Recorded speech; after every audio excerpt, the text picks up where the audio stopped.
like 0 degrees. I'm out the cage, gotta let out the beast. Revolutionary, gotta let out the streets. Locked in the cage, I'ma let out the hood, out the hood, out the hood. Wake up, get out the sheets. We came from one man, forget that piece. You take the west side, take out the east. I'ma put them in the cage, never let out the start. I hear him chatting the noise, move too quick, can't stop for the talking. I hear him chat with the boys, man's so tough, but man's keep walking. Just too sharp with the prize, white girls let her tell me I'm awesome, yeah. Hot like fire on the pine, if you wanna touch me, I'm please use caution. Caution, caution, caution, caution, caution, caution, caution, caution, caution, caution, caution, caution, caution, caution, caution.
Taking names, let our voices rise, let them reach the sky.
win. I am down and willing, so I will find a way. It took a minute, now it didn't happen right away. When it get hot in the kitchen, you decide to stay. That's how it winners made. Stick a fork in the hater on my dinner plate. I walk into the fire like it's just a bit of flames. I switch my style up, watch the money pile up. I'ma get rich with life, try and want me switch lanes. I'm always getting better, I'ma be on 5th place. On this one, then 4th on the next. 3rd, 2nd, 1st, you're poor with the best. She showing love, give me all the raw energy. Don't stop, go ahead, get it in. Jump, knock, let me in. Huff and puff and blow the house down. Raw energy. Don't stop, go ahead, get it in. Jump, knock, let me in. Huff and puff and blow the house down. I do it for the love, they perform for the checks, and I still get more. They be bored by the rest. Had to put the work in, wasn't born in success. See the storm, it affects the performance. But I dance in the rain and the thunder, the drums, so I keep going hard. I won't stop till I'm done. From the bottom to the top, I'm the one. I can drop in a month, I'll be back at the top. Raw energy. Don't stop, go ahead, get it in. Jump, knock, let me in. Huff and puff and blow the house down. Raw energy. Don't stop, go ahead, get it in. Jump, knock, let me in. Huff and puff and blow the house down. Yeah, we blow the house down. Yeah, we blow the house down. Big moves will shake the ground. All the greats who came before us, we about to make them proud. We've got to make this count. Take the ball and raise it now. Make noise crazy loud. It's all moment, let me hear you shout. Don't give up, we can turn it round. We got the fire, we burn it down. Then we'll pop champagne at the back of the club. Then we're back with a sweat, tears back with a blood. How to get it out of mud, kinda like Predator. Get to the chopper, pockets getting fatter, so she call me Big Bomber. Raw energy. Don't stop, go ahead, get it in. Jump, knock, let me in. Huff and puff and blow the house down. Raw energy. Don't stop, go ahead, get it in. Jump, knock, let me in. Huff and puff and blow the house down. Raw energy.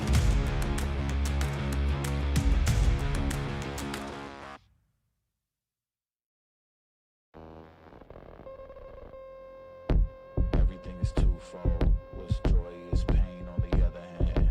And what happens when the one that you love is the main cause of your suffering? I need you like I need air to breathe. I need you to save me from me. I'm caught in your wave, I'm drifting away. I need you to save me. Please don't let me drown. Please don't let me drown.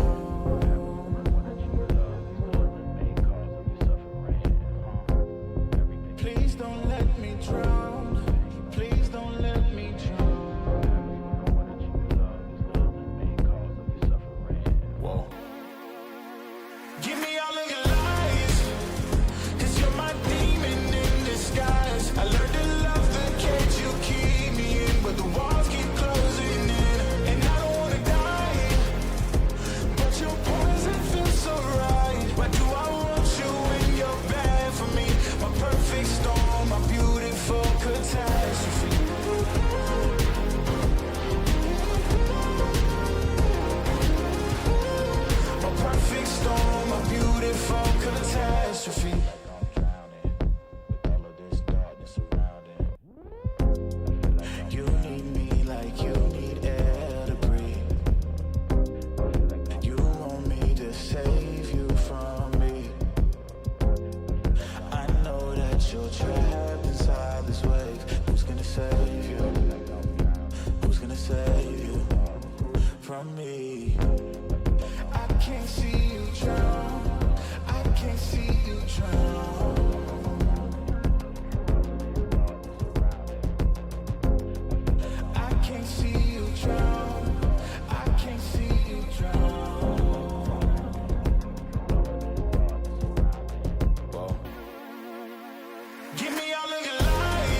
storm, a beautiful catastrophe.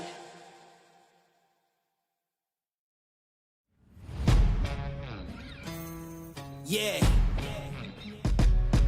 Let's go. We just gotta go hard.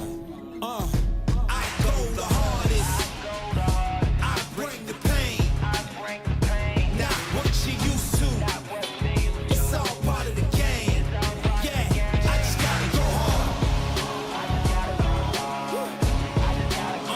I just gotta go hard. Go hard. Go hard. Yeah. Oh yeah, the beast back. Adrenaline pumping through my veins, can't relax. Original, I am not the same as these cats. I sting them if they never ever mind and they beeswax. I don't ever cap, but I'm wearing like 3 hats. Never been a rat, but I know where the cheese at. You'll never get a trophy cause they all here where we at. You better believe that. When it's all said and done, I'll still be here standing. Never took a loss and it ain't something that I'm planning. I dare you to say something, my focus is A1. Every dog has his day, it's been mine since day one. This is real grind and I'm still climbing. While you still trying, I'm still shining. It's real blinding. And I'm getting hotter too. Talking top 2, I'm not a 2. You let the pressure bother you and I do what I gotta do. Let's go hard. I just gotta go hard. Go hard. Go hard. They ain't coming close to me. Flow is on atomic, I'm starting fires through poetry. The hardest out, staying loyal, no falling out. And if you step into the court, be ready, we balling out. Yeah, the coldest of teens, they know what we bring, don't try us. Ain't no in between, we go for these dreams in silence. Hard work, don't mistake it for magic. We been shooting in the gym, this is target and practice. Yeah. And I'm just getting started, get my feet wet. It's all in repetition, ain't a secret. All facts, all black dress code. Pay me my respect, collecting every debt. I go the hardest. I bring the pain. Not what you used to. It's all part of the game. Yeah, I just gotta go hard. I just gotta go hard. Go hard. Go hard. Go hard.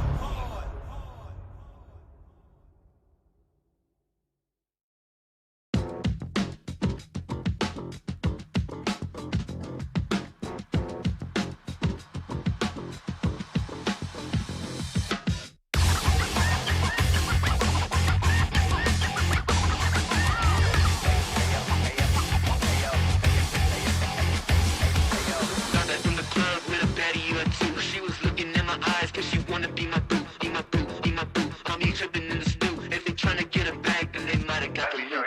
Cops all the bands, now I'm about to buy a chain. If the Cubans talking to me, I might get up on my lane. Dressed in black while we spinning so we never feel the shame. Gotta light up when we do it so we don't gotta feel the pain. I was trying to tell you about that real shit, boy. You been steady capping on that fake shit, toy. I was trying to tell you about that real shit, boy. Real shit, boy. Real shit, toy.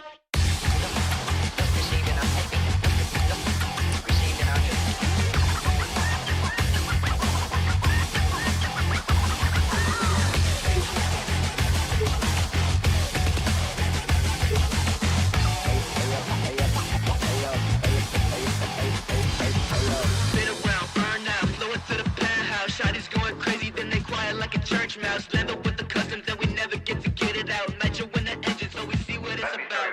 Always wanna talk, but you never want the smoke. And you flashing all the guns on your live, you a joke. Dosing up with bodies when you never ever blow. I'll be pressed to find a shooter who be lacking in the soul. I was trying to tell you about that real shit, boy. You been steady capping on that fake shit, toy. I was trying to tell you about that real shit, boy. Real shit, boy. Real shit, toy.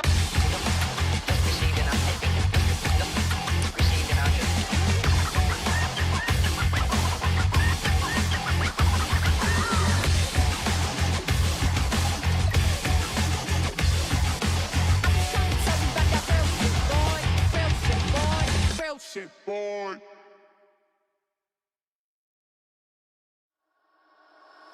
Fumble a bag, now I when I fumble a bag. Fumble a bag, now I when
is right here. We gon' give them what they came for. We gon' take it up from last year. Shoot 'em my shot, boy, I'm long range. Me and the team on the same thing. Stay down, never switched up. Only thing changed was the game. I'm in the zone now. Nothing can change what we on now. When I pull up, know it's going down. Foot on the gas, ain't no slowing down. Aiming for greatness, no settling. Kick down the doors, they won't let me in. Taking no else, yeah, I gotta win. Watch me kick down the doors, they won't let me in. Who running the game now? Foot on the gas, can slow down. No, my team, we holding it down. We know we running it now. Watch the game change. Watch the game change. Watch the game change. Watch the game change, yeah.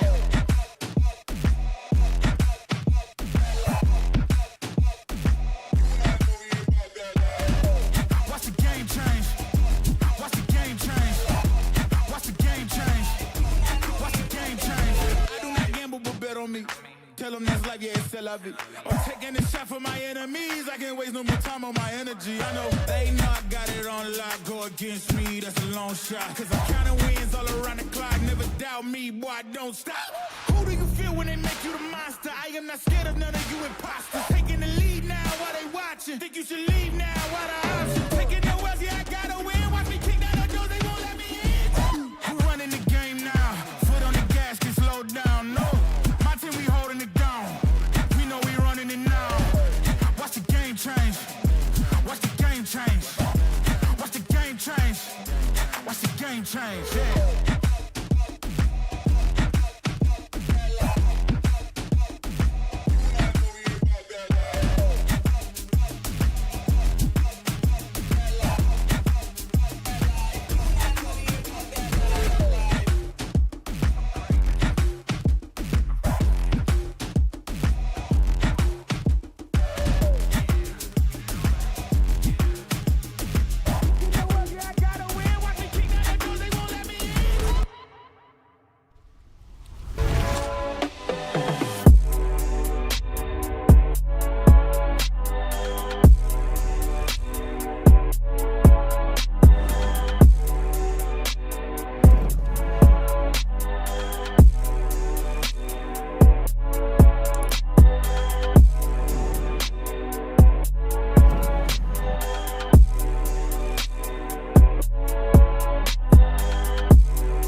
You look into your inventory and there's only...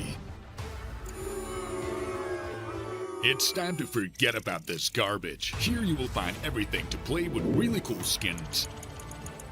Open top cases. Upgrade dropped skins and turn your junk into a cool gun using the contract system. Every day, thousands of people upgrade their inventory with us. Hellcase.com.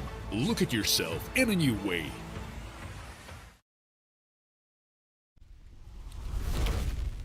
Good morning and welcome back to the Hellcase Cup 10. We are here in the quarterfinals. We've been through the group stages, we've seen the invited teams come through, and now we are nearing the end. But before we get going, Neo, how are you doing today, my man? Yeah, man, I'm good. I'm looking forward to this, right? I think these are, obviously very important times now as well. Valve ranking has been locked in for the RMR. A few of these teams, of course, are playing at the close qualifier for the RMR. So it's good to get official reps under the belt. And I think tournaments like this, very, very important, especially since we don't exactly know how things are going to work out into next year, whether these Valve rankings just carry on or whether they harder reset and all those things. So who knows? I mean, getting, decent wins like this and the prize pool and all the rest could actually end up being very, very helpful later down the line. So I think for me, this feels like, what is potentially quite an important tournament at the mid to late part of the season. And like I said, for all these teams, or for a lot of these teams, competing in the RMR, they want to get official reps under your belt before you go to probably what could be one of the most important tournaments of your life. Yeah, and so looking at the schedule today, I think we can pull up what games we have. So it's the quarterfinals. First up, Sashi versus Xpera. Unfortunately, Pera literally drops them like the day that they got the RMR slot, which is quite surprising. But then Sashi, the team who I feel like everyone has seen just on an absolute tear recently with some of the tournament invites, tournament qualifications. And then you've got Miles and XT versus Endpoint. And then Bait versus Talon. Then Miles and XT versus Endpoint. And then to round off the day, it's the CIS derby, 9 Pandas versus Namiga. Yes, exactly. That bait Talon one as well has the potential to be quite a good game as well. For Talon, obviously they got a forfeit win to get in towards the playoffs, but then were able to showcase a bit of talent in and around that. Their officials, bar their opener against TSM, actually has been the two that I've called have actually looked really, really solid. So definitely a side to keep an eye on. I'm interested to see what they can do, of course, in that one. They did take down Rebels pretty handedly, but then Bait also down 9 pretty handedly. Bait are a very, very strong side. MPL has been on an incredible run of form. Headtrick's been looking very comfortable in terms of his AWPing, and Captain Kirk, I think he's been doing a really good job as a little bit more of a tenured figure in that team, kind of surrounded by all of these youngsters. So honestly, that bait side are definitely one to not sleep on. But like you mentioned, Sashi, for our first game of the day as well, of course, them against Xpera, Sashi have looked very, very good. But Xpera are no joke, right? This is a side who made it to Pro League, who have become, a bit of a stalwart within the top end of the tier 2 scene. However, just recently, it feels like the form for them has looked a little rough. Yeah, and I think we could probably go take a look at that para roster first. They beat Permitter to come through here, and that's not an awful result, to be fair. Permitter, Sure. they actually just made like a semi-finals of the CCT and beat like Bait. They absolutely destroyed Bait, for instance, and have insane. Like, I think Permitter are one of the most played teams this year. Yes, But para are a weird one because you have them. You had them qualifying for the RMRs. You had them qualifying for Pro League. You have them now qualified for the RMRs, and they play an ESL Challenger. And it's like they've done all of this, and before they even got to one of those lands, they'd never really played officials against the top teams. Like, they felt very untested against anyone outside, like above the top 50. And then we kind of saw, like, people have really high expectations for them, and they go on to LAN and they don't do so well. And I don't think that was that surprising of a thing. So now they just need to get these officials against these bigger teams under their belt, and see if Aaron, the IGL, can get some more experience in. Yeah, exactly. And this is now a real sort of proving time for Para as a 5 to see if are these guys now August, can they still pull off these same sort of results? Can they still start to deliver in a similar fashion to what they once were? I mean, early in the season, of course, it was very, very well for them in terms of they were becoming actually a really scary team. So much so they kind of became notorious, right? For better or for worse. And speaking of notoriety, Sashi have also had the same sort of vein, right? This is a side who did really, really well in the early part of the year. Qualified 2 big lands, both in the Middle East, and also, putting off fairly decent performances there as well. And Sashi were a team I think that a lot of people didn't really expect a hell of a lot from. They, on paper, just looked like any old average tier 2 team that nobody really cared about. A couple of players who had maybe played at a bit of a higher level, i.e. Lucky and Mister, but the other 3, Cabby, Quez, and Iceberg, they'd always been around, playing on teams like Tricked. I always remember quite a few of these guys from. But it's just one of those things where I think a lot of people had just sort of thought maybe these guys, whatever, right? And sort of really came into a lot of games against them, maybe overconfidence, really underestimating them. And it's actually proved how good they played. Their Counter-Strike is very, very solid. They put up very good reps, taking down some massive scalps on the way to qualifying to land. And then at the lands themselves, not exactly doing terribly, still at least performing to some degree on lands. I think the side have gone from being just like a no-name tier 2 team that everybody underestimated to now actually a pretty scary tier 2 team who a lot of people realize actually have been putting up some good reps on the board. This is going to be our veto for today. We're going to kick off things over towards Nuke. It is the pick of Sashi. It's a pick in which they go into a hell of a lot. A very, very good map for them. Not a terrible map, in all fairness, over towards Xpera. Our map number 2 is going to be that of Mirage. Similar thing where for Xpera, it's very, very good, but not awful for Sashi. They're not going to be too upset about having to play it, but Xpera are 10 for 10 on that recently. And if we need it, our decider is that of Anubis. So if you look at this on paper, it does have the possibilities, or it looks like in the vein of it could be a 3 mapper. But the way I actually look at this is I feel like Nuke feels quite secure towards Sashi. That's a very good map for them. They play great Counter-Strike on it. Mirage is actually the one that I do worry about a little bit. As much as, you see it, Xpera played it 10 times, 1 or 10, it's Mirage. Everybody knows it. Everybody loves it. And that, for me, always feels like it inherently has a bit of risk behind it. I mean, they have played some decent enough teams. Like, they've beaten Bait on it. But apart from that, it's just a lot of Polish teams. So they've played, this is kind of I guess the same thing of like, Pera, they've got these good results, but it's like against teams that aren't great, like you've beaten Rebels twice. Like those aren't that fantastic to scream and chat about, whereas Sashi, their level of opposition is exponentially higher. They're also the previous winners of the Hellcase Cup. They won the Hellcase Cup 9, and interestingly, their first game in the playoffs against one win, which firstly is a really big result to be picking up, especially with the upgrade of Hobbit. That was actually the grand finals last Hellcase Cup, and that was now a quarterfinals game. Yeah, exactly. It does show how things kind of have a little bit of consistency, I guess, behind it in that sense. We are hoping to get everybody in the server. It's looking like we may be having a couple of issues in doing so. So rather than, I guess, sort of us sitting here waffling for a little bit, what we're going to do is we're going to throw us onto a little break. When we are back, we'll head straight in towards map number 1 of Nuke. Ladies and gents, sit tight. We'll see you soon.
You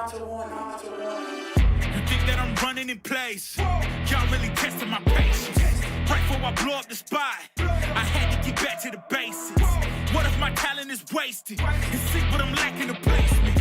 Thought since I rap in the basement, but my come up is legend, just greatness. I don't care now, it's pedal to the metal. I can never quit now, I will never settle. Puppet to the game, I'm pulling strings like Geppetto. We in the same game, but I'm on a different level. I passed it. Gotta keep grinding till I'm laid up in the casket. No fake round, but you feeling too plastic. Yeah, y'all feeling too plastic. They say my style crazy, but then it's straight jacket. Wow. Why you still testing my patience? Trying to turn me into something I ain't trying to be. All the hate is a heavy rotation. You gon' lose yourself, quit testing me. Don't make me lose my mind. Don't make me lose my mind. Don't make me lose my mind, cause I'm looking like Wesley, test me. Don't make me lose my mind. Don't make me lose my mind. Don't make me lose my mind, cause I'm looking like Wesley, test me.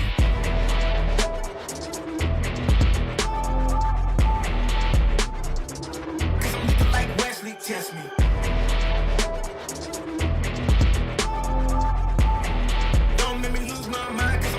Wesley test me. Yeah, guess I know no better. I ain't got no chill, so they call me a devil. I know. Look, I am just a man on a mission. If I want it, then I get it, I go. And if you're trying to test me a beast, you gon' need Liam Neeson. The chance that you're taking is flagrant. You're testing your luck. If you think you make it out, then you're sadly mistaken. Careful what you putting your stake in, cause I ain't got no patience and no limitations. You trying to figure me out, and I know I don't make sense, but no one's there when you call like you're trapped in the Matrix. You need to take a break from it. I think you should take 6. Cause yes, I hold a throne and no one else can replace this. The pain will only go deeper the harder you chase it. I'm the greatest that you ever met. It's time that you face it. So tell me, why you still testing my patience? Trying to turn me into something I ain't trying to be. All the hate is a heavy rotation. You gon' lose yourself, quit testing me. Don't make me lose my mind. Don't make me lose my mind. Don't make me lose my mind, cause I'm looking like Wesley, test me. Don't make me lose my mind. Don't make me lose my mind. Don't make me lose my mind, cause I'm looking like Wesley, test me.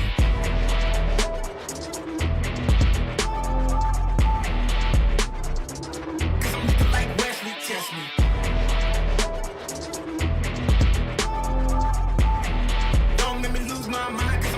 Wesley, test me. Kiss like that. Kiss like that. Kiss like that. Kiss like that. Kiss like this. Kiss like this. Kiss like this.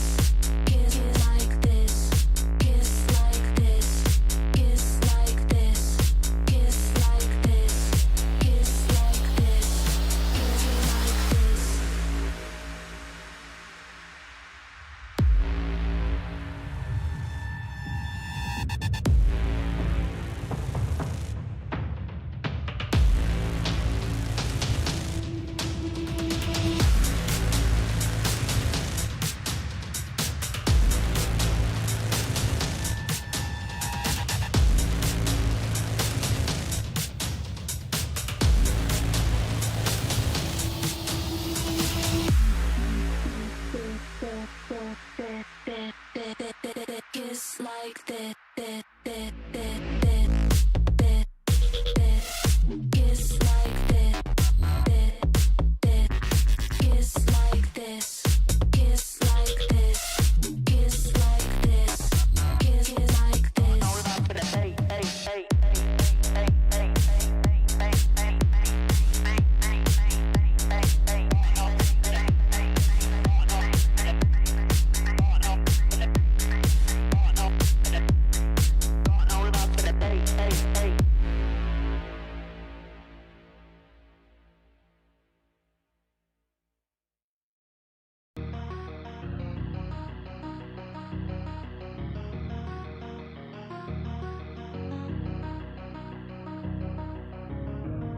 we can come back, till the time is gone. I'm running to escape from your left. Don't lie, 'cause I know your heart. Don't try looking for someone to forget. 'Cause I gave you my whole life, and instead you gave me nothing. And you left me here lonely, hey, hey. I was lost on my own way. I will never be the same girl. But someone told me never to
0 degrees. I'm out the cage, gotta let out the beast. Revolutionary, gotta let out the streets. Locked in the cage, I'ma let out the hood, out the hood, out the wake up, get out the sheets. We came from one man, forget that peace. We take the west side, take out the east. I'ma put him in the cage, never let out the start. I hear him chat to me boys, move too quick, can't stop for the talking. I hear him chat with the boys, man so tough, but man's keep walking. Just too sharp with the prize, white girls let it tell me I'm awesome, yeah. Hot like fire on the pine, if you wanna touch me, I'm please use caution, caution, caution, caution, caution, caution,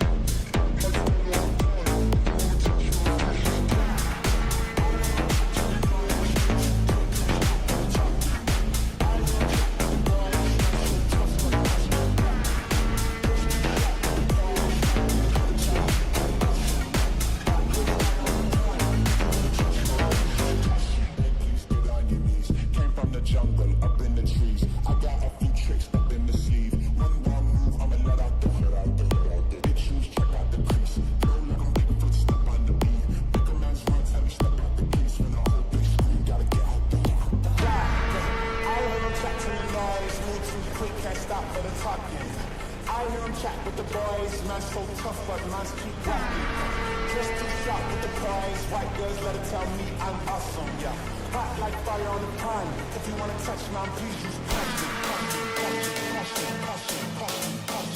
caution, caution, caution, caution, caution, caution, caution, caution,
the sky.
chill, chill. Hey, hey, chill. Let's go. I was born to kill it. I was meant to win. I am down and willing, so I will find a way. It took a minute, now it didn't happen right away. When it get hot in the kitchen, you decide to stay. That's how it winners made. Stick a fork in the hater on my dinner plate. I walk into the fire like it's just a bit of flames. I switch my style up, watch the money pile up. I'ma get rich or die trying, want me switch lanes. I'm always getting better, I'ma be on 5th place. On this one, then 4th on the next. 3rd, 2nd, 1st, 4th, with the best. She showing love, give me all the raw energy. Don't stop, go ahead, get it in. Jump, jump, knock, knock, let me in. Huff and puff and blow the house down. Raw energy. Don't stop, go ahead, get it in. Jump, jump, knock, knock, let me in. Huff and puff and blow the house down. I do it for the love, they perform for the checks, and I still get more. They be bored by the rest. I done put the work in, wasn't born in success. See the storm, it affects the performance. But I dance in the rain and the thunder, the drums. So I keep going hard, I won't stop till I'm done. From the bottom to the top, I'm the one. I can drop in a month, I'll be back at the top. Raw energy. Don't stop, go ahead, get it in. Jump, jump, knock, knock, let me in. Off and puff and blow the house down. Raw energy. Don't stop, go ahead, get it in. Jump, jump, knock, knock, let me in. Off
I can't breathe, I need to get some air, but it's a toxic addiction. You're a guilty fiction. You can't breathe and you just need some air. Give me all of your lies, 'cause you're my demon in disguise. I learned to love the cage you keep me in, where the walls keep closing in, and I don't wanna die, but your poison feels so right. Why do I want you when you're bad for me? My perfect storm, my beautiful catastrophe.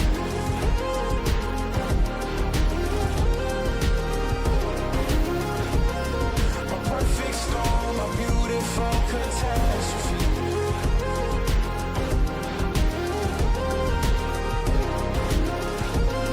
My perfect storm, my beautiful catastrophe. And we are here. We are back. There's been many delays in the past few days, but the game is on. Sashi versus Xpera. Both teams qualified for the RMR closed qualifier. Now here in the quarterfinals of the Hellcase Cup 10. Can Sashi hold on to their title? This is one step closer if they succeed here. Mister, got an aggro over towards ramp. Well, actually just be giving all of this control. You can kind of see Deagle doesn't really want anything to do with it. Going to completely give it up. Corey will slowly make his way down vents. And Cavi will stick around over towards Hell.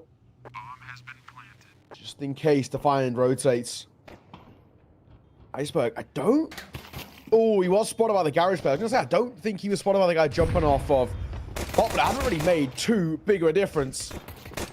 All the kills going the way of Sashi. Light work for them is now Deagle. A 1v5, he was spotted towards outside, and it's surely a dead man walking. The barrage of T-side players running his way. Dips in for a kill, but he is surely dead to rights. And he is. Only the one casualty. Sashi, make that pistol look easy.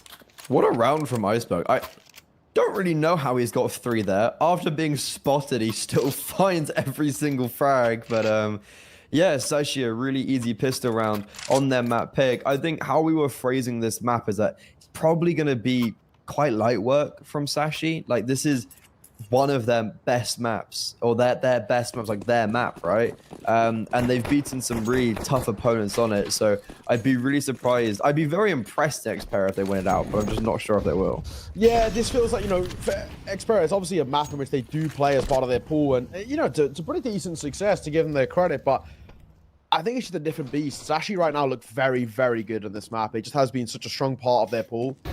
When they scout big teams, all of it has come down to such a strong Nuke. So, we shall see. Either way, though, Ibu's going to find the first. Corey going to get the second as well. It's just the fact that they lack the firepower that makes this all the more harder. Cabby, getting low on ammo, drops a smoke. He needs to pull off a reload as well. Ooh, what a shot. This is scary now for Sashi. Aaron as well in secret. He could be a real thorn in their side if Lucky isn't careful. But Lucky adjusts correctly. Avoids the nade, and Aaron playing with fire a little bit. Needs to be careful about peeking into that angle. Look at how far away Xpera have kind of given this now. They've pretty much allowed for the A bomb site to be planted on. Oh, how is Corey still alive? 7 HP, he gets away, but finally Aaron's found, and DGL rotating in from heaven. This is going to actually be a very hard 2v2 retake, but Cabby was going to give them an opportunity, but Aaron fluffs his lines by shooting too early. Yeah, little awkward there for a moment. He's gone down. This is the main thing. Now, as if Corey all alone, he's just so low. Surely expectations are very tempered, and Cabby will see it off. More expensive than I think maybe they would have expected or wanted, but that is ultimately a force buy that is unsuccessful as well. Over towards Xpera. A 2-0 start over towards the Sashi side, and on top of that too, we will be seeing not so much of a buy coming through from Xpera, so Sashi should make it 3-0 without too much sweat off the brow. And coming in towards this next. So, at the very least, what was looking a little tough, a little dicey at one point, recovered well.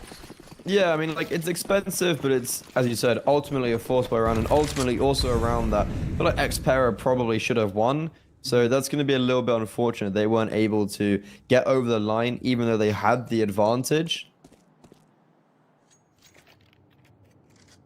And now up against the Eco. Corey's on a Deagle. Bibu is on a 5-7. He actually saved a lot last round, I guess, to get the AWP out. Yeah. So he's looking good economically. And he's definitely one player you want to keep an eye out. Like, very individually talented. Someone who can pretty much take control of a server. And now on the first gun round, let's see if Xpera will have anything to them. Yeah, exactly. I mean, this is going to be the true litmus test coming through for Xpera. Let's see what they've actually got to deliver to the table. I mean, this is the big one which makes a difference. If this one falls flat, that's when we then start to ask a couple of questions, because it's in all technicalities, it's a bonus buy for Sashi. What they've brought over from the rounds prior, i.e. the Mac 10. But Sashi are able to make this one stick. That's 4, then probably 5-0. And on T side of Nuke, I normally say 5 rounds is generally seen as enough. For me, at the very least, this is a big one. We're able to find this, it would change things up. Corey for the first, however. Kabi gets caught. I'm going to just try and help this team out from the grave. Yeah, he gets caught from inside hut. Was he going for an aggressive... He must have been trying to peek onto the A-bomb site, try to catch a timing, but instead, he will be the one caught. Sashi, they've got a player down secret. And with that, they're going to try utilize his presence. I would say go towards ramp. And I think that's what's going to be. They're going to maybe throw some utility towards A, fake it out a little bit, that presence, and now speed up towards ramp. Poya, good timing. Probably could have found a kill there. It's still alive. Mister, just not clearing him, but 2 fall towards ramp. Also, Iceberg still down, but look how fast Corey is on the flank. Iceberg not allowing these rotations down vent, so the bomb can be planted with the mentality that it's clear, and that's exactly what the case is. And I think there's also a degree here where Sashi, sorry, Xpera are actually a little nervy. Sashi have done really well to get in towards this round. They've got a bomb down. It's planted so securely for them. I mean, Lucky doesn't even need to peek it. All he actually has to do is just hold rotations in. That is what he's doing. They're going to come down. He's being made. Door going to be open, but Bibu also going to get caught on the back lines, and Lucky finding damage too. That's going to call off that attempt at a retake, and that's going to mean Sashi going to find yet another round, and even maybe a little bit of a hunt here at the tail end, because Iceberg's got the right idea. Somebody in the open, but Corey sees him off. It is what it is. I don't think Iceberg really cares about falling there. They have plenty of money in reserves, and he was looking to try and make it even more expensive. That is a 4-2-0 out for the Sashi side. What a start for them on Nuke. They look brilliant so far. What's really unfortunate about that round is that Corey actually had the really fast flag. There were 2 players in ramp, and issue is, after getting that first kill, they just fall. They both instantly just died towards Hell and towards ramp. So even though Corey was making this really good move into lobby, and he literally came around the corner as they went down ramp, if his defenders had just stayed alive for a little bit longer, completely different round, because then you have the initialization of Corey. But going into round number 5, with the saved AWP and the saved AK, we're still going to see a purchase around them. Unfortunately, though, Aaron, the IGL, yet to frag, is going to continue in that motion. Now, Aaron falling makes this round once again a little precarious towards the Xpera boys. B9 taking a bit of damage. Flashbang just gets avoided by Poya. Spots the back, but spam also unsuccessful. Deagle shot through the smoke is good. This thing gets caught on timing. Poya gonna fire one of his own as well. Goes untraded. Now things looking a little precarious. Poya gonna tuck himself in towards Cubby. MP9 gonna come over for support too. Cubby clears. Doors player of Bibu falls. Just once again, when it felt like things were a little tough there for Sashi, they dig deep.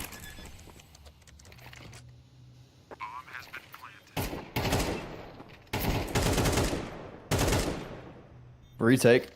Possible. Corey, that kill has put them into an even Stevens 2 versus 2. But as he inches his way out, Quez finds the head. DJL, he saved in the previous, and he's been struggling to find much impact with this AWP so far, having it out. And I think the save is just going to have to come through. Meaning Sashi go 5-0 and continue their flawless streak. But once again, a little bit of a close round, even though they did get the man advantage. It's true, right? You could talk about kind of maybe silver linings, I guess, out for Xpera, which is the fact that they do get 3 out of 5 kills, but it's not even really the biggest thing in the world. Both survive as well. Out for that Sashi side, and in doing so now, Xpera, bit of an awkward spot. They are going to call for attack pause too, understandably so, if I'm being completely honest. They sort of desperately do need to somehow make things work in their favor here, because they are in what is a pretty precarious spot. We're talking about 5-0 up already, which for me is a massive lead to be taken in this early part, and on the T side, no less, of Nuke makes quite a big difference as well. So I look at this, and I personally just think that for Sashi, we're already up towards 5. There's a good potential of getting 6, maybe 7. I mean, guaranteeing a lead at the turn of the half, that alone might be enough to just say this map surely should be theirs.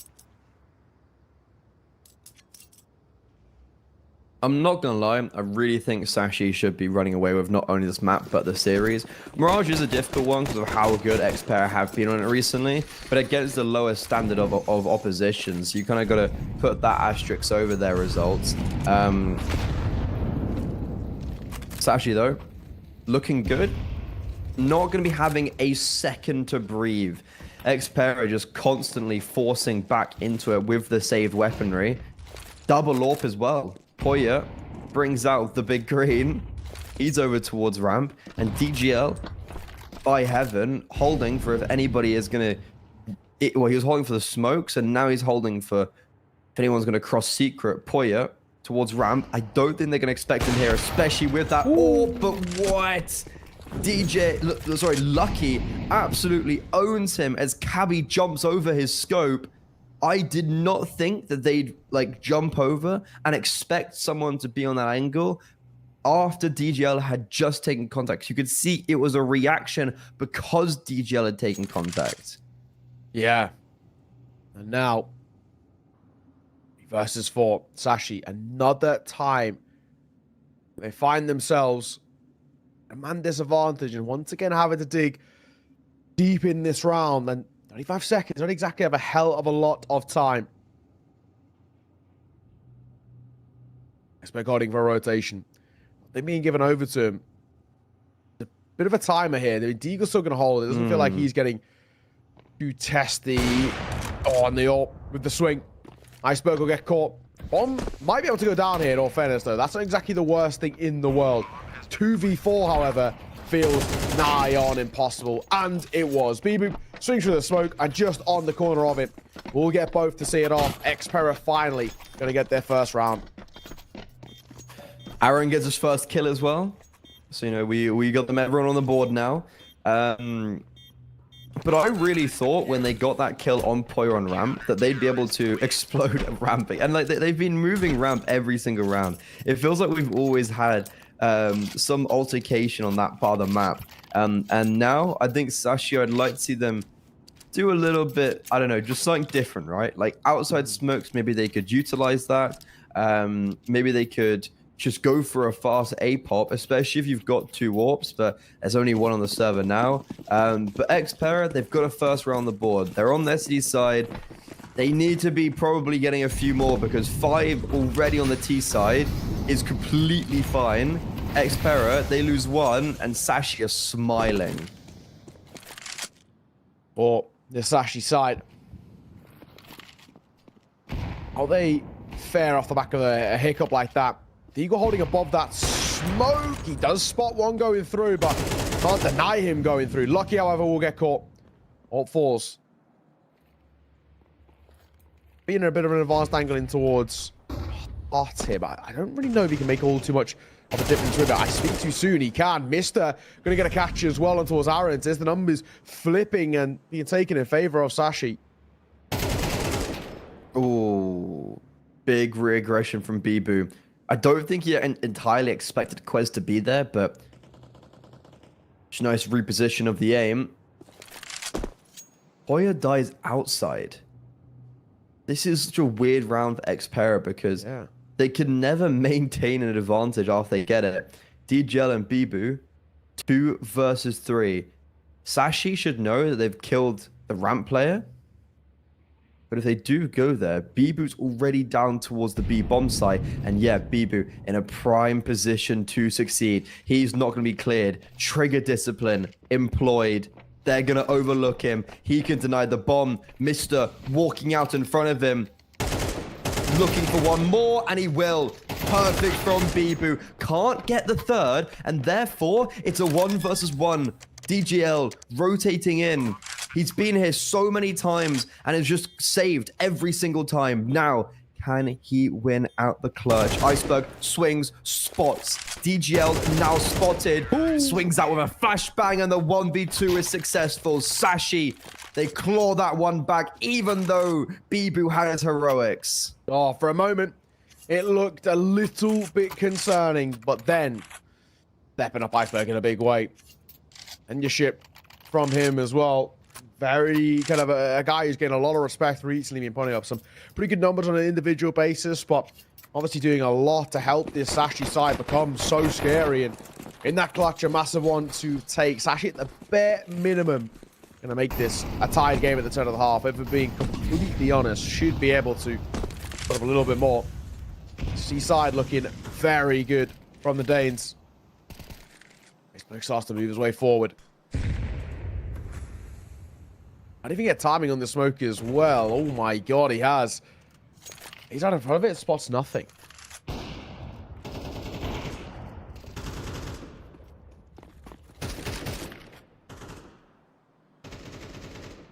Ooh, Corey failed. Bibu's also low HP.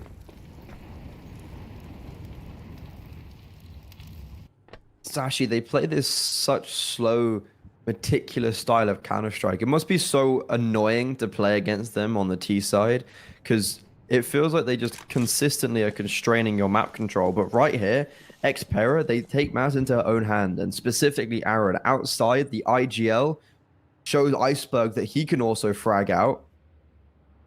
And now Sashi, I think, confined to going towards somewhat of an A-pop. Quez, what a shot. That's going to accelerate them. DGL on the back of the bomb site, now alone. This AWP has to shine with the flashbangs. They're too good. Lucky. He doesn't do anything with his AWP in that round, but he allows for that A bomb site to be taken because of his utility. Now for Poya, it's just the case of trying to keep out of this rifle. I don't think it's worth even having a look in a spot where their money, their finances are so rough here. Just keep hold of what you've got, call it there, and make that it. So, again, another chance where we are just seeing how good this Sashi side can be on this map and why things are so clean for them. Boya will hold up for any exits and none come his way because they're all going back over towards their own spawn. So it's going to be a 7th on the board for Sashi. 4 out of 5 surviving 2. Just to make it all that much better. Brilliant work, though, from the Sashi side, who continue to make this look, honestly, pretty easy. Only looks like really one side in the server so far. Maybe had the tech issue and whatnot, but we may be catching up with them with just how one side of this map's feeling.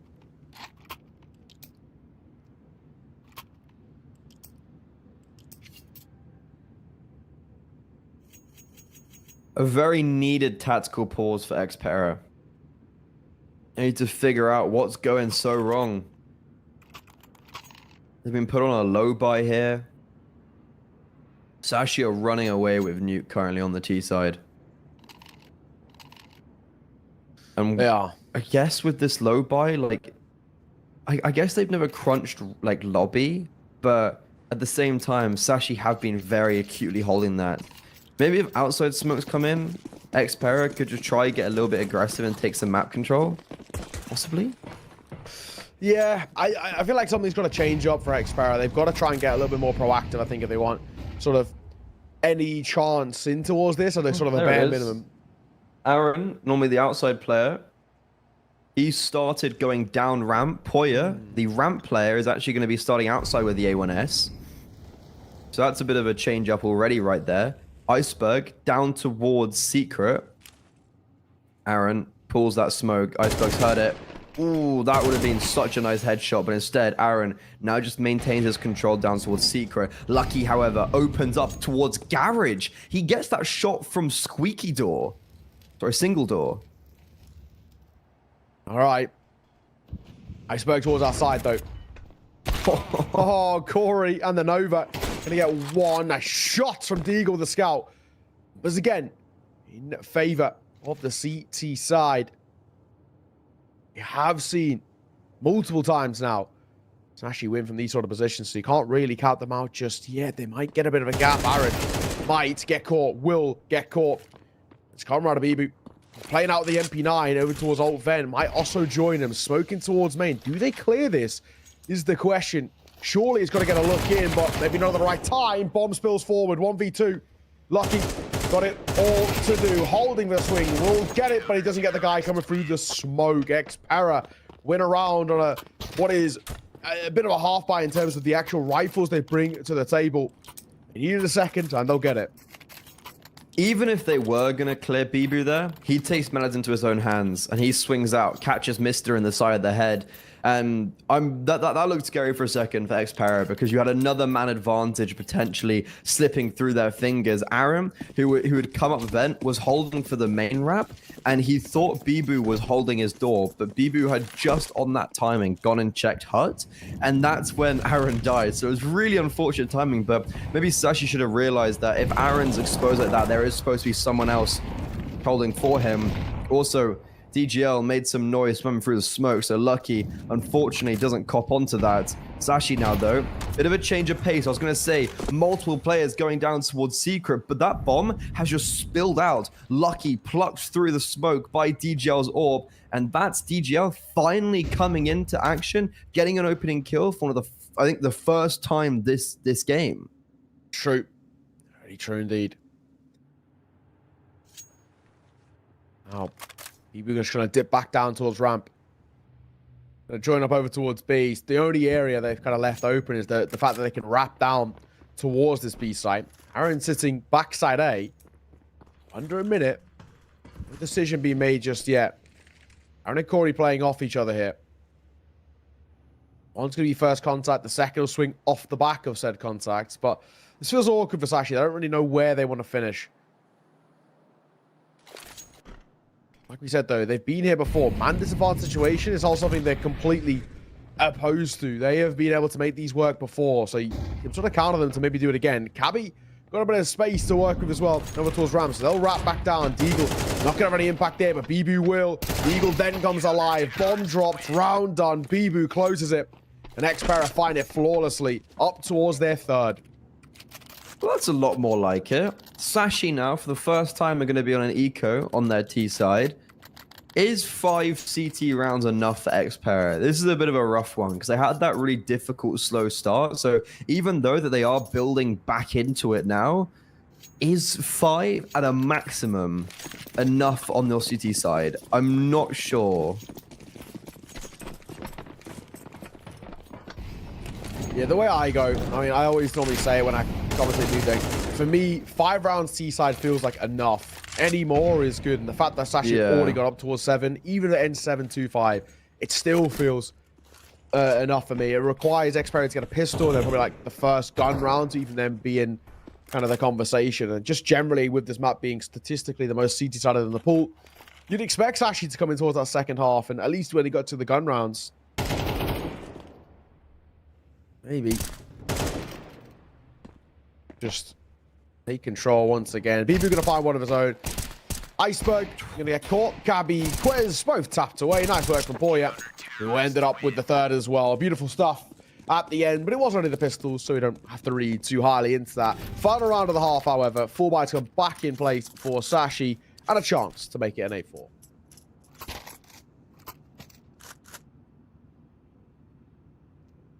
I think 8-4 would be verging on map over.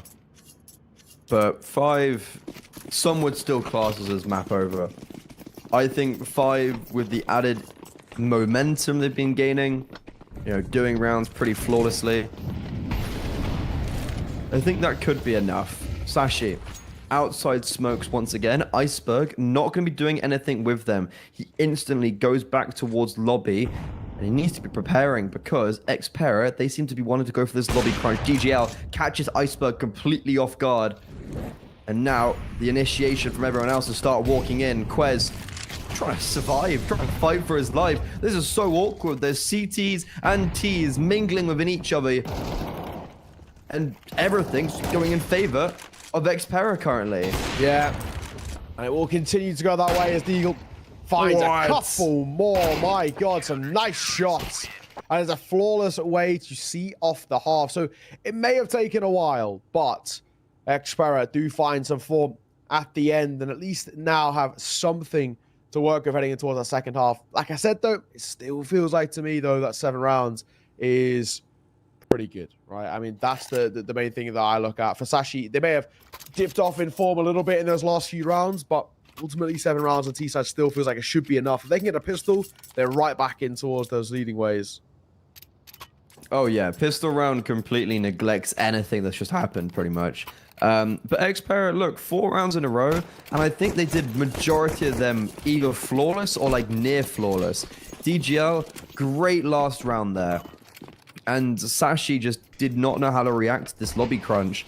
So, if we have the AWP speeding up, or if we have him heating up, is that going to spell danger for the Sashi side? Can he keep up his form on this T side where AWPing is notably a lot harder? This pistol round though, Xpera, they're just holding. They're waiting for a push.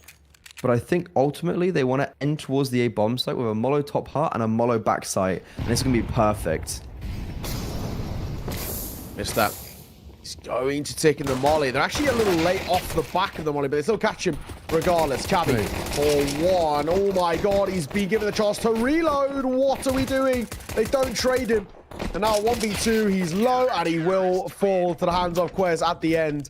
The molly comes over towards backside, and that should be enough to get them an early fight, but they just take like 3-4 seconds to actually get out of heart. So it allows everybody to focus their attention, and the shock factor wasn't quite there. There also was just no mollo top heart. Like they threw 2, so I don't know if 1 was missed, which is really quite poor. Like I was watching it and I was like, there's no mollo top heart, but he threw up top heart mollo. So, but I didn't even see it. Like I don't know how it missed so badly. I didn't even see it like at all.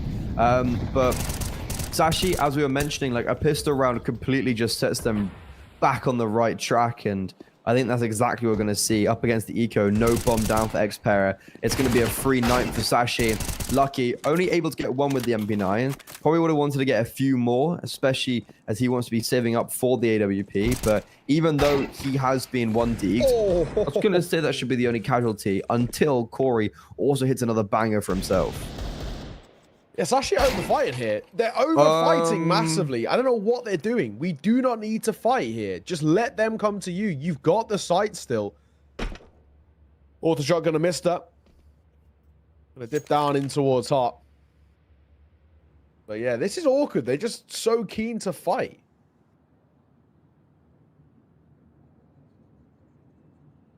Like, there's not even armor. This is pretty much a full eco with just the odd deagle being picked up, and I wouldn't be convinced about this weaponry as well, making it work. Mister, not seeing anyone outside. Xpera, they've sent Sashi in a state of disarray. Sashi have no idea what's going on. They have no idea where to look. They have no idea where to go. And now they'll finally have confirmation that it's going to be a plant towards the B bomb site. 2 deagles and an MP9 for the T side, A1S and XM, and a kit for the CT side now as they poise to retake towards ramp.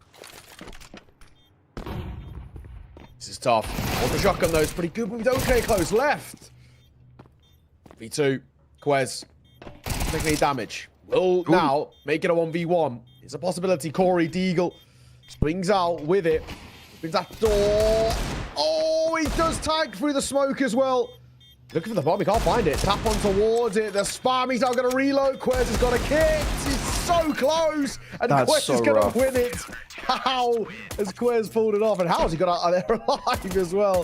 Sashi are so damn lucky. You can even make arguments that they didn't even deserve that round, if we're being completely honest. They're overfighting way too much for my liking.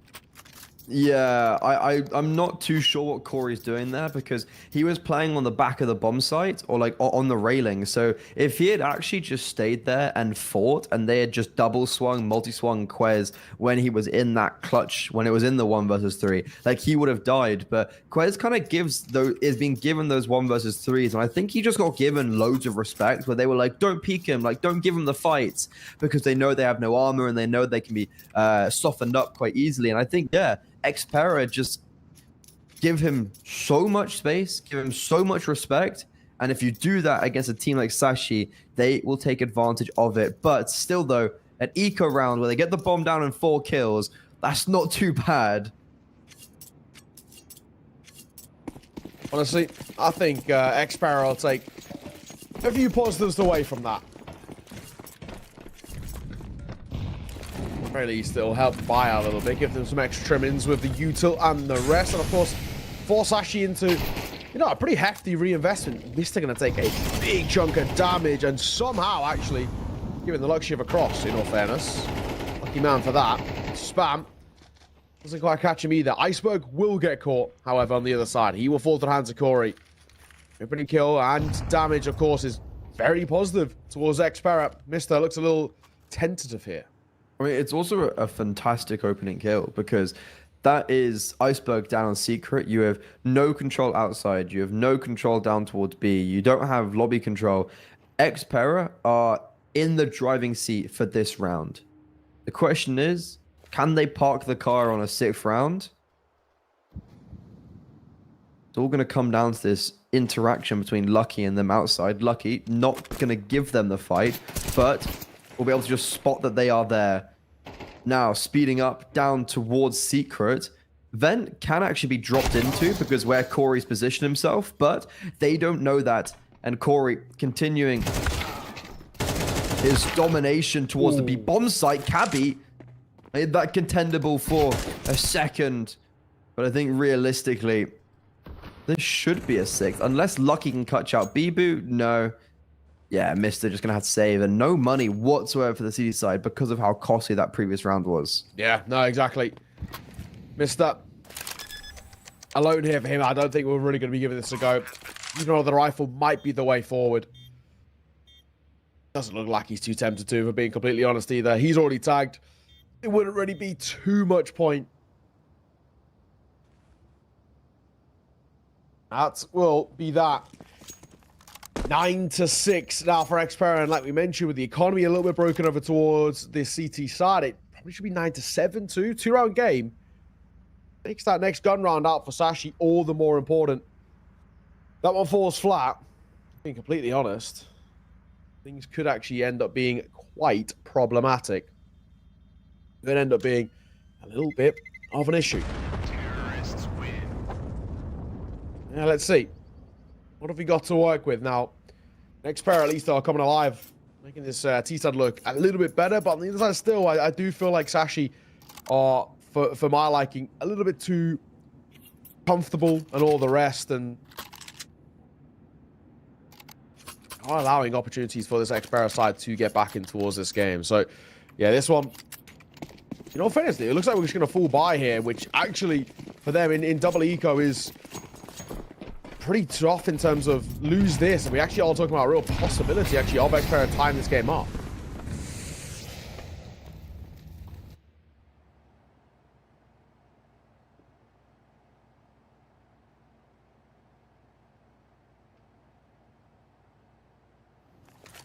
It's been a very rough city side for Sashi so far. They won the pistol, it was like great. And they just it's all been downhill from there. I was praising DGL's dynamism and his ability over in that first half towards the end. Can he step up again? I asked the question. He seems to be answering, but Cabby, How has he gotten away with damage to DGL and Corey's death? Not quite sure. And a reaction towards ramp. Sashi, the 5-7, goes 1 for 1. Keeping into a 3 versus 3. Constant re-aggressions and reactions coming out from Sashi. DGL is very aware, though, of someone potentially being towards lobby. Iceberg has a prime opportunity because both players coming towards him are both tagged. This could be really easy for him, but Poya clears acutely. No lazy angle clearing. And because of that, Xpera should be winning out this round. Yeah, surely. Lucky will spam. Just in case he's trying to cross out a hot here, but I already think Lucky's going to get too much luck in this one. He might just even keep on to the AK. If he can get a kill, might be a chance. Nah, Cabby, he had to get a catch from Heaven. That had to be the way in which they make it work. If he had got one, especially with how, you know, much damage had been dealt, make it a 2 versus 2, then potentially could have been a world in which it worked out for them, but it's not to be. Lucky will keep on AK-47, but this is going to be Xpera making it a 2-round game. And now an eco to come through as well for Sashi means that a real possibility of making it a 1-round game. It probably should be the case too. Not expecting all too much in the next round out from Sashi. It will be a low buy for them, so in doing so, Xpera somehow off the back of what felt actually like quite a lackluster first half, I've really come alive here towards the second, despite being on the C side. And sure, they're playing well, but there's definitely a conversation you have of like, Sashi, it's a little bit their fault as well. Yeah, yeah. Like it's Sashi playing pretty negatively. But that 2 versus 3, I actually had hopes for it because Lucky spams a smoke and DGL is such low HP that he has to then not plant for main, but jump around the corner and plant for heaven, where Cabby was. So I thought Cabby might have been able to pluck him off. Not the case, as we saw. And it's actually mid-technical pause because we're cursed. Yeah. It's it. But yeah, I mean, we're being completely honest. Maybe an opportunity within this tech pause actually to have a little conversation with Sashi. They haven't really been too keen on the tech pauses, despite losing a little bit of control. I don't mind them in towards the next gun round at the very least for Sashi to call one. Since that tech pause is done, yeah, maybe at least in towards the round after this, Sashi call for attack and just have a little conversation before going into what is a very, very important one. Either way, alive and Xpera much better firepower in towards this round, so should be absolutely fine. Making it an 8-9 game would be really, really interesting. Yeah, this is the 1-round game you were talking about, unless Lucky's one saved hero AK can get the work done. This is actually getting very expensive, but I think they've got it under wraps. Molotovs upon Molotovs upon Molotovs. Everybody's sizzling alive. Almost 2 kills from a Molo there in that round, as Corey's also on 7 HP, but Sashi, they're just going to have to make do with 3 kills. Yeah. Honestly, I don't think they're too upset with that. 3 kills on what is just 1 AK saved and a low buy. Hey, not the worst thing in the world, but either way, 8-9. This game is open. Sashi again, though. No attack pause for them. Just happy to let things play out. See where we go from here. We get a 1-round game. Sashi lose this. Xpera not only tie the game up, probably take a lead off the back of it too, because economy once again gets broken.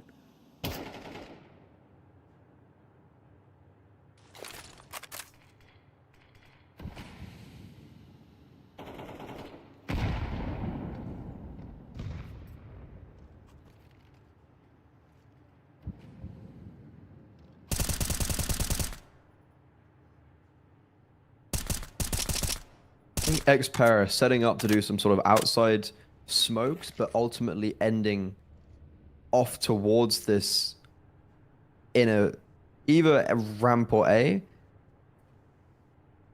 And yeah, there goes the Ent smokes. Corey now can work this part of the map. Really well-timed smoke and door. That's going to block off Bibu. Going to give Sashi some time to breathe. Now, will they go through the smoke? I think they're going towards A. Corey, he could wrap around main, but instead he's going to come back towards T-spawn. It's going to be a full execute. And the utility, they have got a Molo. If Mr. can place this Molo well, it could be beneficial, but he pulls it a little bit too early. It's not going to obstruct them whatsoever. Iceberg dodges the flashback. No, fully blind. Bibu capitalizes upon that. Mr. lines them up. That's 2 rotations flooding onto the bomb site. How is he still alive? The Orb's missing his shot. And now, as I mentioned, rotations coming through from heaven and main. But Xpera maintain. There's 3 seconds. There's no time. They set the execute too late. And Lucky just has survived. Tries to go for that frag after time had run out. See if he can drop a weapon. He does fall. That's very costly for Sashi, but it's a round on the board. Yeah, massive one to be taken for Sashi. I mean, it's still actually going to be quite an awkward buy back in towards this next round, but there will be obviously a buy of some sort because they've won that round and they've kept the pressure. And now, when we look towards this one here, it's actually a really big swing round. Winner of this gets a bit of a 2-for-1 special, right? Because economies are going to be broken both ways. There's no long-term funds left over for either side. This is a super important round. The issue is, of course, just for Sashi, that the firepower that they bring to the table is just considerably worse. However, in the right hands, the likes of the MP9, those pharmacists can be pretty damn scary. Oh, Xpera, that's a tough one, though. Really is. Letting that one slip like that really is going to hurt. Crossbows going to come through. And he goes for a spam, but actually leaves himself exposed to Silo. Bibu will punish.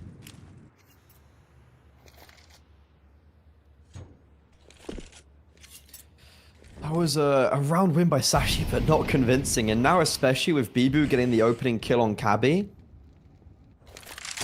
and DGL adding further to his tally with the AWP he saved from the last round, you start to get quite scared for Sashi. This smoke in secret is going to block them off, but I wouldn't be surprised if they just continue as soon as this fades. And yeah, with 4 players here, like, that's exactly what they're going to do.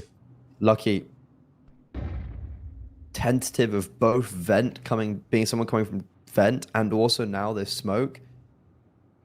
I mean, he has to get a multi-frag here, and with an MP9, even though he has the range advantage to utilize the powers of the SMG, he's only good for that first. And now, sure, Iceberg, wait, what? They've come up vent. Oh, no. I was going to say, Iceberg was in a good position to maybe rotate around. It's a 1 versus 2. Time, once again, could plague Xpera. Bomb being planted, and Bibu gives acute coverage. Close for Sashi, but no cigar. Yeah, it keeps getting very, very close, which is a little concerning in a sense of itself. But I think all in all, Xpera are keeping this afloat. Like you mentioned, swing round, right? Win this. It's a 2-for-1 special because you are going to break the economy of your opponent, and that's exactly what happens over towards the CT side. Sashi can't buy, so this game should get tied all square. It should be made 10 apiece. And there's an interesting conversation on the other side. You know, we spoke about Sashi with there being a potential for them 2-0 because it felt like Nuke was a good map for them, and then obviously on the other side too, it felt like there was a chance on Mirage because everybody has a chance on Mirage. But there's the other side as well. If Xpera take this map, they are still 100%. They're 10 for 10 on Mirage, yet to lose on it in officials. Maybe stealing away a Nuke and going in towards your own map pick could potentially be where the 2-0 still comes into play like we predicted, but maybe not in the way that we predicted.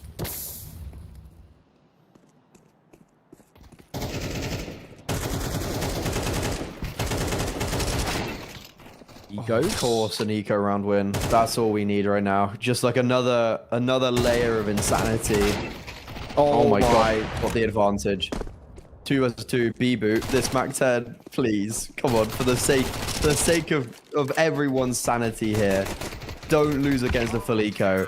Christ, that got way too close. But Xpera, 10-10. It's even scoreline. they've come back on the T side after losing both pistol rounds as well, remember? It is true. I mean, honestly, you've really got to give them their credit. They've looked like a very, very capable side here on this T side. Massively in comparison to their CT side, which actually looked pretty vulnerable right until the very end. So,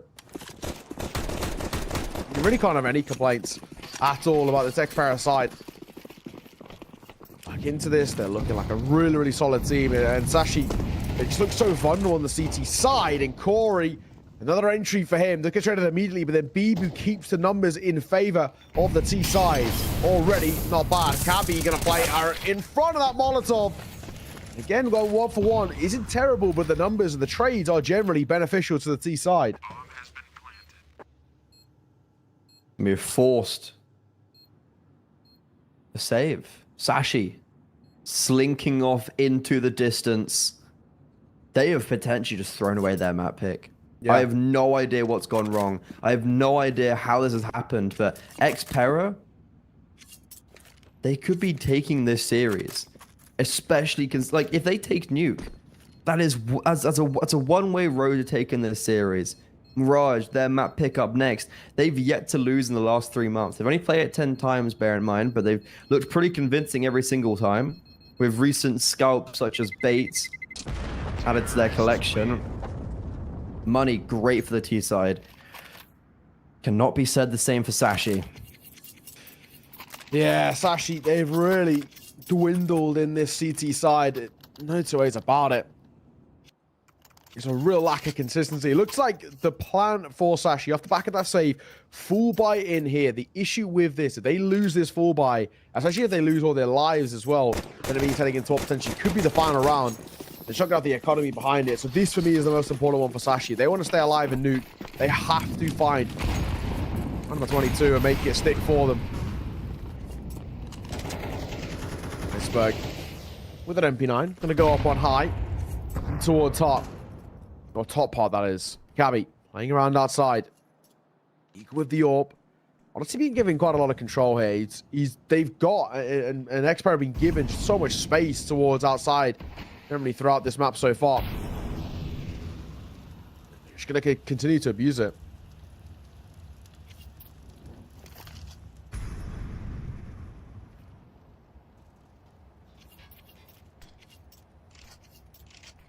Abby could be in a spot above her because Iceberg's been smoked off. But they might not clear him right now. This is a worry. B-Boot just jumps into the MP. Wait, what? How did Iceberg get that kill so easily?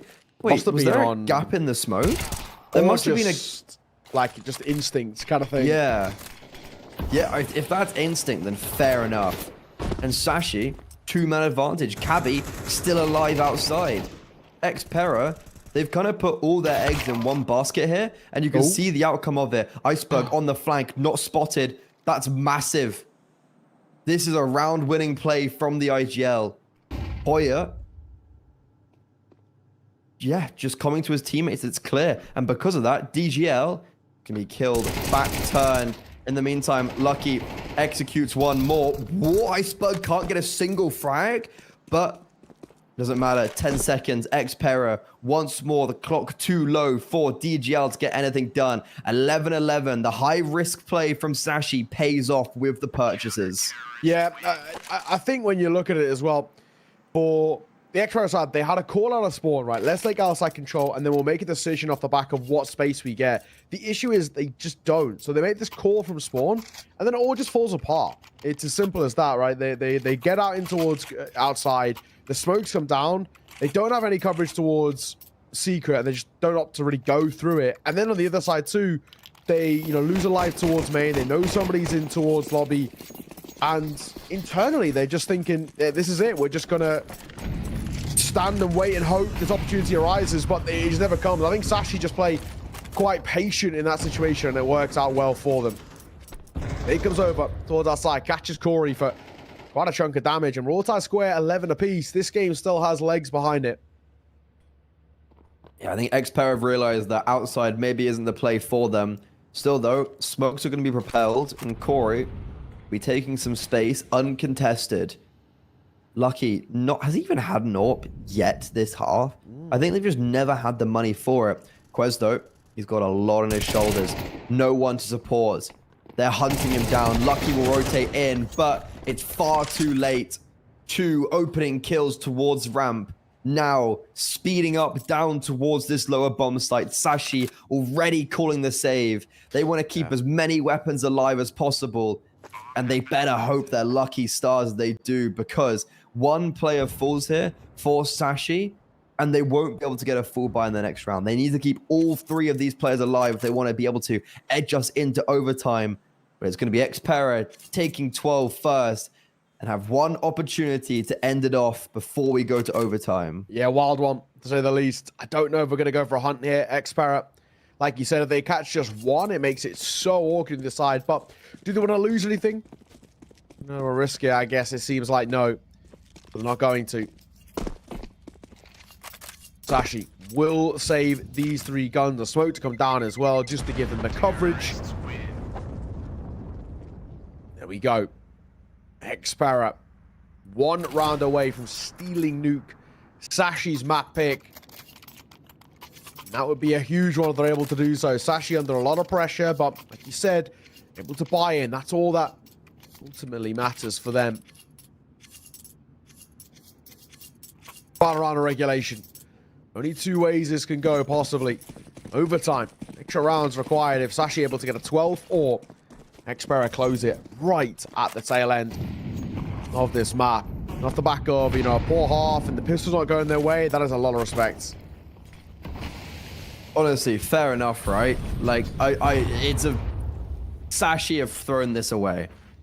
The reigning champions of the Hellcup 9 come into Hellcup 10. They beat the team that they faced in the grand finals, a team that would be arguably stronger now as 1 win have upgraded with Hobbit. However, they're going to have to do it potentially in a reverse sweep. Bibu, the beginning of the end for Sashi. He opens up onto Iceberg. And with a very aggressive kill like that, interestingly, Xpera aren't going to speed up because they were wanting to go towards A. But I think that 1 kill, now they're just going to sit and hold. Sashi have already been a bit flustered with their utility as 2 players smoke towards door. And yeah, Xpera now going back into this AXQ after no one pushes into them. It is going eerily quiet. Xpera just play as a pack. They shouldn't really have too many issues. Just they can't allow Sashi to isolate, you know, sort of a 2-for-1 sort of scenario, or get a couple of kills untraded. That would be the worst case scenario. But in they come. First fight isn't good. Mister will get it. Again, there, nobody to trade. It's Deagle in this all, but close. He's also going to fall. Exactly what I said. 2 kills untraded. Para have played that as badly as you can play that. They did literally everything wrong in that situation. They get the opening kill. They don't act off it. And then when they had an opportunity to play off the back of each other, they don't. Isolated kills all the way through. And Sashi get gifted overtime by whatever decision Xpera make there, but it was just absolutely the wrong one. Never should have played it like that. And Sashi deserved to go towards overtime. I don't know what Para are doing. What hurts the most as well is that, look, was it Mister? Yeah, yeah, he was just alone. Like, he had no support. He was able to get 1 kill and then just didn't get pressured. He even gets a second, to be fair to him. So that's in itself just like fantastic. And then the rotations come forward. So yeah, really poor from Xpera. They had only 1 player on an A bomb site and they can't do anything about it. Lucky, I think it's the first time he's gone AWP on the city site and it's in overtime. Finally, their economy's been reset and finally they have money to purchase up. Cabby, good opening kill outside. Working in conjunction with Lucky now. Xpera speeding up towards ramp, but Lucky has read into this play and is instantly rotated here as soon as they get the kill outside, he's already on the move.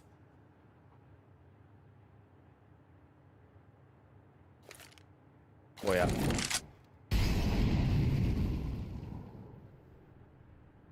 Gonna pump the brakes. This pack of 3.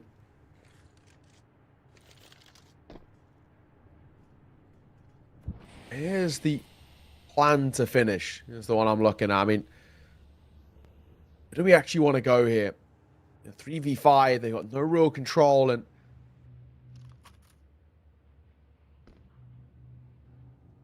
getting a little awkward. So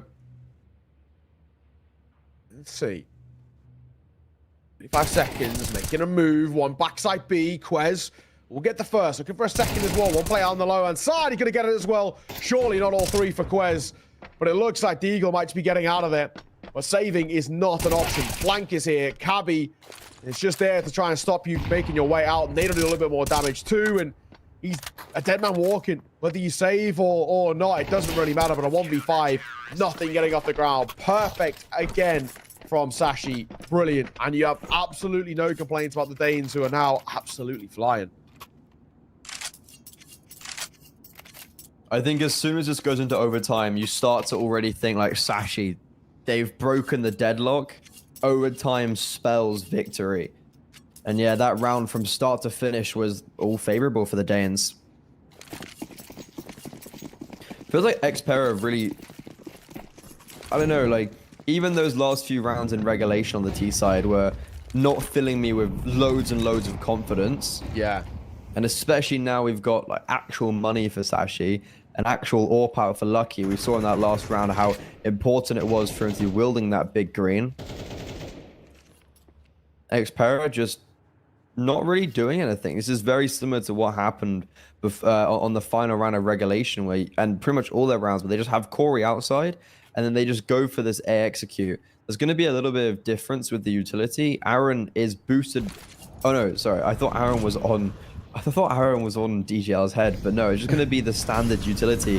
And with Corey dying outside, they're just going to try and accelerate in. Iceberg dodges the flashbang. Bibu, I think, blinds himself coming through the door. And even though he tries to make the first move, you've got 3 players in hut not moving out. Very reminiscent of that exact round I was talking about. DGL, last alive with the AWP.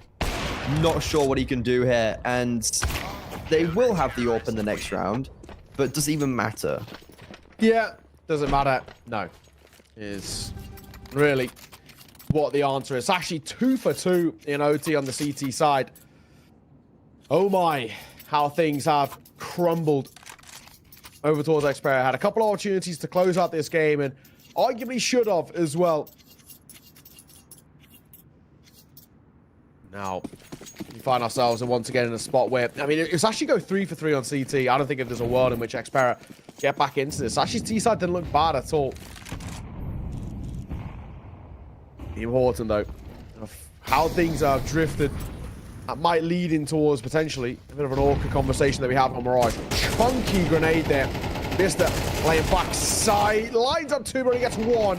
A lot of damage dealt, however. Might still be a possibility. Rifle's going 1 for 1, but it leaves it all down to Deagle now. Or in a 1v2. He doesn't really know where the second is. Has an idea about 1, but not 100% sure.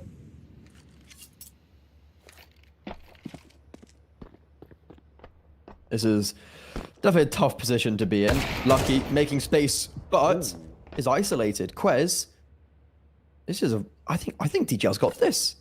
Oh no! What? DGL? Okay, that was weird, but he gets away, and now he can reset himself. This smoke says to Quez, "Oh, I could be down ramp. I could be going back in lobby rather." Or I could be going down the vent. I could be going through main. Like, Quez has now no idea where DGL has gone. And this clutch, still alive.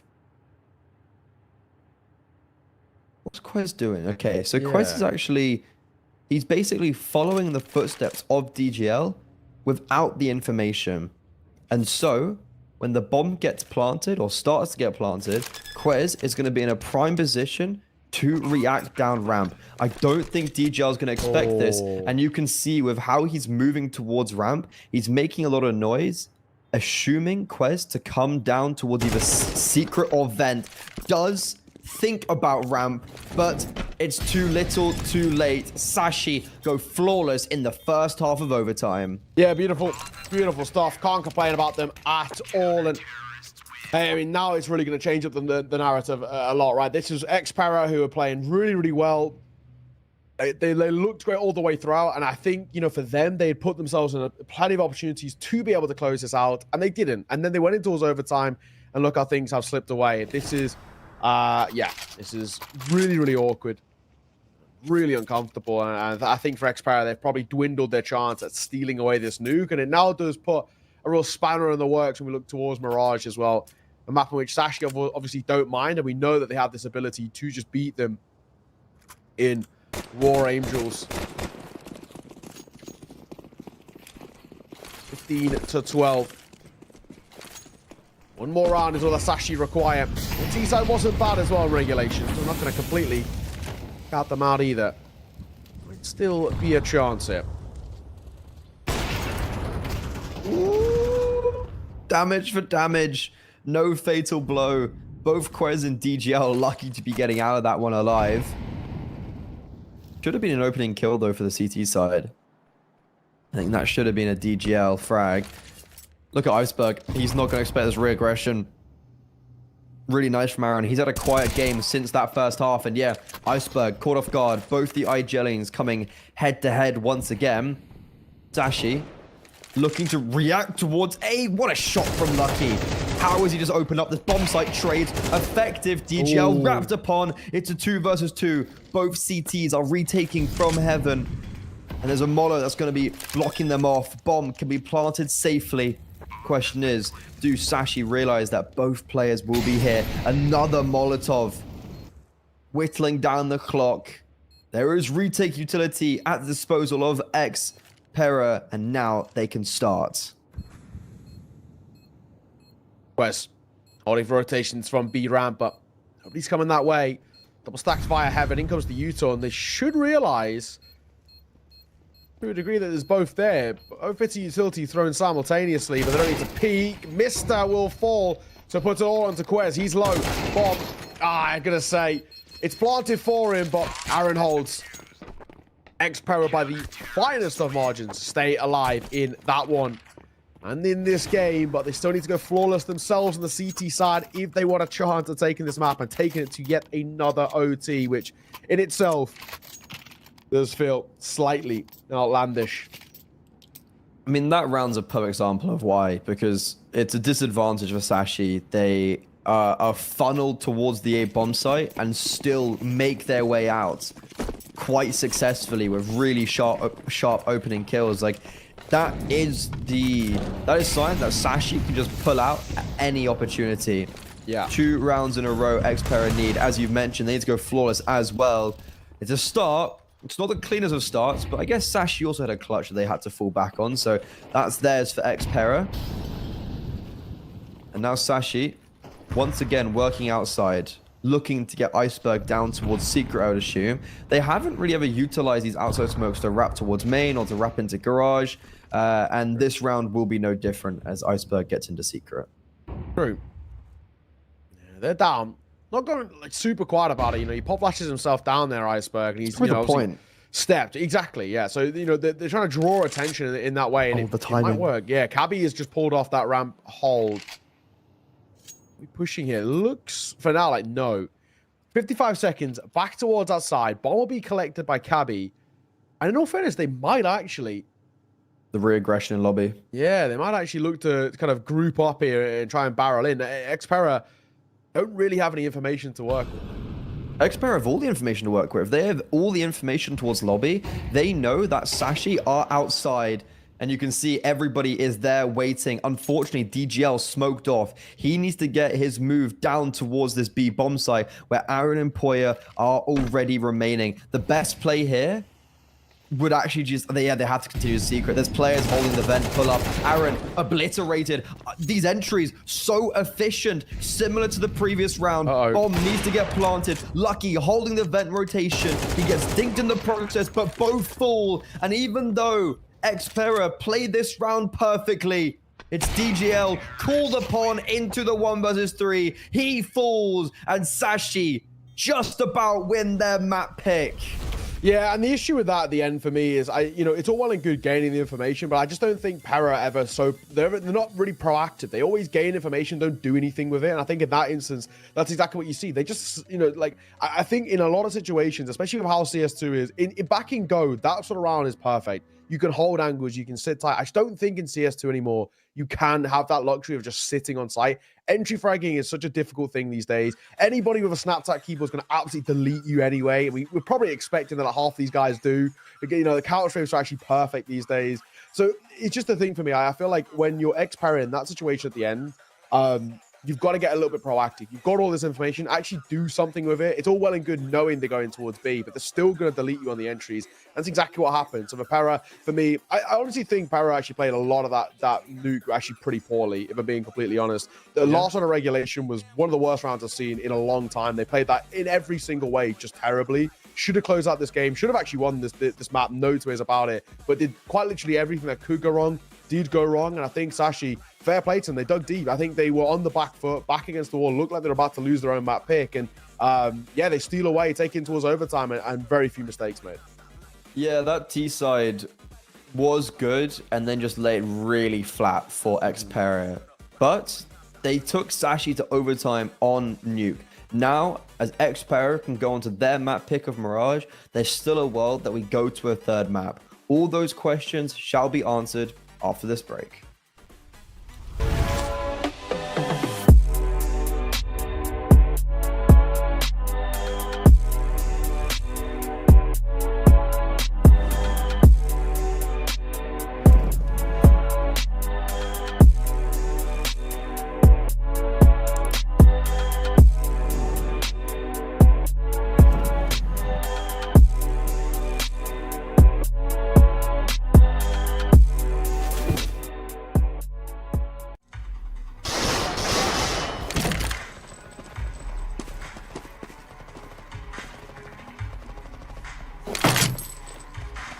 What kind of shame is this? Are you new? Ever heard of Hellcase? Best cases in the world. Book a rookie on me. Don't be shy, come on. Haha, newcomers are lucky today, huh? Hellcase, the best cases.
is a miracle, doc. They counted me out. Moment of truth, counting it down. Underdog story was down for the count. Back on my feet, back with a mic, back on the beat, back with a family that bang in the streets. The game on lock, I stand with a key. Standing my ground, I am planning to flee. Standing my ground, I am planting my feet.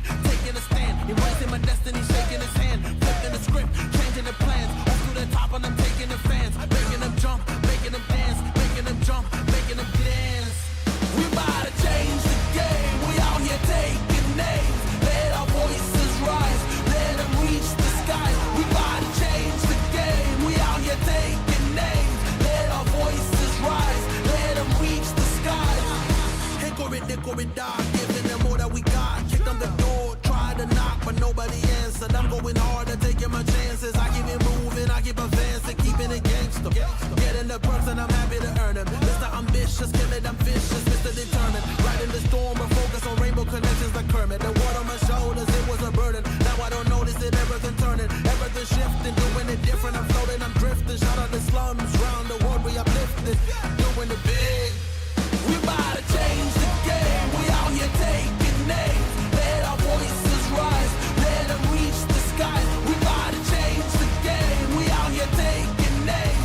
Let our voices rise. Let them reach the skies. We about to change the game.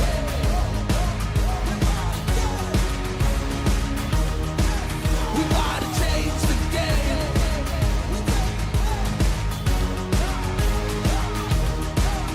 Let's go.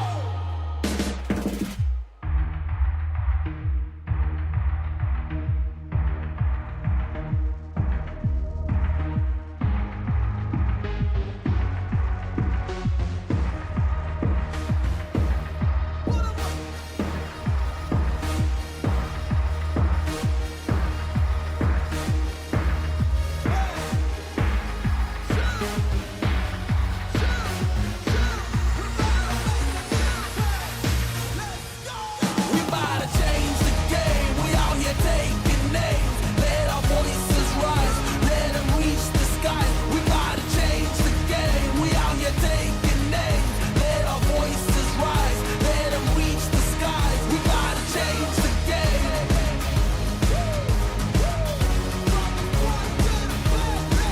We about to change the game.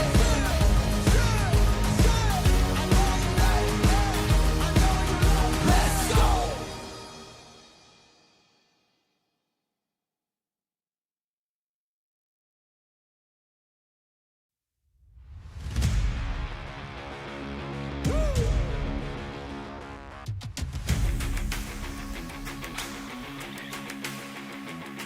Chill. Hey, chill. Let's go. I was born to kill it. I was meant to win. I am down and willing, so I will find a way. It took a minute, now it didn't happen right away. When it get hot in the kitchen, you decide to stay. That's how it winners made. Stick a fork in the hater on my dinner plate. I walk into the fire like it's just a bit of flame. I switch my style up, watch the money pile up. I'ma get rich or die trying, want me switch lanes. I'm always getting better, I'ma be on 5th place. On this one, then 4th on the next. 3rd, 2nd, 1st, 3rd, 4th, with the best. She showing love, give me all the raw energy. Don't stop, go ahead, get it in. Jump, knock, let me in.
And how long have you been here? From early morning.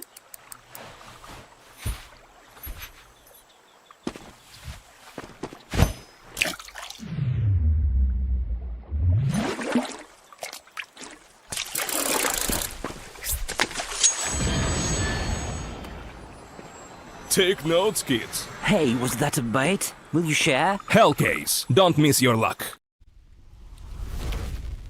Welcome back. We're heading in towards map number 2 in just a moment. And of course, I guess big conversation for us is, you know, with this Mirage, the pick of Xpera, fair enough, but not a map in which Sashi hate playing. So I don't think they're too upset to be heading in towards this one. And off the back of taking their own map pick in overtime, having to really kind of dig deep for that, might be a chance of the 2-0 here. It's a tough one to call, though. It's a very weird map of Counter-Strike in towards Nuke. Nothing really made any sense, but I think ultimately all Sashi care about is they won. Yeah, I mean, it was a weird game because it actually felt like DGL was out-AWPing Lucky. On the basis that we just never really saw Lucky pick up the AWP until overtime, but he was still doing really well with the rifle. So, you know, not too big of an issue for Lucky because he was still putting up great numbers, but DGL was at the top of the scoreboard for the whole server, and it was very obvious why. Like, he had a lot of really big impact rounds, especially those 4 rounds at the end of CT side they got, which prompted the comeback. He was a very beneficial part of that.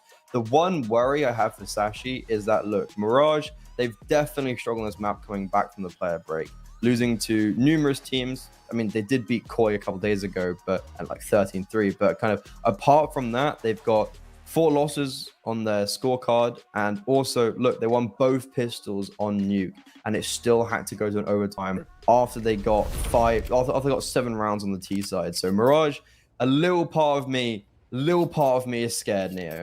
Yeah, no, I agree with you, man. I get it. I feel like for Sashi, there's definitely vulnerabilities here. I think this is the main thing. However, on the other side, one thing that is at least a positive that you mentioned, won both pistols, and they can do it again. That's at least the initial positives that you can take. Sashi on the CT side, flash and smoke combo. Cabby in trouble. Lucky gonna get one. Quez probably also a dead man walking here, and yes, he will. So a pretty good execute, all things considered, from Xpera. And a tough one now in the 2v4. They've got a kit, they've got a smoke. Both on different players. Don't think this is possible. And yeah, last player, 17 HP, dealt with Poya. Great 3k and great execute for Xpera. Therefore, they kind of break the they break the streak, right? Sashi, literally, as I was mentioning, a bit of a worry that they were relying on those pistol rounds a little bit. Well, they don't have that pistol round on Mirage to fall back on now. It's true. It is true. Xpera, good work from them. A pretty good pistol in all fairness. Just a quick A-pop. Nice and simple. Can't complain at all. No boost to come through, so Poya going to get probably the, I'm going to say, preferential peak, but managed to get the kill. Nays do a decent chunk of damage. We are seeing a force as well up on the CT side, and 1-for-1 isn't terrible in all fairness, but Quez and Lucky both very low. Very easily dealt with. Like, you'd think this was an eco pretty much, of just how fast this has been dealt with. Xpera bringing that momentum from Nuke, and it's like, okay, they probably should have been able to end it off in regulation on that map, and you could see maybe they lost a bit of their spirits because it went to overtime. However, still though, they can build up from that, and rightfully so, they have done that right now. Eco, first gun round, and we're very intrigued to see how Sashi play. All right. Well, for Sashi, lost force does really change things up. It does mean that Xpera will get themselves up to a 3-0 start, or they should do, before we see the guns come back out for Sashi. Not too much of a buy here, of course, for them. Few upgrades. 5.7, speed to 50, 1 nade, 1 flash, but I'm not expecting a hell of a lot. Flash doesn't really actually do a lot, in all fairness, as well. They get massacred in towards mid, leaving just Iceberg, the RGL, all alone.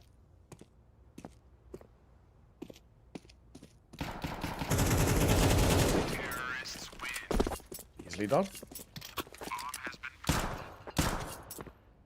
Very nicely done as well. Yeah, anti-eco dealt with. Xpera looking a lot faster here as well. I think we saw so many weird, slow, methodical, like not even methodical, but just slow defaults on T-side Nuke that actually were a bit flat. Whereas right now, they're looking a lot stronger. Sashi, gun round. No AWP out for Lucky. And they're going to be fighting towards middle as Xpera looking take the charge here. Sashi, already a player in underpass. This could get dangerous. Mr. the only player was actually swinging out. That's a little bit bold, but it works out in their favor. It might just be the starter where we get to see Sashi cook a little bit on the CT side. For the most part, unscathed too. Sashi, a little bit of chip damage, nothing too worrying. Lucky will take a pretty serious tag. That's 9 points of HP. Quez, the ladder. Alive, he's fine. Molotov will affect him and force him away. Mr. gonna find another kill, an important one at that as well. Quez still alive in towards under. It's a tough position to hold when he hasn't got the support, but luckily he does as Mr. is playing around, but he peers his head up and Poya finds a good fight. Strong fight. Xpera, that's going to keep them in the game. Vying for success on this A bomb site. Bomb needs to get a move on because the bomb's on DGL, so yeah, Goody's going to pass it along. I was going to say DGL is in a great position. Him moving and forcing the plant is not that great. This nade, oh, a lot of damage. And still the advantage maintained by Sashi. Also, there's Kabi coming in on the flank. They're being boxed in towards default, even though Bibu does get a kill with the grenade. It's Martyrdom style as Kabi finds his first 2 kills of the game and gets the first round for Sashi on Mirage. Yes, exactly that. All right, for Sashi, now that's where they can start things off positively. I guess, obviously, you can still make that argument of that being a, a bonus round and all the rest, but even still, look at this and we get to maybe see potentially where she can start to build upon having those rifles in play. MP9 is still going to be wielded here by Iceberg, but at least Lucky gets the AWP out much earlier, like we were talking about the Nuke. Felt like we barely saw it in regulation, only in towards overtime to come through. Iceberg will drop a smoke. Need behind it. Could do a decent chunk here. And actually will. Not bad. I jumped up towards sight. P9 will get one. He scared them away as well. Yeah. I don't know. Yeah, I was gonna say, I do not know what Xpera can do here. Everyone is there for the party. And yeah, DGL, a save with a minute left on the clock. I think that's actually the best choice. The question is, can he even get away? Because look, he's been boxed in. They're holding underpass. They're holding top mid. They're holding TV. They're holding everything. I don't think he can actually get away. If I'm Sashi, I'm hunting this. I'm not allowing that AWP to be into this next round. I think you're right. I think they should be hunting as well. They've got at least a little bit where they can drop over if somebody does fall, this, that, and the other. 35 seconds is a long time to try and stay alive for Deagle. He's still sort of slipping the net. And if he went towards underpass, he would actually continue to do so, in all fairness. They're not yet committed fully to this hunt. It looks like they're going to send Cabby poking and prodding. But then again, I say that, and everyone's sort of fallen away. They just actually played Reset the Bomb. So he actually might be given the luxury of keeping this AWP alive. Deagle hears all of this information, but like I said, I don't think he's going to be punished with it. He will be given the luxury of the save. Long time to do so, and probably a little bit of a nervy one, but all that Sashi care about on their side is keeping everybody alive. That MP9 in the hands of Iceberg gets a kill, then upgrades to an AK, so that's even great for them, and long-term economy going to start to build up for this CT side. Same cannot be said for Xpera. I think it's probably pretty safe to assume that they're just going to low buy around the AWP, keep money in reserves for the next, and just hope that the AWP can pull off a bit of a masterclass. But for being honest, this should be a Sashi 3-all scoreline.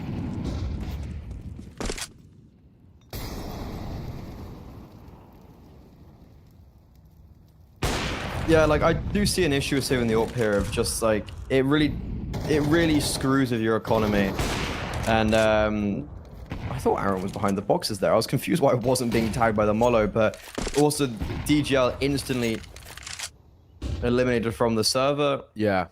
Very nice pick from Lucky early on, and also a really nice reaction from Iceberg here to catch Bebo off guard. So the one AK, the one other scary factor for Xpera can't be used anymore.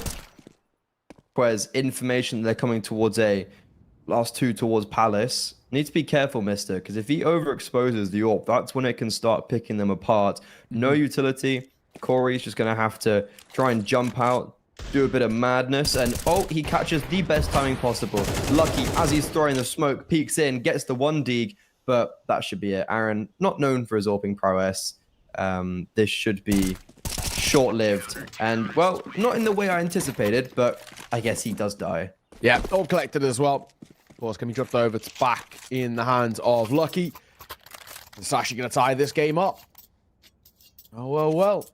Now maybe a chance to work with where potentially we can start seeing a bit of this back and forth, or maybe even just this continuation out from Sashi. I mean, they have actually looked very good in these last few rounds since they've had the guns out. And if they can kind of continue that, then maybe, just maybe, a bit of a chance. But Xpera back into a buy of their own. It goes across deck, apart from that one Galil picked up by Deagle. Of course, that's where sort of saving the AWP has slightly screwed his economy. Of Lucky as well, posted over towards B on the little truck gap angle.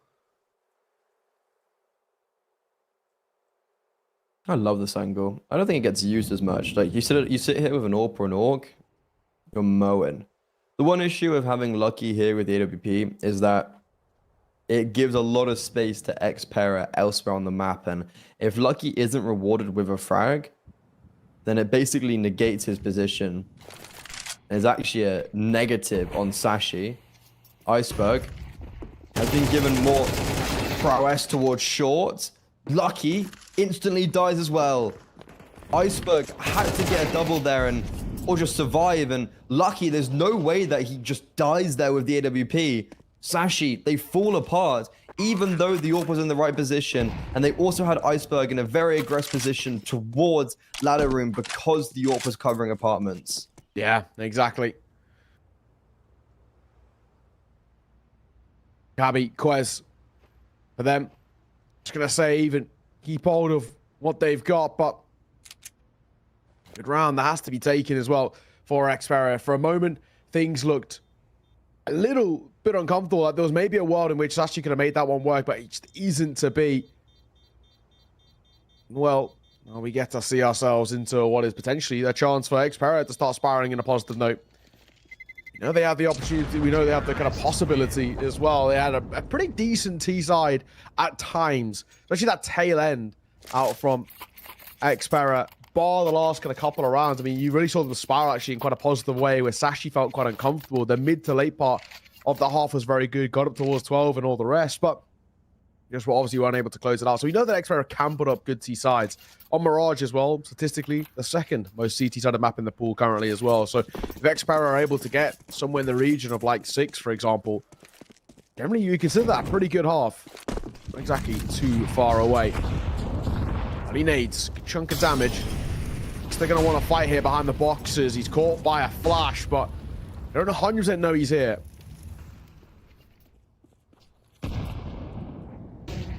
This is a very prime position. Vista, well, they seem to know where he is now. Molotovs come raining in, but at the cost of Corey's life. Reinforcements, support as well. Xpera, they have to be able to redirect themselves. I don't think they can go middle. Going middle seems like a death trap right now. And even then, there's actually a player caught up underpass. They try to wrap around. Oh, they're making it work. Lucky, his AWP somehow gets bested. DGL, I was mentioning how he was actually winning out those AWP duels, and right there is a prime example of it. He just breaks the deadlock in middle when he has no right in doing so. True. Iceberg Cabby 2 versus 3, but a doable one at that just because of how low Deagle is. Not going to clear, though. Poya. He'll get his, just holding for Iceberg. Leaves Cabby with it all through, and this doesn't really feel like a doable 1v3 because he's being held both in towards mid. A patient play, and Xpera now looking very good on this T side, and Sashi, as we saw in a couple of instances towards Nuke, similarly here, are now starts to dwindle a little bit in terms of their consistency, and this is feeling pretty awkward. It is indeed, yeah. That's a weird round from Sashi. Like, they have, like, I honestly don't know how Xpera actually win out. Like, I actually don't understand how Xpera win out that in middle. It's because Lucky maybe wasn't as posted in connector. I think he was kind of going back and forth between A, and as he comes back, it's just DGL holding for him. But what, a 2-man advantage? Sashi, they let it drop, and now onto an eco. Cabby, the only player with any, I guess Quezgo and MP9, but you've got an MP9, A1S, and that's pretty much it. MP9 has been baited in for, and the MP9 will get one, and a dink, it appears, on Bibu. There is a fast flank coming in from Cabby with the A1S, and then Iceberg close in pursuit, but maybe they get one. I guess Xpera not speeding up does benefit them. Oh, Corey catches Lucky. Cabby's got himself an M4, but might even do all too much with it. It might be once again just an early call to save, and looking by the direction he's heading, I think that is exactly the case. There we get USPS, though we'll get a consolation kill. BB does get caught in from behind, but unfortunately it's not exactly a recoverable weapon for Iceberg. That's going to make his life all the more harder. Maybe, though. Maybe catch Poya off guards. Does get a tag, but not enough for the kill. Poya will get his. Cabby just keeps hold of the M4. You can't really ask all too much else apart from that. Now, once again, we start to look at what is very solid C-side out for Xpera. Maybe really opening things up with that potential of heading towards our third map. And Ubis up on the docket would change things up a little bit as well. For Sashi, I feel like for them, it's a good thing to try and close this in towards Mirage if they can. Ubis is also a map in which Para at points made a very strong part of their pool.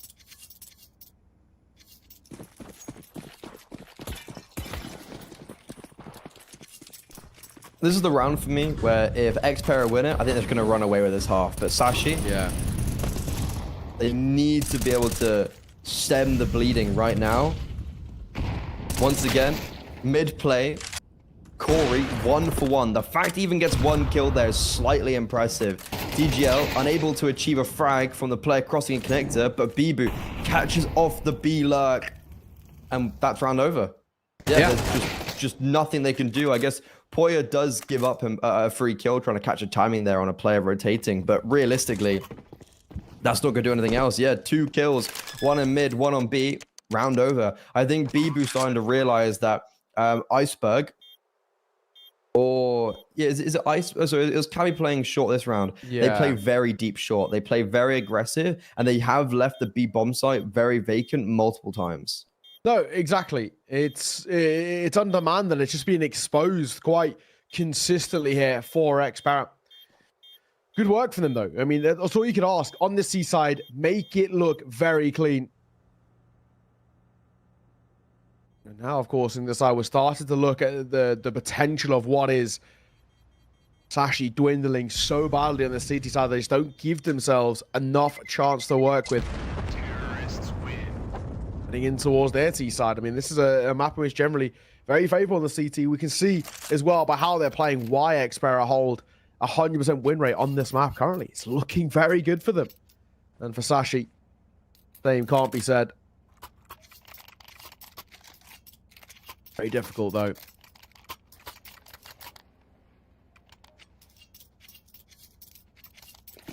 Once again, though, with the saves, we're back into a bye, but for Sashi, I think fundamentally the mental really has to change here. So far, their approach has been awkward. Xpero is getting way too much control in the early part of these rounds and then breaking open this defense with ease.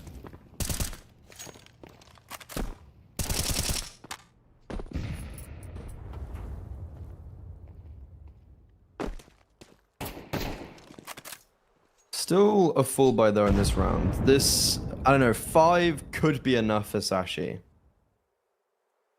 But I think this realistically could have been a 2-0 for Xpera. Probably should have won it out in regulation on Nuke, and then we're seeing how good they are on Mirage. This would be definitely one of the bigger names to be winning out against on this map and add to their resume. Mm-hmm.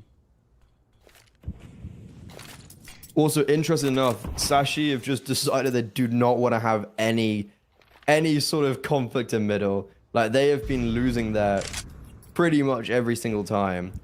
And so now we see them playing more on the site. Lucky, on ticket, will claim a frag, but Iceberg making noise, jumping up and jumping down. So, sure, Xpera have a man disadvantage, but it's Iceberg once again alone towards his B bomb site. He got plucked and picked apart last round pretty instantly. I like this off angle.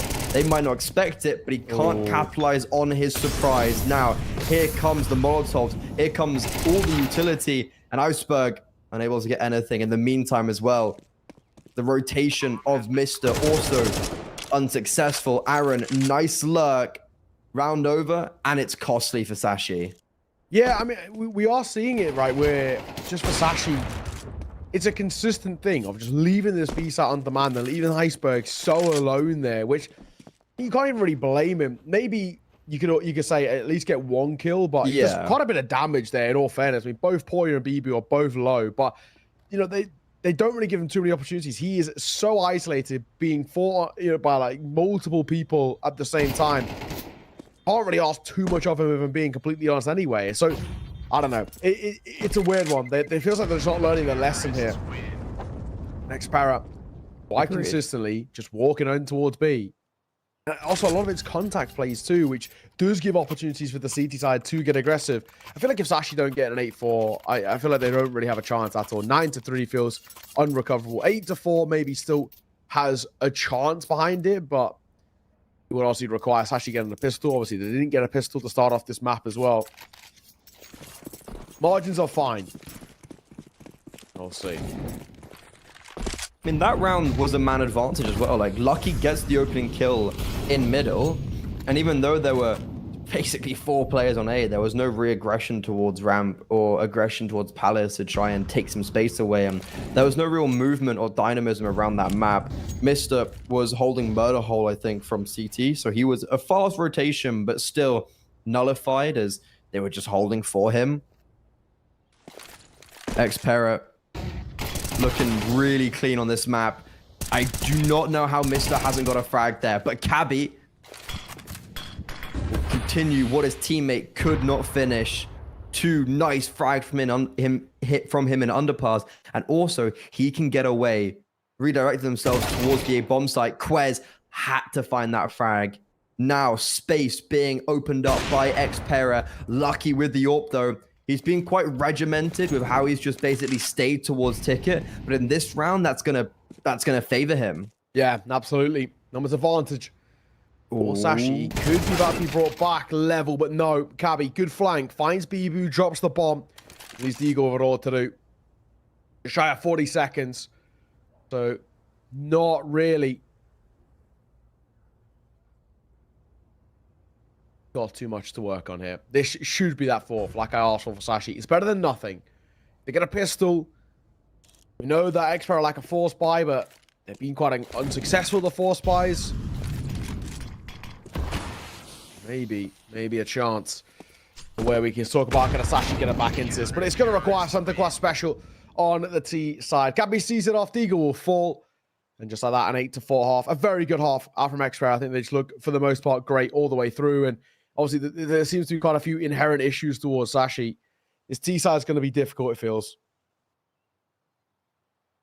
I mean, it's a good final round. I guess just because of Cabby. Like, without Cabby, that wouldn't have been one. Pistol round, mandatory. And For Sashi, a team of this caliber, you'd expect them to be able to come back from these other situations. You know, like they've taken maps off Mao's, they've qualified for big lands. They've played 2 big lands both in Saudi Arabia, kind of back to back recently. Like they've got this experience. It's a team that I would anticipate to be able to win out a game like this. But this pistol round, I think, is where it all starts. Good stack as well from Xpera. 3 players towards the B bomb side. Flashes, not going to be blinding Corey. Bibu gets the opening kill. Bibu gets 1 more. He's doing so much work towards short. Both now him and Corey are dinked. Aaron's been felled. And all of a sudden, it's a mad advantage in favor of Sashi after Xpera got the first 2 opening kills. And what? How does that round go so easily in favor of the Danes? Yeah, I don't know. Some of these rounds are wild, right? Just when you think it's going to be locked under, you know, like you mentioned, a nice opening double comes through from Bibu, and it looks like it should be absolutely fine, and then it's not so quickly. Well. 8-5. Now maybe a chance. I did say as well, Xpera, they do love a force buy on CT side, but so far, all the CT side force buys after losing the pistol have been unsuccessful. This one might join that a favorable percentage. If that's the case, Sashi can make this a 1-round game, and then we are really talking about something being on the cards here.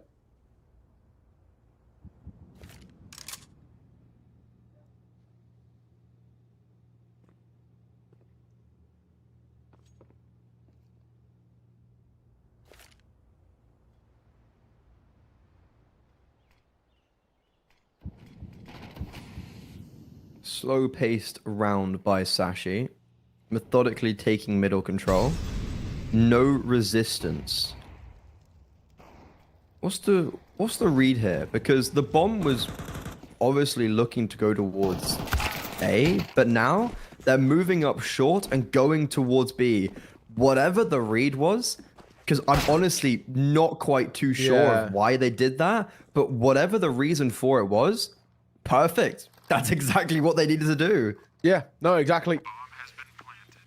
Not only that, I honestly think probably the way to go around this for Pere at the end of this round is just to keep hold of what you've got and sort of utilize these semi-upgrades in towards the next and just say that's that. Yeah.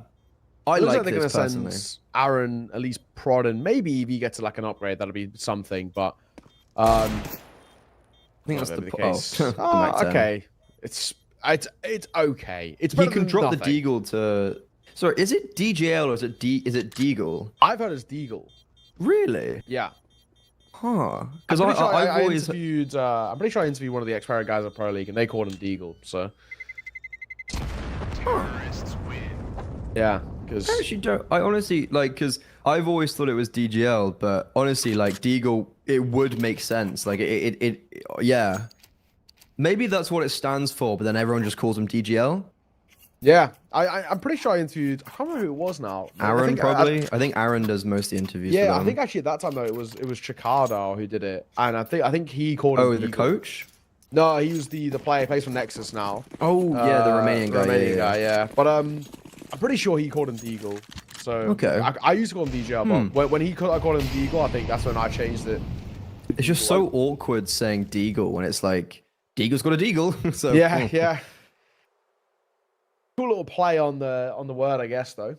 Yeah, I like it. He's also really crisp. I remember, like, he's had a very FPL team, kind of the Xpera, yes. Like Bibu, DGL, Hoya, like high hitting players, and it's about just making sure they can play Team CS. And well, this is kind of why, like, you're on a low buy, and look how much damage there's been. DGL still has a tag in play as well. Lucky loads of 28 HP. The read is here. The rotations are flooding. Let's Sashi playing damage control. Bomb is going to get planted, but look how close Aaron is. And he's not even going to try and like hide it as well. He's coming straight forward in, but they... What? Sashi, they just claim every single frag in the blink of an eye. A 2 versus 4 cleaned up so easily. Yeah, 2 versus 4 ends up being the 2 who survive it flawlessly. And now do make this a 1-round game, and we have absolutely something on the cards here. Being completely honest, this is where this gun round is uber important towards Xpera. If they lose this, then potentially we're going to be talking about what is an 8-7 turn 8 tour, but probably the 9 in favor of Sashi. If they win this round, they're going to break that seat-side economy once again. This is a very important gun round for Xpera to keep sort of the lead and in control of this game. And at the moment, Sashi are looking revitalized. Confidence is there. Yeah, like that last round's a tough one for Xpera, I'm not gonna lie. I think if I'm Xpera, I'm definitely thinking about that in the side of my head, because it's like, okay, it was a low buy, but you really should have been winning that one out. Or for DGL in this first gun round towards Ticket, playing similar to how Lucky was playing with his AWP towards the later stages of their CT side. Not about for Lucky, and could have afforded one, to be fair. But I think this is looking like a wrap towards B through short. Nade in the smoke in window, or I think it just faded, actually. Yeah, Cabby just gets caught off as it fades. Iceberg, though, look at this. Slip the net. Won't anticipate the second player window, but also won't anticipate the player on the balcony. Corey plays anti-flash. There was no flashbang. I don't think there was ever a flash to actually blind him. So, because he's just staring into the wall, waiting for a timing, it's a 3 versus 3 retake now for the CT side.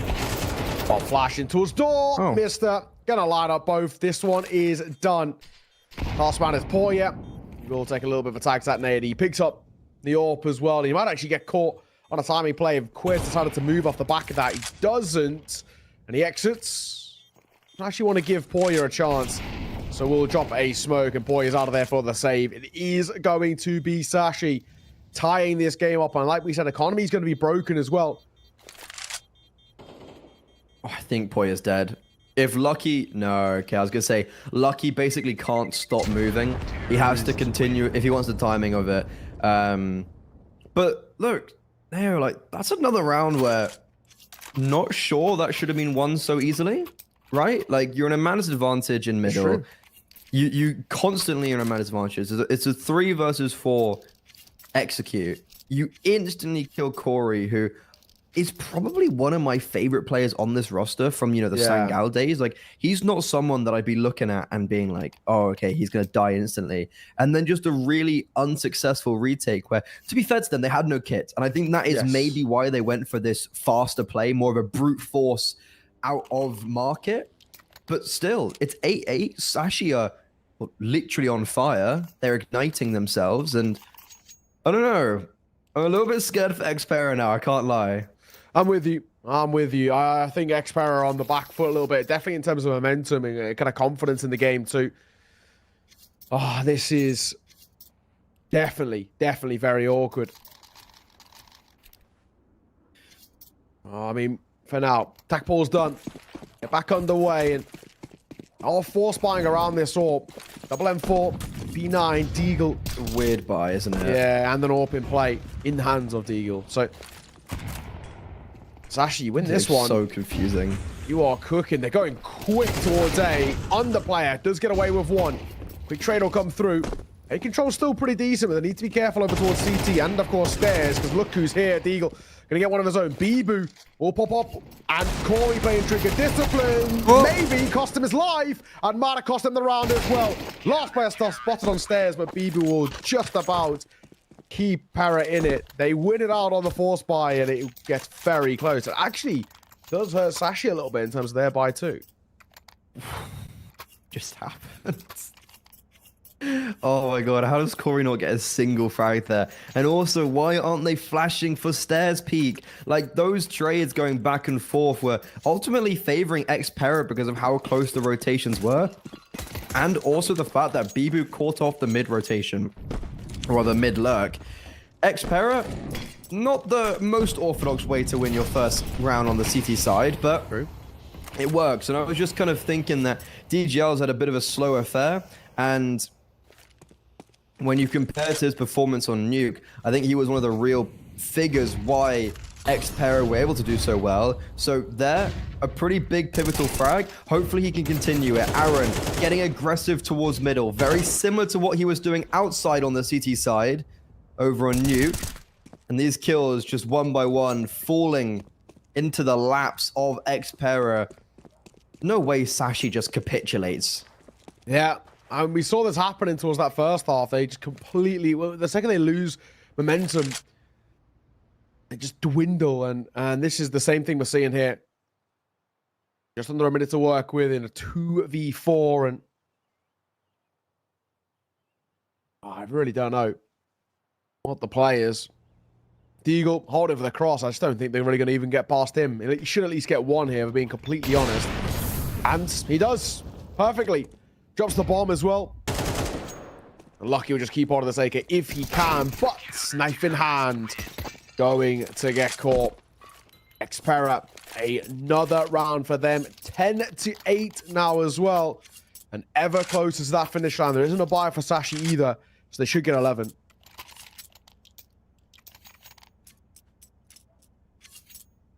I'm quite disappointed in Sashi, all things considered. Like, yeah. I don't know. They really, like, what's going on this series? Like, I don't think Xpera are a good team. Do not get me wrong. Like, they're top 50 count. They're a top 50 team. They've qualified for the close qualifier in the RMRs. Like, they're a strong team. But I think Sashi, like, I have very maybe there's a conversation line to be had for Sashi where expectations have been inflated due to two very immediate results back-to-back in close qualifiers that led them to qualifying for Yellow Compass and also the Esports World Cup. Like, this is a good team, and I think you touched upon it at the very, very start, Neo, when you said it's a bit of a random mix. It's not the team we anticipated to be the next squad, right? Like, they looked really good in Espionage, don't get me wrong. I think they were actually really good, but I didn't think they'd be that next top 20, top 30 team, and maybe their expectations have been slightly inflated because of those really good results they had at the end of the season last season. But I don't know, they're still playing a Counter-Strike. It's just they're falling apart at like very pivotal rounds. It's true, and I think it's going to cost them this map, and it cost them almost losing map 1. Now again, very true. Right at the tail end, Poya, we'll see off the last, and well, 11-8, and a buy to come through for Sashi, which could be their last, if we're being completely honest. Lose this, and that is probably that. Done and dusted. The issue that we find ourselves in when we look at this Sashi side is momentum obviously sort of escaped them. They're looking awful right now, and it's just about, can they actually dig deep and get it back, or is this going to be where things dwindle? They were able to do it on towards Nuke, but of course that was their map pick, one of which they were expected to win. This is Xpera's, and obviously they're expected to win this. And they continue to go in their favor. Corey just gets a really easy Cabby dry peeking top mid. I don't know what the idea is there. And all playing short is one of the most common angles anyway. I feel like there was a flash somewhere, but it just wasn't timed correctly. Like, I don't know. Also, double AWPing. Xpera, they have the funds, they have the confidence. And look at DGL where he is with his AWP. He's over in Palace. So you've got, like, Corey holding down B, Deagle holding down towards A. I don't know. This is looking fairly closed off. If I'm Sashi, you've got a man disadvantage. You don't have Lucky on an AWP to maybe try and open up this round and speeding up. Are they going to actually go towards B? Oh no, they're redirecting themselves. But then Iceberg dies in connector. Yeah, okay, so they were going to go towards B. They kind of fake it out and choose to go back towards A, maybe with the premise that Iceberg has called for this and he's maybe heard some timings. He's in connector, but he dies there, round over. And yeah, like, I really do not know what Sashi can do, and it's felt very flat. They lose that opening kill, and it just all kind of spirals against them. Xpera, they're going to be hitting 12. Yeah, deservedly, it has to be said. Debu, 2 more at that tail end, the last man, dead man walking. Quez, he gets himself just that consolation before he gets immediately traded. And, of course, now, 12-8. No real buy to work with, not a proper one for Sashi either. We've got 2 Galils, 2 Mac-10s, and just a Deagle. But Sashi have fallen apart in this Mirage. They had so many opportunities to make it work. The first half, most definitely wasn't good enough. I mean, the no two ways about that. And then on the other side as well, things dwindled here. They had a bit of momentum. They looked okay with the force buy and the rest. And then, unfortunately, the second the guns came back into play, Xpero went around and it all slots itself into place. 12-8. And yeah, now, of course, with one. Nice shot, Corey, for the first. Looks for a second as well. And he will get it through the flames. He finds that shot towards Quest. He looks for one more, but Lucky will trade.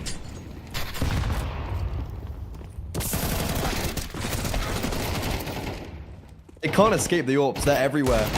It's It's just omnipresent AWPing right now. And I like this Corey AWPing arc. What a great round. Like, that last round was just fantastic once again. Xpera, they're looking really quite spectacular here. I really think there should have been a 2-0 in their favor. I think we should have been going to the next series now. I don't think it should have gone to overtime. They just really fluffed their lines quite amazingly, actually, on Nuke, on that T side. But they really stepped up there towards the end. And just in general on Mirage. Like, they allowed a few rounds to come in, but ultimately we're going to a third map. Yeah, no, exactly that. And I just think it's the kind of a bit of a capitulation in both halves at separate times where you can just see how that map is just a little bit of a weakness towards Sashi in some areas, that they just don't look as comfortable or clean as they should on it. But we're going to have to see what it looks like in towards map number 3. Anubis is up next. This is a map that Xpera have liked in the past as well. At one point, it was kind of their perma pick as well as they go-to. So definitely one to keep an eye out for. Sashi, they play it, but maybe not as successfully. So we're going to have to see how they recover off the back of losing that one. For now, though, we're going to throw this one to a break. Sit tight. See you soon.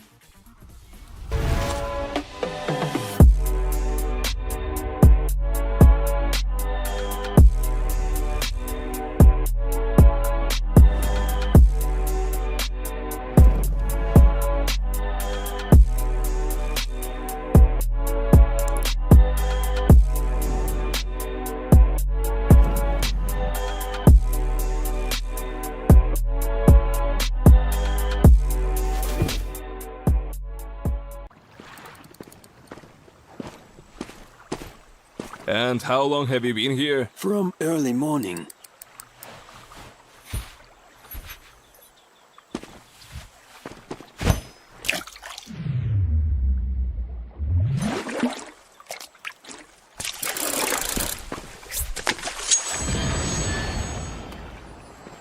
Take notes, kids. Hey, was that a bait? Will you share? Hellcase, don't miss your luck.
Yeah.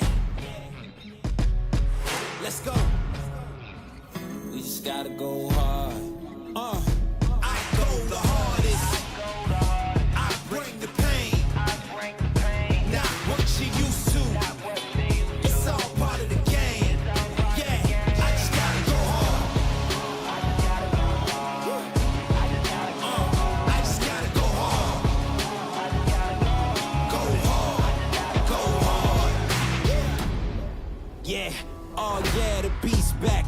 adrenaline pumping through my veins, can't relax. Original, I am not the same as these cats. I sting them if they never ever mind and they beeswax. I don't ever cap, but I'm wearing like 3 hats. Never been a rat, but I know where the cheese at. You'll never get a trophy cause they all here where we at. You better believe that. When it's all said and done, I'll still be here standing. Never took a loss and it ain't something that I'm planning. I dare you to say something. My focus is A1. Every dog has its day. It's been mine since day one. This is real grinding. I'm still climbing. While you still trying, I'm still shining. It's real blinding. And I'm getting hotter too. Talking top 2, I'm not a 2. You let the pressure bother you and I do what I gotta do. Let's go hard.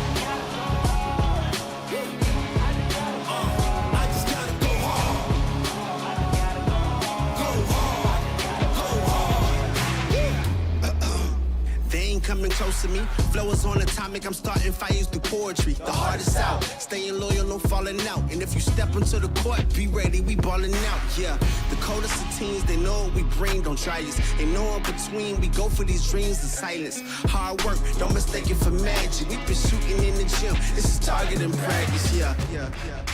And I'm just getting started, get my feet wet. It's all in repetition, ain't a secret. All facts, all black dress code. Pay me my respect, collecting every debt. Oh, the hardest. I bring the pain. Not what you used to. It's all part of the game. Yeah, I just gotta go hard. I just gotta go hard. Go hard. Go hard. Go hard.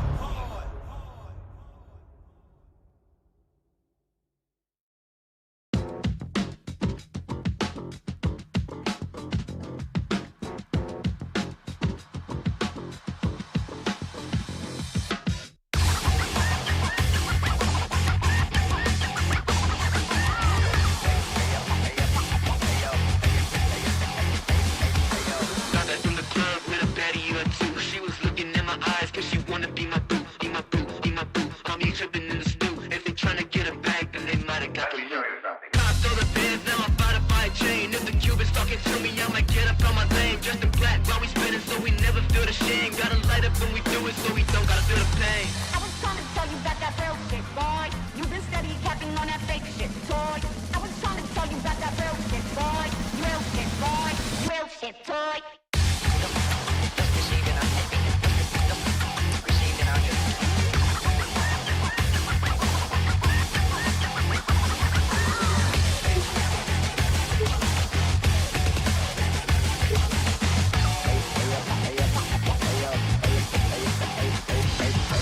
Been around, burn out, blow it to the penthouse. Shotty's going crazy, then they quiet like a church mouse. Land up with the customs and we never get to get it out. Nitro in the engine so we see what it's about. Always wanna talk, but you never want the smoke. And you flashing all the guns on your live, you a joke. Closing up with bodies when you never ever roll. I'll be pressed to find a shooter who be lacking in the soul. I was trying to tell you about that real shit, boy. You been steady capping on that fake shit, toy. I was trying to tell you about that real shit, boy. Real shit, boy. Real shit, toy.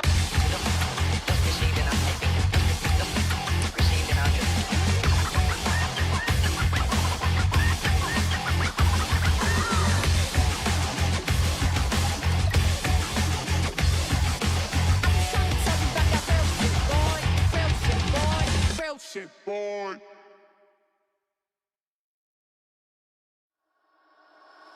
Fumble a bag, now I when I fumble a bag. Fumble a bag, now I when I fumble a bag. Act like you know how this goes.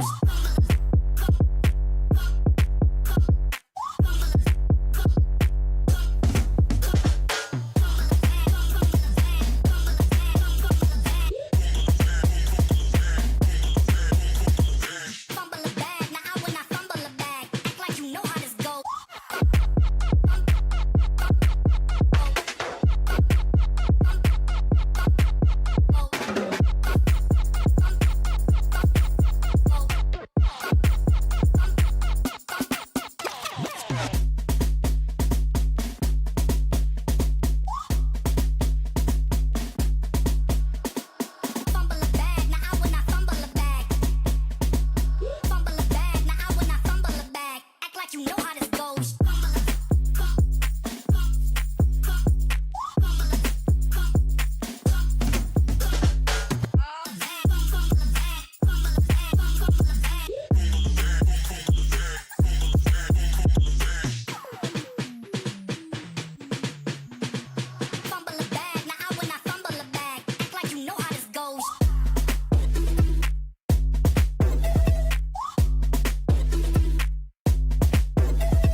want is right here. We gon' give them what they came for.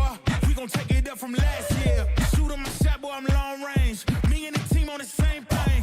Stay down, never switched up. Only thing changed was the game. I'm in the zone now. Nothing can change what we on now.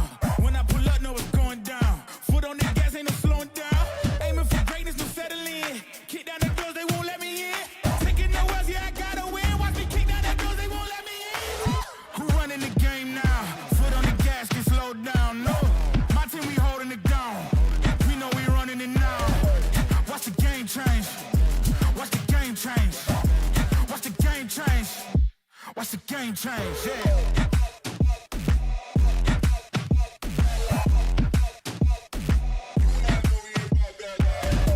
Watch the game change. Watch the game change. Watch the game change. Watch the game change. I do not gamble, but bet on me. Tell them that's life, yeah, it's still love it. I'm taking a shot for my enemies. I can't waste no more time on my energy. I know they know I got it on lock. Go against me, that's a long shot. Cause I'm counting wins all around.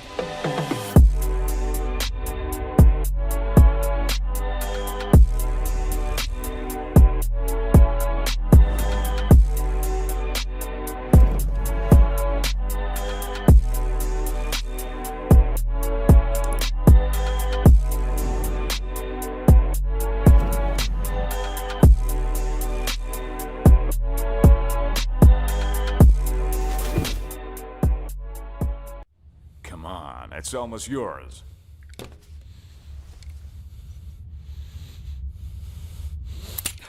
When are you gonna get another chance like this? Go ahead, go ahead. Why are you slowing down? You almost got him. Come on. Whoa, whoa, whoa, whoa. What's going on here?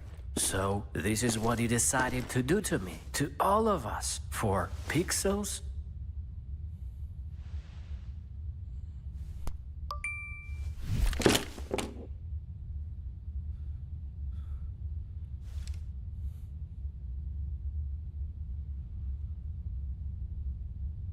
Fuck you and your Roland. Let's get out of here, bro. Have you seen how many scammers showed up? Map 3, I'm honestly not sure a lot of people would have expected this if you look at Sashi versus Xpera. I think a lot of people, after especially Sashi's win against One Win yesterday or the other day in this tournament, that they were basically just going to cruise to the finals and retain their title. But now we're going to a third map and everything is kind of up in the air a little bit. Yeah, I know. I look at this sort of with a little bit of an open mind in the sense that I think Xpera have kept themselves afloat in the series, but also actually probably given them the best chance maybe at taking the series too. Anubis is on paper a map in which is favored towards them. And the way I look at it, Sashi have had their weaknesses on it. This is probably, I would arguably say, bar their permaban, their worst map in the pool. So actually now, the fact that it's come down to a decider here, for Xpera, they're probably actually relatively happy. First of all, keeping the 100% win rate on Mirage, always good. Right now, 11 for 11 over there, which is, I mean, that's pretty commendable. They've actually scalped some pretty big teams on it. So fair play to the Xpera side. And then obviously now, going in towards Anubis, at one point, this was sort of their perma pick. So the fact that we get this as a decider, I think, yeah, generally the Xpera guys actually going to be pretty happy with this. And I think this is where potentially, at least for me, I originally came in towards this series saying I think Sashi were the favorites. But now I think that it's gone 3. I think my opinion is slightly changing now, where I feel like Xpera have got the better chance. Yeah, and look, like Bibu's just having a fantastic performance. Like he's just having this amazing series, and I don't think it's really looking like you don't notice it, but he's been so consistent across both of these maps, and it felt like specifically on Mirage, it's just everybody stood up for the Xpera side. DGL maybe a little bit slower with the AWP, as in like we didn't see him get too dominant like we did on Nuke, but even like Aaron, who was at the bottom of the scoreboard for them, like he was still getting opening kills in middle, and we saw him getting very aggressive on the CT side in both the maps we've played now. So I'm expecting a little bit something similar of him in middle, potentially on Anubis on their CT side. I think we're going to have some aggressive plays, and I really think we're going to see DGL shine on this map. And honestly, I don't think it'd be too much of a surprise if Xpera are actually going to be the first team that book themselves a slot in the semifinals here at the Hellcase Cup 10. They'll be playing off against the winner of Miles NXT or Endpoint. Anubis shall decide their fate. Well, let's take a look and see. What have we got? It's Sashi who won the knife. They've chosen to start T side, which is, in all fairness, pretty understandable. T side is, but no, this is the only map that is considered T side, if we're being completely honest, right? And of course, the fact that it's gone down to the side of this pistol can be pretty important. It looked like Sashi had the favor in the pistols, then Pero were able to bring him back to degree. Hello. Oh Wait, my god, what? Cabby. That confused the heck out of me. I thought he'd lagged out or something, but he still actually either tabs back in or stops looking at the radar or whatever, but they're going to make this pistol work. How? Have they got away with it so clean? Well, yeah, that was a weird one. Like, I was watching Cabby and I was like, wait, am I still sleeping? I was like, isn't he supposed to be killing him? Yeah. But what we've seen in this series is pistol rounds. When a team wins them, they end up stringing together numerous rounds, and that seems to be a pretty common theme. So with Iceberg leading by example, a very nice quad kill from him. I'm expecting Sashi to be stringing some rounds in a row here. They won the knife round, they won the pistol round. It's a good start for them on this decider. Yes, exactly. Exactly what they needed. Really great round to take. And now on the other side too, maybe. Well, where we can start kind of working about Sashi. Yeah. Oh, by DGL. I'm going to say, they love these 4 spies, Para. They're yet to win 1. They've had 3 so far. Very close. Yeah. Yet to win 1. Those are always probably a little bit of a disadvantage. And it looks like it's going to be exactly the same here. We've in total had 4 spies on the second round after losing a pistol. And this is about to be the 4th one lost. Actually, we'll get a 2-0. And then probably a 3-0 start for back. It looks like we're just going to full save here for Xpera, however. I mean, it's like, as we've seen for the Xpera side, it is dangerous again when they do have a more gamble site towards one bomb site, and so they basically just relinquish one side of the map. I guess Sashi have been pretty lucky at always going to that side of the map. And then they just save and bring it over in the next. Very unfortunate start with DGL instantly being naded to smithereens. And then Aaron kind of cleaned up in due course towards B. But we're going to have a Scout, MP9, and Deagle weaponized for this 3rd round. So Sashi, sure, it should still be a round 1. They definitely do need to be careful. They don't just like lackadaisically walk into someone's crosshairs. Yeah, it's true. It's true. But now, it goes a little quiet and probably will be expected to carry on in that way. In this one, I'm not expecting a hell of a lot from Para. Of what's saved over should be Sashi getting a 3-0. And they're looking pretty good on the T side out the gates. Obviously, most teams look generally a little better on T side as it goes. Highest T side win rate of any map. Currently, lucky for the first is good. Cabby going to try and take some of that space. And he will take a tag. Maybe he doesn't want to overface the Mac 10, running and gunning. Gonna get 2 there for Mister. Beautiful stuff. This round's done once again. Nice and easy.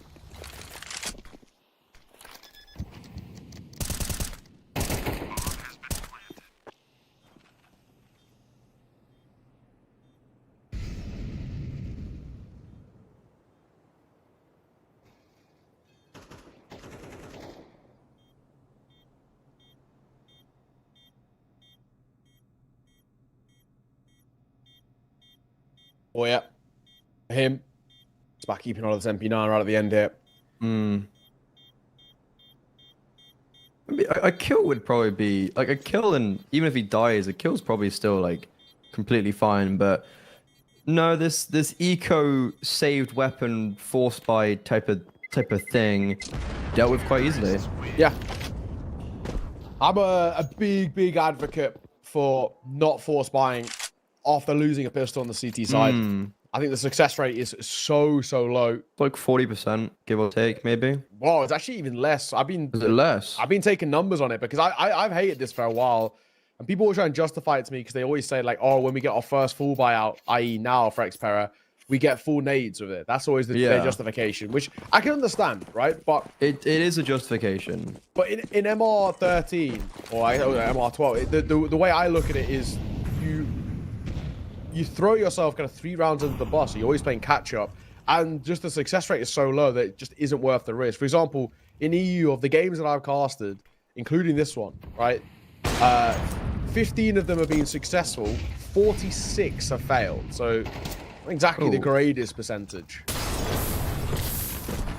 It'd be really interesting to like go deep in and be like, so then what's the success rate of winning this gun round, for instance? Because like, look, the AWP is out and the AWP's already been used very successfully to get an opening kill. They've then aggressed towards B. So this round's looking really good from Xpera, but I do agree with what you're saying of like MR12, you give away those 3 rounds quite early on, and sure, you get a purchase out, but if you're allowing Sashi to have these flawless rounds, then look, their economy equally is in a really good position. So even if they lose, they're still quite comfortable. Iceberg, oh, that could have gone very wrong. Now, DGL alone on this A bomb site. He falls. Sashi, a 3 versus 5 where they really didn't have any map control, relies on their leader, and he steps up the spearhead onto this A bomb site. Now, it's all just about playing this post plant. It's a good angle from Mister. Not going to pop flash and hot though, so he's going to take first contact, and it doesn't go well. Aaron will find him. Lucky and Iceberg both tagged. Molotov going to come down just as that smoke starts to fade. So Lucky stopping rotations coming in. Oh, that's massive. Beautifully timed. Because of the molly as well, they didn't expect Iceberg to be there. Nate, in hand, will cost him his life. Lucky, left alone, but time so far ticked. Yeah, no kit. Lucky realize nobody's on it. Keep on of your AWP, fella. You've won the round. I think he's dead. He probably goes down to the bomb. I think you are right. He's so low. Oh, he's all right. Not as much damage as I thought it would do, in all honesty. Most of the maps, the bomb radius is pretty extensive. But still, that is all lost just due to taking way too much time. I mean, it's also lost because Iceberg is just fantastic. Like, he does just have a great round there. Like, you know, he finds his space in middle. He catches up. Was it Bibu, right? Was the Heaven player? And then it was DGL on A. And like Iceberg, fantastic double. And then also wrapping back around, not only clearing CT, so you have Lucky being able to like not be scared of that, but also then coming in, like getting that backstab on the player in camera. Like that was a great round from Iceberg. Like he's had a great start. He got a 4K on the pistol, remember, as well. So he's literally single-handedly won 2 rounds for Sashi, and he's like the one player that you don't really anticipate to do that, which makes this very scary for Xpera. Very true. Very true indeed. 4-0 start is massive off the back of this timeout. Underway, and we have to look at maybe now where Xpera are going to try and get in towards this game. They do have a full buy, which is good. Lost bonus is built up, so they're chilling. You also need to be careful not to let things drift away out of kind of contention. You can't allow Sashi to put up too many rounds this early in towards this T side where it feels like a bit of a no contest. And at the moment, that's sort of where we're getting. Iceberg in main. First contact for him. He'll be out in front of that smoke as well. It's a great entry as Bibu gets caught, and Iceberg going to continue flooding his way in. Mister with the support. We'll catch Aaron too. That's the A side taken. That's it. They're probably just safe here. Bomb has been planted. I think that seems like the right play. Yeah, it's looking a bit touch and go for the Xpera side right now.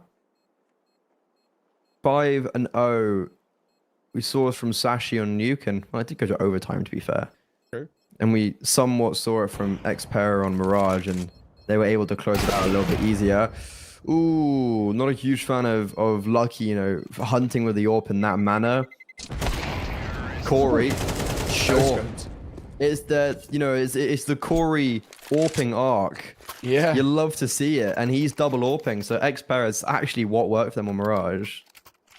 Very true. Well and good, Corey getting kills at the end there and the rest, but it's still a 5-0. It seems to be whatever Xpera seem to throw at Sashi. Nothing sticking. Looking very good right now. 5-2-0. On T-side, out the gate is a pretty massive start for Sashi. Xpera, this is meant to be a good map for them. It used to be their go-to. So far looks anything but.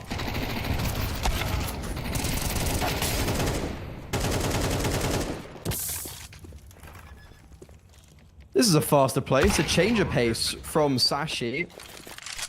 They get one AWP, and Poya, who's also yet to frag. Bear in mind, he was playing really well on Mirage, but now not anywhere to be seen. And it's going to be another save for Xpera. They have just been consistently forcing the issue with all of their saves. And, you know, fair play, really good economical management. But then you start adding that question into the mixture of like, right, now you need to start getting rounds. You're 0-6 down. Sure, you've got the weapons, but you need to be able to do something with them. It's true. It's true. At the end here, one exit frag gets found on towards Iceberg, but it's not the most damning thing in the world. The RGL's really leading by example to 10-3 for him. Cracking open sights with ease. With ease.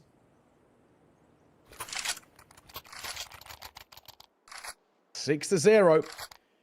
Pretty banging for Sashi. Xpera look all over the spot. At the very least, though, they're calling for saves pretty early, so they're just keeping the money intact, which is, I guess, a small silver lining. But money doesn't really make too much of a difference anymore. Right? We get it to a point where it is very much looking like Sashi are running away with this third map.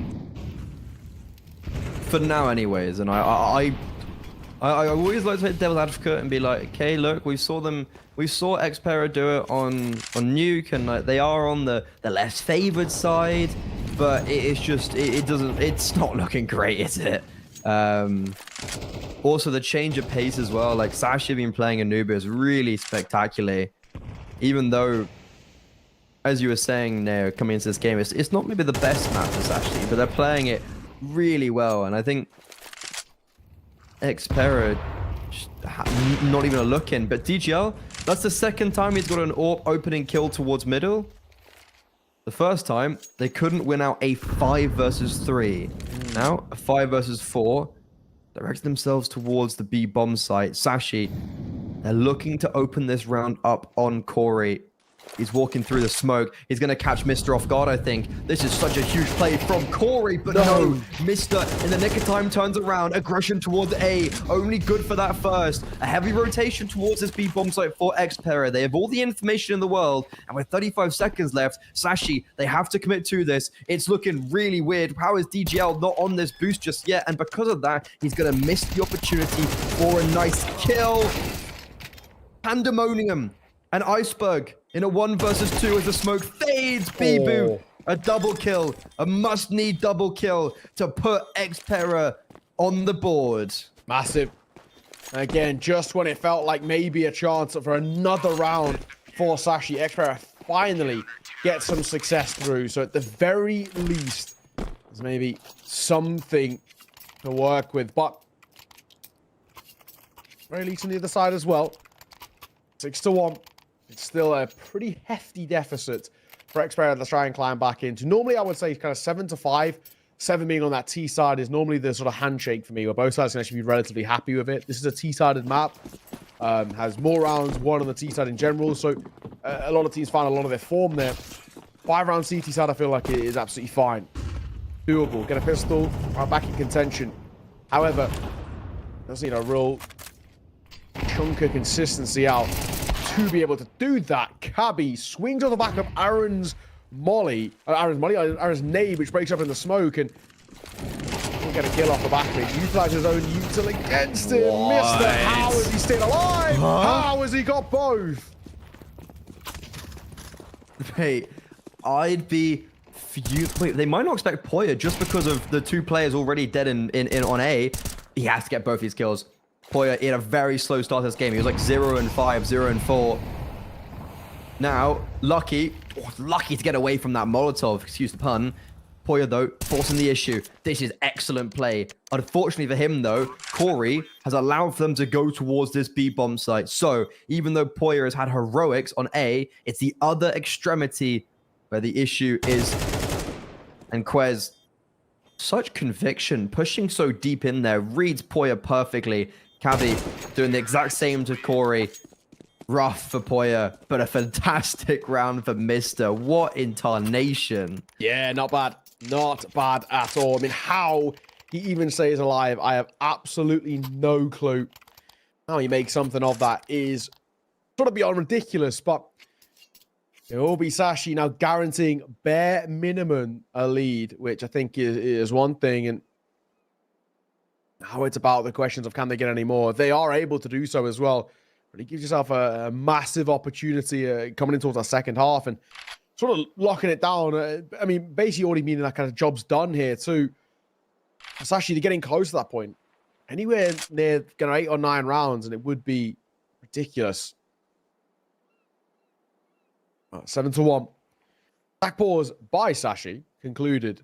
And for them, it's just about having a conversation, making sure that they don't really give any chances to Xpera at the tail end of this half. And so far, doesn't seem to be a worry.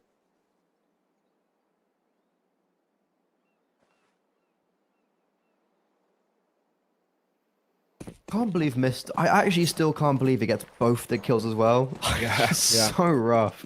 I don't know how he must have got hit like double digits. Felt like he got hit so many times. Oh, that's a hard pill to swallow. I can't lie. And Corey, opening kill. He's been a menace around connector, and it hasn't really been working out for him. I like this double aggression towards B. Really nice, but Poya. That's third player catches him off guard. That's a massive kill for Lucky. I think if Poya had survived and look, if there was no one there to trade him, like that would be a really uncomfortable round for Sashi, and well, it still is. This is I've seen cleaner plays towards the A bomb site. I'm not quite sure now how no one gets out of that dead. A little bit of carnage, just spice up this round. Yeah, exactly, it is. Actually, just going to pump the brakes and stay in and around main. There's been a temptation to rotate back over towards B, but two players of Xpera will continue to lock down A and stick around. Mr. Iceberg again on first contact. He's been pretty good with this, but he's low here. Can be flashed in? No, he's just fighting. That's a lovely first shot. Aaron does get 2, but it puts into a 1 versus 1. Smoke down and a plant for it. Eagle, he is low. Lucky taking a tag, yes, but the Eagle's 1 bullet away from death.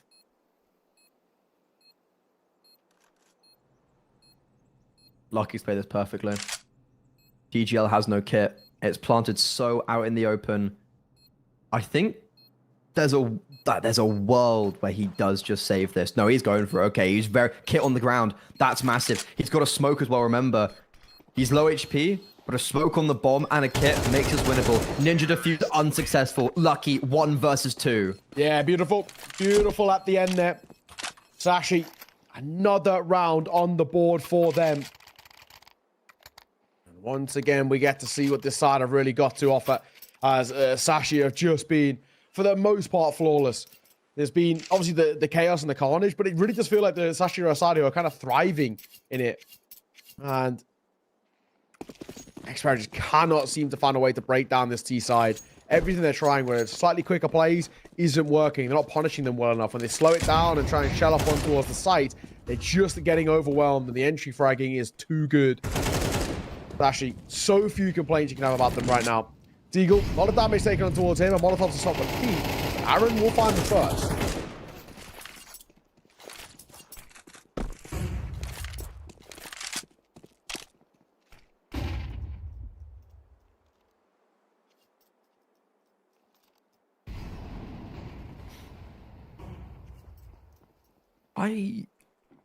Are they going to commit towards A here, Sashi? Yeah, okay, they're just going to fully commit. And Xpera, it's going to be a speedy rotation around towards CT. Mister, what a smoke. He doesn't realize it, but he's blocked 3 players off. And now you can see DGL like maybe going back towards camera and whatnot. This is going to be a very hard retake. I think this has got 9 painted all over it, but that makes it plausible. Unfortunately, Bibu, though, caught off guard in middle. Now, tunnel visioned towards these choke points. Lucky. When you go for the first, we're keeping it. in an even Stevens 2 versus 2. This Molo is not going to land on the bomb. Quez, this is brazen. How has he gotten away with that? Fortune favors the bold, and, well, fortune favors Quez in this round as Sashi take 9, but it definitely got a lot closer than I actually anticipated. Yeah, absolutely. Yeah, for a moment that felt awkward and a little bit uncomfortable. Thankfully, it wasn't. And I think we can all breathe a little bit of a sigh of relief. Second attack pause is going to be called by Xpera. And I think, again, these conversations are so difficult, right? I mean, we've seen just how this side have struggled to make things work for them. And, I mean, unfortunately, this is just where we have to look at them and ask a lot of questions and say, is there actually anything in the locker? This is meant to be a pretty good map for them. Thought them playing in a pro league. Didn't look bad either, but at the moment, really have looked very, very uncomfortable, sadly. 9-1. Even if it ends 9-3, I feel like they're going to be absolutely fine. I don't really think there's going to be too many conversation points.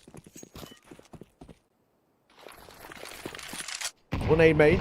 Nobody peeks this time. Of course, Deagle did last. I think he's learnt his lesson after the tags he took.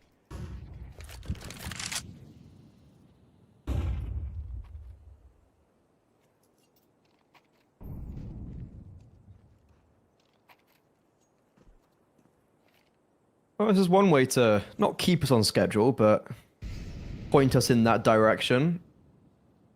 I'm honestly really surprised that there's Xpera have just completely shut down on this map. Like, we were kind of phrasing it as, you know, Xpera, they've got the advantage. We actually think they could close this one out. It's a good map for them. I guess probably better for them than it would have been for Sashi, but that hasn't been the case whatsoever. Even if Xpera get both of these last rounds, it doesn't really matter. And Mr. We've seen him here before. We've seen this before. We've seen this happen. Mr. gets spammed multiple times. No, not even spammed. Ooh, what a shot from DGL. How has he gotten away with that one? And all of a sudden, it's Xpera in a man advantage. Lucky. I was going to say, I thought DGL was holding for that. I thought Lucky was dead. But instead now, it's mid-control being taken for free by Sashi and Cabby deep in enemy lines. We've seen Iceberg make a play similar to this. But remember, time is quite low. 20 seconds. I don't think Cabby has enough time to make this play. He has to have his teammates also pop at the same time. Aaron is even holding for it. Cabby, is he going to clear this?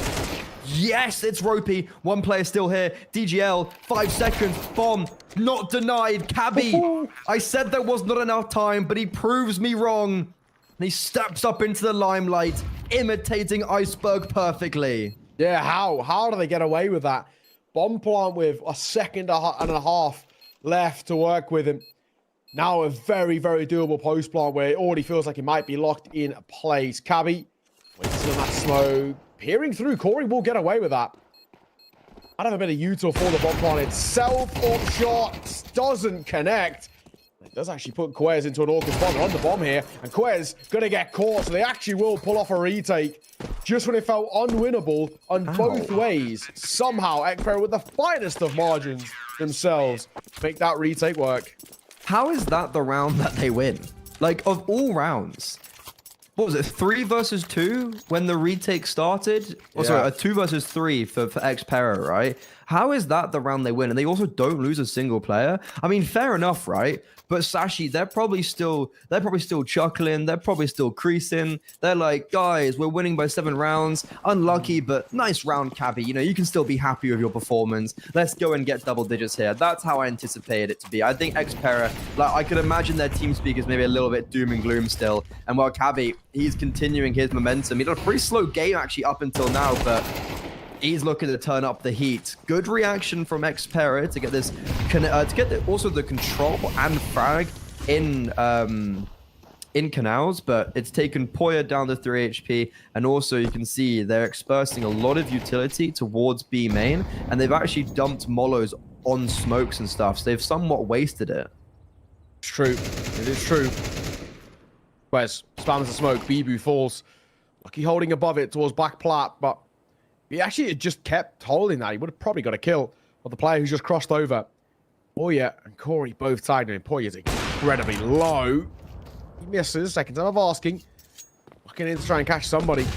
Molotov over for that rotate, but still not exactly a committed round here. Swap guns. Cabby low on HP. Abiding by Bogdan's law as Quet's going to get caught. Flashbang round as well as the Eagle wants a repeat. Does miss his second opportunity and does spot the bomb, however, as well. After he's going to relay it over. Missed shot as well in that corner. This is super scrappy. How does he get away with the kill, though? Lucky will trade. 2v2.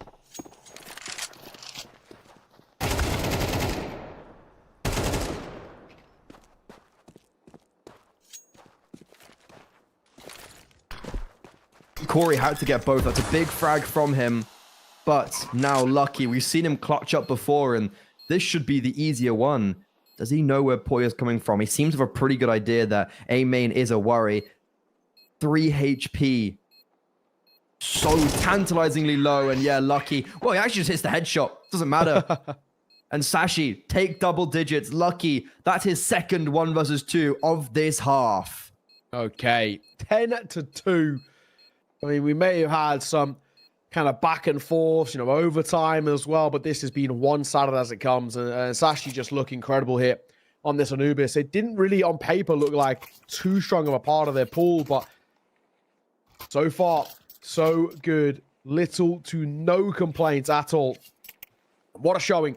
What a showing from a pair side who were, pretty good on Mirage for most metrics. Probably should have taken Nuke as well, and they've just completely fallen apart here, unfortunately. This is, yeah, I mean, it's awkward. What can you say? Arguably, you could even make, the conversation with them should have been taking this series 2-0. They should have had Nuke. Mirage obviously was so clean from them, and look where they are now, 10-2 down in map 3.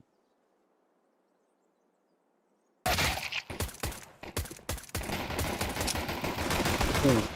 And this pistol round's not really favoring them. That bomb needs to get out of there. It needs to skedaddle. That's round over because Aaron just dies in middle. I feel like he could have made more of an effort to escape, but because he doesn't, I mean, look, they all die anyways, but if there was ever any hope in that round being even tangible, it was Aaron getting away with the bomb. And because he doesn't, Sashi 11-2. They have looked all over this third map. It's just been a non-starter for Xpera, and I think we might have our first semi-finalist booked in. Yeah, I think you are right. It just hasn't been that showing. Where's Chikabi sees it off. Beautiful work, pistol taken. Nice and easy, and it will be an 11-2 scoreline. Only 2 more rounds needed as well for Sashi. And I mean, Vipera, they can force, but it makes you kind of question, is it worth it? Are we playing for overtime? Are we playing for the win? What's the thought process and all the rest? I mean, if you are going to force play, you haven't got a bomb plant. Didn't really get that many kills, so you can't really go over all too much. It looks like they are going to be playing towards overtime. Best of luck with that. They need, or will need, 10 rounds in a row to take it towards OT. That feels completely off the cards.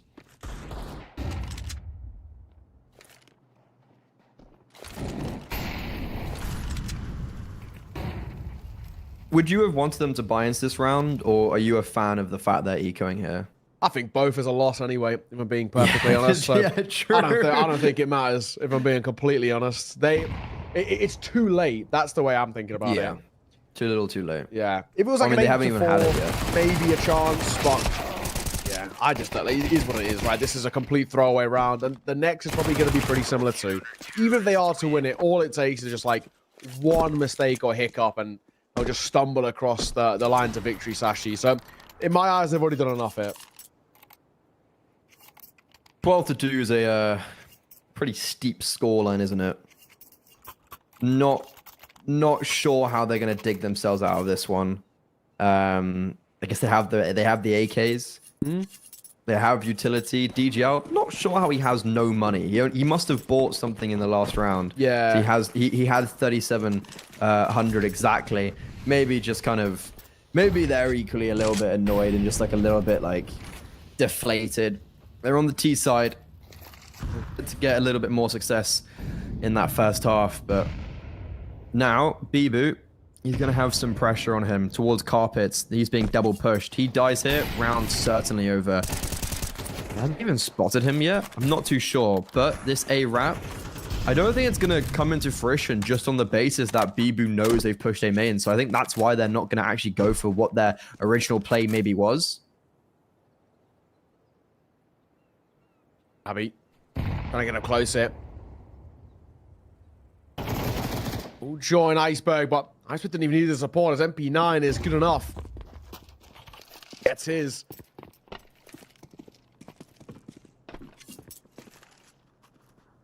Now in this spot as well on the other side where it is a bit of an awkward play. I mean, what do we do? Xpera, numbers is advantage, but obviously confirmed damage on towards Iceberg. They're grouping towards B. Mister, up close, Famas. Andy good enough. They'll get caught by Poyer on the swing. They weren't expecting the boost, though. Look at this, though. DGL's got timing. Bibu has to survive. I only go for the one.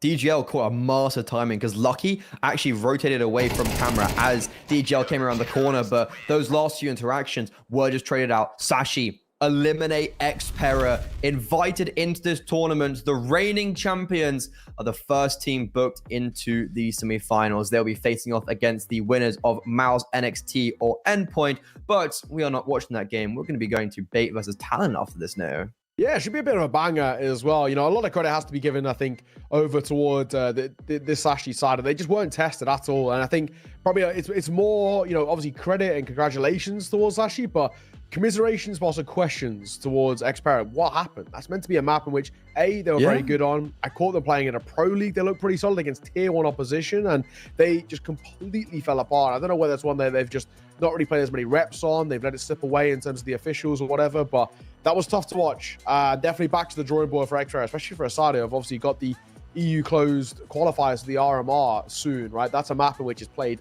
a lot at the moment. So definitely needs to be cleaned up. But as you mentioned, we've got plenty more Counter-Strike on the docket. Bait versus Talon is going to be coming up next as well. And we won't even really be having too much of a break before we get in towards that one. You know, this game with the overtime and the fairly decently long Mirage as well, and plus the tech pause, I guess, at the start of the day, has meant that we are a little bit behind schedule. So we're going to throw it straight to a break. When we are back, we're going to bring you all the pre-show for Bait versus Talon. Sit tight. See you soon.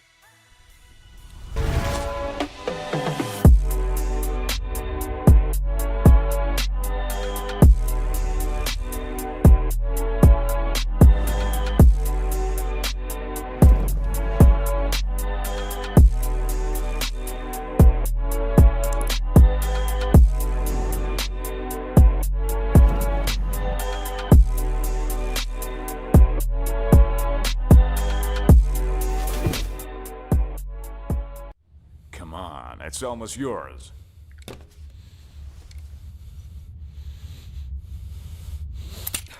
When are you gonna get another chance like this? Go ahead. Go ahead. Why are you slowing down? You almost got him. Come on. Whoa, whoa, whoa, whoa. What's going on here? So, this is what he decided to do to me, to all of us, for pixels?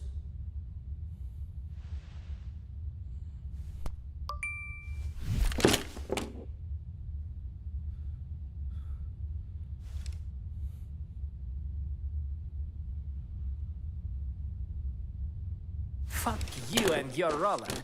Let's get out of here, bro. Have you seen how many scammers showed up?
change, yeah.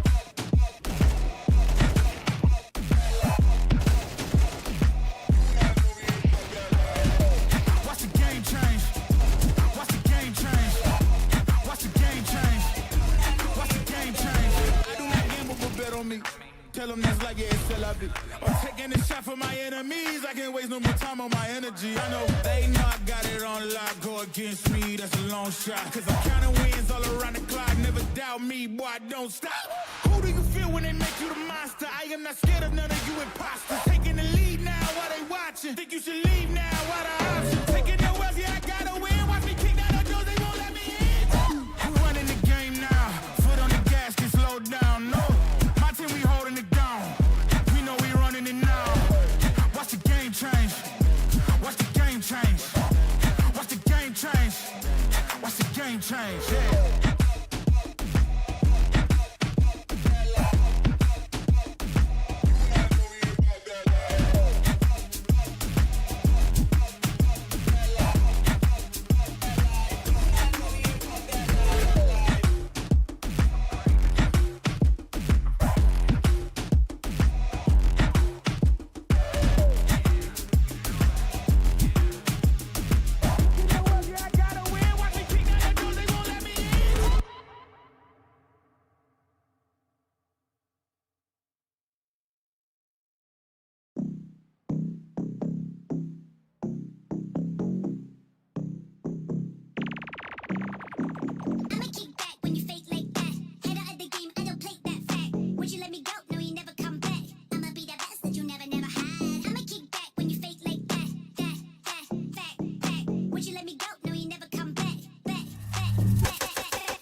You look into your inventory and there's only...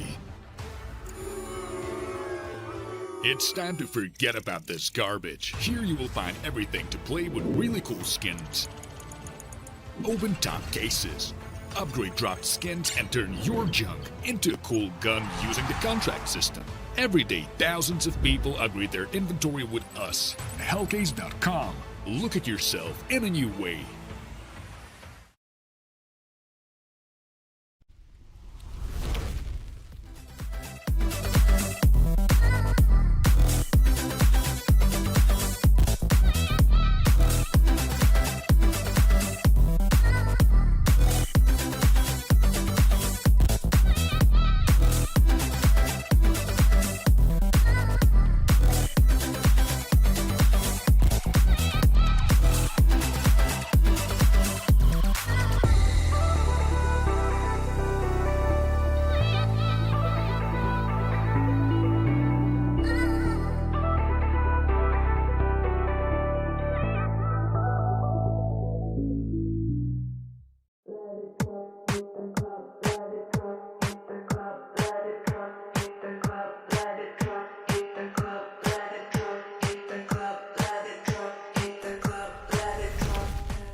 Welcome back. We are just about heading towards the second best of three of the day. And of course, another quarterfinal up on the docket. Of course, we've already sort of slightly alluded to it. We got Bait taking on Talon in this one. Of course, pretty interesting. Two teams in completely different leases of life. Bait, obviously, for these guys, grinding out Counter-Strike, all sort of known quantities as a team at the kind of top level of tier 2. Talon only played a few officials so far. Basically, only played 3 all in this tournament. Started off with a loss towards TSM, then beat Young Ninjas, and of course beat Rebels 2 to get to where they are now. But you know, a pretty cool team on paper, boot camping here in Europe. It is a very cool team. Interestingly enough as well, like when you throw in the conversation of the RMRs, they obviously haven't qualified for the Asian closed qualifier because they're a new team and they don't have, you know, like any results or anything. So it's a team that's been built with the like understanding that they're going to have to go through the open qualifiers. I think getting some good wins against these EU teams as well is going to be really beneficial to just like everything. I think like when we were, because we watched them when they played Young Ninjas and then went through to playoffs on a forfeit win against TSM. Yeah. And I thought that would be where their luck ends, right? Like they'd get to playoffs and they'd probably lose, but they got a pretty easy opponent, I will say. I don't think Rebels was probably the easiest invited team, but what was impressive was the fact that Talon absolutely destroyed them. Yes, no, it was true. I really think Talon played very, very well in that one. And now we get to look at kind of what they're like against what is actually one of the scariest sides in tier 2 currently. But this is a cool Talon side, right? I think obviously MHL as Norpa, very, very talented. The experience of Azza too, but obviously somebody for me who has looked very good, especially when we called him the other day, Netic. Very, very solid rifler. I think he has sort of a lot in terms of his mechanics to give towards this team. So hopefully we get to see this side pull off kind of the same sort of performance as against Rebels. They looked very comfy in terms of their Counter-Strike. Teamwork was really solid and all of the rest. On the other side, however, Bait, a side that you have to be very, very scared of, right? NPL was looked incredible, one of the better players in tier 2 that we've had for a hot minute now. He's looked incredible in the rifle, averaging a 1.27 over the last few months is ridiculous about how many games Bait play. Hedrick also really, really good. Exactly, while calling it is pretty insane. Hedrick is an AWPer. He looks just comfortable now. He didn't really as much when he was on an IP. He didn't really feel that comfort as an AWPer, but in Bait, in his native tongue, he looks much more comfy in terms of his roles, his positions, and all the rest. So I'm a real big fan of this side. Yeah, I think Ascenthial sometimes is on the lower end of that scoreboard, and maybe people think he's like, but he's not as good, but he plays such a pivotal role in this team, and like also does kind of step up when necessary. Like I think he plays these roles that are hard, but still plays them really well. I think Bait are a fantastic team. They'd be rivaling. I'd say they're the main rival to the. Who do we just see play? The Sashi side. Sorry, my mind went blank. I think Bait Sashi will be the grand finals. Like when you look at the playoffs, I think that's kind of where I would lean towards. And I think this is a good first step. We take a look at the veto, Mirage, Anubis, Ancient, Vertigo being banned out for Bait. That's Talon's map pick, right? So they're going to have to fall back on Anubis. Yes, exactly. This is, Oh, no, sorry. Never mind. Other round. It is a veto, though, that I look at with kind of, I guess, open eyes in the sense that for Talon, obviously, they just haven't played a lot of Counter-Strike generally. So we yet to kind of figure out kind of where the real strengths are in this map pool for them. We're going to be kickstarting things on Mirage, of course. They are yet to play this in an official. So I am interested to see what Talon have got on it. It's a map that everybody should know to some degree, but some teams are more comfortable than others. But of course, this is a map in which they play a hell of a lot. It is their most played map and relatively decent success on it too. Yeah, I mean, Bait are a seriously good team. And now on the pistol round, they're storming up on this A-bombs, like splitting through connector, 2 frags instantly going in their favor. Bomb being planted. It's a 3 versus 5 retake. Talon coming from CT. They've got utility, but no kit. And the fight's been taken to them. They are left blindsided as NPL and Captain Kirker win out this round flawlessly for Bait. Lovely stuff. Can't complain of that at all for Bait. A 1-0 start on this T side, and getting a lot of confidence early in towards this game. For Talon, a question mark about whether we do force it. I've already mentioned kind of in that previous set, I'm not a huge fan of the forces. And it's looking like they're not going to go for it. Low buy here, full buy next. It's fine. But for Bait, pretty simple stuff. It has to be said. Everybody getting sort of a piece of the action bar Alex, but Blessum didn't really see anybody. Oh no. Should be 2 without too much hassle. Bit of mid-aggression here, though. Maybe a chance of a kill. Mac 10 does actually end up getting away with both.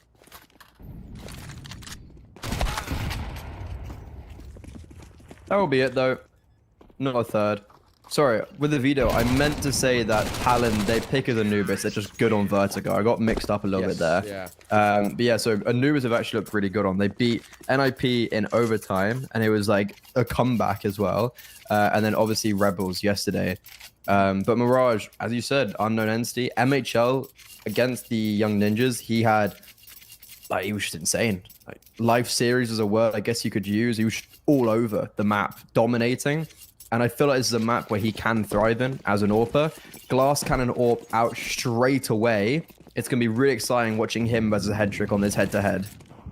Yeah, I'm looking forward to it. It seems as well the other day, MHL, he had a little bit of a slower game. He tweeted about having a little bit of an illness. I'm hoping that that's okay now and he's sort of recovered from that. Because a fully fit MHL is difficult to deal with. As we can see with the first kill, has a, oh my, worst time to turn around. It will cost MHL his life, and now Headtrick and NPL are going to add frags to the tally. NPL are going to stick around for the fight and just hold Murder Hole. He's tagged, but surely we're not going to be able to get through this Raza. It's so difficult to clear this close angle. She'll come down. NPL briefly turns. That's enough. 2 versus 2. Now retake required. There's a kit on Addict. He was great against Rebels yesterday. They've got smokes, they've got nades, and now they've spotted Headtrick over in CT, jumping up on Ticket. Very brazen from Headtrick, and doesn't reward him with a frag, but he gets away with his life. Now he's smoked off. Addict dropped. Alex initiates himself at the perfect time, and Headtrick just has to play the time. The kit will be retrieved. Smoke does not, but it doesn't even matter. Headtrick jumps up on Ticket. Dual Breaders go blazing, and Bait win out the round and also bring an AWP over in the next round, which they didn't even buy into. Exactly. You really can't complain about anything there, can you? Headtrick will get, of course, that AWP. I mean, you're loving life. No complaints at all. And well, for now, on the other side, maybe a chance where we get to see potentially how Bait can really take I guess, kind of welcome Talon into what is the upper echelons of tier 2. Bait are one of the better sides we've got in the top echelons of this tier, and Talon sort of untested. Only, like we said, only played a few games. We're not really too sure where they stand. They lost to TSM, but then Rebels, we're not really too sure where they lie. Addict and Netic hit some nice shots, and adding more to 2 versus 4. A little precarious this, but they're actually feeding the beast a bit. Alex, here's the backbench. Does get the kill, now puts into a 1 versus 1. Door player spotted and seen off. A 2v4 converted with Alex getting kills at the end is beautifully done. Was that a nade that did like 70 damage? It might have been, actually. I think there was no armor on the player bench. It just landed on him and did like 75 damage. Really big rounds for bait there. That was like against an eco pretty much. Like that should have not been the case.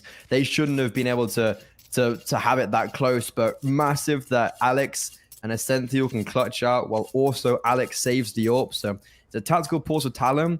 And look, you got to look at that round thinking, right, we probably should have won that. But you've got to be happy that you did the damage. You know, you can find the positives, and sometimes that's the hardest thing to do, but also reflect on your trade spacing and maybe fighting together, especially when you have that man advantages. You can't be just willy-nilly throwing them away, especially when you're on a low buy. You're more softened up, and it's easier to die. But Talon, they're back on the guns. MHL this time not glass cannoning. He's got the armor. He's got full utility. It's a good buyout for Talon. They got to start getting some rounds on the board early now. Yes, that's it. Alrighty, 4-2-0. Hey, no qualms about how this map has started out for them. On your own pick, been on the tone nice and early. First time we've seen an official out for Talon, and so far, so good. MHL leading towards window, will smoke himself in. The move coming up short here as Netic, like he was about to fight, but Sheepbait just going to dip away and give this control up. They realize that there's no point sticking around too much for a fight. Reassess, group up, and see where they want to go. Bomb's not committed either way.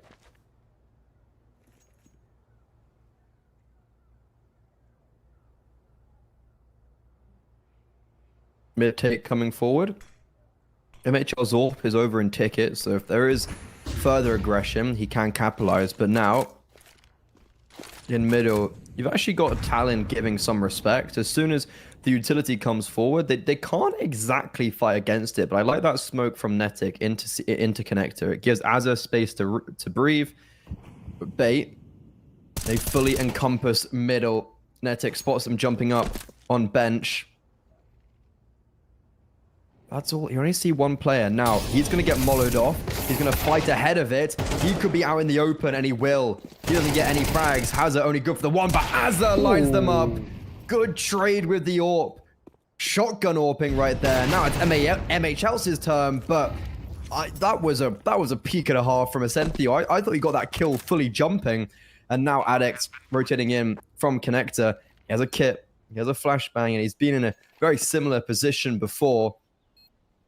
This crossfire, as soon as one player takes contact, the other should swing. They do, and ooh, that got scary. 44 HP, but Essential clutches it out for bait. They go 5-0.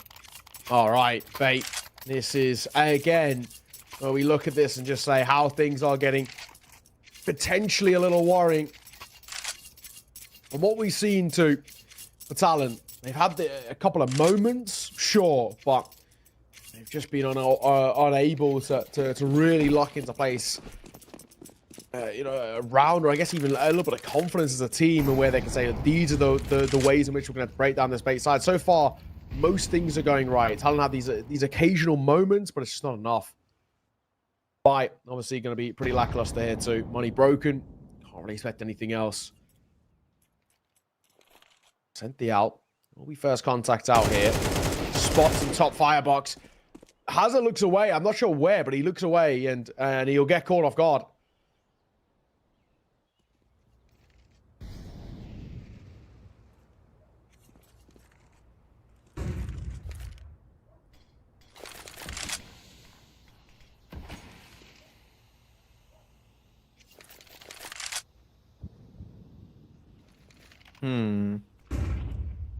It's a very similar round for bait, but this time they've got a clear direction. They want to go towards B. Azza, not blinded. He must have turned from that very quickly, and Essential, even though he was 1 HP, somehow Addict even hits him, and he survives.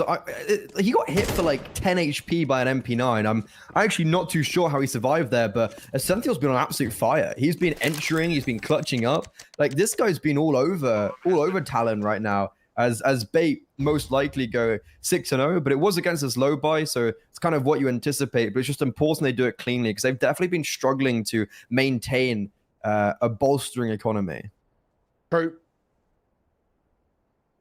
Talon and P9 and the P250 will be kept afloat, but especially the MP9, right? You're going to be buying in towards the next round of fields, at least I'm assuming upgrading. So why not just give it a go? Same with the PT50. Just try and do something with it.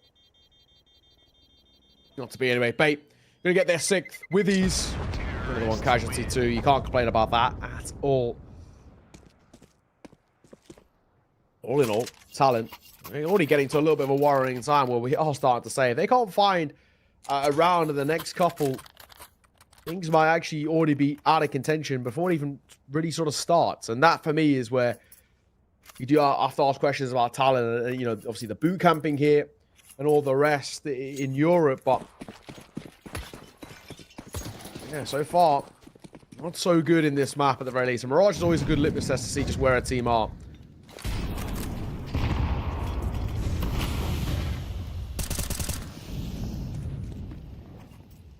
Need to start getting something going soon, Talon. This is a very rough fixture for them. Undoubtedly, you look at this and you're already favoring Bates. Talon have a big unknown entity though, and they could capitalize upon that. MHL, he needs to start stepping up. He really was like brilliant when I saw him last time, and right now it's definitely been on the back foot. Good damage though on 2 players. It's not a fatal blow to Essential with the AWP, but he will be put down to 23. Captain Kirko also I think gets naded, so you've got the HP advantage for Talon.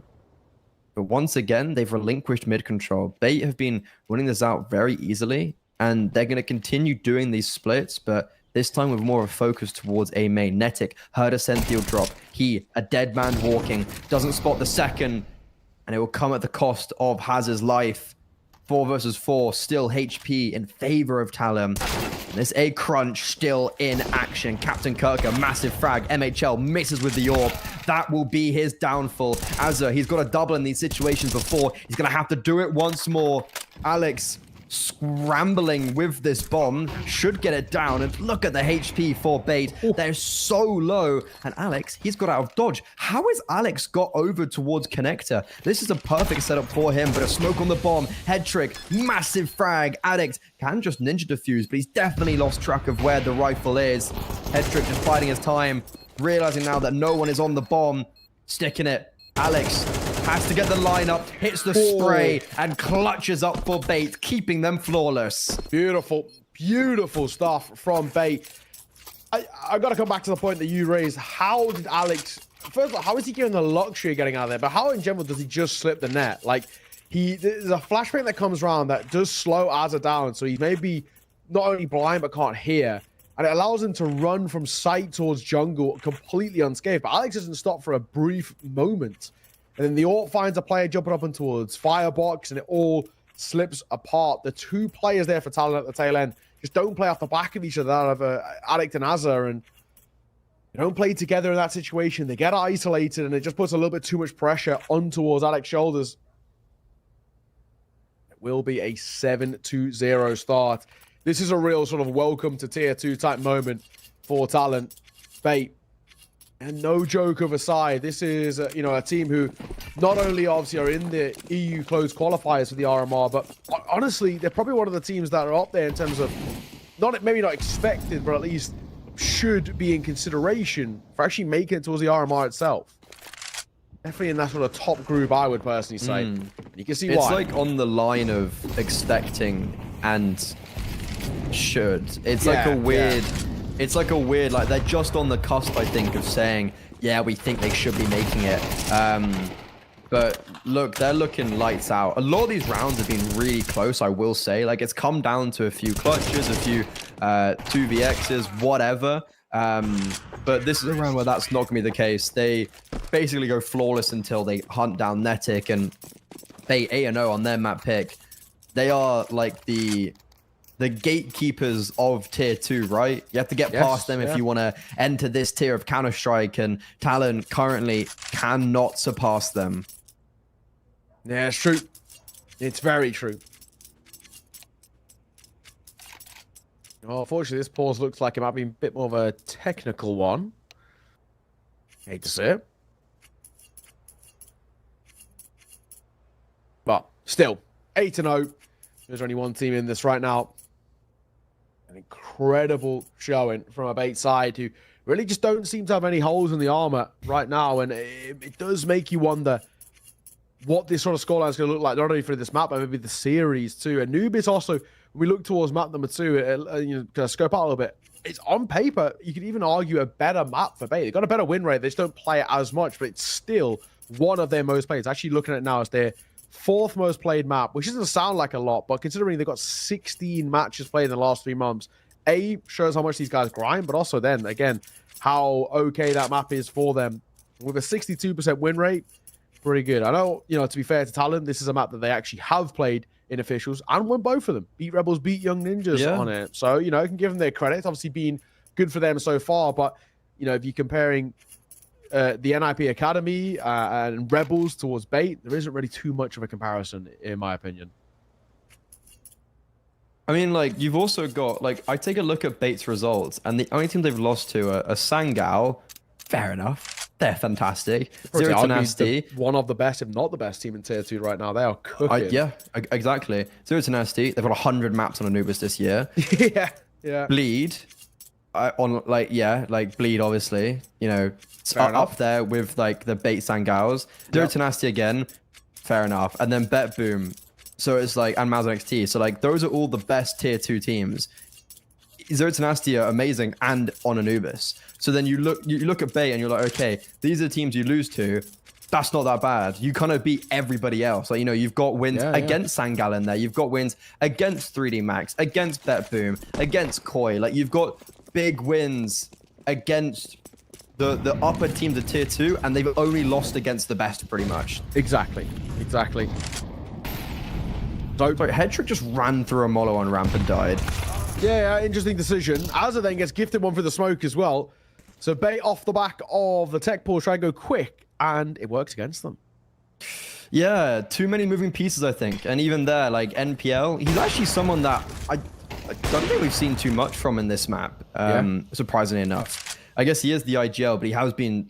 I've got a theory that he kind of calls around himself partially because of how well he does, and honestly, I don't blame him if he is doing that well. But yeah, too many moving pieces in this round. You have Headtrip making a move ramp, you have NPL making a move B, you have 2 players making a move in middle. It kind of all falls apart, and it's somewhat what you'd expect, but at the same time, really well done from, like, Azza, for instance, to secure that frag. Oh no, so it was Hazza on A, and then it was Azza in middle with the grenade play, and the timing they caught was as the flash was coming in, Alex has turned away, Nade breaks the smoke, Talon finds the frag, and Talon break the deadlock. They break the streak of Bait. They get their first round on the board. Unfortunately, I've got a theory that this might just be a flash in the pan result. I feel like you might be right. That might just be a little bit of a one-off, a hiccup for Bait, who can so easily just come back in towards a bite. I say that, though, there is actually a max 10 in play, which does take a lot of early damage. Grouping up via B. 2 players here. Hazza. Nade as well is going to add a little bit more worrying towards the Cynthia, who's just above half HP. 1 minute 20. Breaks pumped. Comes the B util as well. Flashbang will catch Azza. Jumping out. Mac 10 isn't able to get that kill. It's actually Addict. The AWP. Azza will get caught. What a swing. Captain Kirker leading by example there as Addict does get caught. It could be made worse. Head tricks all. Finds a pixel and it's enough.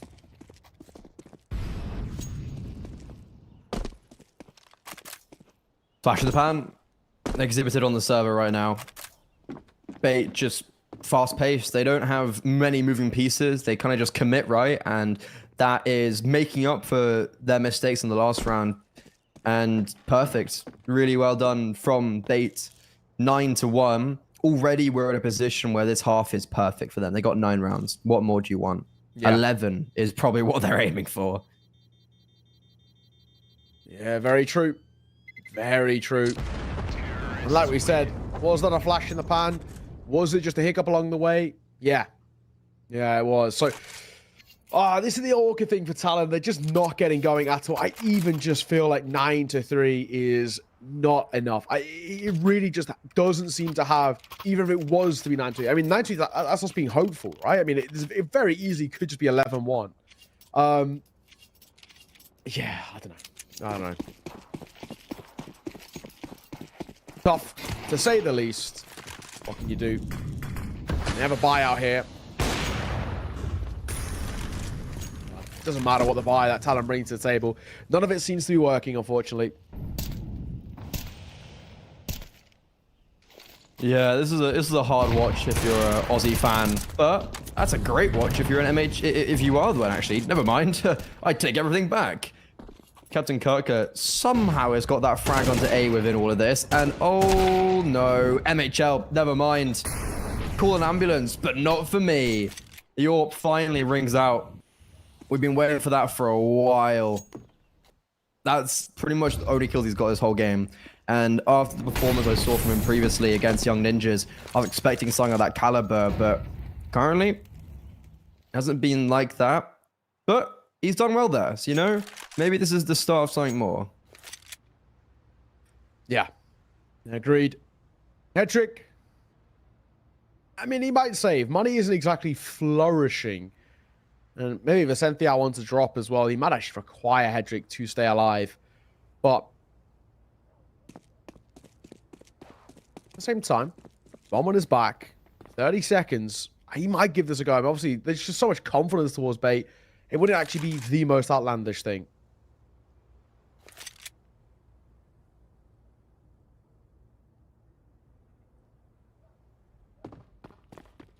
Has to make noise. This is the hardest position to clear. As they're playing empty pillar, you can just tuck and you can hold the short run up, and then when someone drops down, you just peek out. It's kind of one of those positions where if you're going to go and peek it, you have to reveal yourself to so many more angles. And you're going to take the gamble that no one will be there, and you try to get the bomb down. Unfortunately for Hetrick, as it is their talent, they get a second on the board, so redeem themselves slightly at the end of this CT side. Bait, money is actually pretty poor. I think Ascenthial literally had 1,400. Yes. Give or take. Like, he had like 1,800. So he's on a Deagle armor. He has the loss bonus. But we still do actually have, honestly, a better buy than I thought. And that's because they kept 3 alive in the round they just won on round 10. So very beneficial for them. No window smoke. Netic, MHL, both striking in cohesion. Hetrick legged. Bates not able to really make their way out of middle here. I think this is looking like a third for Talon. Is that enough? Not too sure.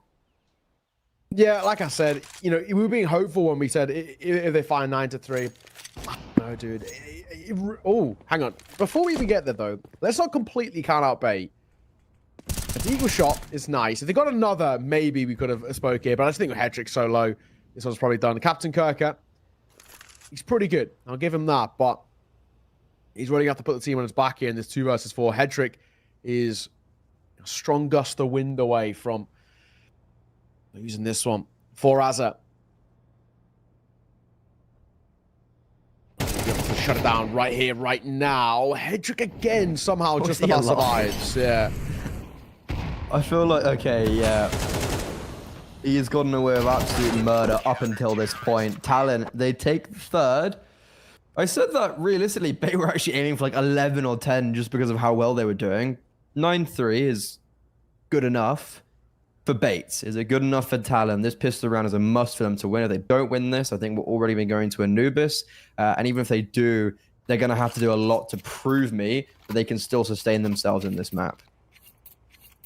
It's true. A pistol round and then multiple gun rounds in a row. I mean, for me, I need to see Talon get to like 9-7 before I even remotely start to kind of entertain that conversation, is how I'll put it. I feel like anything less than a 9-7 feels like it's just got absolutely no legs behind it.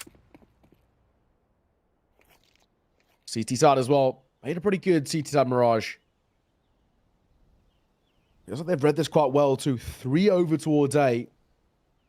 And a 4th rotating over 2. They've got the right read, it feels. And as the U-Tool comes in, I think they should be okay. Maybe Captain Kirker for 2. Oh, no.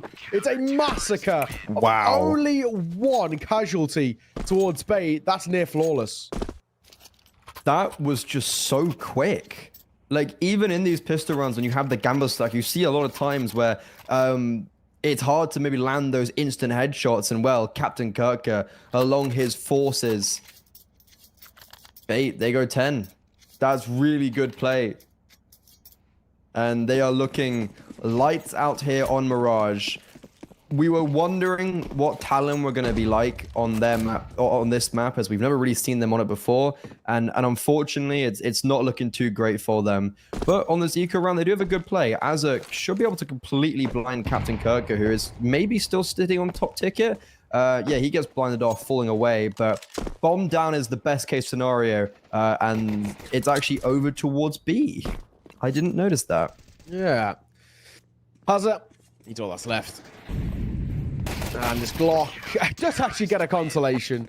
You'll take that. Fair enough. Yeah, fair enough. You know, a little silver lining, but doesn't make too big of a difference. It is 11-3. 2 more rounds is all that bait need.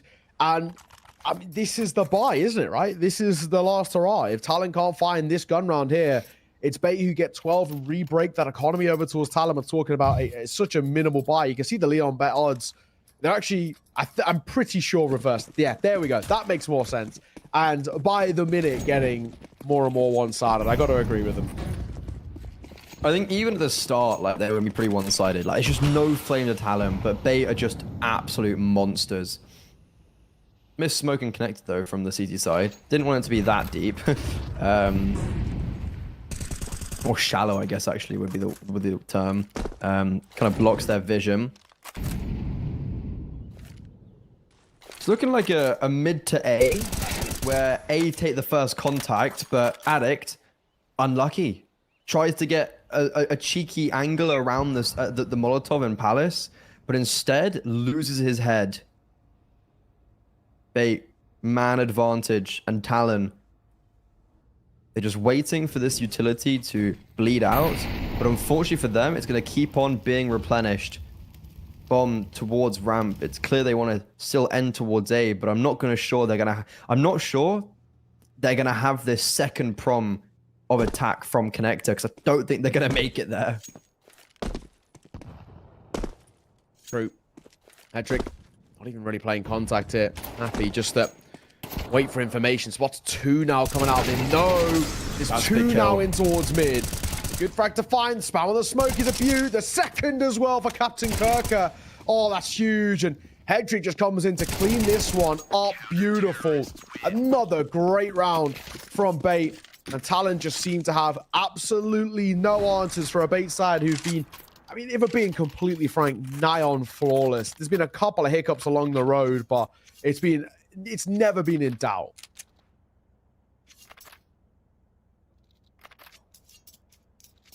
Well, I wasn't wrong. They weren't even going to make it out of connector, and the ramp players barely even make it past sandwich.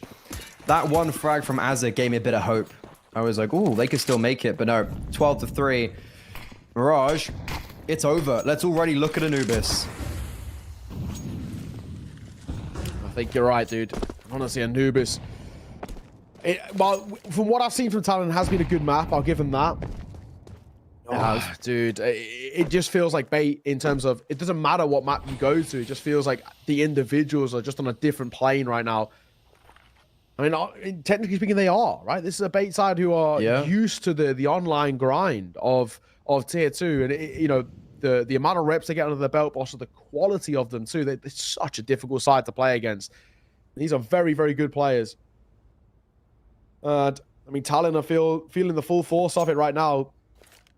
They came in as the underdogs in towards this matchup, and, you know, unfortunately for them, you know, they are playing like it. Now, never buy, yes. Mach 10, Quad Galil is an awkward one. And just currently stuck in middle. They've got all 5 players here. They need to be able to either get through connector or short. MHL saves Netic there, but it's looking like they're just slinking off into the darkness. Bait, flawless. Just genuinely perfect. Yeah. I'm a big fan of MPL. I'm a big fan of how he's orchestrated this squad. Anubis is up next, and even though it has been pretty good for Talon from what we've observed, we've already shaped up how it's equally, probably even better for Bait. And after map number 1, I'm not too hopeful, and I think we might have our second semi-finalist nearing booked in. Yeah, I think you're right, dude. I mean, just what a performance coming through from Bait. There was basically little to no issues or problems in terms of how Bait played. They looked great. And I think the big thing for me is now I look in towards this on the other side and I say, if Talon don't mentally reset in this sort of 10-minute or so break that we have in between the maps, I mean, they could come in towards Anubis, and even though it's their pick and a map which they have looked good on, it could just be the same result. Bait look untouchable right now, and they've got to find a way to break down this defense. My assumption as well that Bait will start on that CT side. Despite it being a T-sided map, a lot of teams generally just start on the CT side just out of comfort. But it doesn't matter whether it's T or CT side. Bait look brilliant on both, and that's the Orca thing for me. We're gonna have to wait and see. Anubis is up next. It is Talon's pick. The 2 times that we've caught them, both times they look pretty good on it, but Bait are a completely different entity, the likes of Rebels and Young Ninja. So let's have a look and see what they're like after the break.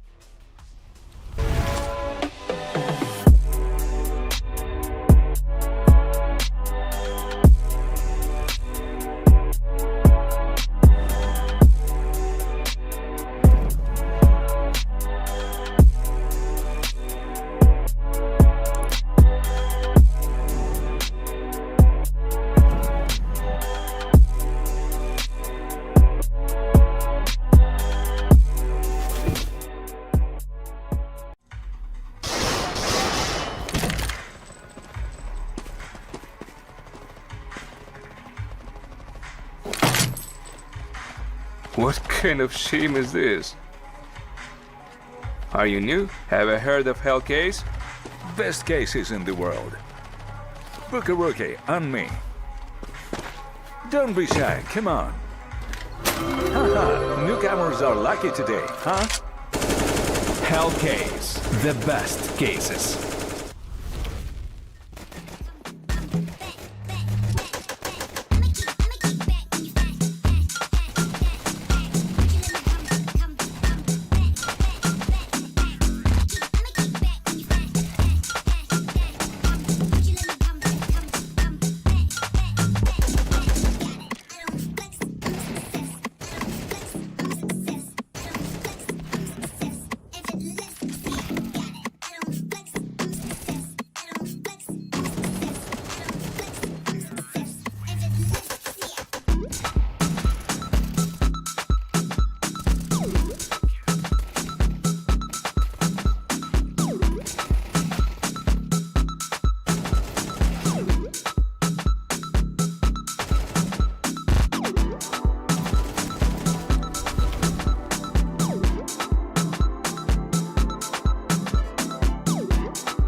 back, back.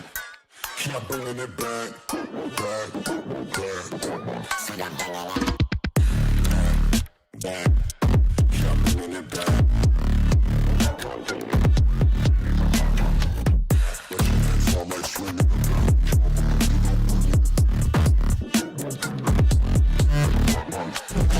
back. Keep bringing it back.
What kind of shame is this?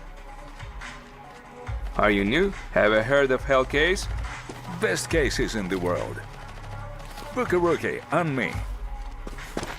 Don't be shy, come on. Haha, newcomers are lucky today, huh? Hell Case, the best cases. Look, that was a really dominant first map, but kind of what we'd anticipate. They are like, when you put these two teams next to each other, it would have been surprising to see Talon, I honestly, even put up a fight on Mirage. Like, we haven't seen them play it before. They've never played an official, and Bait, it's their home turf, and they are the defenders of tier 2. Now we go to Anubis. It's Talon's map pick. We've seen them do well on this, but against much lower level of opponents. Yeah, I mean, let's see. For Talon, credit to them. They looked good, right, when we've caught them. But I think it's kind of what you spoke about. It's lower tier opponents. Bait are a different beast right now. They're a side who are incredibly scary. There's no two ways about it. And it could be more of the same. Two have been spotted dropping in towards water. Hazard and MHL and Addict all combined.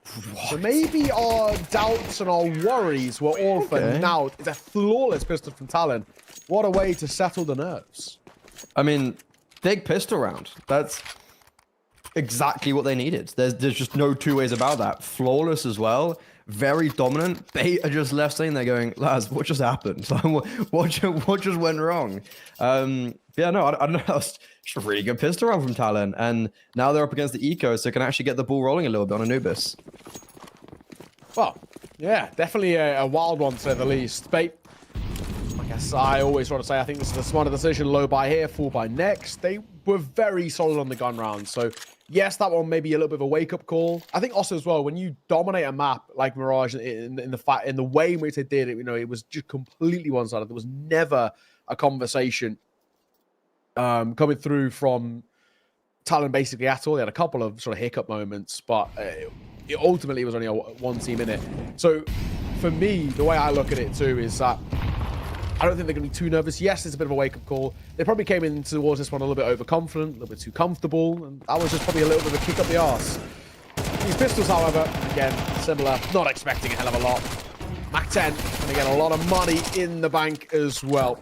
Easy stuff.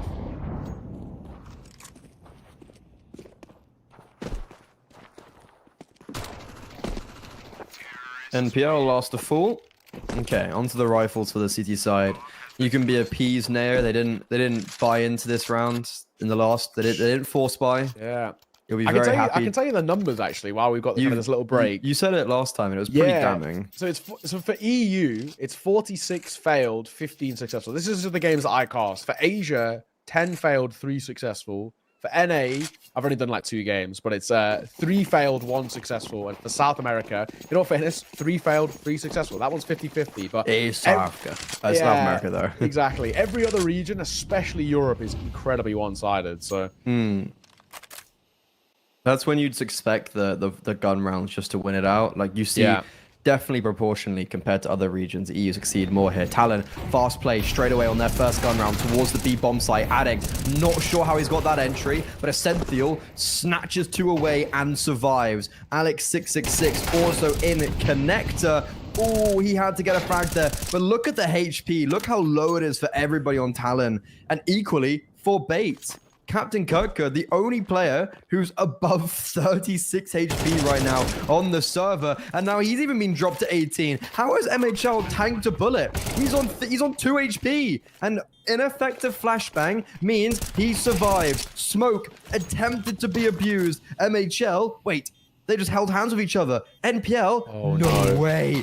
He's crept through. 1 versus 1, Azza on plat. The IGLs up against each other.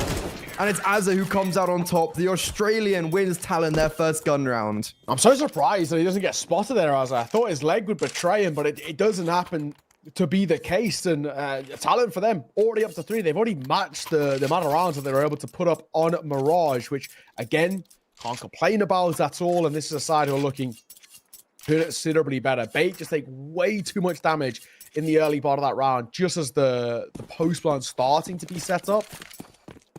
3-0. Probably going to be made 4, if we're being completely honest. A few pistols for Bait. I'm not expecting really too many heroics in this one.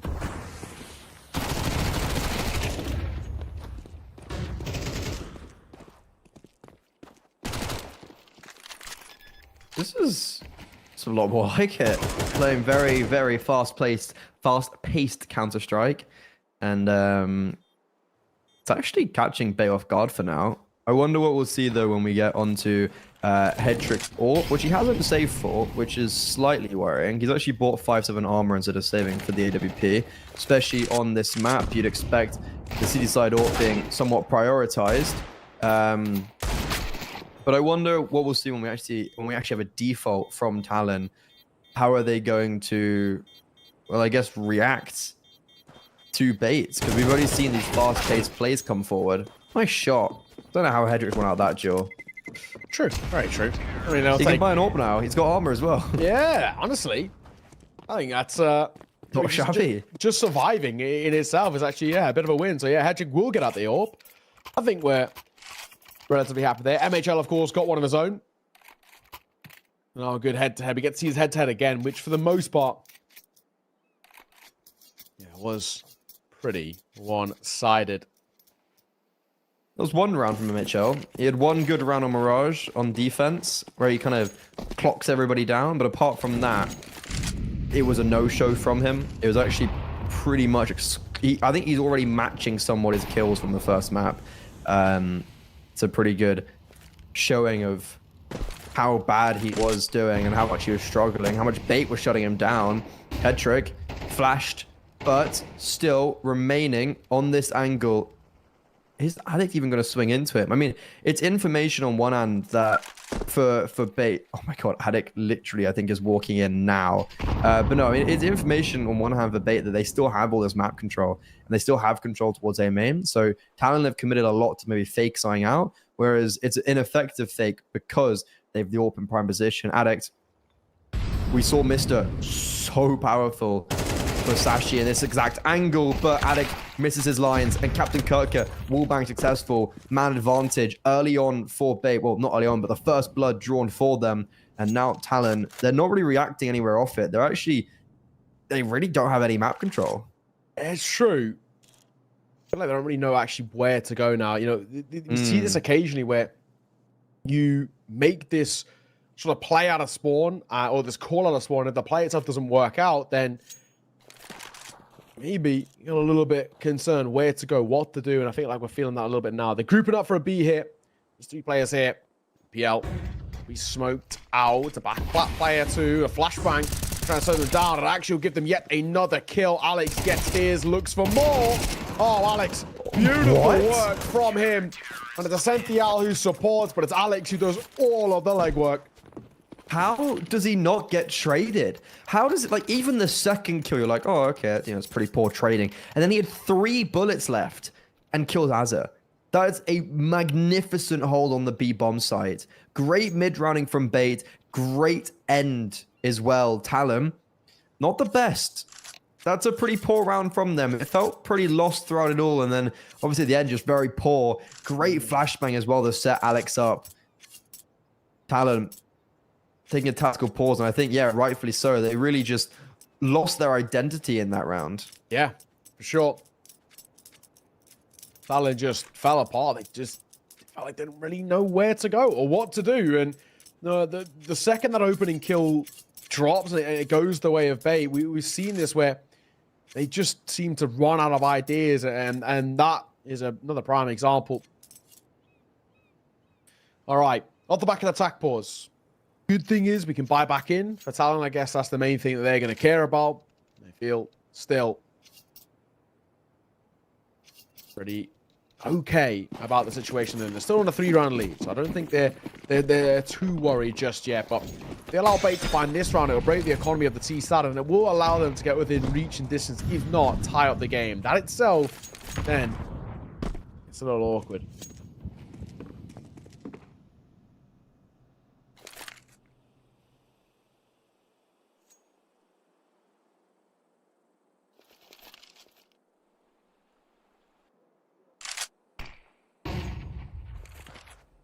We're seeing a pretty much exact round from Talon, but this time Addict's playing a little bit more passive towards A, and they haven't taken or haven't contested early A main control this round. Still though, Headtrick poised with the AWP. When he sees there's just nothing, I wouldn't be surprised if he moves back towards middle to join up with NPL, the two players who have played at a tier 1 level and have now come down to Bait, looking to rise up to those ranks once more.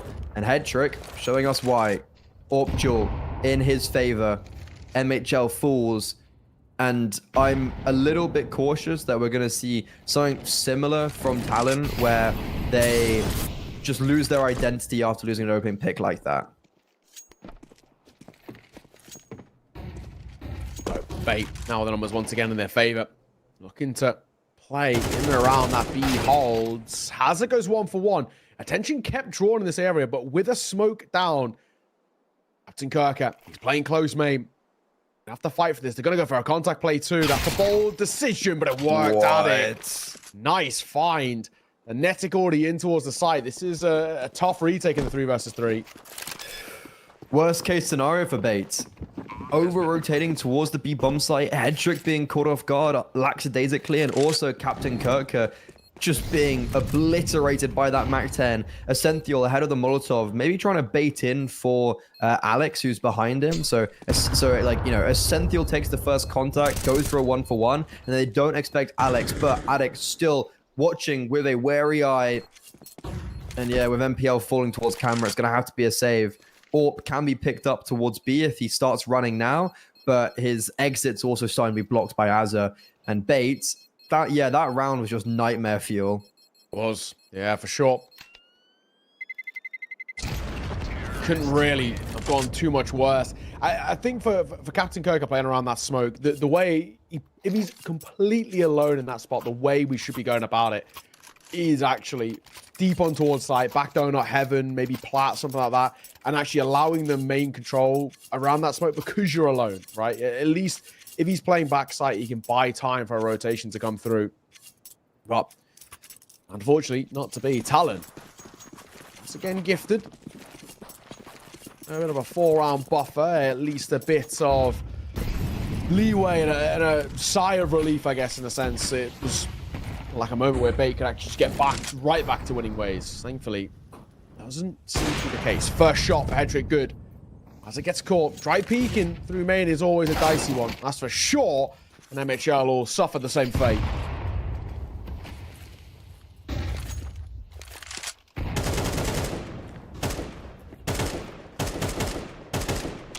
A lot more like it for Bait, winning out the early rounds and this time not conceding anything. Still maintaining mid-control. NPL not going for that 4-man B-hole like they did last round.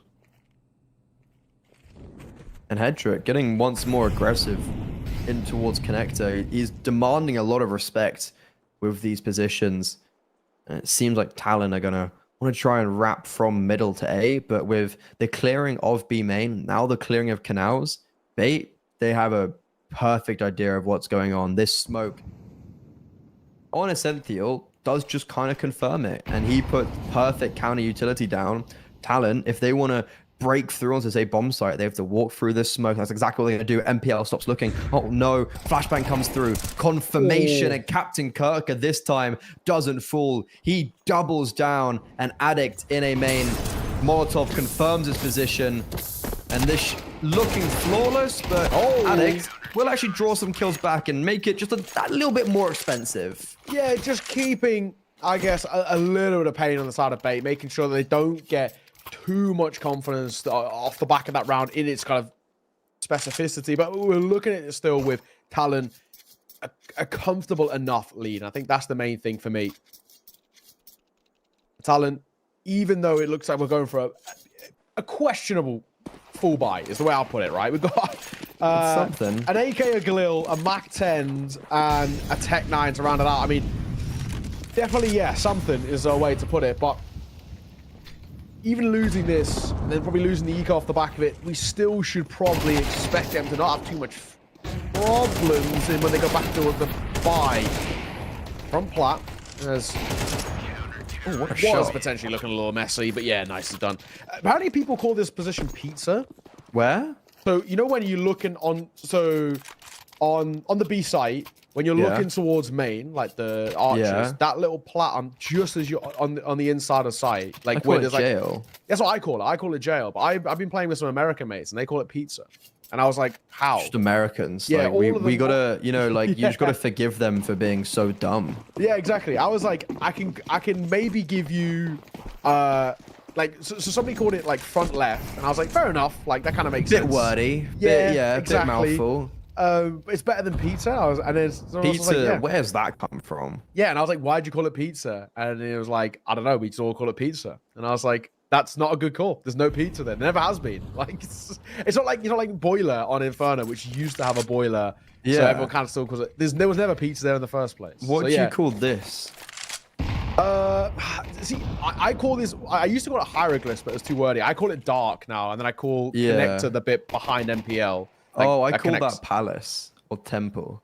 Yeah, or temple. Yeah, I call it. I think it's supposed to. I think palace is supposed to be the one from mid, and temple's the one from B. Sure. I think. So what do you call the water, like just by B side, like the water to B? Canals. You got this bit here. Yeah.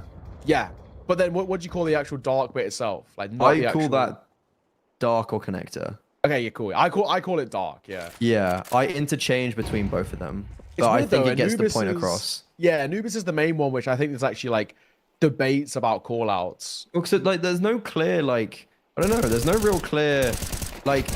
You look at like. It's really interesting as well because like every map that has history, every single call out, there's always a reason. But Anubis is like the one thing where you're like, I don't know.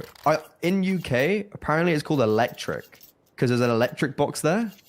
Oh, but well, in connector. In connector, there's an electric box in there, and for ages it was called electric. I think in the UK scene, not sure anymore, but for like a good month, I heard electric like quite regularly. But I've never heard it anywhere else. Literally exclusively in the UK scene. Yeah, well. Here's the debate. That was a fun eco tangent. Yeah, it was. You know, a couple of pistol kills, but in the end, despite the missed AWP shot, the Tech 9 covers it. Oh my god, he really made a meal out of that one, and not a good one. Oh, same with Captain Kirk. He gets a dink, but he'll fall. Bait caught overextending. Oh, but then Talon caught. That bomb hasn't been spotted. That's a big issue for Bait because they don't know that they actually have full control of this round and they're charging MHL down. This is really awkward for Bait because they've actually pretty much won this out. They just don't realize it. MHL, though, no way he expects head trick. And also, head trick gets away scot-free. Look at the HP between Addict and Azza. 15 combined. And Bait equally have a Senthiel on 8 HP. So it's going to be a switcheroo with the AK and AWP. Talon, they're looking to end towards B. That's because Addict is going to be coming all the way from A through CT. But head trick, or this round, this kill right here, this interaction, and head trick wins it out. Azza was holding for middle, not expecting T-spawn.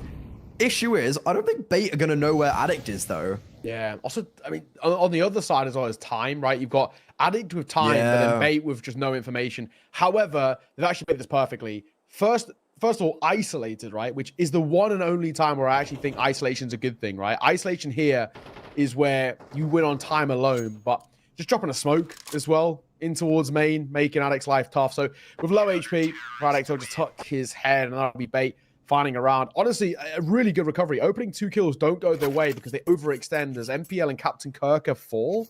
It felt like the round was done there, but somehow in the chaos and the carnage of the situation, they win. This is a weird and wacky game. The only issue is, though, I feel like Beta are a side that thrive in the carnage a little bit, whereas I don't think it's the same with Talon. I think when things don't go their way off the rip, or the call doesn't immediately find success or doesn't go perfectly, I feel like they do struggle a little bit. We've also got to remember that this is 5-5 on CT side, Anubis. Yeah. So, like, even though it might seem quite close, Bait are poising to take 7. Led by Head Trick. That was a fantastic round from him. He takes a lot of initiative, even with the Tech 9.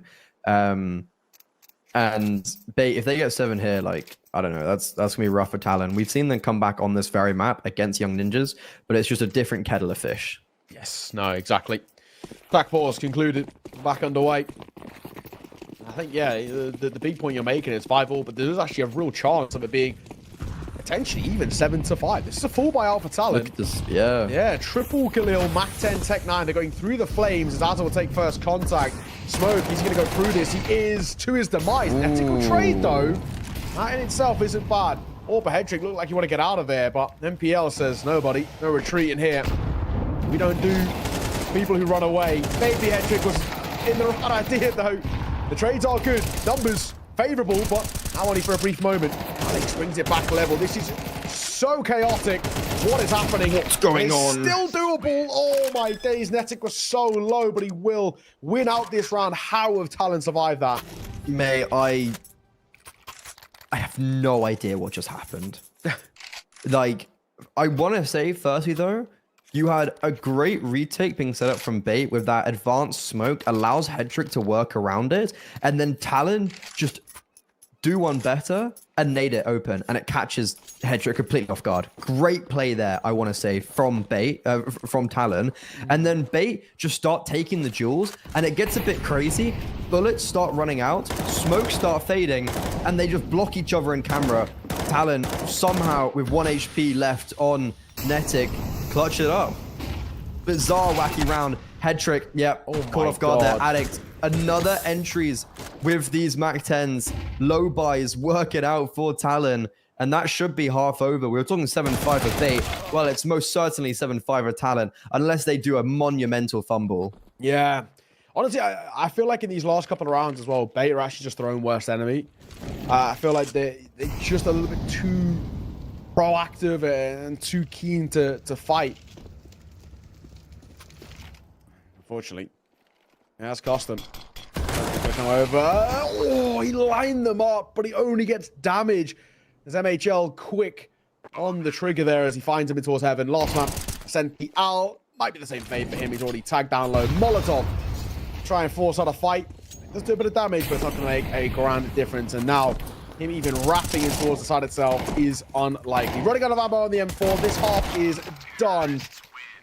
Netic sees it off. Talon 7-5. Awkward, and at moments where things were slightly all over the place, but all that matters is Talon take a lead. And I think on the T side, generally actually a 7-5. I think it's a bit of a handshake. Both sides can be pretty happy with that. Decent recovery out from Bait. 5 rounds isn't terrible. on the CT, but now, of course, we get to see them on the T side, and this is where generally teams do their best work.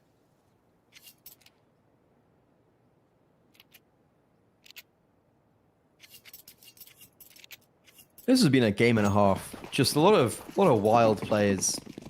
Kind of expect that out of the Aussies, you know, bit of tomfoolery.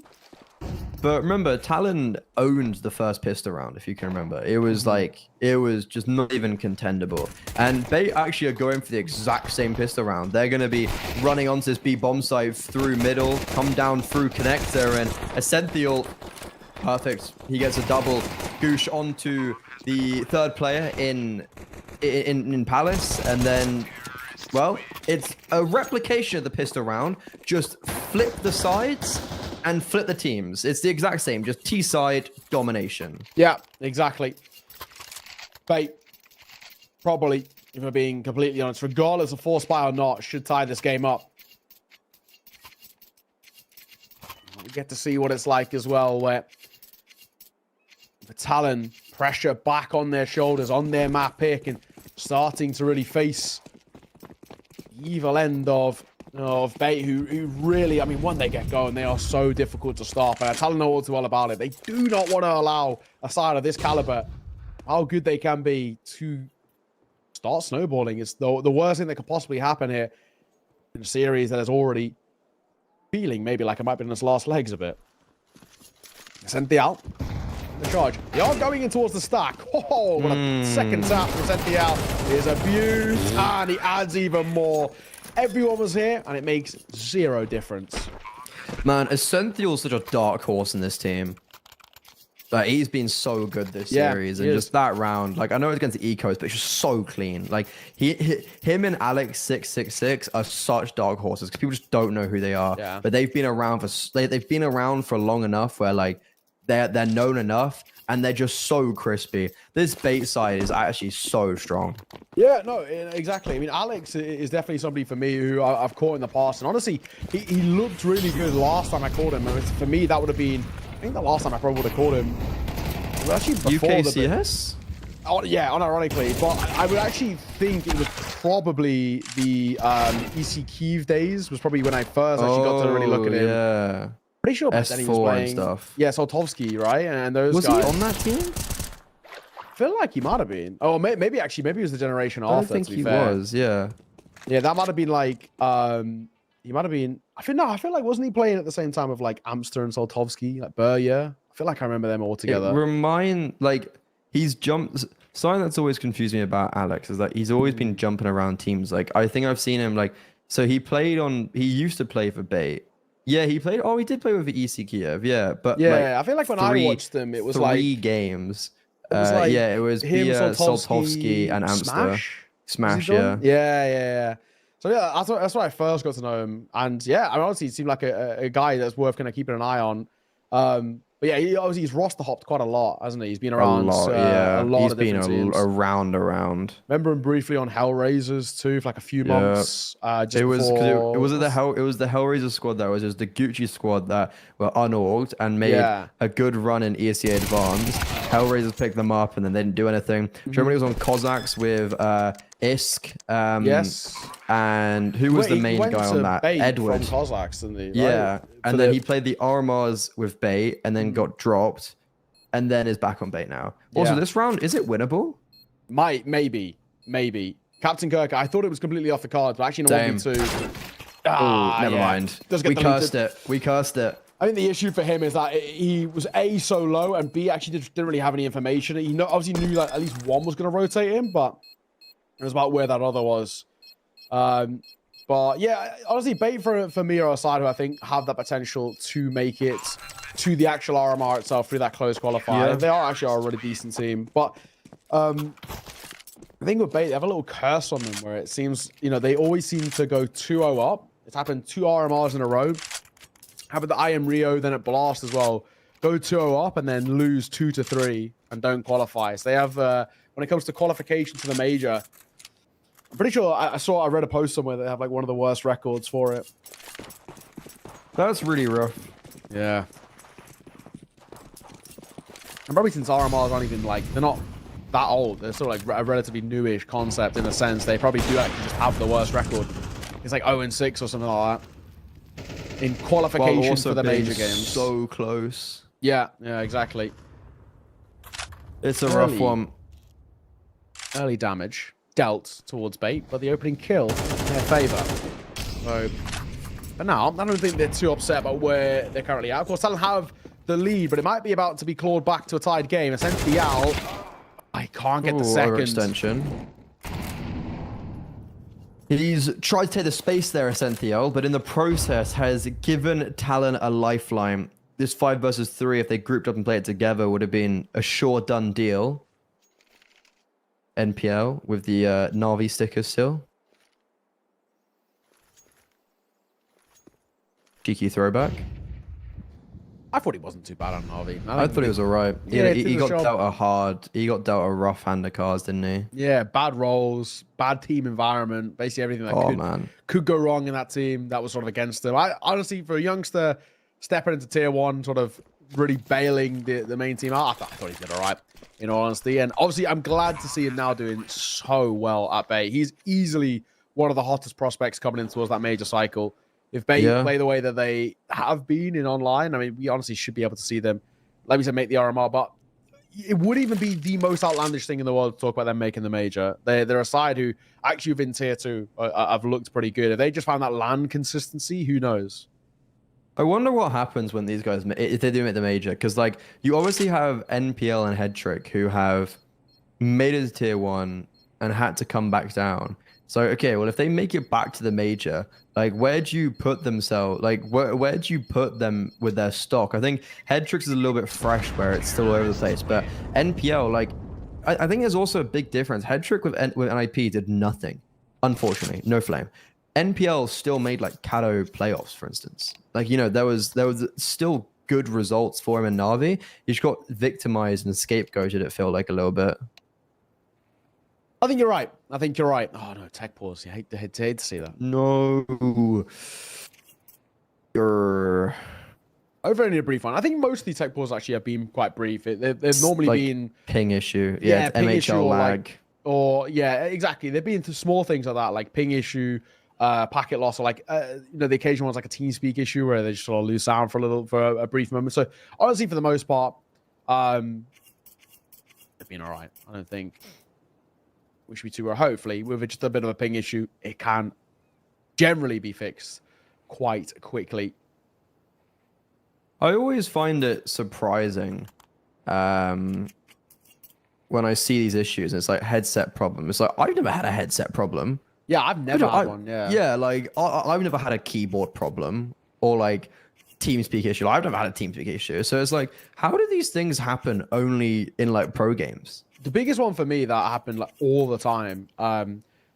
Every single time I casted ecstatic or then, you know, whatever iteration of that 5 gaming gladiators, this, that, and the other. Literally every game, Patty would crash.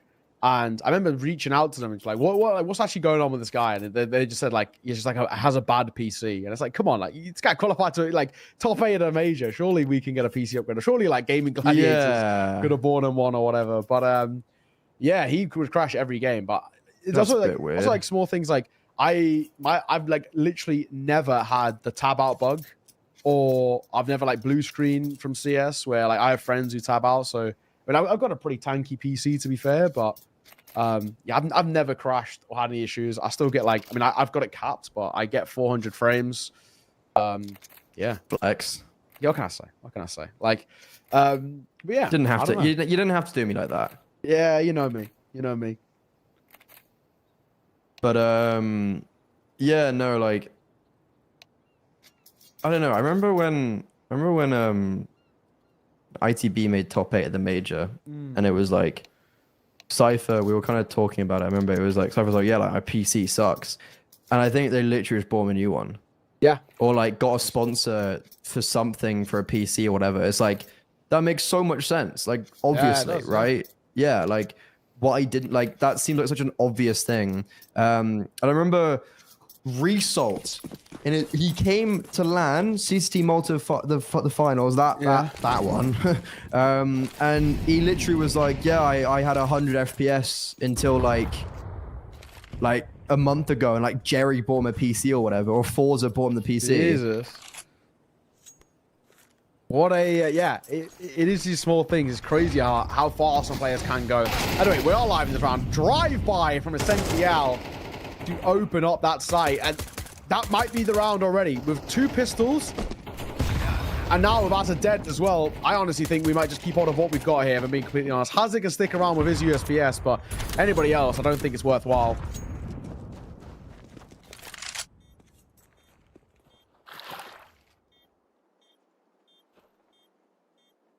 Seems like it's been a pretty back and forth affair with these gun rounds, but that's 2 in a row, right, for bait. So Talon, they'd saved it going into this round, or they saved going into this round. They're gonna have to save again. Yeah. But it means they're gonna have a really good buy for this next round. This Exactly. is this next round for me is kind of the defining moment of the half, or the game, the series, whatever. Bait win this, I think it's it. I think it's over. Talon win this. I don't think it has the same ferocity to it. It just keeps it alive. I agree. I feel like this is the one. This could be it. Yeah, because, I mean, if you lose this Eva Talon, not only did the bait find 10, they found 11. And then it's a similar thing that we kind of saw. Money's decent, though. Where you can just sort of stumble across the line. Yeah, you are right, though. There is 2K left in the back pockets for MHL and Addict. But then MHL will probably want to try and keep hold of at least a good chunk of economy. Yeah. Where you probably want to get the AWP out. If they save this round with like 2, like we're right back into the same conversation. Yes, that's also something to exactly. mention. Exactly.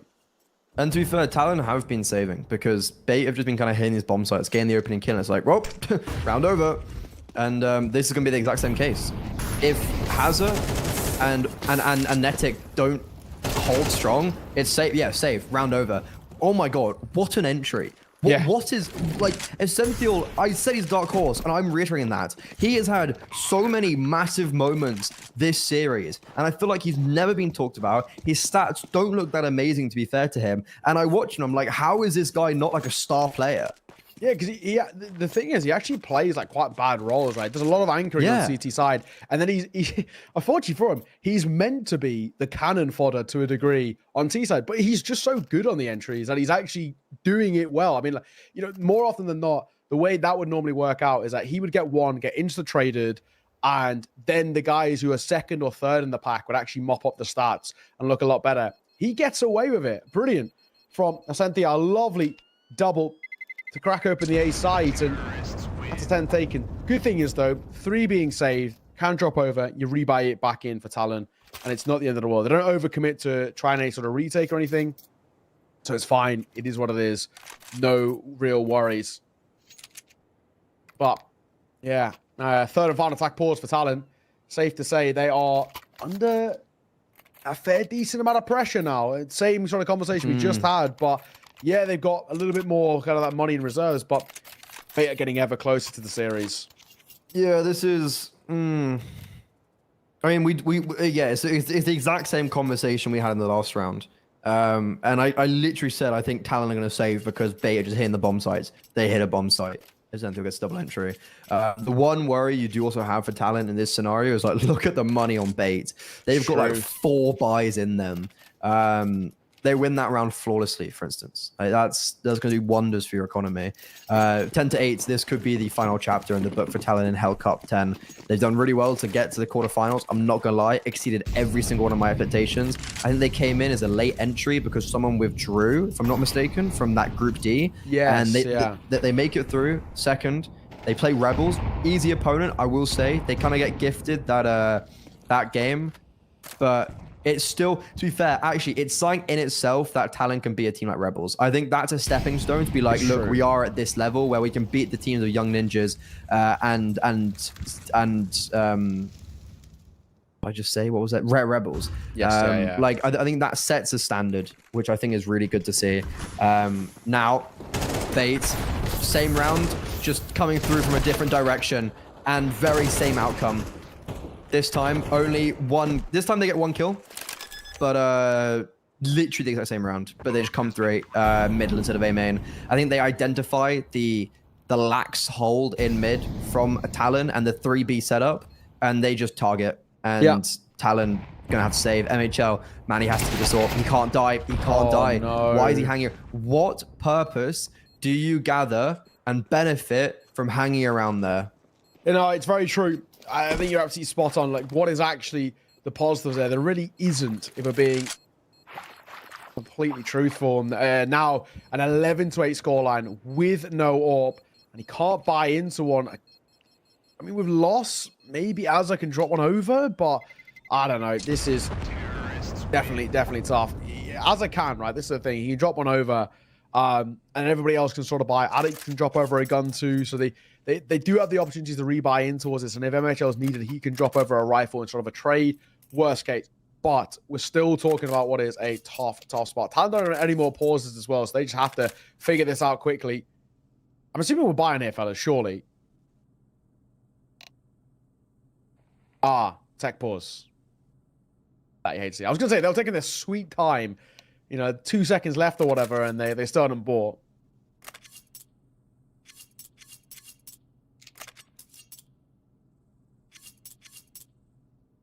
I was gonna say it's a CCT techie wecky, but we're actually in Hellcup. Yeah. It's still though. Theme continues. All the technical pauses. Next up though, guys, Mal's NXT versus Endpoint.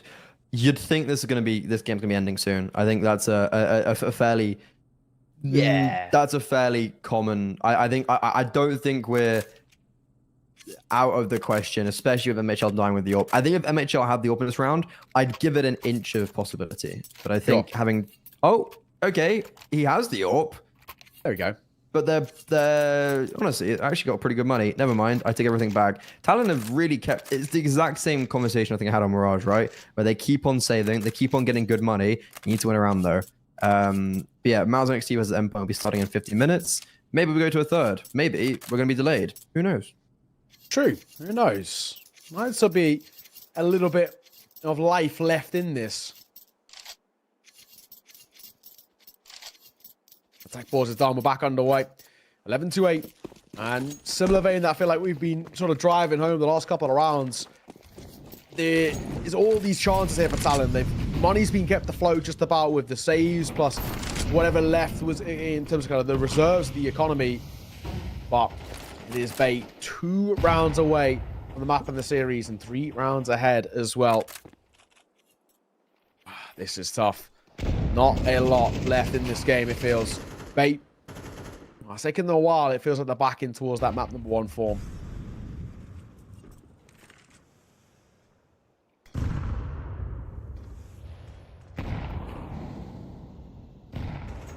Slowing it right down. We've observed in the last 2 rounds them popping towards A, and that's why you do now see this lean for Talon towards that part of the map.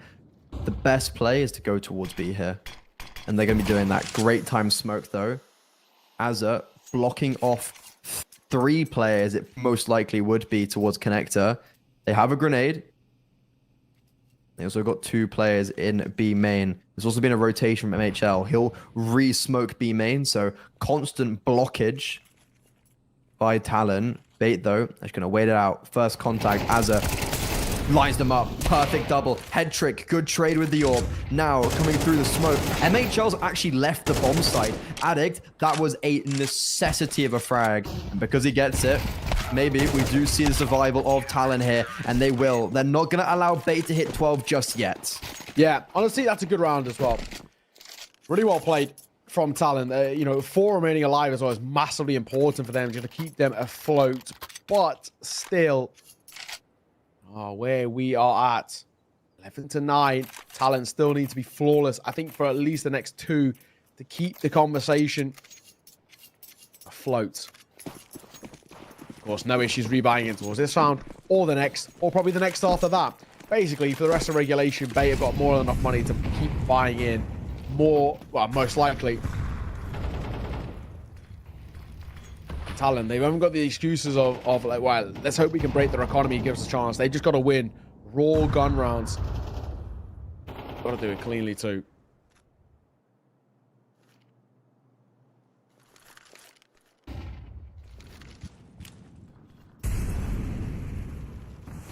Going back to their one true love, the A-bomb site. It's like their first wife, right? Their first love. They're like, this is where we fry. Wait, what?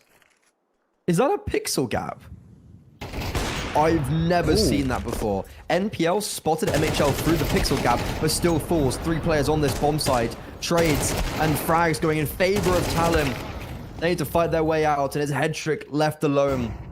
The mantle set upon him.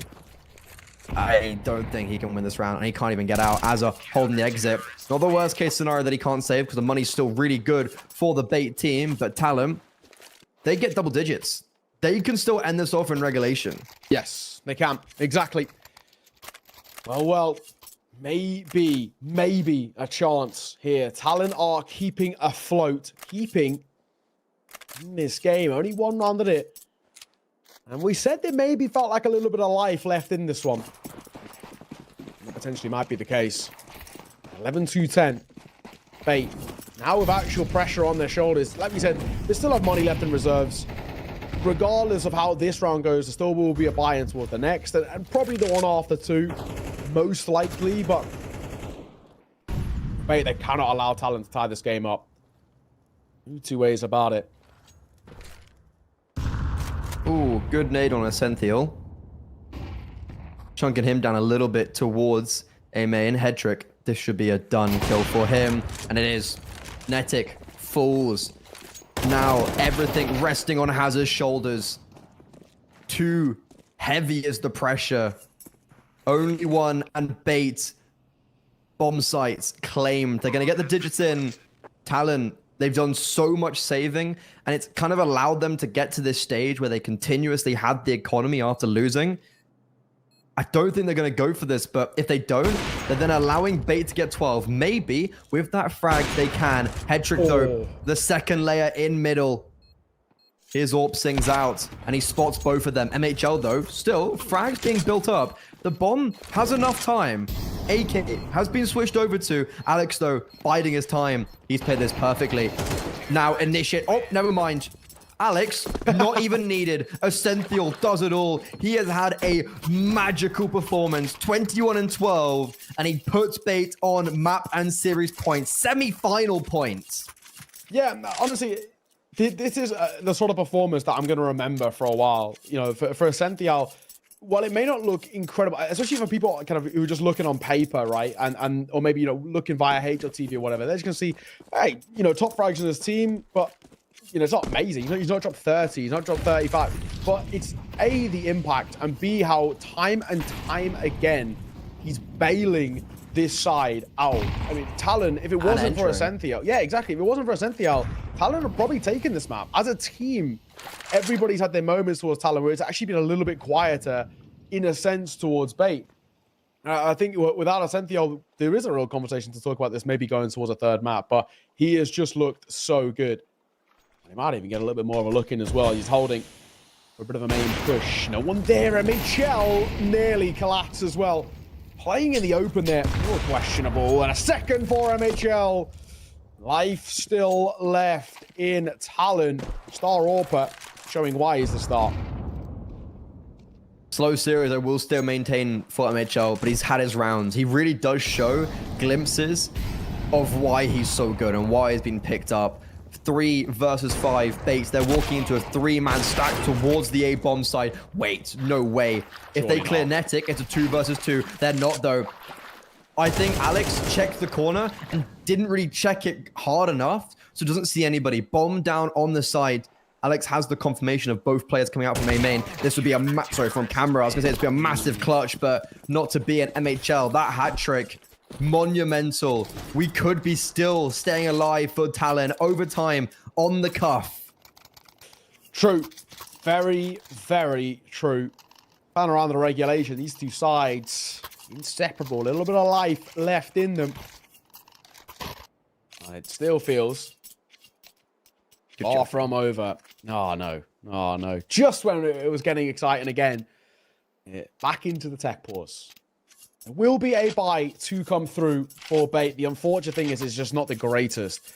We got 2 AKs, a Mac 10, a Galil, and a Tech 9. And interesting, just as a side note, Ascencio had money for the AK, and he drops it over towards MPL and trades. So MPL gets the AK, where Ascencio gets the Mac 10. I feel like you'd want your best player right now to be on the AK, personally. It's ironic that Ascencio also plays like the A extremity. You know, he's not even with the pack. Like a lot of the fighting isn't even around him, but he still somehow makes it possible and makes himself included. Yeah, weird buy. Mac 10, Tech 9, 3, 2 AKs, 1 Galil.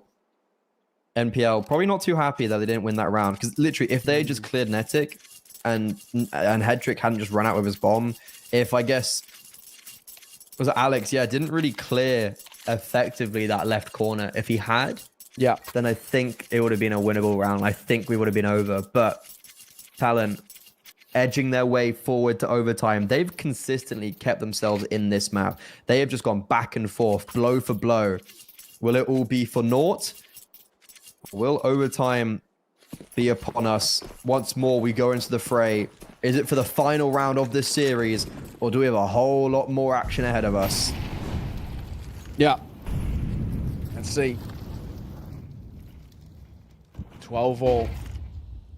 Can Talon stay alive? Can they push it to an OT? Oh, and Mitchell got it right there. His first is good for him.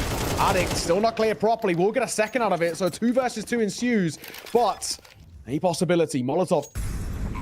Top rotations in a smoke down to maybe, just maybe, a bit of life to work with. Captain Kirk is keeping on the Galil. I feel like I'm right in saying I think there's another AK down, but there would be. Yeah, he just hopes to keep on the Galil for now. They got a smoke and a flash in the back pocket of MPL. Flash round as well. They don't know what the setup's looking like. Captain Kirk's shoulder may have betrayed him there. There's the first MPL, the last man as well. On the reload, tap one towards the bomb. The spam will get it. And MPL, the IGL leads by example. Beautiful. 13-11. It took all the rounds in regulation. A much better showing from Talon. We'll give them their absolute credit. But ultimately, they met their fate with Bait. That's just how good this side are. One of the best sides in Tier 2. And showcasing exactly here why. When times get tough, they can dig deep. And they can find ways to win. Yeah, that got far too close, and I think Bait definitely going to realize that that wasn't the most deserved win for them. I think Talon put up a great fight on their map pick. They've shown that they are very capable of this, but unfortunately Talon, after making a pretty decent run getting through to the quarterfinals now, they will be eliminated. Bait, they make it through to the semi-finals, and they'll play off against the winners of 9 Pandas versus Namiga. That's the final game of today. So we've seen 2 semi-finalists already crowned. Now, one more will be crowned in about 50 minutes, 45 minutes, 40. Mouse NXT versus Endpoint. That's an interesting game because we've had a lot of Mouse NXT. We've had 2 AWPers graduate to Endpoint. Yeah, quite pretty interesting as well. You know, obviously they got Toba standing in, which I thought would hinder them, but yeah, he actually played quite well the other day. He actually looked pretty clean, so it didn't seem to affect them that much. And then Endpoint, you know, they have had their issues as a team, have been quite weak. So I don't know.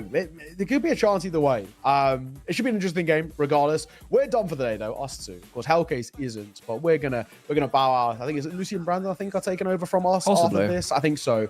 So we're gonna throw it on over to them. There's gonna be a little break before we get underway and towards the other 2 semi-finals. So sit tight. See you soon.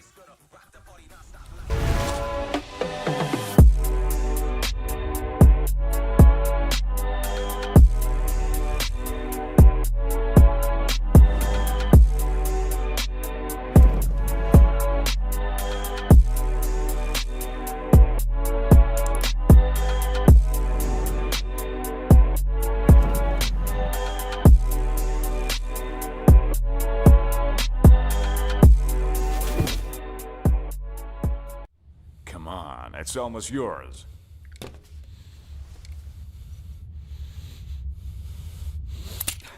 When are you gonna get another chance like this? Go ahead. Go ahead. Why are you slowing down? You almost got him. Come on. Whoa. What's going on here? So, this is what he decided to do to me, to all of us, for pixels?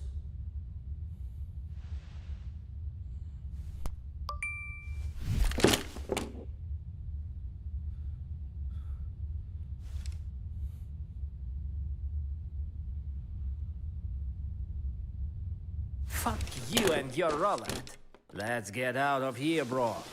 Have you seen how many scammers showed up?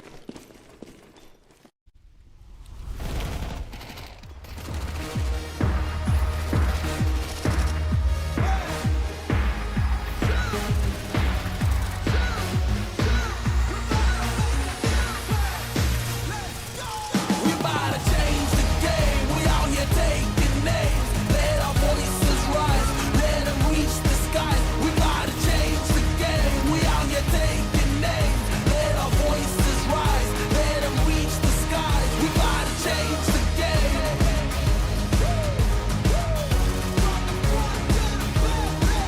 We about to change the game.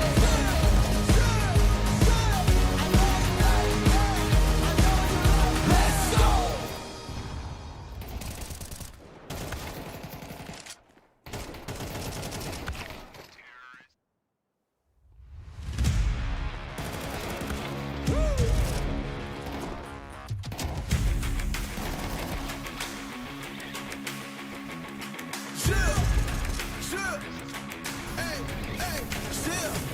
Let's go. I was born to kill it. I was meant to win.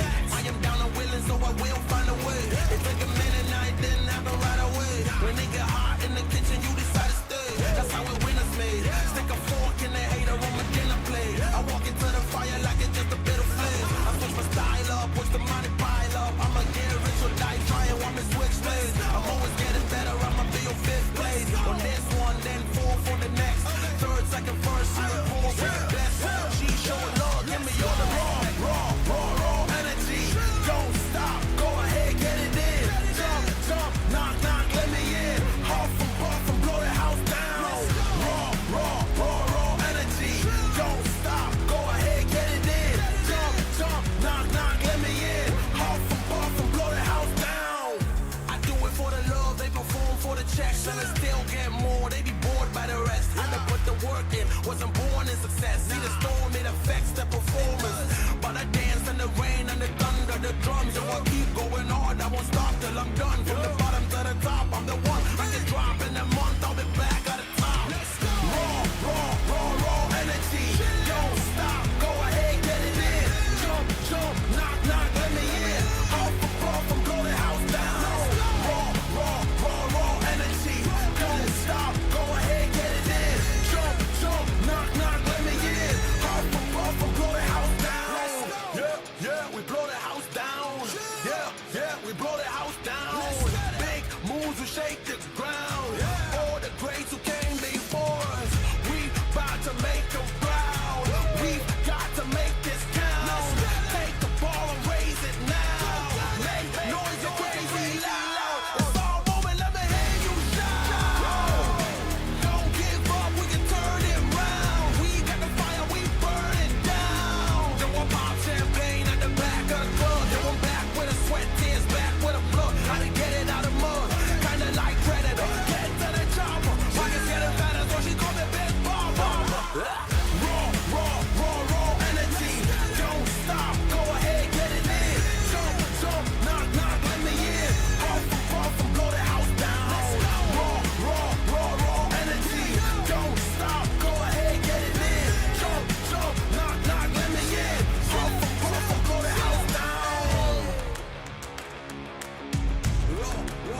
catastrophe. I'm drowning with all of this darkness surrounding. You need me like you need air to breathe. You want me to save you from me. I know that you're trapped inside this wave. Who's gonna save you? Who's gonna save you from me? I can't see you drown. I can't see you drown.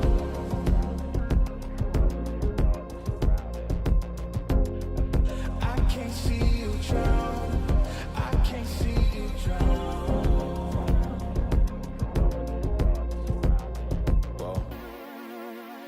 Give me all of your lies, 'cause you're my demon in disguise. I learned to love the cage you keep me in, but the walls keep closing in, and I don't wanna die.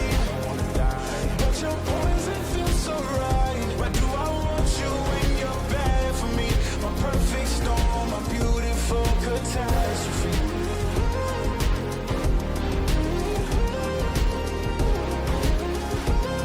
My perfect storm, my beautiful catastrophe. It's a toxic addiction. You're a guilty affliction. Yeah.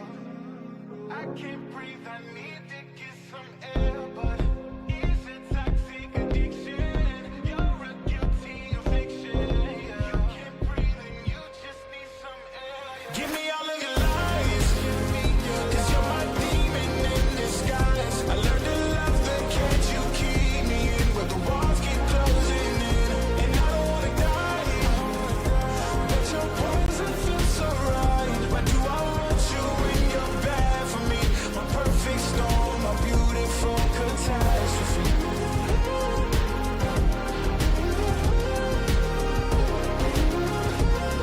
My perfect storm, my beautiful catastrophe.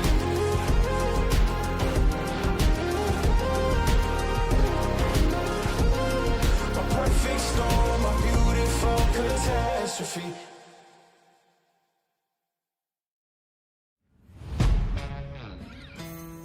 Yeah. Let's go. We just gotta go hard. I go the hardest. I bring the pain. Not what you used to. It's all part of the game. Yeah, I just gotta go hard. I just gotta go hard. Go hard. Go hard. Yeah. Oh yeah, the beast back. Adrenaline pumping through my veins, can't relax. Original, I am not the same as these cats. I sting them if they never ever mind and they beeswax. I don't ever cap, but I'm wearing like 3 hats. Never been a rat, but I know where the cheese at. You'll never get a trophy cause they all here where we at. You better believe that. When it's all said and done, I'll still be here standing. Never took a loss and it ain't something that I'm planning. I dare you to say something, my focus is A1. Every dog has his day, it's been mine since day one. This is real grinding, I'm still climbing. While you still trying, I'm still shining. It's real blinding, and I'm getting hotter too. Talking top 2, I'm not a 2. You let the pressure bother you and I do what I gotta do. Let's go hard. I just gotta go hard. Go hard. Go hard. They ain't coming close to me. Flow is on atomic, I'm starting fires through poetry. The hardest out, staying loyal, no falling out. And if you step into the court, be ready, we ballin' out. Yeah, the coldest of teens, they know what we bring, don't try us. Ain't no in between, we go for these dreams in silence. Hard work, don't mistake it for magic. We been shooting in the gym, this is target and practice. Yeah. And I'm just getting started, getting feet wet. It's all in repetition, ain't a secret. All facts, all black dress code. Pay me my respect, collecting every debt. Oh, the hardest. I bring the pain. Not what you used to. It's all part of the game. Yeah, I just gotta go hard. I just gotta go hard. Go hard. Go hard. Go hard.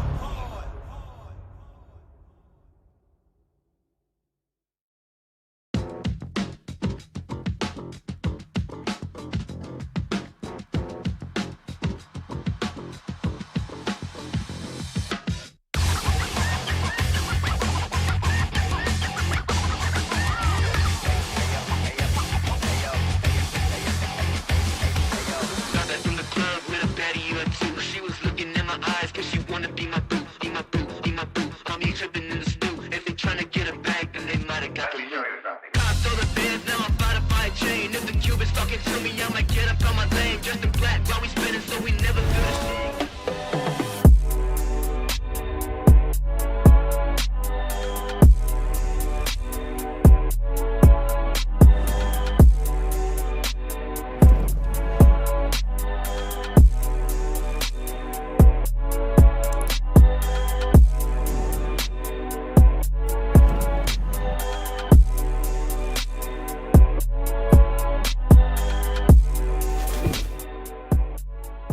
You look into your inventory and there's only...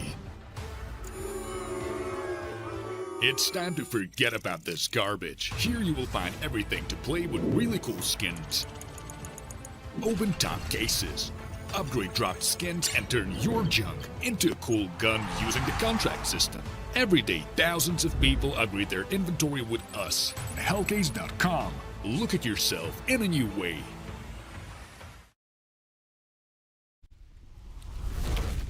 And welcome back to Hellcup number 10. We roll on with our quarterfinal action for today and into our last two matches, which certainly carry some intrigue, including one that may well be our key main event. So lots more to look forward to in our final two best of threes. My name is the Turtle J. I'm joined by Dwayne for the second half of the show. And look, mate, I'm looking forward to what we've got in store today.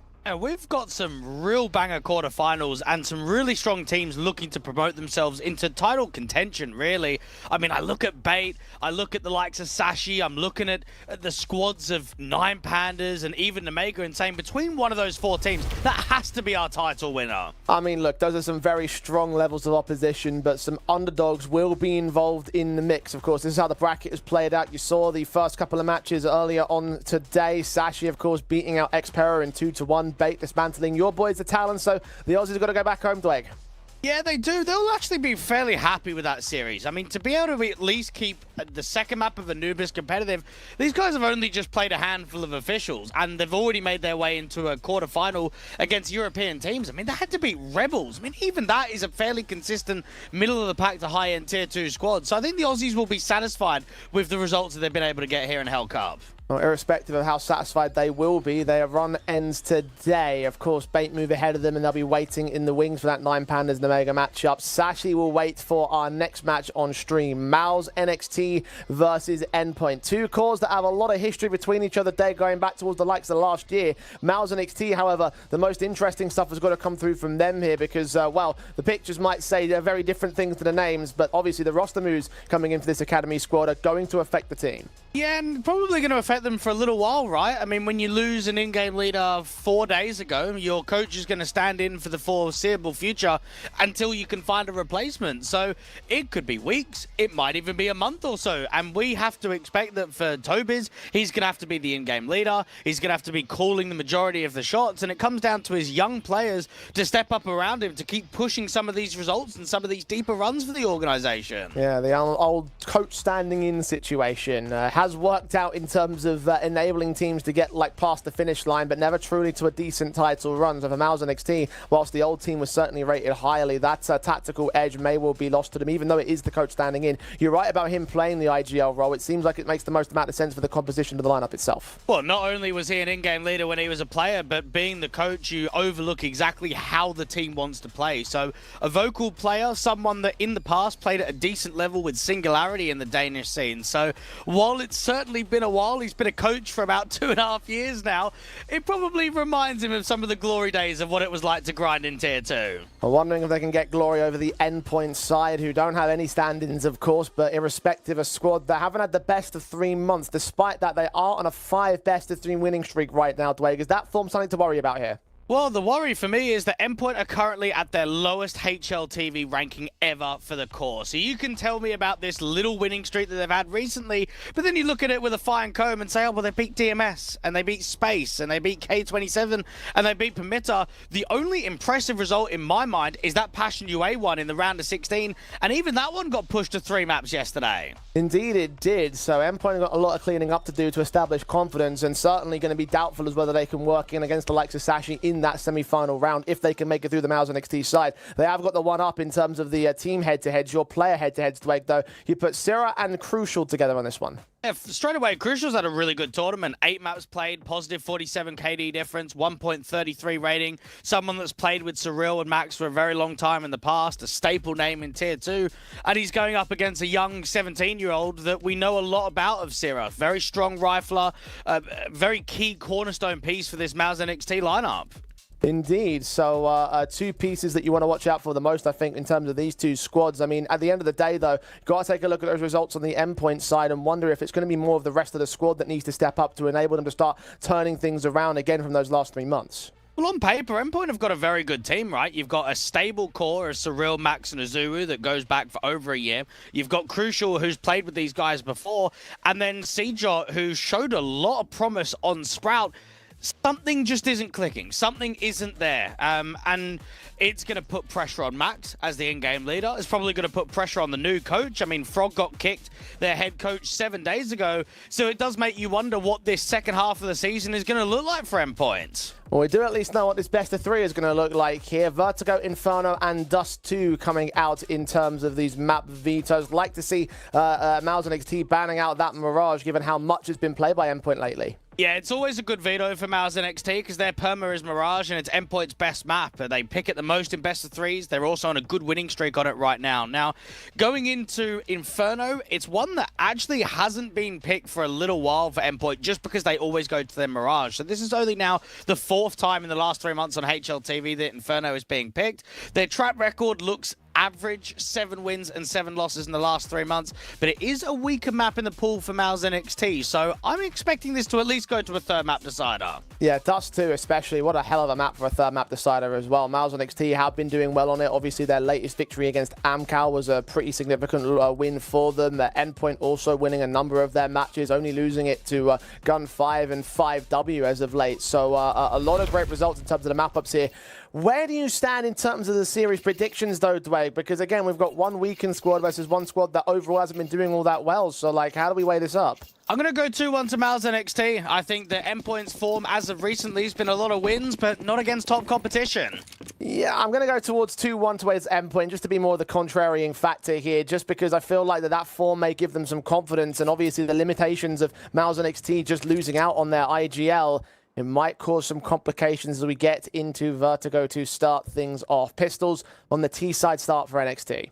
Endpoint were a very good Vertigo team when it first came out into the pool, but in the recent current day, Mouse NXT are one of the very best Tier 2 teams on this map. Azuru taking first contact and Max helping out towards a ramp defense. 5-on-3 held. Surreal going to follow suit on Burmalov. Night2 did take one player back out to that mid-campaign, but now PR being challenged. He's just going to get suppressed by all 3 of these remaining CTs. Azuru with the kill onto PR, leaving Night2 all alone just to hold on to basically his own demise here. Clutch seemingly very off the table. The pistol win will look for Endpoint.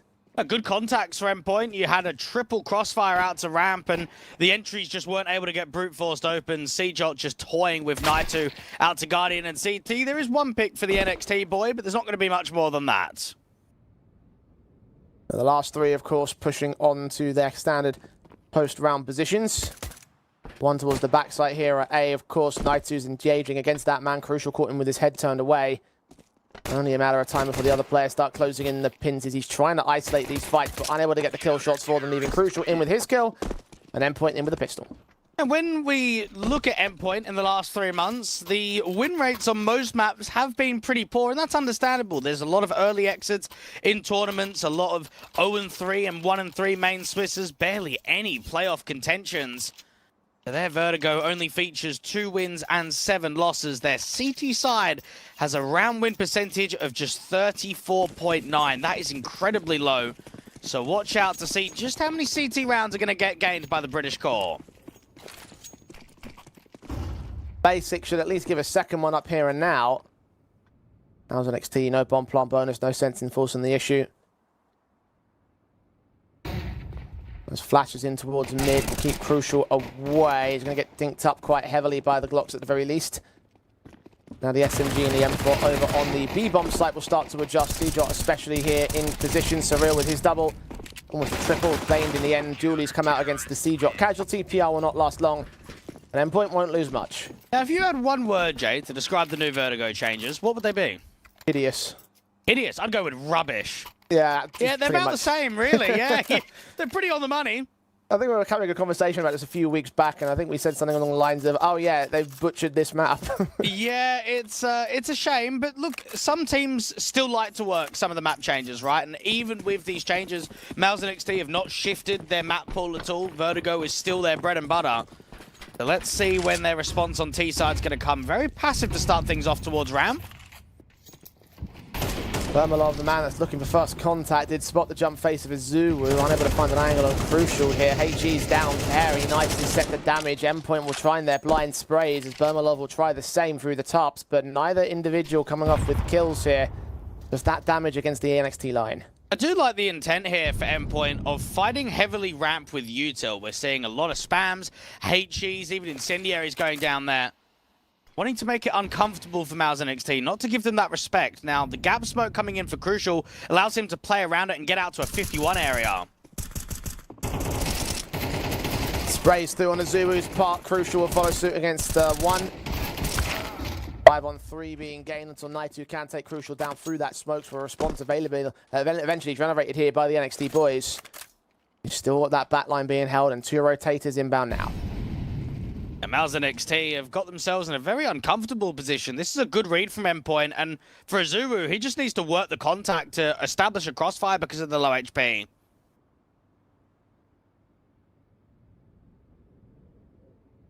Half a minute to go. NXT not willing to go. They're careful to their positions. Putting some utility down, smokes up. Indicate the execution itself. You've got Molotovs at the raid towards the back lines. Mighty Max there with his SMG against Bermalov, finds that kill. Utility does return back to try to blind them off, but they can't quite capitalize until Naitu and PR do get those couple of casualties. So Real responds. PR is all that's left. 1 versus 2. Bomb is out on the bomb site, but no time to plant it. He's got to run and save his AK. His Endpoint will connect 3. Just a situation for Mouse and XT where the time is running fairly low. They can smoke off the elevators, but you need to be getting those critical entries. Now, yes, they traded out the Azulu player on the edge of the railings and the scaff, but not being able to focus on Cyril out there in a headshot made that round very difficult. And Endpoint can be very satisfied with the start that they've got here on Vertigo.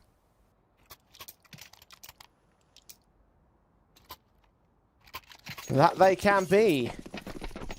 NXT. Hero AK, of course, with PR's save. The upgrades of the Tech 9s and the half buy around it will try and see if they can find some damage output. It was an expensive round against Endpoint. Low to the uptake. Careful to their positioning here. They're attempting to spray through. There's not much vision being given up there on the ramp default. PR on the boost. Actually drops off of it. Crucial around the corner, deals with that AK. The trade from the Tech 9 is pretty good. The problem is, to continue to work out to mid, they've got Cyril to deal with. Drop finds Tobiz, meanwhile towards the stairs. Cyril continues to hold his nerve, but only for that one pick. Bermalov responding back. Sierra's picked up the AK. Engages Azulu back to a 2 versus 2 will go, but where does the bomb go with it? Onto the B site. Seedrop is still standing to the defensive. They know that he's out here somewhere. Utility sent down incendiaries into the front corner, spotting one player close to the bomb site. He can't stall for much time as he peeks back in. Bermalov is going to catch him. It's Mighty Max the clutch. And Max is very good in the clutch situations, but this is not an easy 1v2. Planted away from the stairs. He does find the contact and the kill. Now it's Bermalov all alone to hold on to the defensive. A 1v1 clutch is what he's reduced to. Max 1 out of 2. Second one peaks him, and he gets it together for Endpoint to continue to connect. Definitely one of Endpoint's best clutches, and it comes to a slight overextension rather than just a jiggle of info down to the stairs from the double stack. Endpoint overall actually collapsed. I mean, you've got a single trade coming out in mid from Crucial, one more for Cyril. Seedrop gets overwhelmed by the 2 players dropping down from mid and into B. It comes down to the in-game leader to recover things. Mal's NXT are off to a slow start here on the T side, so they'll need to try and find some responses in fairly quickly.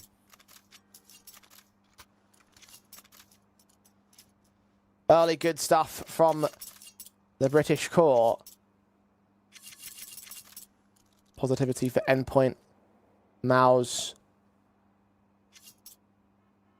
as you say, struggling to get started on T side on a map that they do pretty well in historically.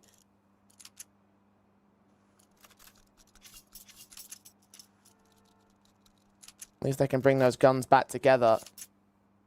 Starting to see a bit more of the issues, however, in terms of this matchup itself. I mean, they haven't played it since Crizin had left to go towards OG. Problems surfacing here. Endpoint. Yeah, Miles NXT played it against Amcal, no? That was a Tobias and the Roller.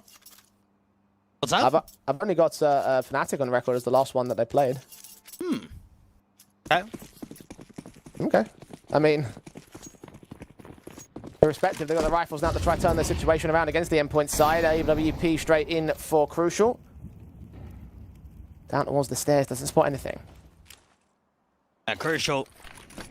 Try and get that re-smoke off as Seajock gets very aggressive, and I tell you, for PR, that seems to be a pretty easy kill, but caught with the util out in the open. The orb actually helps out his teammate for as much as possible. Turning frag to the 4 versus 4. Vermalov caught back by Zuru. Tobi's able to respond at least through that smoke. So even stances. NXT moving on to the A bomb site. Mighty Max smokes against, will try suppress, but he's got to take the fight here. And Syrah saying no. Headshot back to an advantage here for Mouse. Utility sent in towards the side alley. Surreal's trying to use that main entrance, but he's unable to connect it. Incendiary against the bomb plant. He's a little bit late though. Tobi should be able to put it down ahead of White. He just escapes with his life. His Knight 2 punishes Surreal's peak. Beat him with pace in this round. This was a lot quicker from Mouse NXT, and Crucial, well, he did all of that good work with Seajock to the bottom of the stairs. It was just an A collapse. Surreal gets nothing. Seajock gets nothing. Or he was the B player, I should add. But Azuru only gets one there with Mighty Max on the trades on A. Really good entry pass there for Mouse NXT.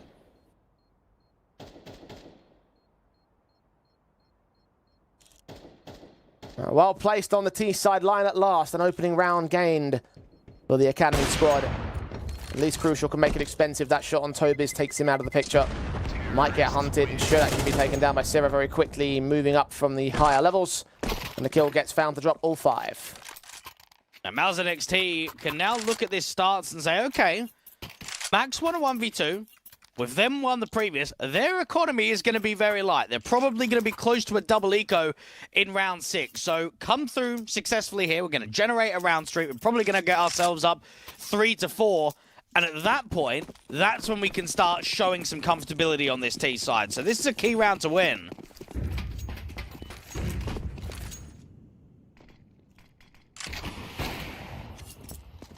Nice shot on Max to start the leg of Bermalov's AWP landing. The prod of the captain, of course, 5-7 in hand, unable to get much on the range game. Azuru's going to hope that they close the gap against him, and Tobias is the man that may give him what he wants. 8Gs against Syrah. SMG forced to strike at that flashbang being sent his direction. Syrah can take it back through the wall bang. Surreal has to respond. That's exactly what he does. A 4-on-3 game for Endpoint. Burmy hasn't been able to get a returning shot with that AWP because no one's overextended on a jiggle.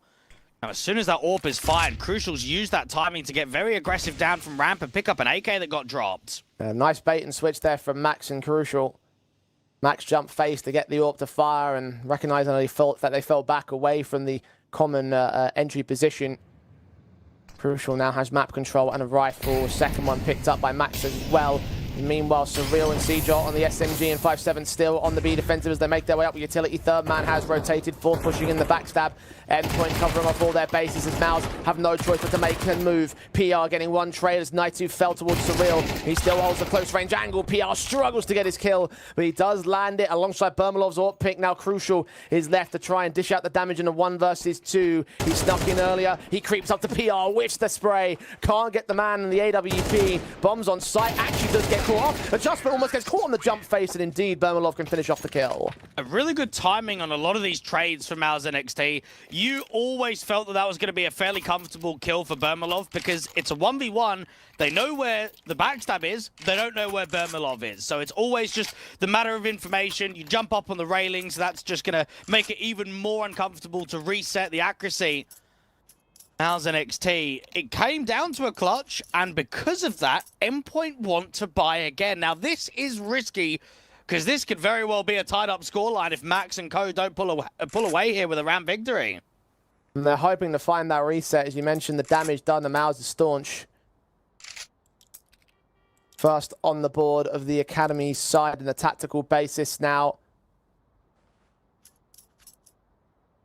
having a bit of a chat. Unfortunately, Tobias doesn't have that all-important 6th perspective. He's in server. Making the moves and calls is appropriate here. He's got that AK in his hands. Bermalov's AWP. Try and find impact across this one. As you mentioned, a lot of emphasis shifting away from the captain in terms of the kill counts here. And Mouse and XT so far are picking up the slacks. Yeah, they are. It's coming down to a state where Endpoint are getting a lot of success in the early portions of the round towards ramp. So Tobias and pretty much all the guys here at Mouse and XT have got to try and find a way to adapt against that, because they're just constantly at the man disadvantage in ramp. Got Tobias peeking up. Max is 5'7", sees that headshot position, but doesn't pull the trigger. Second man will join him on the A-bomb site. 3 players starting to push theirs over on Bs. They'll start to take this part of the map away from Miles and XT. And also rotate a 3rd man to watch out mid, potentially to hold on to that A-bomb site as a bit of a stack might ensue. Endpoint have been loving these MP9s at close range. They've actually been doing some decent damage. It gets so silent though. And these are the kind of rounds when, because there isn't a lot of info being given and it gets extremely silent across the map with the lack of util, you end up just gamble stacking because you don't have too much of an idea on where the main objective is going to be. And that's exactly what's happening here for Endpoint. They've got 4 towards A. Zuru boosting up. Tobi's been allowed to walk. Crucial wins the fight against the man, though, so advantage has been taken by Endpoint. Amazon XT now rotating right back in towards the stairs, going onto that B bomb site. Siege holds close to the 5-7, but he needs further bodies because PR's going to take his body down. 4-on-4, swing forward. Flash is well placed against the Zulu. Crucial, however, unaffected. Naitu swings to the back lines, gets the pick back. Surreal keeping the man advantage even until he runs into Bermalov, who leaves it all on Mighty Max the clutch. Burmy just going to re-smoke down towards CT. This is another 1v2 attempt for Max. 10 seconds. Bomb plant is going to get secured. Max not in a position to deny it. It's planted away from his peek up. No, he finds the angle and he runs away from the AWP. Bermalov's going to go hunting for the man and Max just hiding away. He's done it. Snuck in to steal the round away for Endpoint. Right there for Bermalov. Oh. Personally, Jay, I actually think that that was poor decision making. Now, 10 seconds on the clock. You've got a smoke down to the right-hand side and a gap towards the left. I think he needs to unscope there. I think you only scope when a contact comes through because he's tunnel visioned. He's looking on the left-hand side of the generators, and it means that Max can just walk through that smoke, and as soon as he denies the bomb, you just know play time. Fall back and try and survive. Second tactical has to come in from Mouse and XT. They don't have a choice here.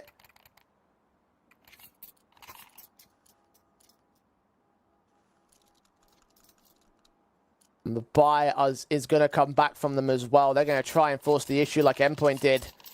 It's just frustration because you feel as if you're playing quite well on the T side, but you've lost 2 1v2s to Mighty Max in the first 7 rounds of the game. I mean, that shouldn't really be happening.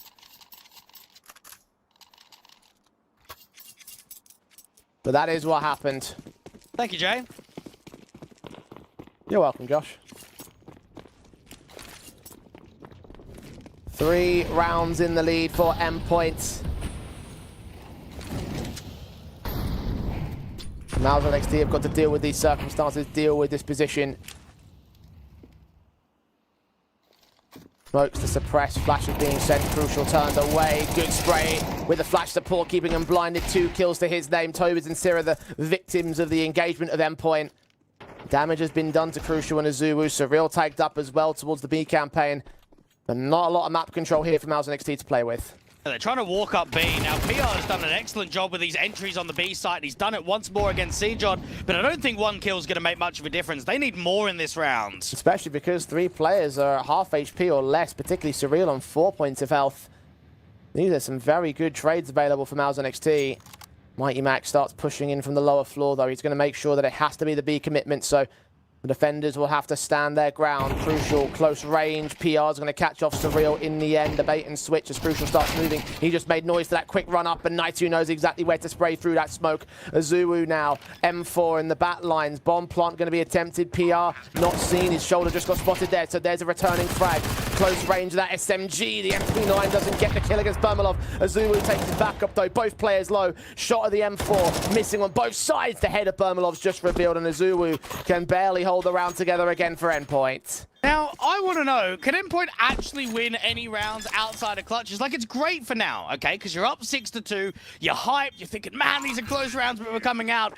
How long, though, realistically, is that going to continue for an entire best of 3? You have to be able to win more rounds with 2-3 players staying alive, stabilizing economy, having AKs being held into consecutive rounds.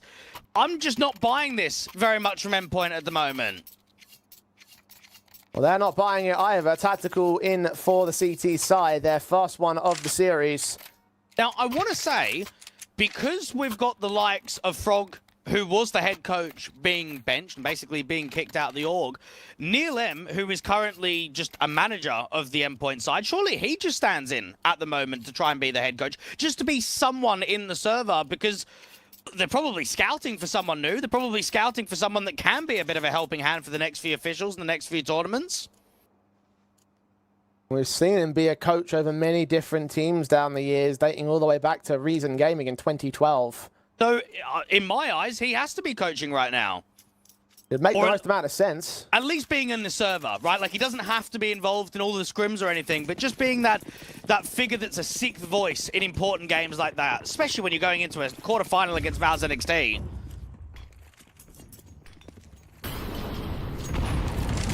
The details might be scarce, but Endpoint have taken their moment to think regardless. Facing against another buy from Mouse NXT. The bomb plant bonus aiding them with the rifles across the entire board. Only 2 of them are AKs, but Sirius Galil is more than fine against the Zulu. Seejor getting caught for 50 points of health worth of damage.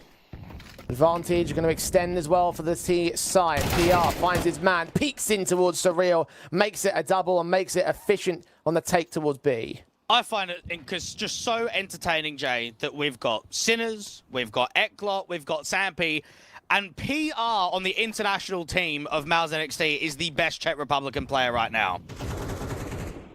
Just goes to show how good Mouse is scouting talents.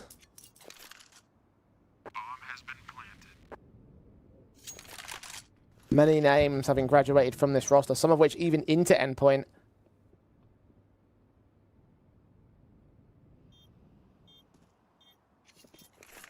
Mouse squad. We're going to have the one up over the CT side this time. 3rd to their board. Max and Crucial just have to save these guns. Not a lot of money in the tank, though, and not a lot of loss bonus to try and build back in here, so they're going to have to go pretty harsh on the ecos around these 2 weapons. And that goes back to the conversation I just had about not being reliant on clutches. Instantly, you go into round 9, and you're even being hunted for these last couple of players. Crucial and Max are trying their absolute best in mid. And it looks like other than just the toe fight down there in ladder, there's going to be no extension up at Endpoint. And now giving a bit of a free pass from Mouse NXT to start building on their T side and get closer to a 6-6 scoreline. Another tactical from the Endpoint side here, because they're going to go in with another aggressive buy. Want to continue to fight for this CT side, but this could allow Mouse NXT easy equalization of the half here. Zulu on the SMG, Surreal on the Deagle, Seejot yet to buy. Max and Crucial have dropped all that they can.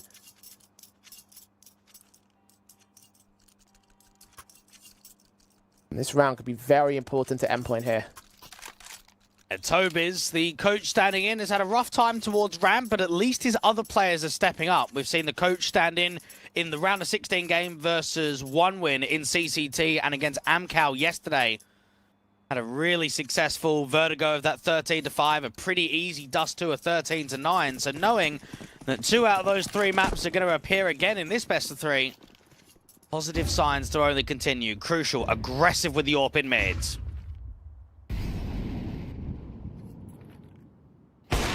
Shots on to Tobiz, backs away wherever the second man. Naitu takes Surreal, the backup player, the Deagle down, the AWP not finding the second contact for it. Cirrus picked up by Zulu instead towards Tubbs and is aware of Bermalov's position. He's going in for that rifle and he gets it. Endpoint have done a stellar job with the ramp defense. I've been happy about that. Flash around the corner for Max to start jump spotting. Now he's seen 2 players down at bottom ramp. Naitu on the swing cannot deal with Azuwu. His presence just drawing them in even further. Azuwu and Max making light work of these ramp players. PR tagged to just under 10 points of health. 1 versus 4, only 1 pick found, 3 more to go, and Max should not let him walk much further here. HP advantage is far too staunch, with one angle of attack being smoked off. The other one is where Mighty Max will defend. Backups rotating in the backstab anyway, so PR really has very few options available to him. It might get Max, but no more than that. And I'm convinced that there's just a lack of muscle towards ramp for Mal's NXT. Now, when you've got Tobiz going 1 and 9, it's never going to be easy. Yeah, he can kind of be the scapegoat to get traded, but they are losing a lot of jewels to Max and Azuwu at ramp pretty consistently.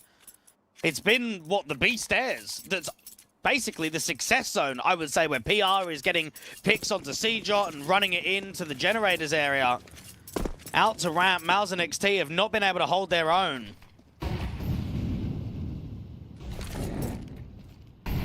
The Endpoint with that round win will take the half. How much can Mal's NXT bring back at the tail end of things? Sarah's caught Mighty Max to open things up. Launch shots of Crucial not finding much as Azuwu naded down. So this time, a far better showing in terms of the early ramp take. A 5-on-3 to NXT's efforts. Just a lot of spam from both teams there. The utility usage was on point with the HEs.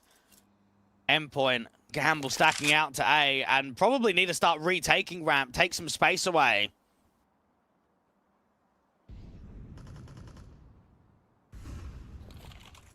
B site being taken with no resistance and surely no retake from Endpoint here.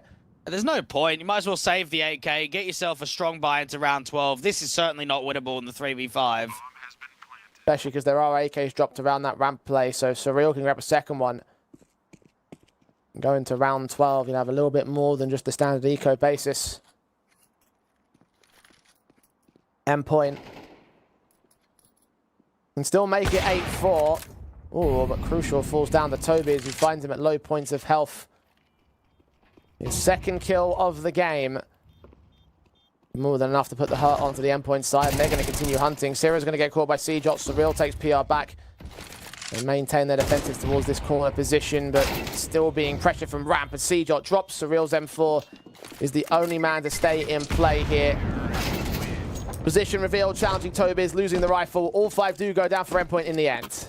Yeah, shame, because the intent is saving, and they're attempting to do so. It's just that you're being hunted from lower ramp. Players are coming through from spawn and out to the elevators. It's a toughy situation to get out of. And instead, the buy is just, well, horrendous, really. You've got the rifle on Max. You've got upgraded MP9s. You've got a couple of pistols to work with. And this is basically working with the scraps.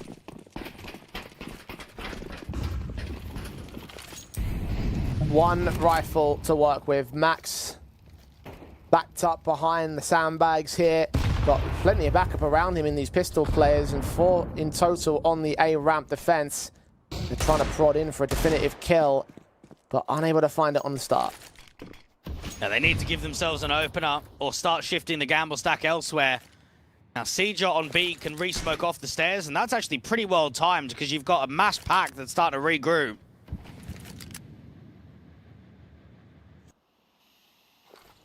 Tobiz trying to look above that smoke. Molly sent towards one CT position. He's going to get forced away. That's a great HE though. Syrah, PR and Tobiz tagged heavy. Can the pistols do anything with it though? Endpoint have stolen a couple of rounds here and there. The Bummelov with the kill towards Surreal. He's still continuously low. C-Jot with a couple through the smoke. Azuwu with one of his own and doubles up on the SMG. Naitu has to take on 2 on his lonesome. Bomb dropped. Second man on the way. Azuwu trying to position himself away from contact. Naitu giving up his angle, takes the tag against the forward contact. Going in for that bomb, though, it's out in the open still. Flashes are sent. The second man is on the scene. The M4 of Mighty Max yet to have impact in this round. Hasn't needed to, but perhaps he's the closing element. He'll have to be here as Naitu picks up Azuwu, gets that bomb to the plant. Another clutch situation for Max. Surely this is on again. Oh no, it's not. Naitu with the better weapon and the better kill. Holds on to the 1 versus 2, and Mouse will take 5 at the turn. Well, I think that would have been probably in the record books of Hellcup, wouldn't it? 3 clutches from the same player in an entire half. Max has put in a very good shift, and reflecting on that first half, there was a lot of scrappy buys, wasn't there? We actually didn't see that many proper rifle rounds. We saw so frequently NXT being down to Tech 9s and Galils, Endpoint being on MP 9s and also Deagles. And let's see if the economies aren't going to be as shattered as they were for both teams in the first half. Well, second half pistols sees Mouse NXT bringing in the Julies for Sirat and Bermalov. Endpoint have their Glocks across the board here.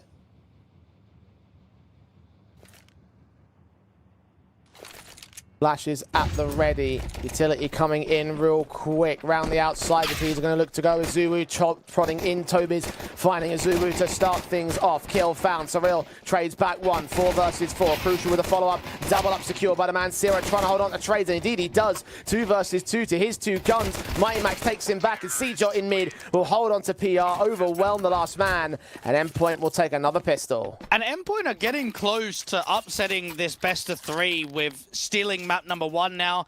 I look at Inferno and I don't know if I've got belief in Mouse NXT being able to respond. You really want to be able to take your map pick to send it to that decider at Dust 2. It's been a slow start for the Academy squad. They're now lost the pistol in the second half. You're looking at a potential 9-5 scoreline, 10-5 if there's a force buy. Max and the boys on Endpoint know that they are in a driving position right now. They're going to look to drive this home if possible. Mouse NXT can only afford the basics, as was the case during the first half as well. No bomb plant bonus on the T side, so it's Glocks. Obviously no cash bonuses for the CT side, so just straight USPs and nothing else to add to the table. They have to go in and win the rifles in the next. Endpoint, as you say, making a very good case for themselves in this quarterfinal matchup.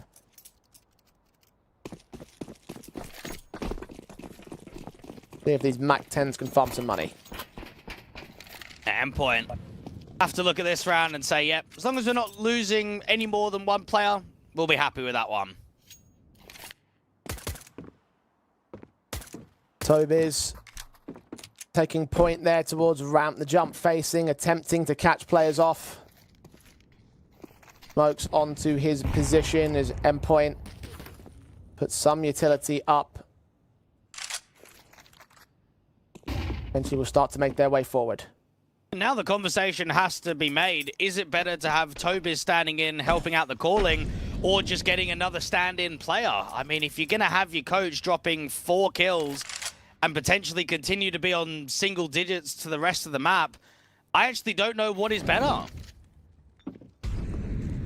I mean, at this point, given how things have gone for Mouse NXT, I mean, I would say that finding at least some trialists or something in that captain role. I mean, there's enough players that you could just get as a random stand-in, do you know what I mean? It doesn't have to be an in-game leader, but there is plenty free agents in Tier 2 right now. And Tobiz will at least find the pick onto a Zulu here with his boost up stack. Damage done to Crucial, and now the bomb's going to try and look to commit in towards the stairs here. Got PR on the first rotation. Mac 10 close from Max. They're going to put some distance between him and the CT side. Jumps towards the outside. She might catch players off, but no, they've got him marked. Bomb plant secured. Bermalov has got a Mac 10 to work with, but nothing major here. Nothing that will really try and turn this round back around for the 1 versus 4. And even if they had a weapon of some sort, it still would be a 1 versus 4. So maybe try and isolate one of the tagged up players. Endpoint should get to number 9. Yeah, both of these squads have been grinding really hard in Tier 2 across the last few months. And this is the 44th best of 3 for the likes of Mouse NXT and the 36th one for Endpoint in that 3-month window. Getting those officials under your belt. Unfortunately, Mouse NXT not in a position to drive for the RMR. Endpoint certainly nowhere near the Valve rankings. They're trying to work to get more invites, more deeper runs. I mean, we've seen for Mouse NXT that they've been in one grand final in the last 3 months where they lost out to 9 Pandas, who's going to be playing later on this evening. I'm keen for that one. Main event of the day, perhaps? I would say so.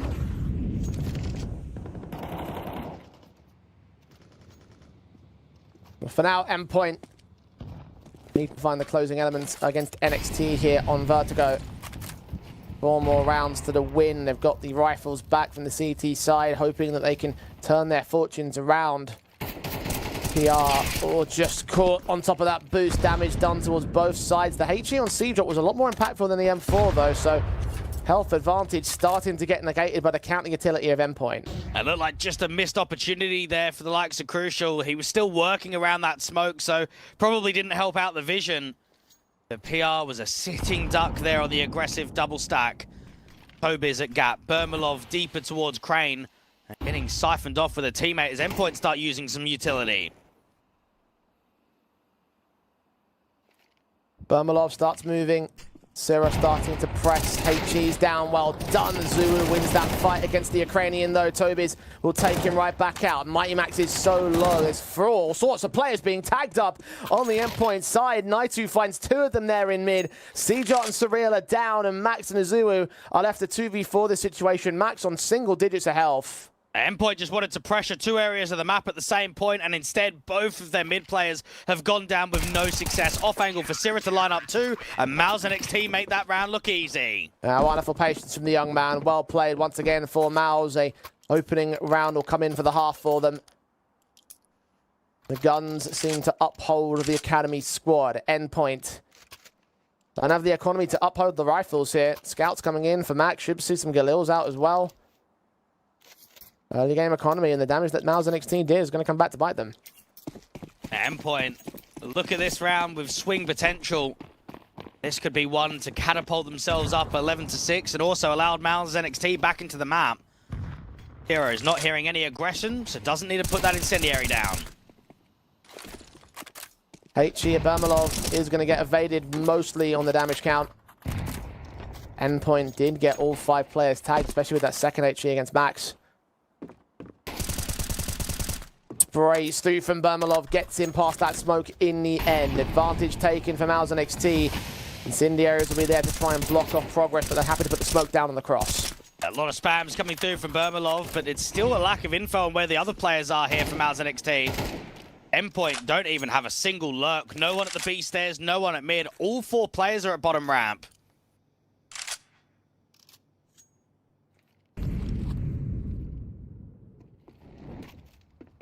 Molotovs to drive even further suppression. Still got trade detected by Cjot, but Bermalov and Sira are cleaning house as all 4 end up dropping down there at the bottom end of ramp. Maus and XT establish their presence and confidence once again. Endpoint can only do the Glocks now. Maus are really going to get back within contention. Now, without these last 2 rounds have gone down, I'm actually sold that Maus and XT are going to win Vertigo, Jay. They're looking really confident. They're keeping a lot of players alive. They're saving on to 3 AKs. And they're not giving Endpoint bomb plants. Now, if you use all of those effects and put them together, I think it's going to be very difficult for Endpoint to string rounds.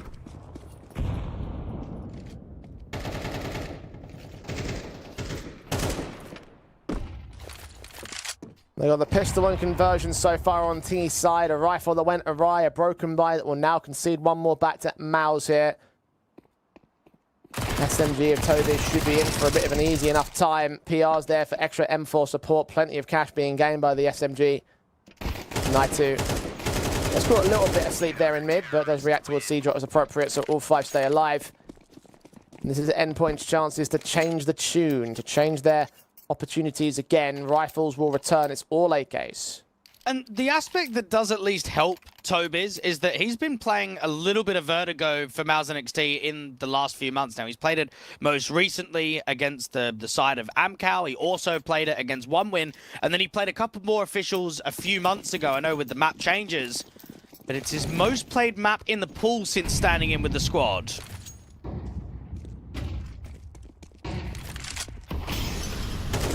Quick press of Bermalov here.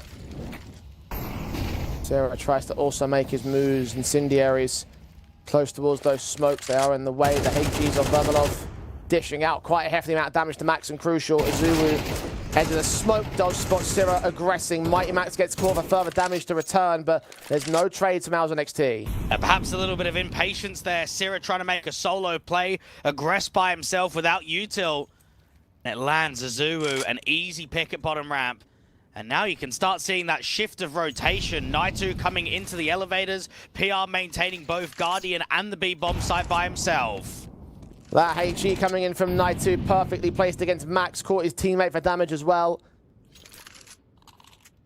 And the 4-on-4 now looks very different to Endpoint's man advantage. All 4 of Mouse and XT's players are unscathed. Heavy HP down on Crucial. The real tagged up.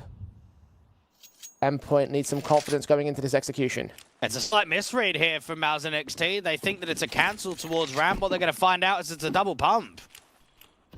Both entryways smoked off, flashes to ensure that anyone in the back lines is not going to be seeing anything coming their way. Bomb will look to commit. Zuru starts to move forward. Bermalov tagged up to 36 beyond that smoke, so some HP taken aback, but still no man advantage for the retake.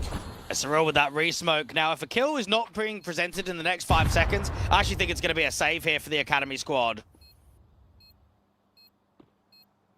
Even seeing Toby's being tentative about this bridge position. And Mouse have got money. They're going to go for a last-second risk.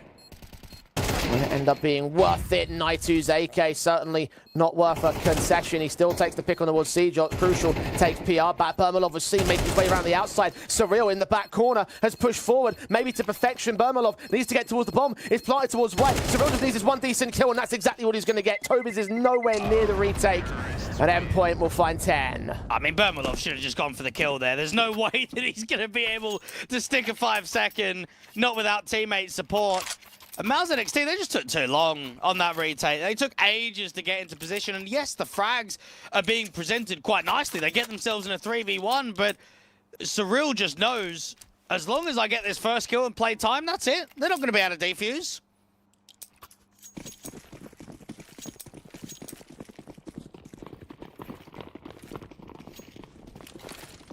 Endpoint can put their bases back on the board here. Still a lot of cash available for Mouse and XT, so the buyers receive the AWP, especially on Bermalov, landing that opening leg shot onto Crucial. Syrah is going to find Mighty Max in a separate engagement, so man advantage taken. Azuru now getting naded out here. Bermalov is right around that corner. Tobias sneaks in the back. Surreal gets caught through the smoke by PR, who turns on Siege the same, and it's an instant collapse from Endpoint. Mouse and XT establish confidence again. They try and pick up as many of those AKs as possible. PR gets one, Naitu gets another. Unfortunately, Syrah and Tobias do not recover them. Great intent to get Burmy set up early. That aggressive maneuver in from Gap gets himself the leg shot. Max gets traded out from Syrah at the Gap side, or the Crane side, I should add. And then PR at the B stairs just disallows any counteraction on the default.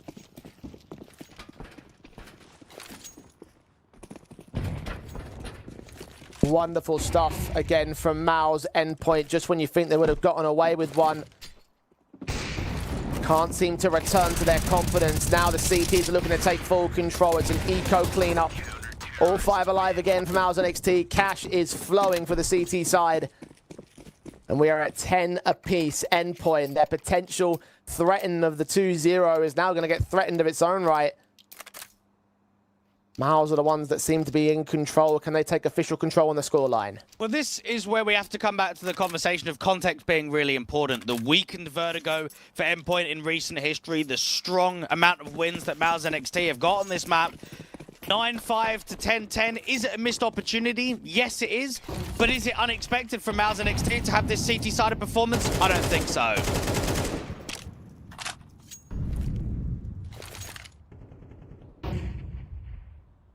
This one's for the lead. Can Endpoint retain it? Can Mouse and XT claim it?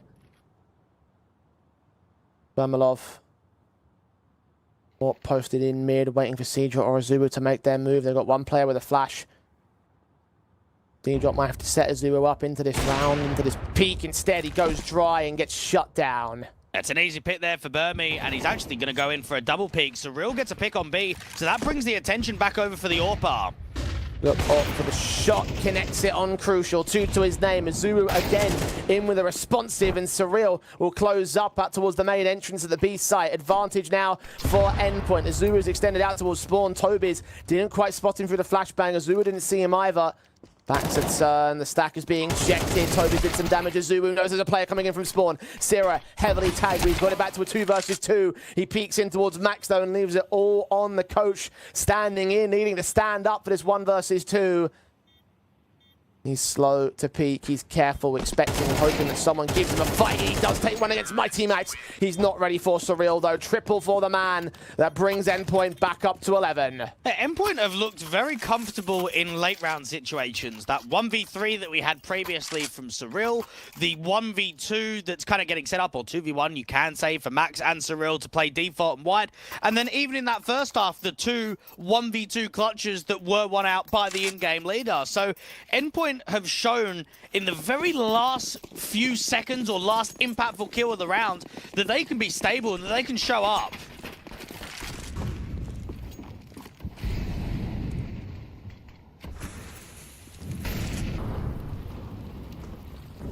Hoping for confidence all day long here from Endpoint. These rounds are getting close, and Mouse NXT can continue to punish on the economy game. They're going to buy here. They'll buy in the next. Bermalov might not even allow a buy from Endpoint here. Shot down. Toby's following up against the Zulu. The Orpa still looking for some shots. He finally gets punished for his aggression, but Naitu moves in from 51, can double up. Surreal can take him back, but that's 1 out of 3 kills needed for his clutch. That's an all-out brawl. All of that utility to try and support Bermalov, and then the aggressive maneuver for the M4 down from the tarps to work out to Surreal with the bomb close by him, but he's waiting for the fight. He's waiting to see, is there an info play? Is there an aggressive maneuver somewhere? And there is, but it's nowhere near him. The backstab may even find the bomb soon. Surreal's got to pick it up. But where does he go with it? If he starts the rotation, then he's going to run right into the CT presence. He's got 0 info here. He's preeking back in towards the A play. Can he plant it quick enough to beat Sierra? He definitely can. The problem is it's still a lack of real information for Mouse and XT. Now, they are separated at the moment, so they'll probably give him the respect of the plant. Sierra can't fight against this. Clears out elevators. Puts that plant down. Sierra starts moving. PR not in rotation. Backs a turn from Surreal as Sierra picks up the casualty. It's another successful responsive from Mouse NXT. We go 11 apiece as Endpoint just can't seem to catch a break in this late game. No, not at all. And it was Naitu to step up and really get them out of an uncomfortable situation. That was probably the most chaotic round that we have seen all maps so far. There was a lot of util. There was a lot of firefight out there to the crane and out to the gap position. And he just walked into 51 to make 2 kills happen. Relieving that pressure, making it easier for the Academy side. And now for Endpoint, I mean, geez, this buy is probably going to have to be quick. Looking at 2 MAC-10s, or 2 Tet-9s, and the MAC-10 off of the 2 AKs. Full send strategy, perhaps.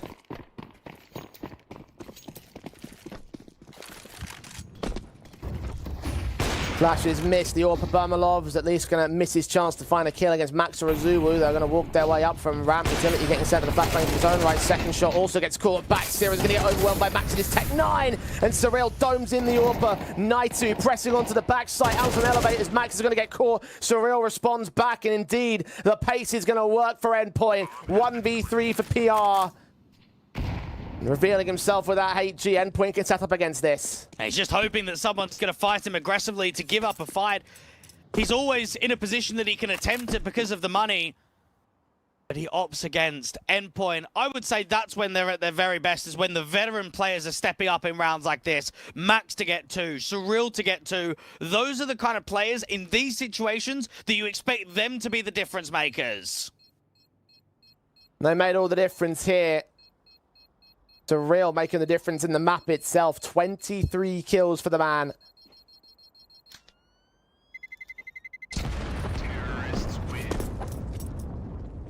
And Endpoint get away with 3 players alive, which is probably the most confident thing we've seen from them, or at least one of the most confident rounds over the course of this one from them. A fact about Cyril, he is the lowest rated player for Endpoint on Vertigo in the last 3 months. What a time to step up. What a time to show what you're made of. To call upon the many experiences that he's had throughout his career. An output, a showing like that. Mighty Max set it up. He was the closing element. And now Malzahn XT have got to play for overtime at 12-11. 1 round to make it. Endpoint on map point. Orps out for both respective teams. Sira's trying to press.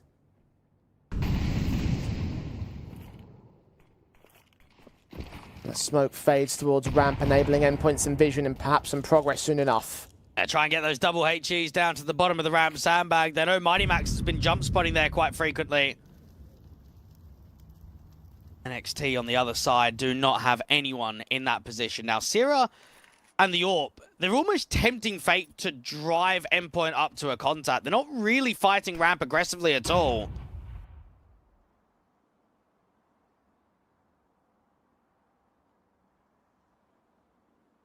Gone quiet here.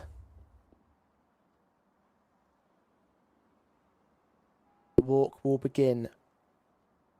Low and steady from the Endpoint side. Barmalov caught off by Zulu. The M4 Sira looking to strike. Zulu's taken Tobi's out of the equation. A 5-on-3. He's HE down to 4 points of health. Cjot in mid caught back by PR. And it rests on the last man here. The side defensive to try and hold Nerve. Sira spraying through. Max will catch him as Zulu. Traded by Naitu. Still a 3-on-2 for Endpoint. The bomb is on site. Will look to get planted. The engagement of Naitu still makes this winnable for Malzahn XT. I gotta try and set up PR out from the elevators. Cyril is blinded, but at least he's still fighting. Hug the wall. Look at the creep forward from the Frenchman, checking the back line. Swing forward, adjustment from Max is all he needs to take PR down. Naitu's last known location was in the back lines. The adjustment against Max through the smoke is fantastic, and he's on the bomb in the smoke. Cyril, he needs to go for the kill here. The HG's going to reveal, and Naitu's forced off the bomb. It might be time stalling as the brick comes up with the Glock, and just comes up with the clutch. Endpoint at 13-11 will win Vertigo. A great entertaining start to the series. I suppose getting caught in the moment, we're probably both on the side that if he sticks it the whole way, he probably ends up getting that defuse. Cyril wasn't really in a position to fight against him, but in the end, Endpoint just about close out, and it comes down to the clutches from Max in that first half, setting up just enough rounds to pull a 13-11 in their favor. And even in that round that broke the even stancing, right, he was the guy that opened up with those 2 casualties, so a lot of impact from him and Cyril. You mentioned that the 2 veterans doing as well as they can do. If they're performing, then Endpoint are performing. I think that's really demonstrated throughout the rounds that they won here in this first map, and they've taken away Malzahn XT's own map pick of Vertigo, so the outlook for the rest of the series may like to be a little bit more awkward now for the Academy side. Yeah, I'd agree with you there. I mean, Endpoint know that the first hurdle has been achieved. Now, it's still going to be difficult to win Inferno, just because, again, Malzahn XT have quite a deep map pool, and they're playing in a lot of tournaments, and they've got a lot of officials in basically every map in the active duty right now, but it's the start of the series. It's the opposition's map pick being stolen. Try and see if you can squeeze a 2-0 now. And here's the Endpoint map pick after this short break. Inferno up to task. Malzahn XT are going to have to bounce back when we return.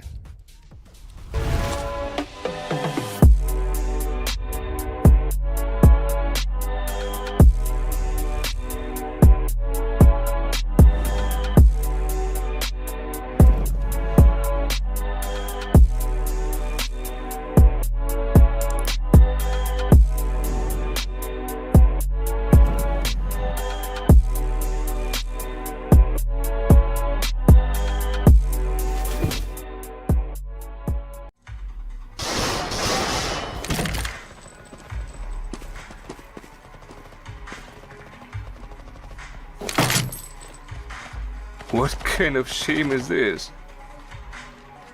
Are you new? Have you heard of Hellcase? Best cases in the world. Book a rookie and me. Don't be shy, come on. Haha, newcomers are lucky today, huh?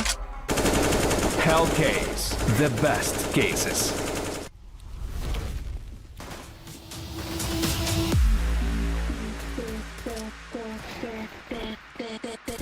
It's like that. It's like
Revolutionary guy let out the streets. Locked in the cage, I'ma let out the hood, out the hood, out the wake up, get out the sheets. We came from one man, forget that piece. You take the west side, take out the east. I'ma put him in the cage, never let out the I hear him chat to me boys, move too quick, can't stop for the talking. I hear him chat with the boys, man so tough, but man's keep walking. Just too sharp with the boys, white girls better tell me I'm awesome, yeah. Hot like fire on the pine, if you wanna touch me, I'm please just touch me, touch me, touch me, touch me, touch me, touch me, touch me, touch me, touch me, touch me, touch me, touch me, touch me, touch me, touch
me, touch me.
And how long have you been here? From early morning.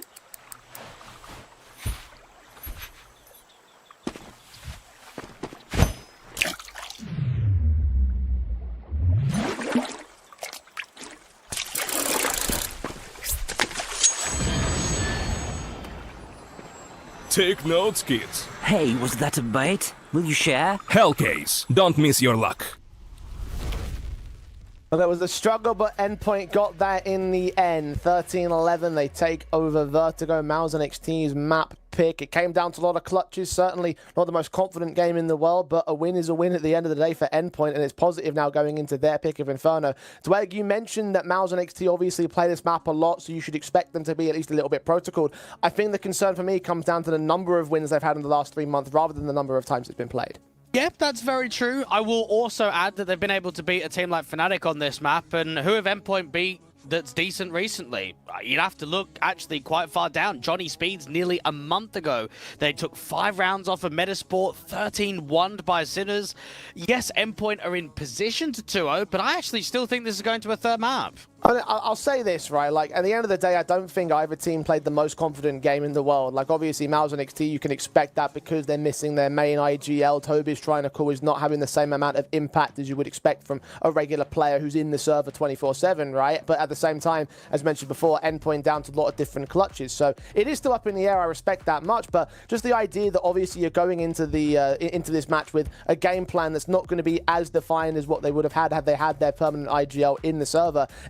On a map that you don't always particularly win on. Like, yes, they've got the victories against Fnatic, but they've also lost some matches to the likes of Aurora Youngblood, Rhino, Entropic in the past. So it's not like it's completely infallible for them. And I feel like right now, the better chances sit with Endpoint coming into the second map. Oh, I don't know about that one. I might have to contest you. It's a very, very slight sort of difference, right? I'm not saying like, oh, it's 100% going to be Endpoint. Like, I'm saying that in my eyes, given the fact that they were able to just outpace Mouse during that last map up, the fact they just took away the opponent's map pick, going into something that they've picked into right here, I feel like the odds are just ever so slightly in favor of Endpoint. Yeah, I don't know. I don't agree with that. I think, again, look at Vertigo. There was 5 clutches that was won from Endpoint, and we're playing MR12, right? So we're not even getting that many gun rounds, and all of those gun rounds basically came down to 1v1s, 1v2s, and if one of those rounds go differently, we have Mouse and XT winning Vertigo and probably saying they're going to get a 2-0. So I don't have a lot of faith on Endpoint's Inferno. I think their even matchup against DMS 3 days ago, that went all the way down to an overtime.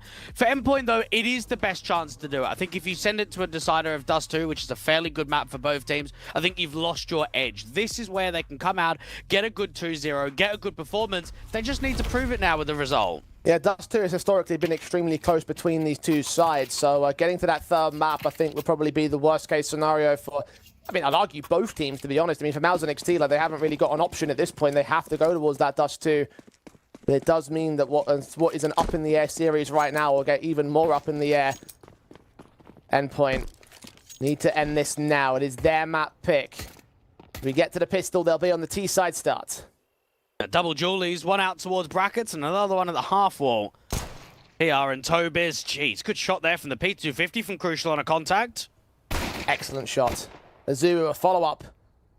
5-on-3 gains. Surreal holding back now towards the wood corner. Burmalov is going to get caught off guard by it, so the kill can get found by the secondary player of Naitu, returning on Mighty Max and taking Surreal down. However, with the kills out towards mid and brackets, it still maintains the man advantage here for Endpoint. Crucial knows with Naitu aggressive that they're concerned about that backstab wraparound that can come in from Bernarda and cut the bum off at the seams in mid. Patience for both teams. Seajot to jiggle, but didn't quite catch vision. Endpoint need to pack here. Both CTs are isolated. They have got a little bit of a pack going on in mid, and with that kill against Naitu, with no one else being seen towards Banana, it seems like the B rotate's going to have to come in rather quickly. And B is completely undefended, so this bomb could go down pretty effectively. Even if Azubu falls towards this one player, then that should end up being the information that Endpoint need. There's the B site clearance, so start getting that rotation out. Timing is pretty good for the peek out to Boiler. Now, Azuru's got to be careful about overfighting here. The Julies is going to come out, and now there's actually a pretty good chance in this round for Sierra. Just needs to isolate the likes of Azuru, put pressure onto him, not to be. Considering that was a 3v1, that got way too close for comfort. Yeah, I mean, look, I said they had to pack up, and that's what they did. They took down Naitu, and I thought to myself, right, well, now they're just going to stay together and start moving. Then they separated each other. That bomb gets isolated and tagged up and taken down. You're right about serious chances in that one. Julie's a serious threat. If Azuru went down, then, oh, time to be scared for Endpoint. Fortunately, it didn't happen, so pistols taken. Miles and XT once again have to go down to the eco. That's 3 for 3 in pistols in this series for Endpoint 2. Now, they're always going to be a helping hand when you need an upset, right? Whenever you're the underdog team going up to a tough matchup, you want all the advantages you can get. The pistol starts, the anti-eco conversions, the clutches that may present. Endpoint no, one more good map here on Inferno, and we will extend our winning streak to 6 best of 3s in a row. Quick in from the CT side, Crucial and Surreal. Lights out work being done against the CT side. Only one casualty established against Endpoint. No confidence against the eco pistols, and now we go to the guns again for Miles and XT. Been their key focal point because the rifle rounds have been so important in this series so far.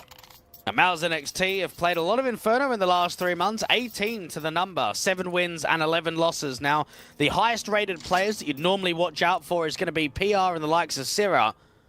Both of those two guys brought quite a lot of individual impact towards ramp on the CT bases for Syrah, and PR out towards the B stairs and B bomb site area.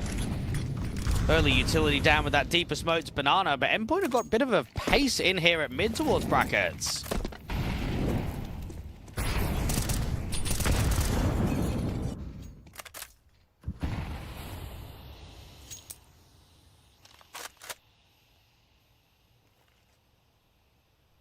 Quick walks of Endpoint, Max, Zulu. Up towards long, both players revealed past the smoke. Toby's spray is completely high though. Damage being done to Max, no kill against him, leaving it to his teammates now to hold the rest. They've got to be getting at least one there. And that's the individual mistake that Endpoint are punishing against the stand-in of the coach. This bomb site could collapse. 2 players on A against the long split and out here to the apartments and shorts. Naitu does get away with the kill, but the H's against him and Burmalov eventually stack up against Burmalov, especially the kill gets found. Sejor finds an easy enough casualty to return on Naitu. PR and Syrah 4 versus 2. Backed up to that B bomb site, have no choice but to hold on to their weapons here because this is an impossible retake. And Endpoint have had to diversify just their map pool recently because they obviously play a heap of Mirage, but if it's a permaban to an opposition or it's a really good map for another team, they were kind of picking a lot of Ancient, and then I suppose you start looking at the results recently and wonder why they've stopped picking Ancient. Dust 2 is also another option, but being a strong map for Miles and XT, you try and float it as the decider. But Inferno coming in is not a map that we see frequently from Endpoint. PR and Syrah, the 2 B players, couldn't even get involved in this gun round, could they? The collapse along and the full pressure on the A-bomb site, all that they could have done, basically hoped for a counter-rotation. Yeah, unfortunately, Toby's just became the one block in the Jenga tower that lets everything collapse on that A-bomb site. And that happens with a lot of A players in general, right? If you lose short, you lose long, that's just, okay, set, we just exec. As you said as well during that round, Tobias did need at least 1 kill there, and that's always going to be the one concern you have for him. His calling, his strategy, his approach towards the game in terms of setting up his teammates is always going to be something that's going to be like a strength for him, but the individual fragging potential, a lot less so. Tacticals taken here by Miles and XT. Have to figure out a way to cover that up. And just going back to a quote that Frog put out on Twitter when he got kicked from Endpoint, he wrote, "It's no secret the results haven't been what any of us would have hoped, and I think a change was needed for both parties." Now that does make me ponder on what the future is going to look like for Endpoint, because the lineup on paper looks quite solid, but the results haven't been there. And then instantly, the coach has been benched, and they're on a 5-game winning streak. Is there a correlation? Perhaps we'll have to see over the next couple of weeks or so. I think you have to consider about that 5-game winning streak, though, is the fact that Endpoint aren't exactly like beating many staunch opposition. We mentioned it during the pre-match, Dwegas, that the one result that we look at and say that's impressive was Passion UA, and really nobody else. Endpoint might want to consider their identity here in the Tier 2 space. Historically been known as a decent feeder team, and yes, obviously, as of late, they have sent Slend up to Gamer Legion. A lot of players not exactly making the cut for a longer period of time. Maybe that might need to change things soon enough. Naitu is going to catch the kill against the Endpoint side in this round for now.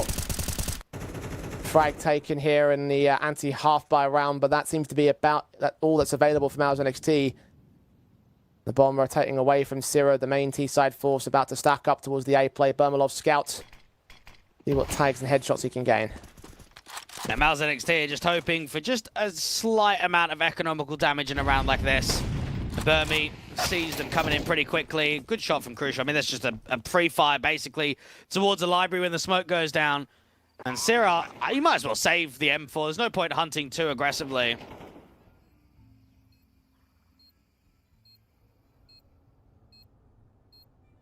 And just backed up inside of Wine to look for an exit. But not to hunt for an exit, crucially here. Hoping that someone extends. They try and go to escape the bomb blast via spawn, but a smart call being made with those two tagged up players to rotate back away towards T-spawn. The 200 HP guys out to the pit position. So we'll evade the bomb blast and all facets, all 4 players will remain. Endpoint 4-0 on this startup here. Very similar to how things played out over on Vertigo. Yeah, very much so. And that only adds more pressure. That only adds more risk to how Mal's NXT want to play on this CT side. Now, the uncomfortable nature is that some of the individuals haven't even been generating many chances. Endpoint have been defaulting quite heavily, and every time they're taking brackets, they're working opening man advantages. It's not as if Mal's NXT have been able frequently to get a 5v4 and crunch space here and try and relocate there. They're just always fighting for the man disadvantage. It's going to keep things awkward as time goes on here. You saw those odds at Leon as well a moment ago. 1.35 for Endpoint, 5.0 for Mal's NXT to take this series. Difficult stuff to work back in for the Academy side, but Naitu is trying to put in the heavy work, finding Azuu to start. Seeger can take him down, but Bermalov, seeing those traces well read and communicated on that man's position, will fire through the smoke and find a man advantage. And for the first time in a long time for Mal's NXT, that there is some success to work with. Jiggle out from CT will at least draw some util, but Endpoint aren't slowing, and there is a gap in that smoke for Syrah. One to cross here for the T side, trying to get that bomb up towards the bomb site. PR is going to get boosted up. Look on towards the default plant position. They're not ready for it. Crucial caught in the jump. Surreal gets taken down. Mighty Max now left alone in the round. 1 versus 4. He's found the one. Needs to rotate back and try for the A play instead. And there seemed to be vision being watched out there on that boost up, but just not being able to find the connection against PR. Burmy. Now, if he misses this shot, Max will get the bomb down.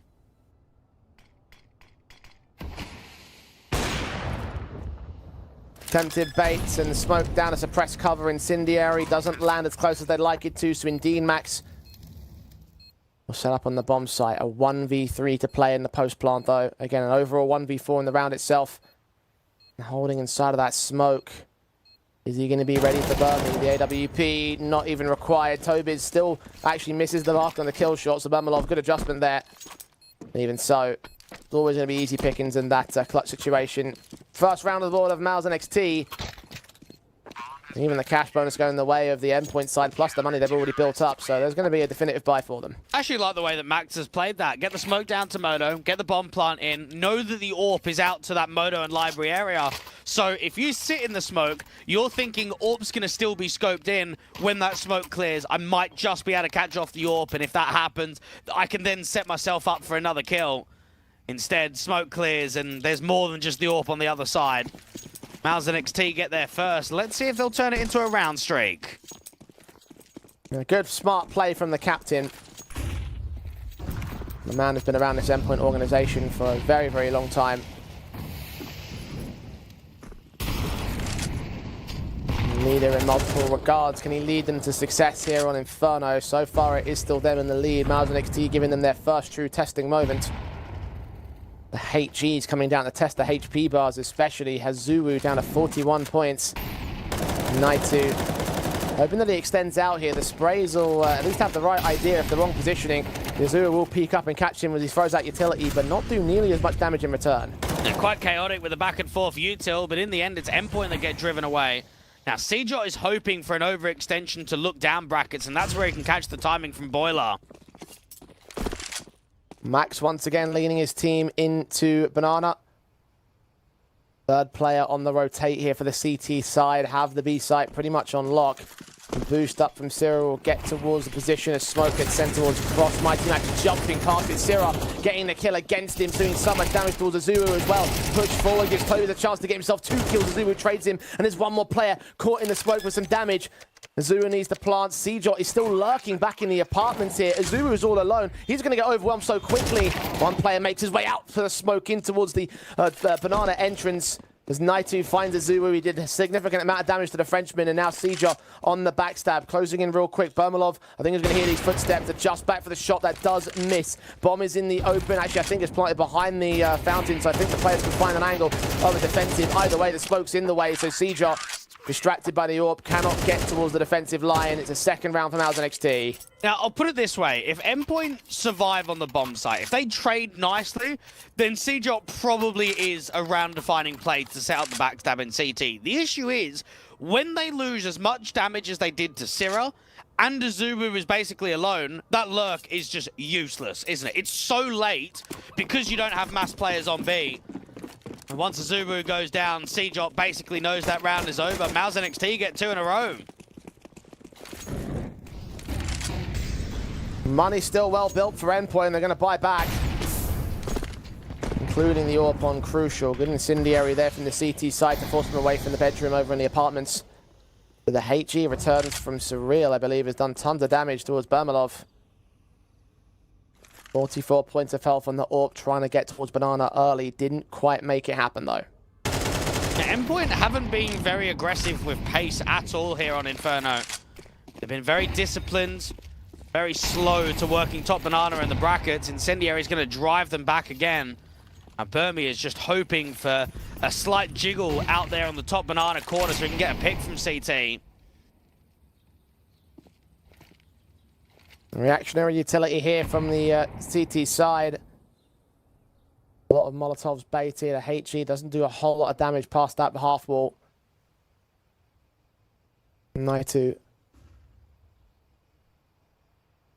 Spot for Seejot, that lurker in the apartments, and Seejot gets the kill. Crucial also struck towards the B-bomb site. Bermalov is caught, can follow up on PR through the smoke. The information revealed by his attempted blind sprays, in the end losing his life, and the B site has been gained, this time to a 2-man advantage for Endpoint.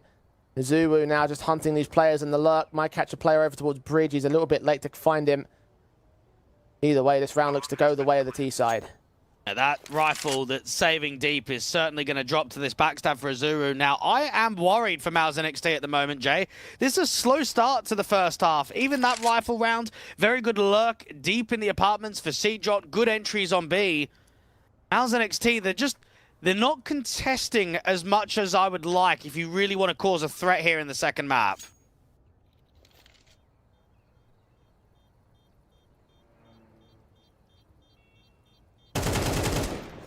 And Syrah will not be a threat in the next round either. Azuri even looking for Tobiz.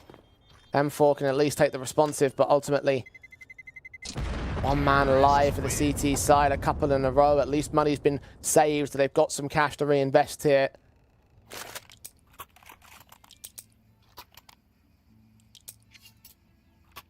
Endpoint extending their lead to 3 here. One more to take the minimum 6 required. Mouse in a very dire spot. They're coming back to the last map that they lost in Inferno against this team. The last head-to-head was a 2-0 with Inferno and Dust 2 being involved in that. Inferno, the much more staunch victory for Endpoint. Majority of their rounds came on the T side and everything. Finally, a bit of aggression from Mouse. They try and change the tempo. Tobiz will catch off one, but Azuru's fast to trade him. And this is a round that really survives the likes of Mouse NXT, and we're seeing some quicker pace from Endpoint. Max, Surreal, Crucial, all coming into B. PR with that smoke down. The swing from Max gets caught for the M4, but not dropped. Tagged heavily, PR forces forward. Surreal can catch him past that smoke as a 3-on-3, but CTs are so close to contact. The SMG of Syrah finding Crucial, dropping that bomb, and Mouse NXT continue to hold their positions. The bomb does get picked up by Azuru, but the continuous sprays through the smoke go back and forth. Surreal is tagged Syrah so much as well. Naitu and Bermalov evade most of it though, so Mouse NXT, a lot of prominence here in terms of this retake potential. They might not even need to retake officially. They're around the bomb site right here. They've stalled out the bomb plant for now, but they will wait for Azuru and Surreal to act. Azuru's got another HE, but the T's want to fight here. This is risky with that bomb peeking in solo. Fight on Sira wins it out. Second player known. He's going to go back in against Naitu. It's a risk. He's running out of ammo as well. Incendiary might send him forward. He lands that headshot. 2 points of health. He's even going in against the AWP. Bermalov takes him back, and now Surreal's got to get on the hunt. Bermalov knows the second player was still on the bomb site. He's peeking in with that orb shot, and he lands it. Maybe a bit too greedy from the bomb carrier, but irrespective of that, Bermalov, a 1v2 clutch for Maus. Azura just got caught in the moment there, Jay. You're on a 3K, you feel in the 2v1, you can get that finishing blow, and you are right. He could have fallen back, he could have played the 2v1, didn't have a peek on a contact from Cyril, who was watching CT. An important clutch for survival there from the AWPer of Bermalov. Down to the finest of margins, though.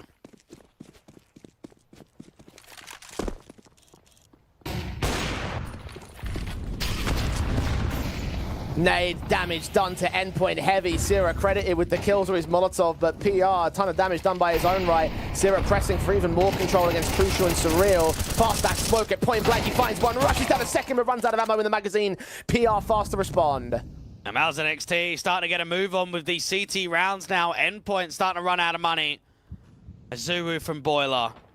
P-drop from Bottom Banana. 2v4 with max time.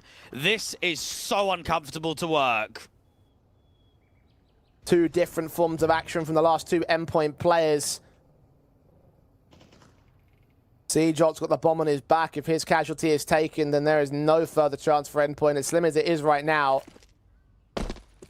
You're up to Nauts making noise as well. Utility being sent, unawares that this is information gathering from the two CTs that are out here, expecting it to just be a fake as they hear the rotations come back. He's trying to bait them into a spray, and they almost line up for him, but ultimately it is unsuccessful. Azuru now to drop in towards Pit to try and work some exit frags, because that's as far as he's going to go in this kind of a round. That's two impressive ones. Now needs two more on the clutch. It doesn't know where those Banana players have repositioned to. PR's got himself in a really good angle, deep at the T-stairs where he can start hearing the footsteps. No time on the clock for the Brit. Molotov's in towards Banana, unawares he's about to get backstabbed. Fire revealing. Going in for the bomb, trying to get back towards the A side. PR can punish this. Patient plays from Maus and XT, and well done against that one. Endpoint. Crumbling at the seams to the utility. Tactical's called in now. Well, perhaps you do go back to that 2v1 and say if that gets one from Azuru and Surreal, that's a 7-2 scoreline. You're probably looking at an 8-4, 9-3 half, and at that point, moving into your CT side, it's almost a done deal. Now, the ramifications are, it's going to be 5-5. A real threat at one point, but now the scoreline doesn't prove that.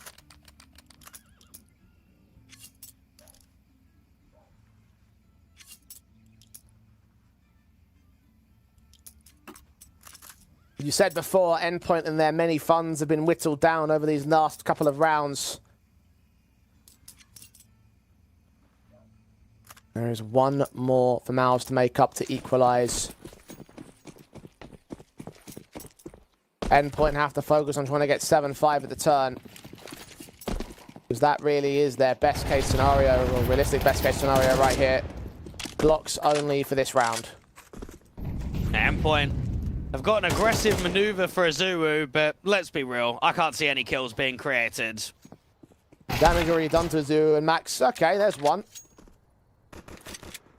And Zuru on 11 kills thus far in this matchup. He is having a great game on the individual kill basis, but Endpoint will still look to get equalized here unless he does something truly special. And I mean like truly special, like a regular clutch won't do here. No, it won't. Maus NXT get themselves just to protect that rifle. You can see it out there to long. Make sure that Endpoint can never get it into their hands. Sira can drop the util as soon as he starts hearing that aggressive contact in Banana. Max dunked on. Early man advantage negated to the 4 versus 4. Zulu still keen to lead the charge here. Is that rifle still available to him? I believe it might be. Again, as Naito here on the long position actually gets overwhelmed by the firing squad. Azubu has picked up that M4, passing off to Seejot. Tobis with one decent frag. They're going to try and overwhelm him. He loses the fight on Seejot. He does take Surreal back with him, so at the very least we'll get a bomb plant bonus out of this. But an AK and an M4 to work with here for Endpoint. And PR creeping in, Crucial drawing attention towards himself. Oh, Seejot's looked the wrong way, the wrong time. He's jumped forward and has no idea of PR. Oh, the timing couldn't be worse for the pole. Now Crucial, the Dutchman, versus 2. Needs headshots, and he's not going to get any of them. Not really sure what Seejot is doing, to be honest there, Jay. I mean, first off, it's a huge risk in 12 points of health to be playing an off-angle that aggressive into Moto. You expect that you're going to get dropped from the Arch player straight away. And then when he hears noise from Library, he just, starts running out and then tries to get out to the left-hand side? I don't know, that 2v2 could have been played so much better from Endpoint than how it did. I think it comes back to something you were saying earlier, is that they're just getting caught in the moment. Izuo in that 2 versus 1, Seejot in that particular round, like, had he held the angle, it would have been an easy kill from Arch. The player's back was turned. I mean, yeah, but why is he even there in the first place? I don't know. Like, he can't even peek off of a teammate on that aggressive peek. Endpoint still took 3 players down, and they're going to have themselves a bye with the bomb plant bonus. They can win this. They can still turn that 7-5 half in.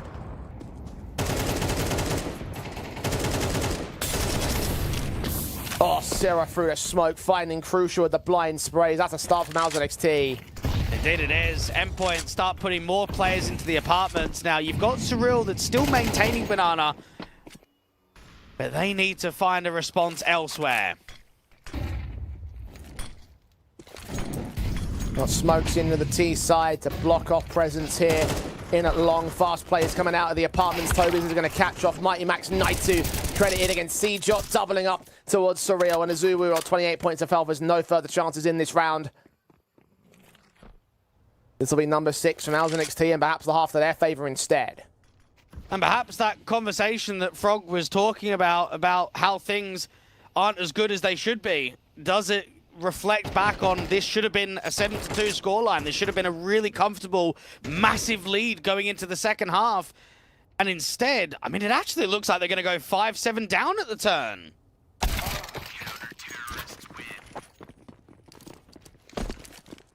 What started off so well for Endpoint has started to turn the way of Mal's NXT. Another tactical has just been called in by the Brits. Bye is going to look messy. You see the Galils here across 3 players. Crucial and Mighty Max able to get one further Galil out. Tech 9's in for the captain.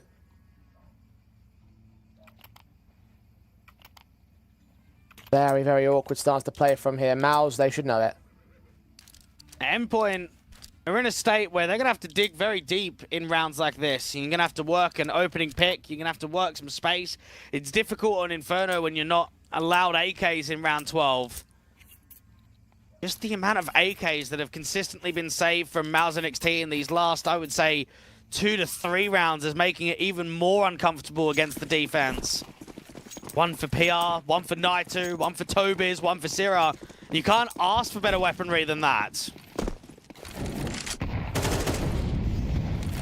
Quick in from Naitu, respectively shut down by Seejot. Start for Endpoint this time. Aggression punished. I've just switched up the pace several times in this one, but this is an occasion where the aggression didn't work. Yeah, Endpoint just start grouping into mid. We've seen quite consistently Surreal just be the lone banana player while everybody else starts putting pressure towards A.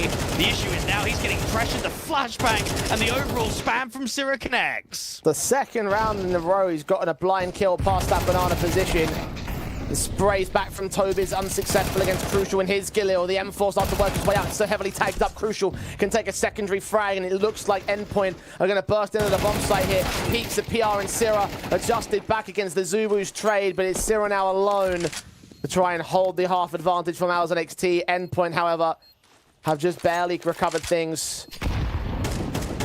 Time, only so much of a factor for the last Bane. And Endpoint will just sit pretty and wait. This entire map reminds me that, or just kind of reflects on the vision, right, towards the tail end on if this is going to be a 2-0, it's going to be a what? 13-11, 13-10. Like, it's going to be a very close scoreline like it was on Vertigo, where a few key rounds here or there are going to make the difference. Endpoint will be disappointed with themselves in that first half. They should have been banking on an 8-4 or a 9-3. At least it's tied up now, and at least they can go in their second half where they go on the CT side and they've got the notion with 3 for 3 in pistols. Let's make it 4 for 4. Let's get off to another positive start in this second half. And put Mouse and XT back on that back foot. It's these early advantages that Endpoint have really been able to utilize to their best efforts. That later stage of Vertigo only really going the way of Endpoint because they had the 8-4 half, or 7-5 half rather, I should say.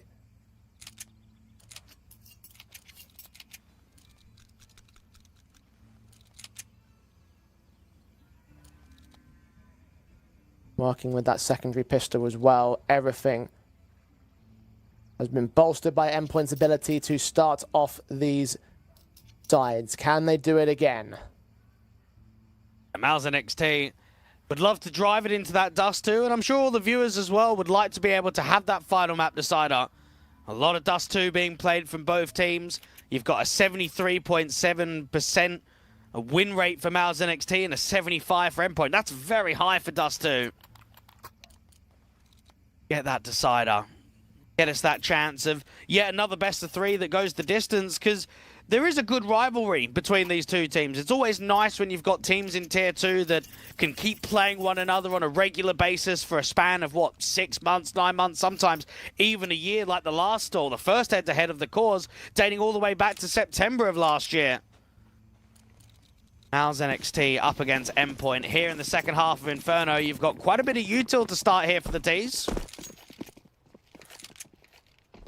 And in this rivalry that is dated back so many times, I mean, Endpoint have typically been the ones that have had the better of Mouse and XT, having them beaten on the best of 3s in the maps.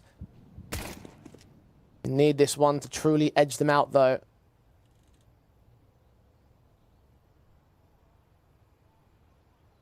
Mouse press towards mid here on the pistol round. A lot of utility for Naitu and Tobiz. Surreal starting to walk forward with his teammates. 4 players in a bracket and they're running right into the trap. Naitu can only get 1 pick out of it. Bermalov another one. 2 more to gain around this short corner. Azua's going to get caught by the reload. Surreal down there takes him down. He's also low HP. Bermalov is doing this on his own. 1v1 against Mighty Max, but now he's the one with the HP disadvantage.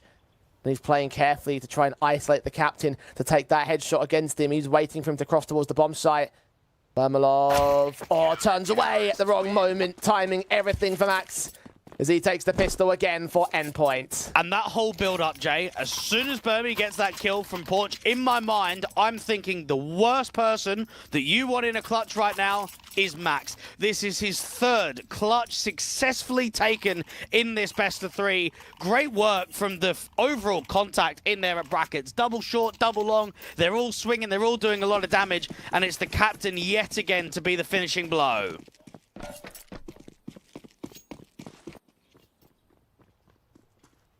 No bomb plant bonus again for Mouse and XT. For the 4th time in this series, full eco in the follow-up in the pistol. Go for those guns. Try and establish the confidence on the rifles that they have had so well so far.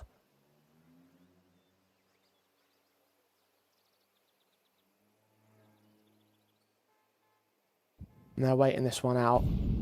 Slowly prodding in towards mid, trying to go to that A player. There's 3 players once again on Endpoint to defend. And I can guarantee that PR is going to be a pivotal piece in this second half, Jay. Working picks in B, working advantages towards Banana. If he has just an average showing in this second half, I don't think it's going to be enough to recover it for the Academy side. MP9's up against the pistols. Aren't really getting too aggressive, but they are walking further forward towards shorts. B-Jot sprays down 2 more. Makes it a triple in the end. The MP9's doing great work. Earning lots of cash. Endpoint will now face the guns. They will now face those riflers.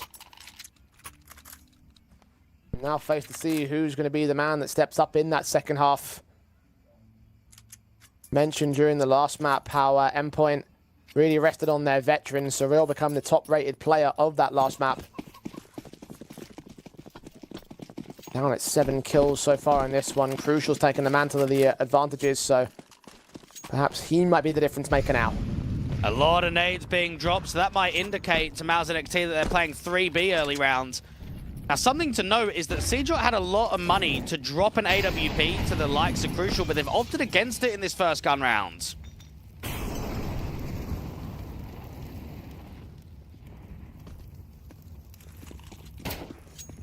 Reface of Surreal spotting one player. HE's down on Syrah is well placed. Endpoint. Gonna play a much more drawn out default. Mal start to play back in to Banana. It was just that one player a moment ago. Now he's joined by 2 teammates in the bomb.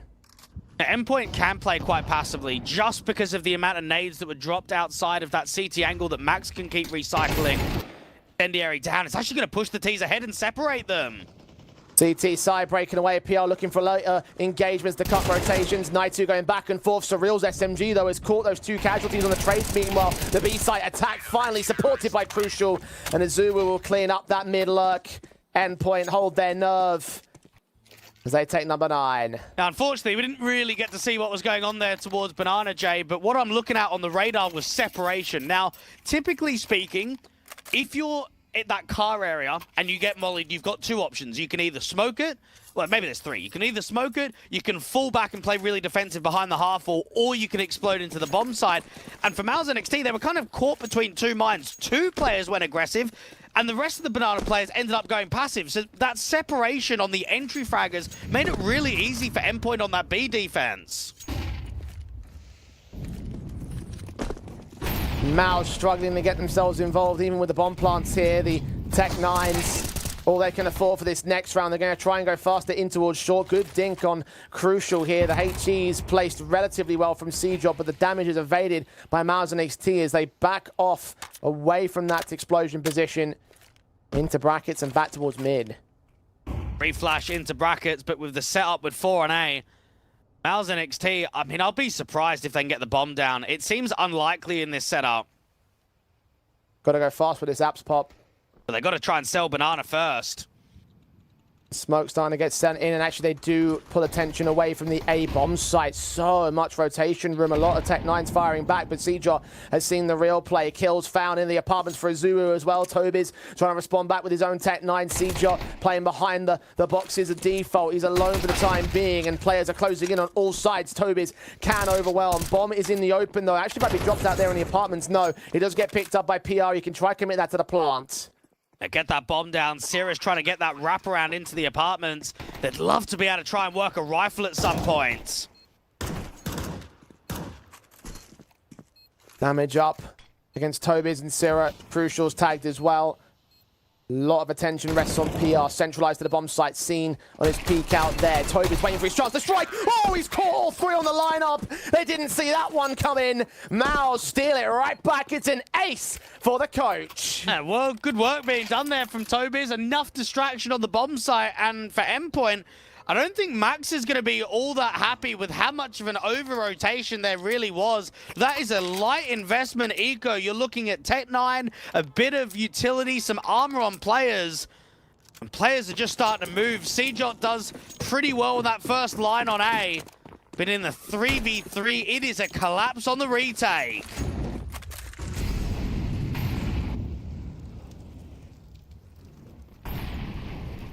Look at what that does to Endpoint's buy stay now. Money has been a concern for them when they start losing these rounds. And now the AWP for Crucial, the M4 for Surreal. Only just getting past the bonus weapons off that previous rifle round, and a Tech 9 set has basically just dismantled them here. What a return from Mouse and XT. AWP at least landed opening leg shot on Toby's, spotting 2 men in mid. But unable to find much more than that. PR picked up by Seedrot instead. That's the opening frag. And PR really isn't making a lot of success happen in this bedroom and apartments lurk. He is getting caught pretty consistently right now. Got the AWP on the rotation with some nades. Surreal at the new box that's got a smoke against the molly. And this is looking positive because Endpoint are taking map control away. Look at the aggression that's starting to come out from the A players to mids. Utility inbound for the execute. It's timed well with the rotation of Azuru, but Siege there to close in the pincers of a backstab. Incendiaries against damage done. Toby's low HP. Syrup forcing forward, turns that M4 in against Mighty Max, but Azuru and Crucial very fast to return. Surreal closes out the round. That is a much more confident lockdown there for Endpoint. 3 AKs into the next for the CT side. You know, I'm really disappointed in Maz and XT and just their overall T side. I'm expecting more. I know, again, it's not their map pick and it's not the strongest map in the pool for them, but with the contest that they gave in the first half, with the amount of opportunities that Endpoint had that Maz and XT had stolen away, that 1v2 clutch that Bermalov had with the NWP towards Coffins, what have we seen in the second half from them? We've seen the anti-eco ace being won from Toby's, and that's it. That's the only round that's been won in this second. You're right. Miles and XT, this T side has not gone the way they would have wanted it to. The T side was only able to pull off an even stance, and even that had to test against Endpoint quite heavily. And I'll actually say this, sometimes for a team that's really struggling, okay, a team that's maybe struggling to find identity, they're constantly going further down the HLTV rankings, they're constantly going out of tournaments early, a team like Endpoint, a way to combat that is not so much to make changes and to be able to adapt, but it's just to start winning games, to bring confidence in the players. I mean, confidence is going to be at an all-time low when you are just losing over and over and over again. So yes, the competition has been weak recently, Jay, but think about it if you are Max. If you're some of these younger players like a Siege, like an Azuru, and you're on a 5-game winning streak, you go into Mouse and XT, you get a 2-0. Doesn't matter how close it is. Doesn't matter how competitive the game is. If you can then win another series without dropping a map against a top 50 team in the world on HLTV, the confidence and the positivity in the minds of the players starts improving, and that's when the team can start improving. Would certainly be the two key victories in this best of 3 winning streak that they've gotten that will enable more confidence, most certainly. Mouse and XT need to put together a counteraction. They need to take this to dust too, and they have to kind of do it in this rifle round here. Orb shots are crucial. Try and fly in first, almost caught a collateral, but only the leg shot on Bermalov is what he gets. It seems like it's going to be pretty quick into mid. A lot of players packing heavily here for Mouse and XT. Incendiary is up, smokes down towards the arches. And over towards Wine as well. Seedot's got a counter flash in to get Mighty Max into the peak up towards Long. HE sent by Seedot. Well placed. Even gets a kill on Bermalov. Azuru peeked in to get the spray against 2. Surreal's traded by Sira, who's trying his best to force out of the bomb site. PR in the back lines can catch Azuru off, but that's 1 kill out of 4 required to the clutch. Mouse and XT trying pace Endpoint, shutting them down, locking them out of the round. And out of the bomb site, PR will fall. Endpoint now on victory row, only a couple more to go. And Mouse have truly run out of steam here. And you can tell the confidence is high off of the basis of Crucial's opening attempts. We have seen constantly in this CT side, in the opening rounds, he's been going for opening picks in Banana. He's been going for opening challenges down to mid, into that underpass position, down deep T ramp. When you've got an AWPer that keeps saying to Max, mate, I'm going aggressive. I'm looking for the first. I'm looking for that 5v4. That's when you know things are looking up. Mouse and XT invested heavily in that last round, and it means because of it, it has to be an eco in round 19.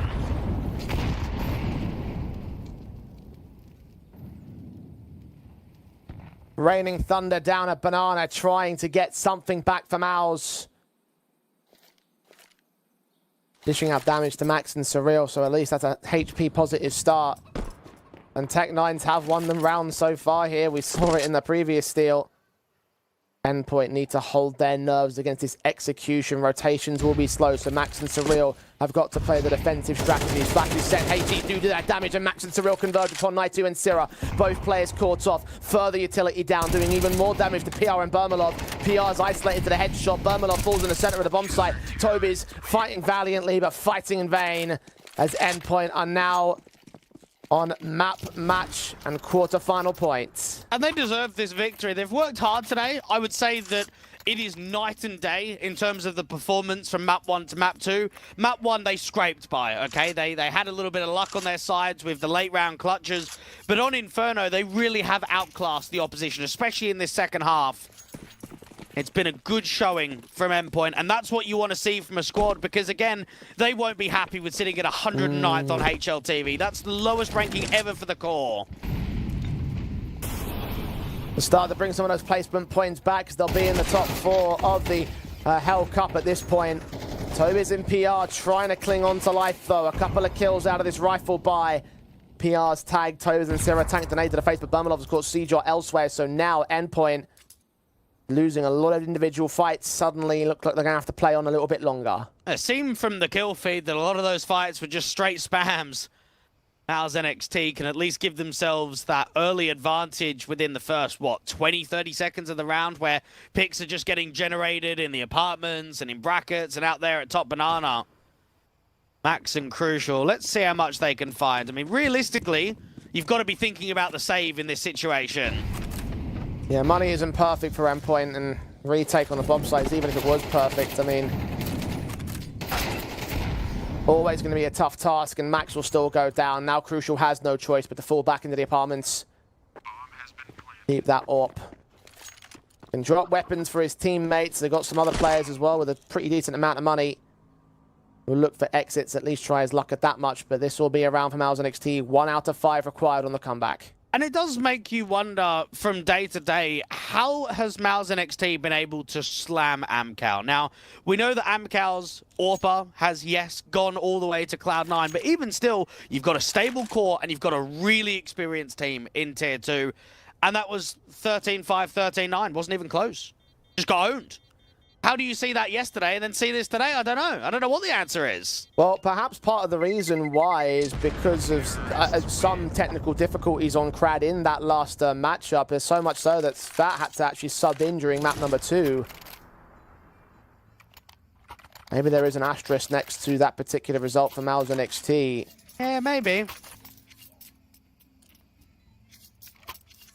But evidently, the changes that they themselves have been going through have amounted to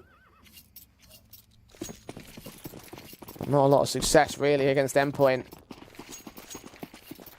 Still holding as much of a chance as they can. They are buying in again for the CT side.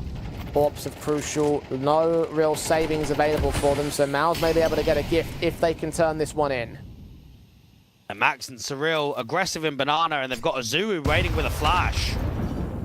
Nice HGs on Max. Incendiary sent. Molotovs go deeper. He'll try to blind spray, do so much damage, returning some of Sira's favors, and Siege actually catches PR in the end. A headshot through the wall bang. Advantage taken. Sira trying to trade, but Max, 2 more in the lineup. Naitu takes him on return. Azuru's going to be left alone towards the bomb site. The backup should rotate soon enough, and even then, HP advantage against both of these individual fights. AK out, caught off by the spray. Last man standing is seen. Toby's in a 1v3 clutch. Let's see if he can do it again. He's done the ace. Can he make the 1v3 happen? Flash is sent his direction. He's going to try and fall back to Banana. His back is turned towards Crucial right now, though, and he just finds the 2 bullets he needs to close it all down and take Endpoint to the semi-finals of Hellcup number 10. And that's going to be a good achievement here for Endpoint. It's been a while since we've seen a deeper run for them. It makes them their first semi-final in the last 3 months. So to get against Passion UA, to get another victory against Mal's NXT, it shows that this winning streak has got some legs behind it. Indeed it does, and so a lot of credit towards them on the Endpoint side in terms of being able to get this victory, because this probably is one of the more legitimate ones that they've had. I mean, you mentioned that 5-match winning streak now turning in towards 6. A lot of those results coming from this competition, beating out Permitter, beating out K27, who probably aren't to the highest levels in the scene right now here. And I mean, look, this is a huge victory for them, even on Passion UA as well during that round of 16. So a couple more legit results going the way of Endpoint, and maybe this streak is not just completely full of hot air for them. Yeah, I mean, it's going to be tougher from this point onwards. We've spoken about some of the top teams we've got in the competition. I mean, Bait, Sashi, Nine Pandas, Nemega. We've got some teams that win tournaments in Tier 2 that are still competing. So it's not going to be easy for Endpoint against any of those teams, but at least they can say, right, we've made a top 4. We've gone further than we have previously. Let's just try and go one step further. Let's just try and get one more upset so we can at least be in a grand final. Well, I mean, obviously, needless to say, it's not going to be easy against Sashi because that's who they've got in the next round, and that is a team that is on for title contention. In my eyes, probably the easier the potential 2 semi-finals that we'll find to predict. So for Endpoint, look, it's about looking forward to the future and forward into tomorrow more immediately. For Mouse NXT, looking into their future, obviously the elimination is going to obviously show that they need to try and find that permanent 5th. I know it's very early doors for them since they lost Crizin, but obviously, like, that has been obviously a key issue that I think the Mouse need to resolve sooner rather than later. Yeah, I mean, it makes you wonder who is potentially going to be the new in-game leader. I know Mesnal, the in-game leader for the Israeli team of Nom, recently put out a tweet basically saying that he's leaving them before the RMR to a better opportunity.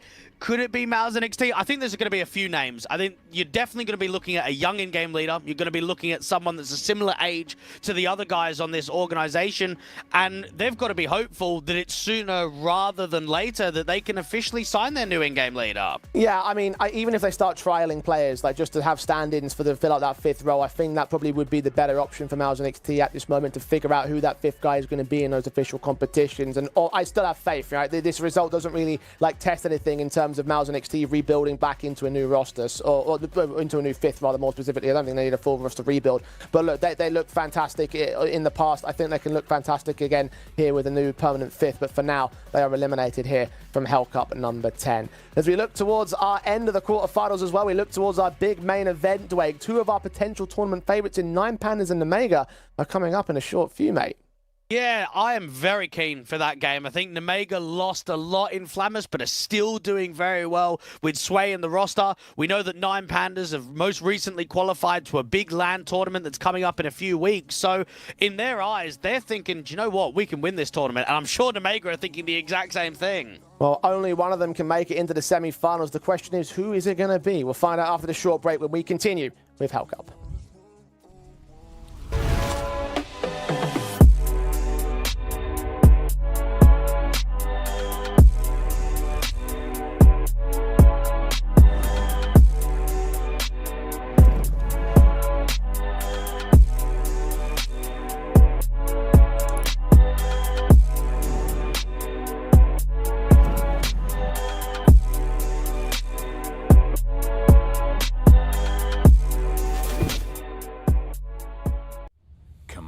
It's almost yours.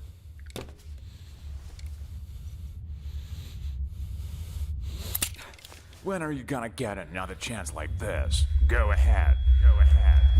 Why are you slowing down? You almost got him. Come on. Whoa, whoa, whoa, whoa. What's going on here? So, this is what he decided to do to me, to all of us, for pixels?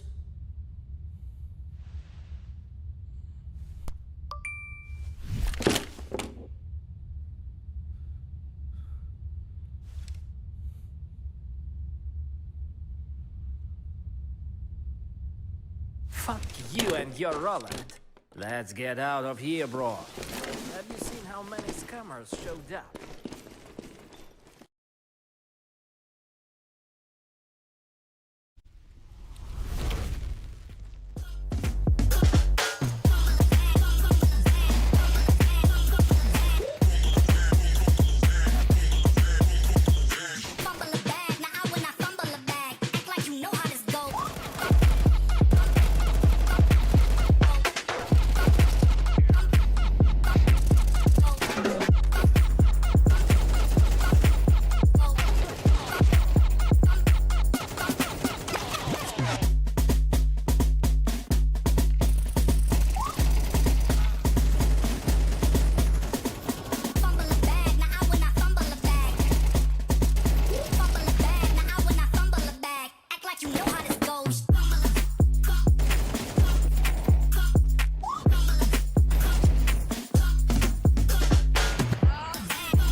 want is right here. We gon' give them what they came for.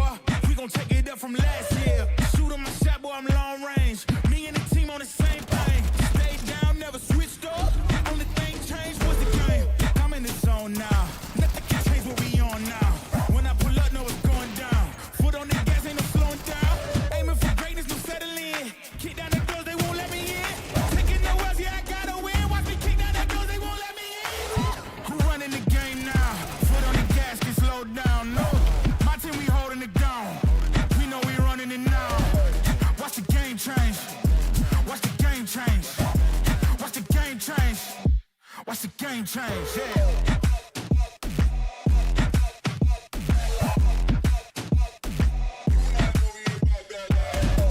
Watch the game change. Watch the game change. Watch the game change. Watch the game change. I do not gamble, but bet on me. Tell them that's like, yeah, it's still up. I'm taking a shot for my enemies. I can't waste no more time on my energy. I know they know I got it on lock. Go against me, that's a long shot. Cause I'm counting wins all around the clock. Never doubt me, boy, I don't stop. Who do you feel when they make you the monster? I am not scared of none of you imposters. Taking the lead now while they watching. Think you should leave now while the option. Taking no L's, yeah, I gotta win. Watch me kick down the doors, they won't let me in. Who running the game now? Foot on the gas, can slow down, no. My team, we holding it down.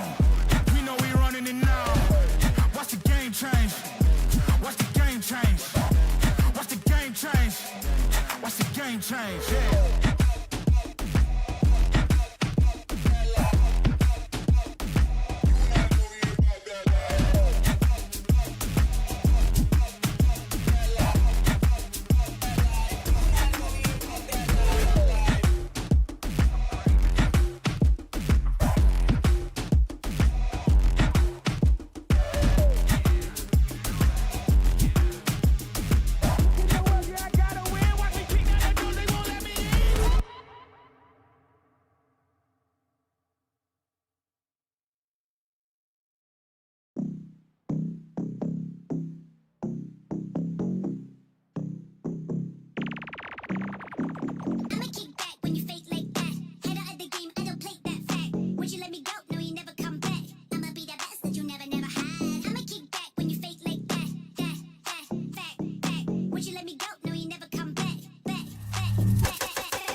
back, back. Keep bringing it back, back, back. So I'm bringing it back, keep bringing it back. It's all like swinging it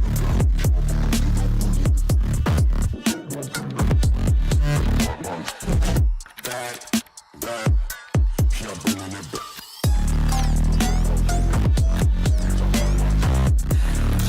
Like swinging the back, believe I'm bringing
You think that I'm running in place? Y'all really testing my patience.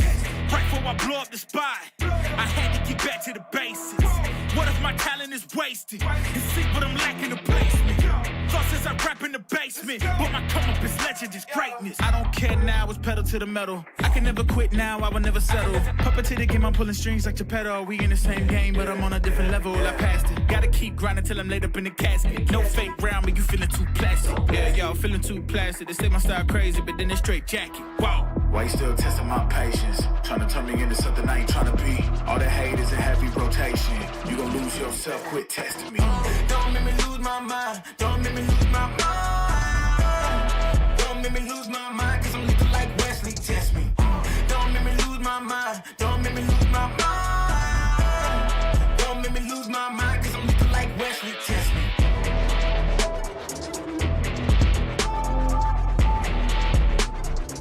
Cause I'm looking like Wesley, test me.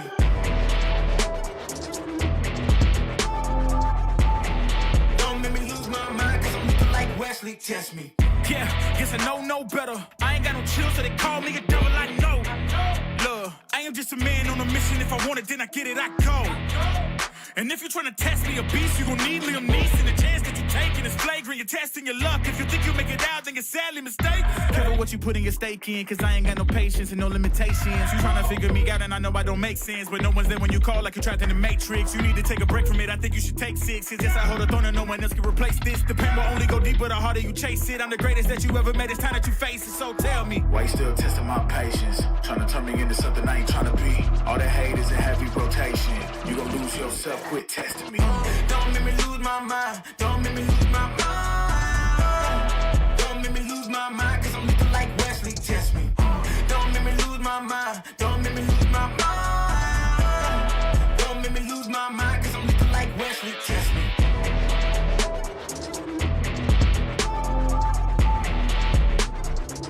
Cause I'm looking like Wesley, test me.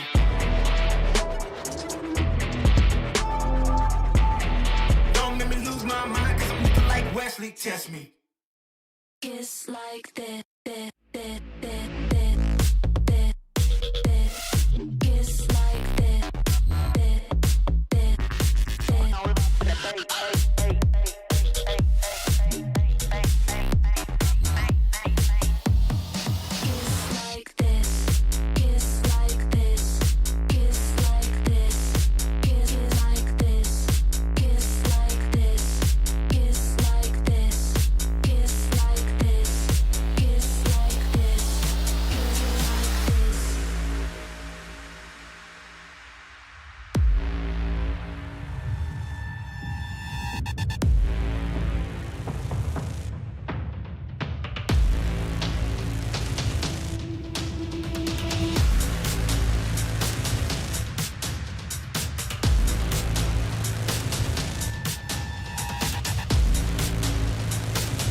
look into your inventory and there's only... It's time to forget about this garbage. Here you will find everything to play with really cool skins. Open top cases. Upgrade dropped skins and turn your junk into a cool gun using the contract system. Every day, thousands of people upgrade their inventory with us. Hellcase.com. Look at yourself in a new way.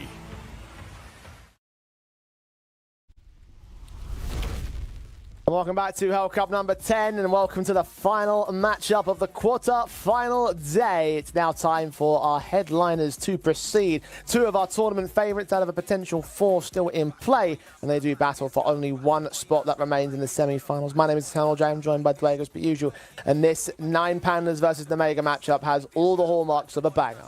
I think this could actually very well be the best game that we have in the playoffs. You've got 2 teams that are on the rise. You've got 2 teams competing at a top-end Tier 2 level, and both teams that will look at this competition and say, do you know what, we can win this. I mean, certainly I look at both of these squads as having at least a chance of winning this, if not obviously being key favourites. I think, again, it's between these two, Sashi and Bait right now as being the potential tournament victors, and one of these squads have to go through Bait as well during the semi. So it feels to me like Sashi are pretty much lined up for a decent grand final position at the very least. Endpoint, of course, taking them on in tomorrow's semi-finals, having beaten out Mouse NXT a moment ago. So now it comes up to this matchup to see who our top 4 is going to be. And honestly, Dwight, let's start on that particular topic. I mean, like, who do you think is walking into this match as the strongest team? Well, we just spoke about Endpoint with their winning streak of now going to 6. You've got 9 Pandas on a 7-game winning streak and Nemega on a 3-game winning streak. There is a lot of W's for these teams in the playoffs. Now, I want to give 9 Pandas the benefit of the doubt of being the favorite and being the stronger team, just because they've just only qualified to the Bet Boom Dacha LAN event, and that takes some doing. They had to beat some pretty good teams in that qualifier.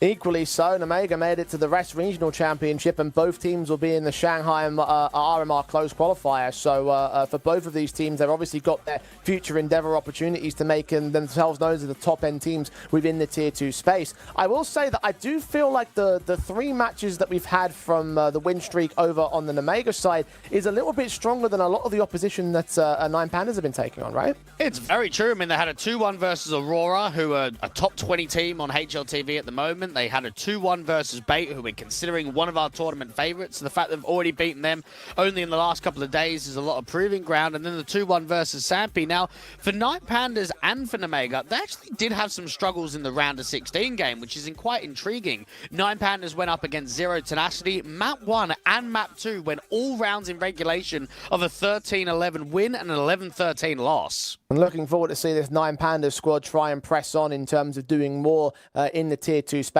Obviously, only a couple months removed from the new IGL edition of Shelfie, and these guys have just been rocking the world of Counter-Strike with it.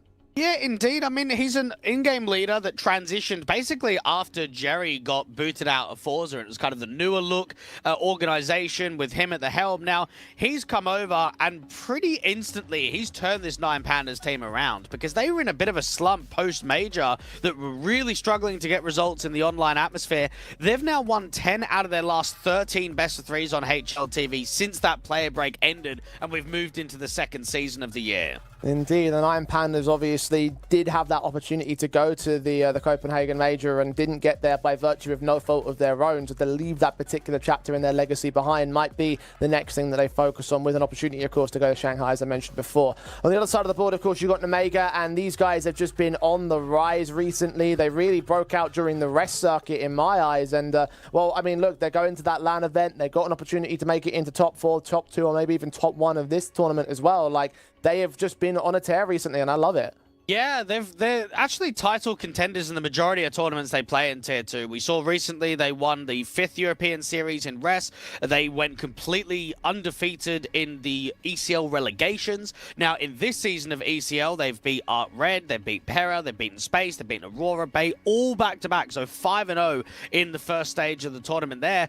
And we even saw in the last Hellcup, they did very well. They went all the way to the semi-finals. They only lost out to 1 win in a bit of a CIS derbies. So perhaps that is maybe something that holds them back, is CIS derbies here in this circuit. Perhaps that's a bad sign for this Nine Pandas matchup. Namega, the organization, have got a lot of history with Hellcase and the Hellcase Cups prior to the Hellcup events. So I'm looking forward to see whether they can try and make their 5th cup a good, successful one. Head-to-head, Shelfie versus Xanta. Dwayne, talk me through this one. Well, first off, for Xanta, he was very strong in the series against Sampi in the round of 16. He had nearly 70 kills, just under 90 ADR, 1.30 rating, really solid rifler, been on the lineup since the tail end of last year.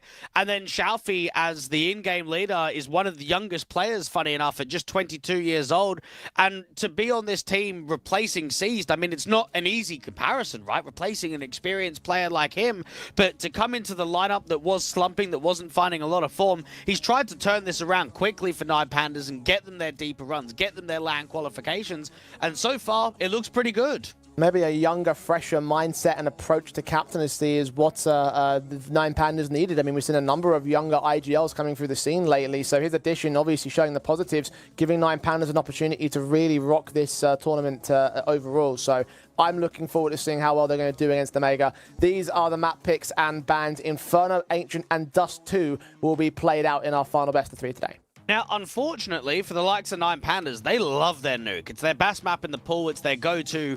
But the problem is, it's a permaban of their opposition. So you always know from a veto outlook, you're going to be on the weaker side. Now, I would say that the Inferno doesn't even get played that frequently from the side of Namega, and it's been very strong for Nine Pandas. So I think we're going to have some comfortability in the first map of the series for Nine Pandas. The Ancient one, I don't know. I mean, Nine Pandas have looked pretty good on Ancient recently, and then even Dust 2, both teams have got some really good track records. So, especially on map 2 and on map 3, I think we actually could have some really exciting CS being played. I mean, look, we talked about Dust 2 in the last series being a key one that both teams have gone blow for blow on, and I think that that could be a very similar case in terms of just not the head-to-heads between the two sides. There's only one map on record from January, but Dust 2 being a map that's proficient for both teams, in my eyes, that looks like it could be an absolute banger of an ending to the day. So I just want to see 3 maps at this point. I just want to see both of these teams take their respective picks. Obviously, Ancient carries its risks, but Namega have played at the most out of any map in the pool in the last 3 months, so I feel like the confident protocol should be there. And if nothing else, I'm just hoping we see Dust 2 here. Well, I want to see more of a CT side as well for Namega on their Ancient. Now, against Sampi, they were 4-8 down in the first half and had to rely on their T side to get themselves out of trouble. I think that's quite strange for Namega. I mean, they're going up against Sampi, who are, what, 73rd on HLTV, and it goes to overtime on map 1, overtime on map 2, and overtime on map 3.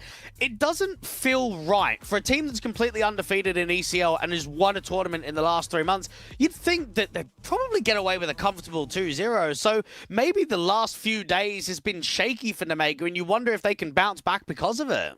Well, we'll see whether or not this will be the bounce-back moment, but as you mentioned, Dwayne, this is a tough little affair for them. Namega against another CIS squad.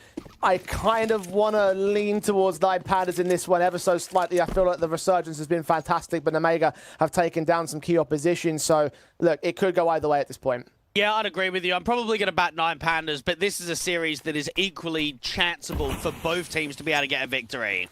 Well, here we go. Inferno will start us off as we get to the pistol of our last quarterfinal match of the day. The dually set in for Klax are holding down the apartment's entrance when Namega look to go for the app spot very quickly in the DSA bomb site. And Klax can get a multi-frag out from the dualies on first contact. Flashes in, don't catch him or Diladez off at all. Diladez with a double up, in fact, with that USP. Shelfie also gets involved. Risky Bob can take one back on the tray, but now he's known he's got to isolate each of these individual fights. Headshot angles are at least being taken by the man. 2 players down on Nine Pandas, but still 3 more to go to this clutch, and I think he realizes that it's not going to happen. He's going to hope to back off and see if he can deal with one of the B rotations, see if he can catch someone at the late lurk of the apartments or out here to mid, but Risky Bob just has 0 chance at this round. That app spot was properly denied by Diladez, Shelfie, and Klax on the contact. Yeah, well placed and well played and well held together on confident basis. Namega will concede the pistol to the Nine Pandas side. Risky Bob just seeing what he can find here, but the bomb plant bonus seems impossible. They'll have to clutch the round at this point to get it well within CT control. We've got information on players rotating from long. Shelfie heard the reload over on the site itself. Fight on, the headshot is gained of the one player. Second man down at pit. He's isolating these fights, but he's unable to win the last one on Klax. 2 kills for Julies, pistol gained by 9P. And when you do have a domestic rivalry between both of these squads in a high-pressure matchup like a quarterfinal, you probably want to close in 2-0, right? You want to try and really put a lot of pressure on, make it uncomfortable for the opposition, because that's going to give you the confidence moving into the next game against Bait, which is going to still be quite a difficult one. And then you're thinking even the grand final against Sashi, the run for either of these squads to win this tournament is going to be extremely difficult. There's a rivalry in terms of region, but in terms of head-to-heads, we've seen so few of them between these two sides. New history made between two teams that right now are on the top of their game. Risky Bob engaging with his Deagle first against the SMGs from range. IDB takes down one player. Risky Bob was at least able to trade it back on that Deagle. It's only an MP9 loss for 9 Pandas. And you've definitely got veteran names on one side of 9 Pandas versus youth and newer players in the scene for Nemega. Both teams still at a very similar HLTV ranking. You've got 41 in the world for 9 Pandas and 37 for Nemega. 9 Pandas up against the Light and Deco have lost one, but shouldn't lose any more.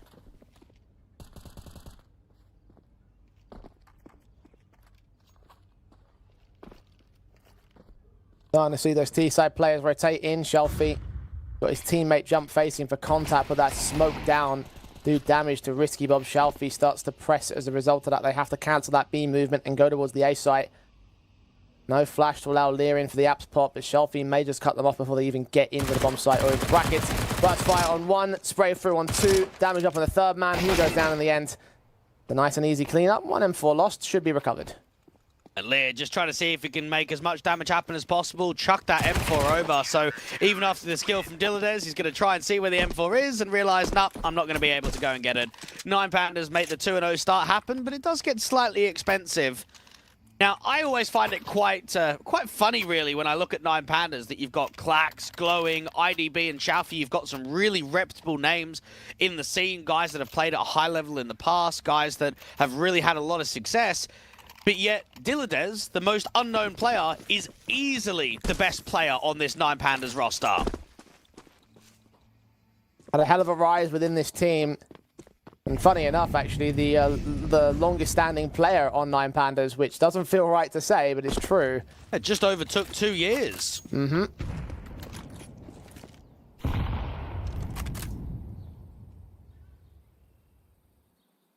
And the cornerstone star.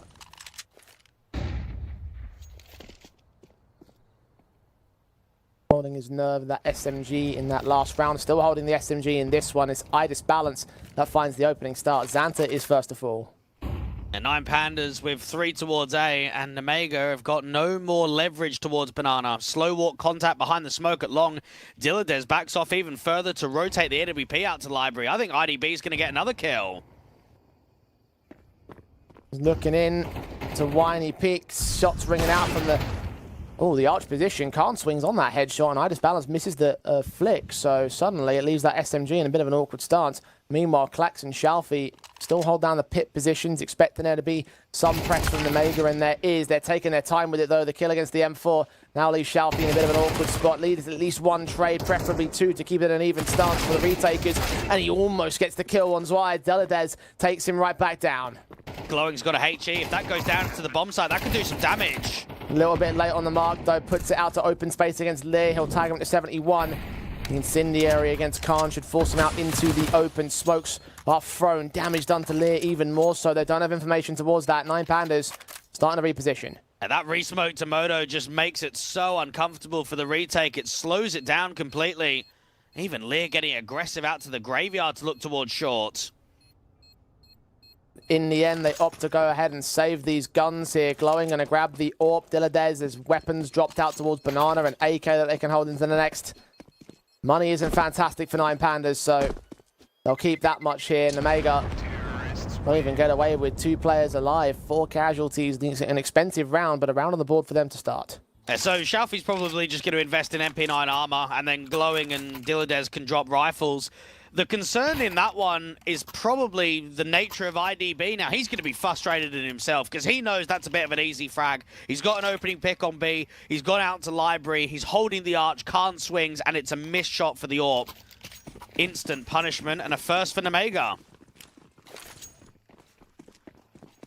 One frag making the difference here.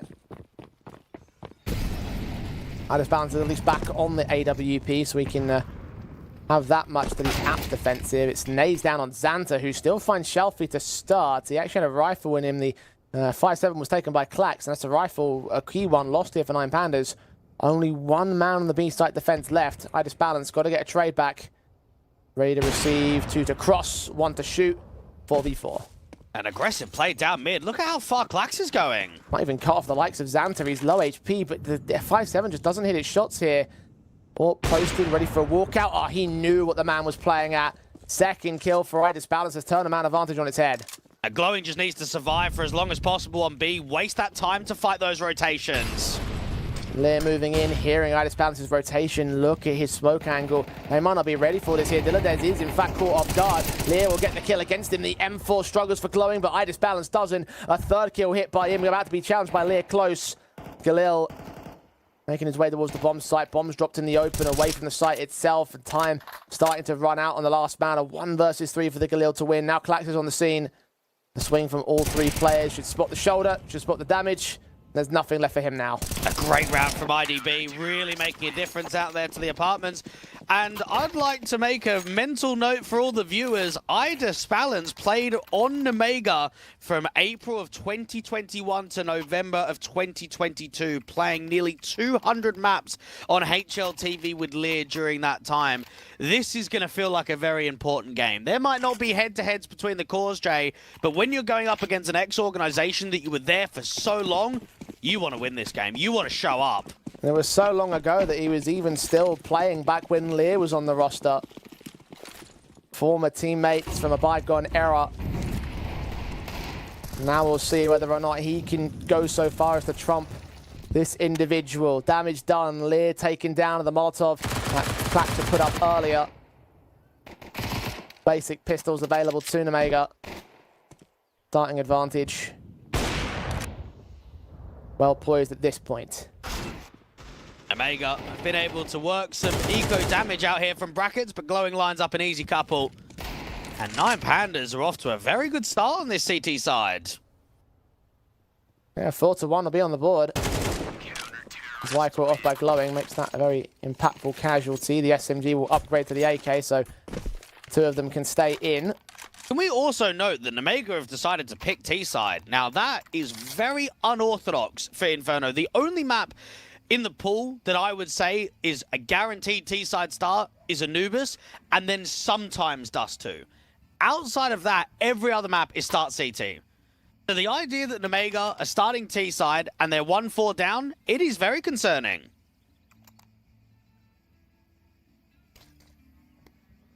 Well, early tacticals now have to come forward from the team on the back foot. Make a point of seeing things through in the recovery that they have to now make happen. They've got Galils, at least the money can stack up to that much. The rifles take on the 9 Pandas side, but AKs are about as much on both teams. 2 for Klax and Shelfie, 2 for Zwei and Xanta. Nemega. What are they going to change up here? Shelfie getting aggressive nades in towards the banana area, and already the Broom players are taking quite a bit of chip damage. Nice HE damage to return from the T side, but the kill goes the way of Shelfie as Xanta goes charging in on his own, trying to get the flash assistance, but Shelfie turned away from it. Advantage continuing to play anti-flash now, focusing up past the half wall. The HE's down to the CT side to ensure that nobody makes their way further forwards here.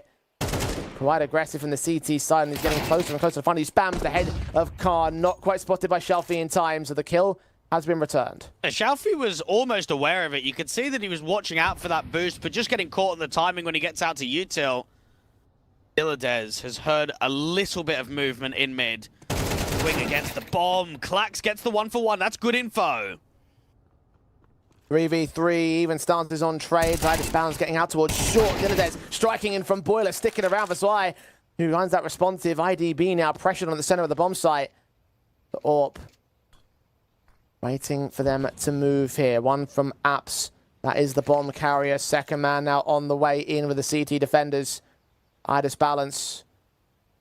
Have to be so wary of the double peek that should come through. It just off the headshot, not getting to the AK. Swing back to the second man. Glowing can trade, but Khan is right on the bomb site to hold the triple and hold the round for Omega. Well, there we go. We're getting some exciting CS from both teams now. That was down to some really good trades from both squads. You've got the Clax 1-for-1 to drop that bomb and to get info heavily towards mid. You've got another 1-for-1 trade from Dilladez out there in the boiler.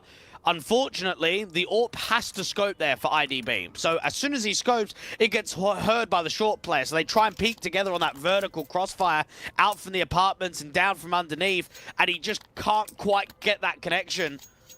Glowing can get one, but it's not enough. 2 tacticals used already for Omega. And they know that this is a key round, but they've also got to be careful about using too many tacks too early.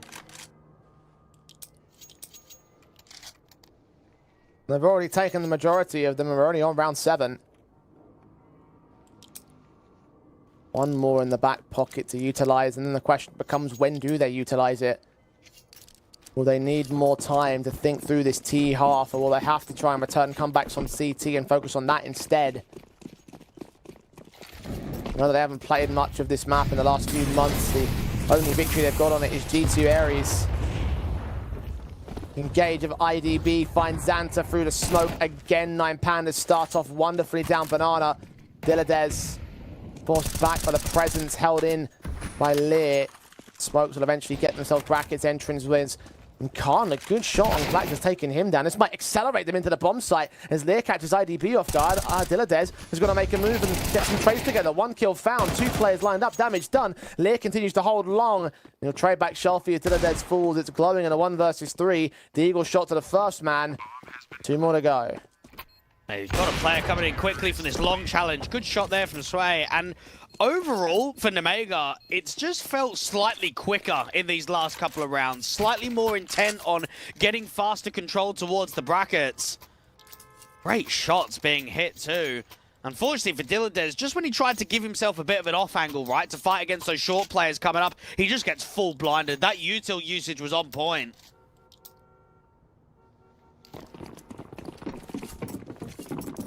And Omega building back in a little bit more here. And perhaps you can say a well-timed tactical.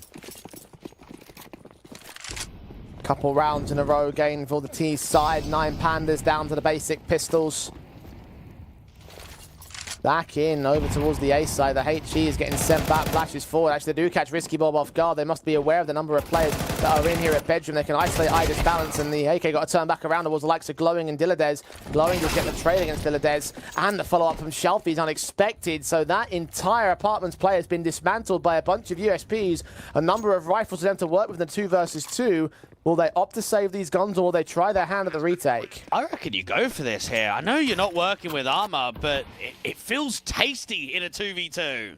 And that smoke gives Glowing other ideas. He falls away. They've got 2 AKs on the CT side. And Dweg, you've mentioned time and again how important AKs can be to a CT half. Holding that into the true rifle round seems to be the call for 9 Pandas. So credit to them, that was only USPs, and they've done so much work with them. It's a cracking eco. There's a lot of distraction being pulled, and Omega are watching Bedroom and second mid and back to the apartments. They're just being swung from all directions. But Glowing and Shelfie will look at that one and say, yeah, okay.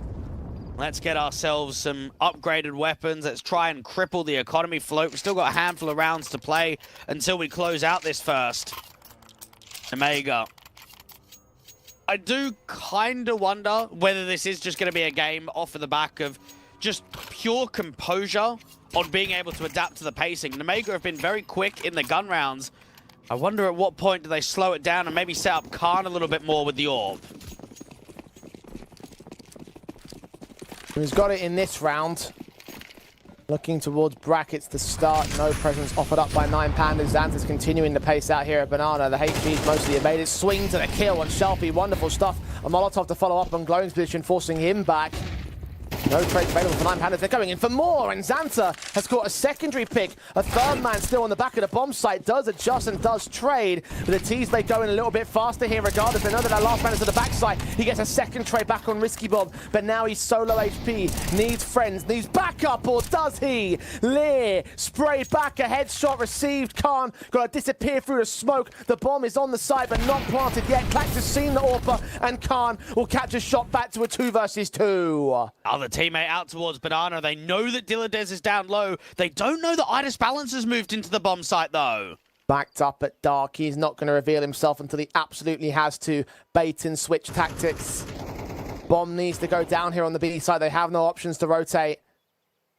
AWP leaning in. Dilladez starting to check for position. Oh my god, he's caught 4 on 11 points of health. The swing to the AWP is perfect.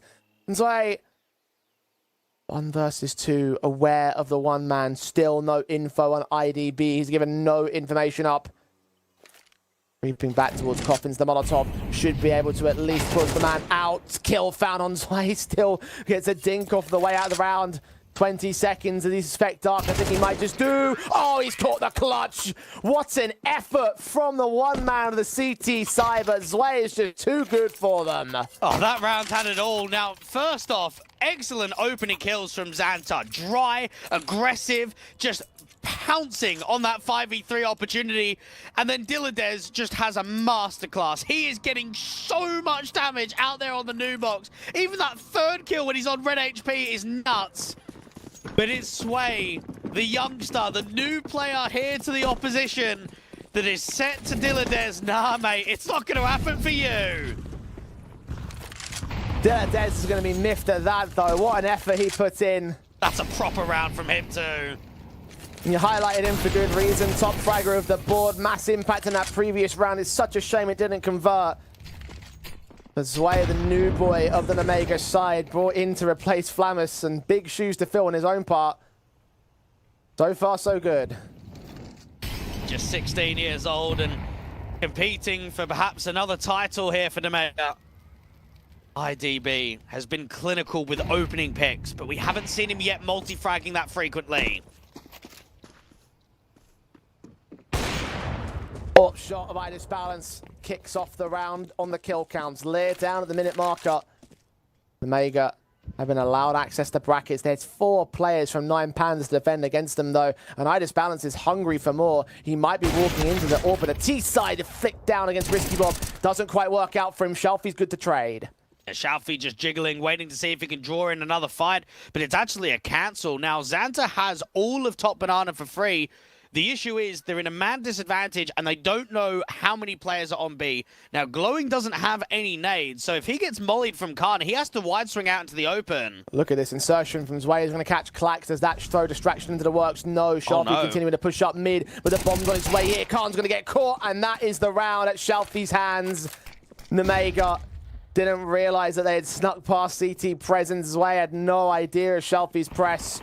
Xanta, no time to grab this bomb and commit towards it. Glowing going to ensure that's the case with the aim punch.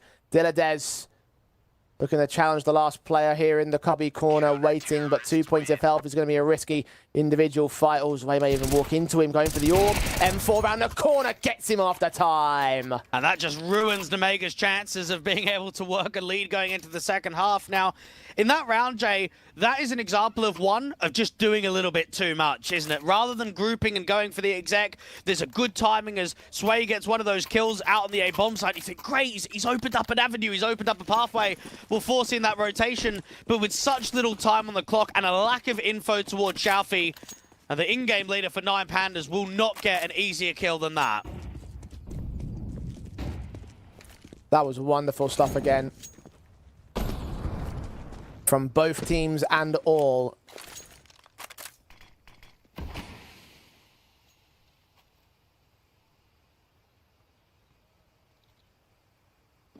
The Mega up to pistols.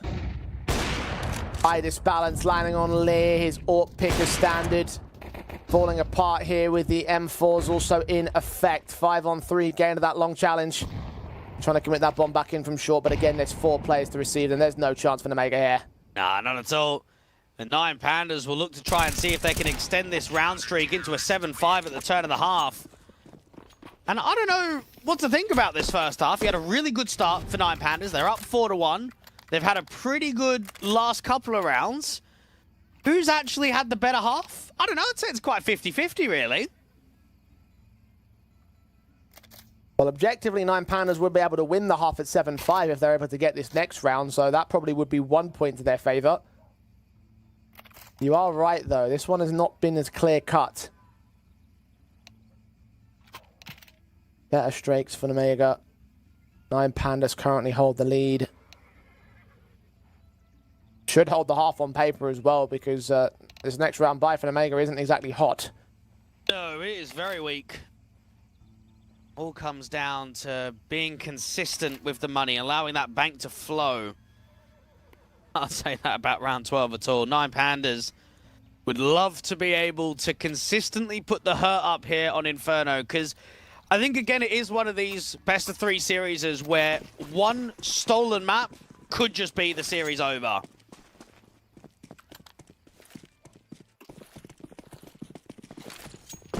Nine Pandas steal away the opening kill for glowing down at Banana. They've had so much success on this CT side. It's the HGs on Klax, however. They get something back from Omega. Over at Brackets, he tried to push from short. Idis balance is caught by Zwei. He's looking to lean in towards the apartments as well. A challenge on Klax would look so easy for that AK. Dilladez is also looking to hold an angle. Aggressive here at Brackets. Klax falls away. All about the timing now, because they are just going to leave Glowing to be that lone defender. Now on contact, he can re-smoke, and that's probably where Xiaofi will rotate back over. But 9 Pandas need to find a response somewhere, and Klax has at least taken a contact out to the apartments. Khan, another frag on Dilladez, dropping him now to 3 players and 9 Pandas, realistically 2. Blokes on from Glowing, going to block them in terms of their walk up. It's baited utility because that was not an execution. The bomb's not even in Banana. Rotations attempted with the CT side, trying to find a better angle of attack. He's caught healthy though. Looking for number 3 on his kill counts in this round. The smoke start getting sent in. There's still that walk out to the B-bomb site. Klax, 1 health to do as much as possible. Never going to happen against Lear. The last man of Glowing. Fighting. Fragging, but falling in the end. Omega will make things 6 apiece at the turn of the half. And we were having a good laugh in the group stage, Jay, about the Vaseline Worms, which was basically the team name before 3 of them joined up on K27. You'll also know that Zwei played with those guys. So he played on that team, and he's played with the K27 boys. So we know that he's had at least prior experience, but this is a massive jump up for him to consistently play on HLTV, to be joining a roster that is really, in theory, meant to win tournaments in Tier 2. They're meant to make a lot of LAN qualifications. They're meant to be getting into grand finals. But it follows the pathway to what we've seen with a lot of Omega players in the last 12 months or so, is not picking up some of the old guard and recycling them, but picking up some new blood with very limited pro experience. The strategy that worked for them in Flammus. Working right here for Zwei, the top fragger of the board for Omega, going into the pistol and joined by Glowing and Dilladez on the other side. 9 Pandas to produce 2 of those impactors. Lear on defensive here on the B-bomb site. Heavy stack over towards the A play. Incendiaries will block off progress. Those smokes start coming in. No rotations are called for the CT side though. Lear needs some help, and he needs it about now. This actually could just be a 5-on-5 retake, because he can't fight aggressively. He's going to get challenged, though. In the corner of the church, he gets 1 kill for his trouble, but only good for the 1 kill. It will have to be a retake at a 4-on-4. Now, players are actually all coming through from spawn, so no one from Banana side. So IDB setting up Klax. This is good info, because they don't see anything at the moment. Meanwhile, Dilladez starts challenging players out of that CT spawn position. Xanta lands that headshot. Klax is still watching for presence, so he's down at IDB and Dilladez to hold on to the back lines here. Engagement from Zwei, good for his Julies. He does go down as IDB takes 2 kills. Now it's Klax to take 2 of his own in a 1v2 clutch situation. Kits on Xanta, leaning in. There's no smoke for cover. They're going to have to body block and try and get themselves a kill first and foremost. Klax is leaning forward. Headshot gained on Khan. And that's well patient played for the defuse to come through and the pistol to go the way of Omega. Lear did incredibly well just to get one. Now, when you consider that he's the only player on B and he's being basically siphoned off from the construction entrance, he has to fight there. So to go 1-for-1 helps setting up that retake. Now, I felt for Glowing, that was maybe a bit unnecessary. He's taking a long-range fight through spawn from sort of just the CT entrance itself. Maybe playing slightly more tucked on the bomb site would have helped with the man disadvantage. Vega get off to a positive start here in the second half.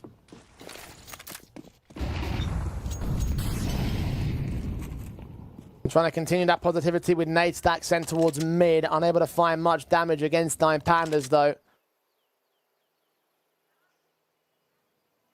Cash bonuses enabling these Galils here. And the HEs are not well timed on against them. Very little damage has been done. The retaking nades will try to come forward. Only the smoke comes up. Dilladez enabled against Lear. That flashbang not catching the main contact player blinded. Now Xanta cross-firing with an SMG.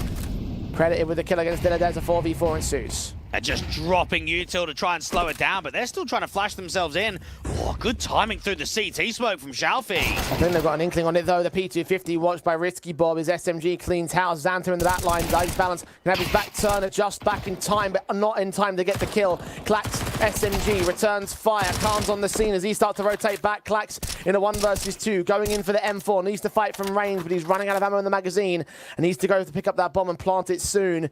Time is starting to tick, and now the second player has joined the retake. Just try and tap it, draw those fights out in the open. Oh, you can see it, right? He knows there's a player spawn. If he deals with the banana player, that round is so on for Klax. These rounds are close. And yeah. I mean, you have to expect that to a degree. We are looking at two very strong teams in Tier 2 with goals and expectations of winning here in Hellcup. So when you've got one another in a quarterfinal, it is going to be a banger. It is going to be a proper series of competitiveness. Saw those odds at Leon. Very close. Updated when Omega took that next round. 9 Pandas pushed to an underdog position, but are they going to remain that way? AK hero on Klax for this next one. It's basic pistols for everybody else.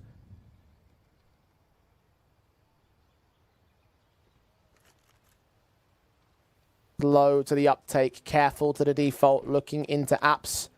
Footsteps will be heard by Khan, so they'll start to adjust. When you consider that Omega were down 1 and 4 and are now going to be up by 3 rounds, they are starting to prove that they can steal this first map of the series. They could put pressure on 9 Pandas and pressure onto Xiaofi to call themselves out of trouble.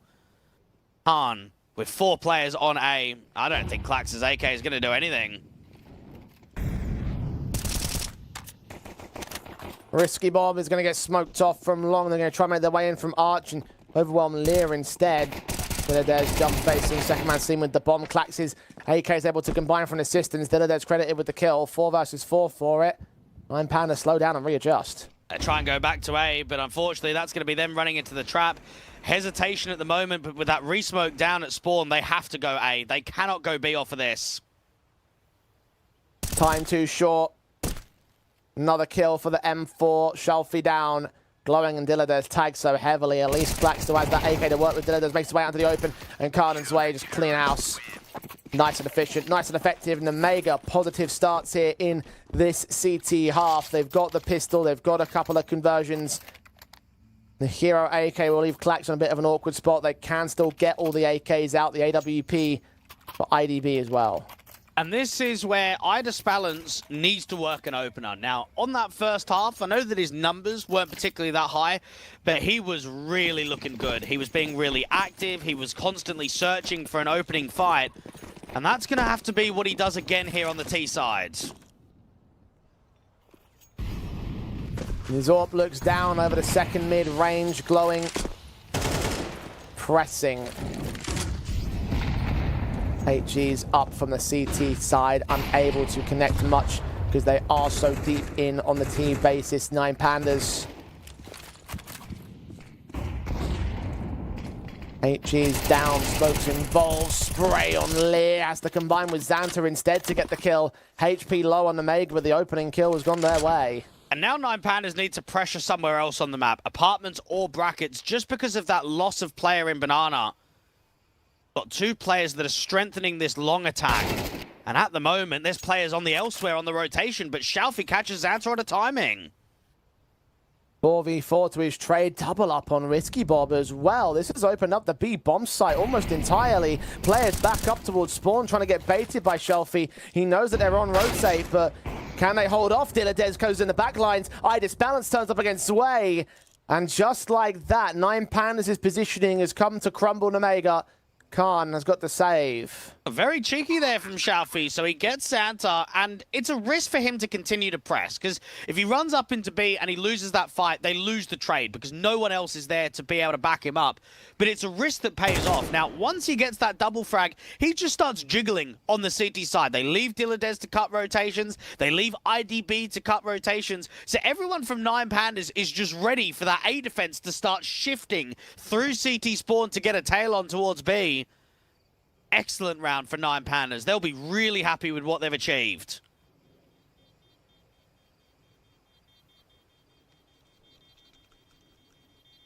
They're going to try hunt him. Or not, apparently. Looking like they're going to push themselves in from that wide angle, but in the end opted to let him keep his AK here in Omega. Not going to have the most ideal money line around it. Khan's going to have to drop at least a weapon. Tactical in from the Mega here. Nine Pandas' opportunities open up. Their chance to equalize the board. All they have to do is find this reset. Well, Nemega know, win this round and we pretty much win the best of three, because the economy isn't great for the T side. 2,400 loss bonus, not a lot of players with cash. We win this without them getting a bomb plant. We should go up 11-9, and at that point, it's just the last couple of rounds to close out this game. Also, if we lose it, we allow Nine Pandas to get some comfortability going. They can get a bit of a round streak. They can start farming up their money. So this is a massive round for both teams here in round 17.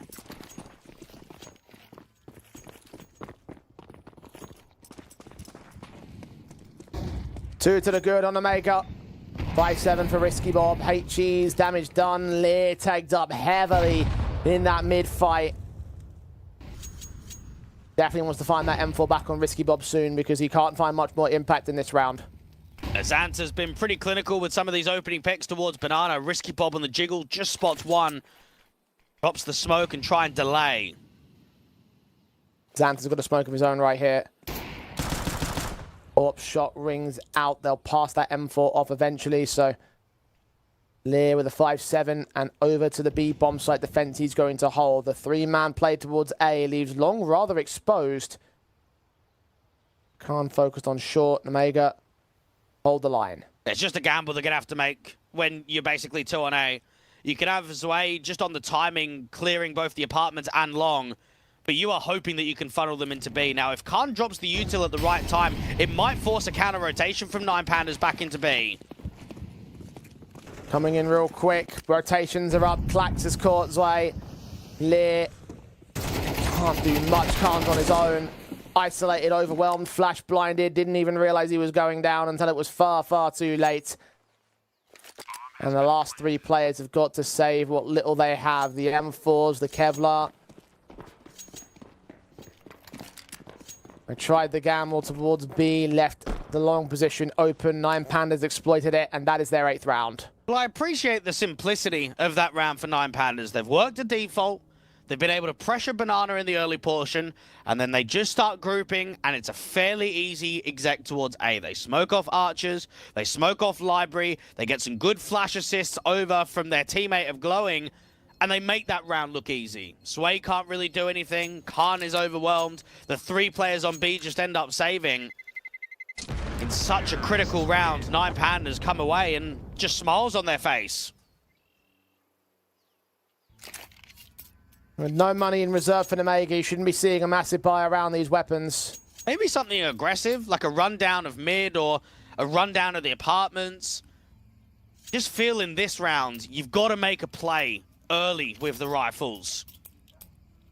Risky and Xanta are the ones that have them here for the CT side. What are they going to do with them? Risky Bob takes his over towards the A bomb site. Xanta out towards B banana.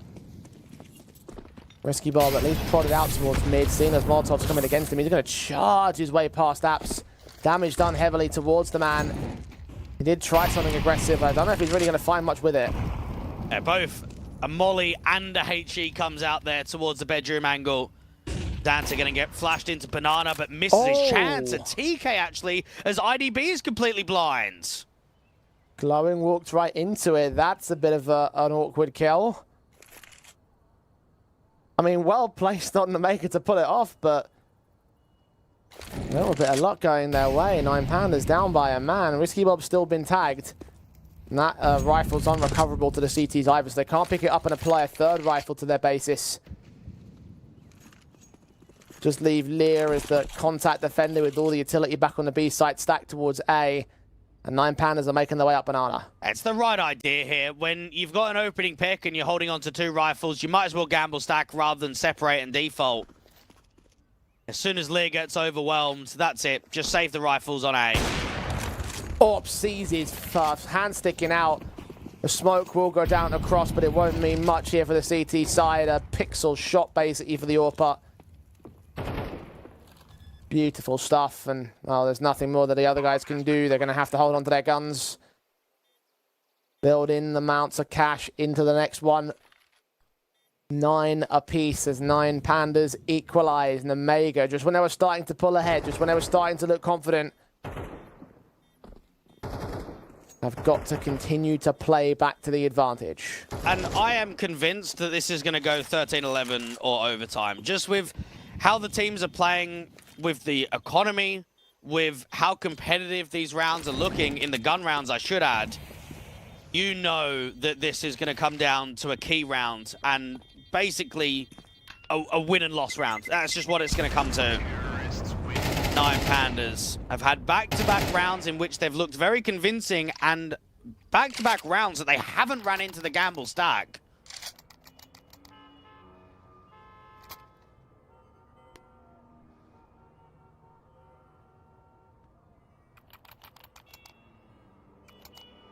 Chance to take the lead now from the T side.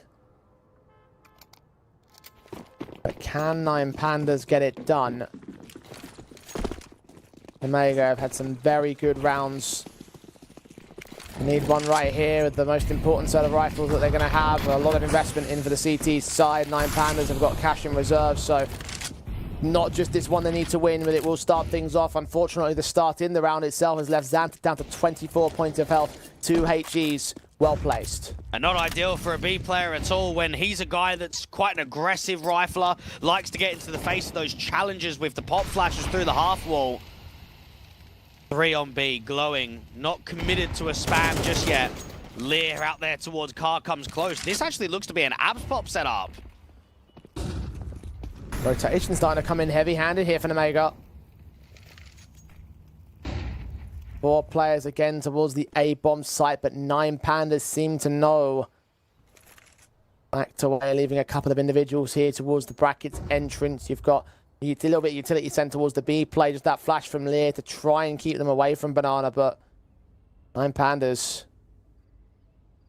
45 seconds for the hit. I can't believe they're gambling this much. This actually tells me that Omega feel very uncomfortable on this CT side. I mean, it's not even a man disadvantage, and we're seeing 4 on A. Worried about that HP of Xanta. Clearly, the push coming in towards brackets, about to be received by Klax Khan. Oh, utility almost pulled out there by Klax as part of things. Bombs on its rotation, though. Khan is going to get picked up. So now the rotations will truly commit from that 5th man.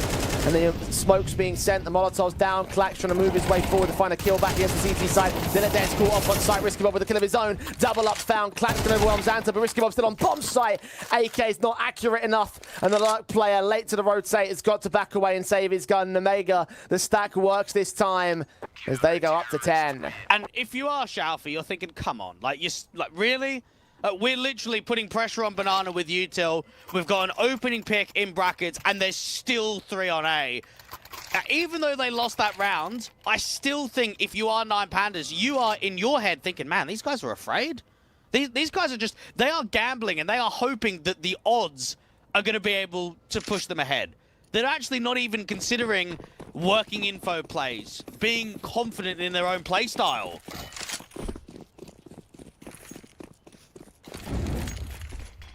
Nine Pandas still want to answer back. They must recognize these difficulties. Can they just turn them into successes?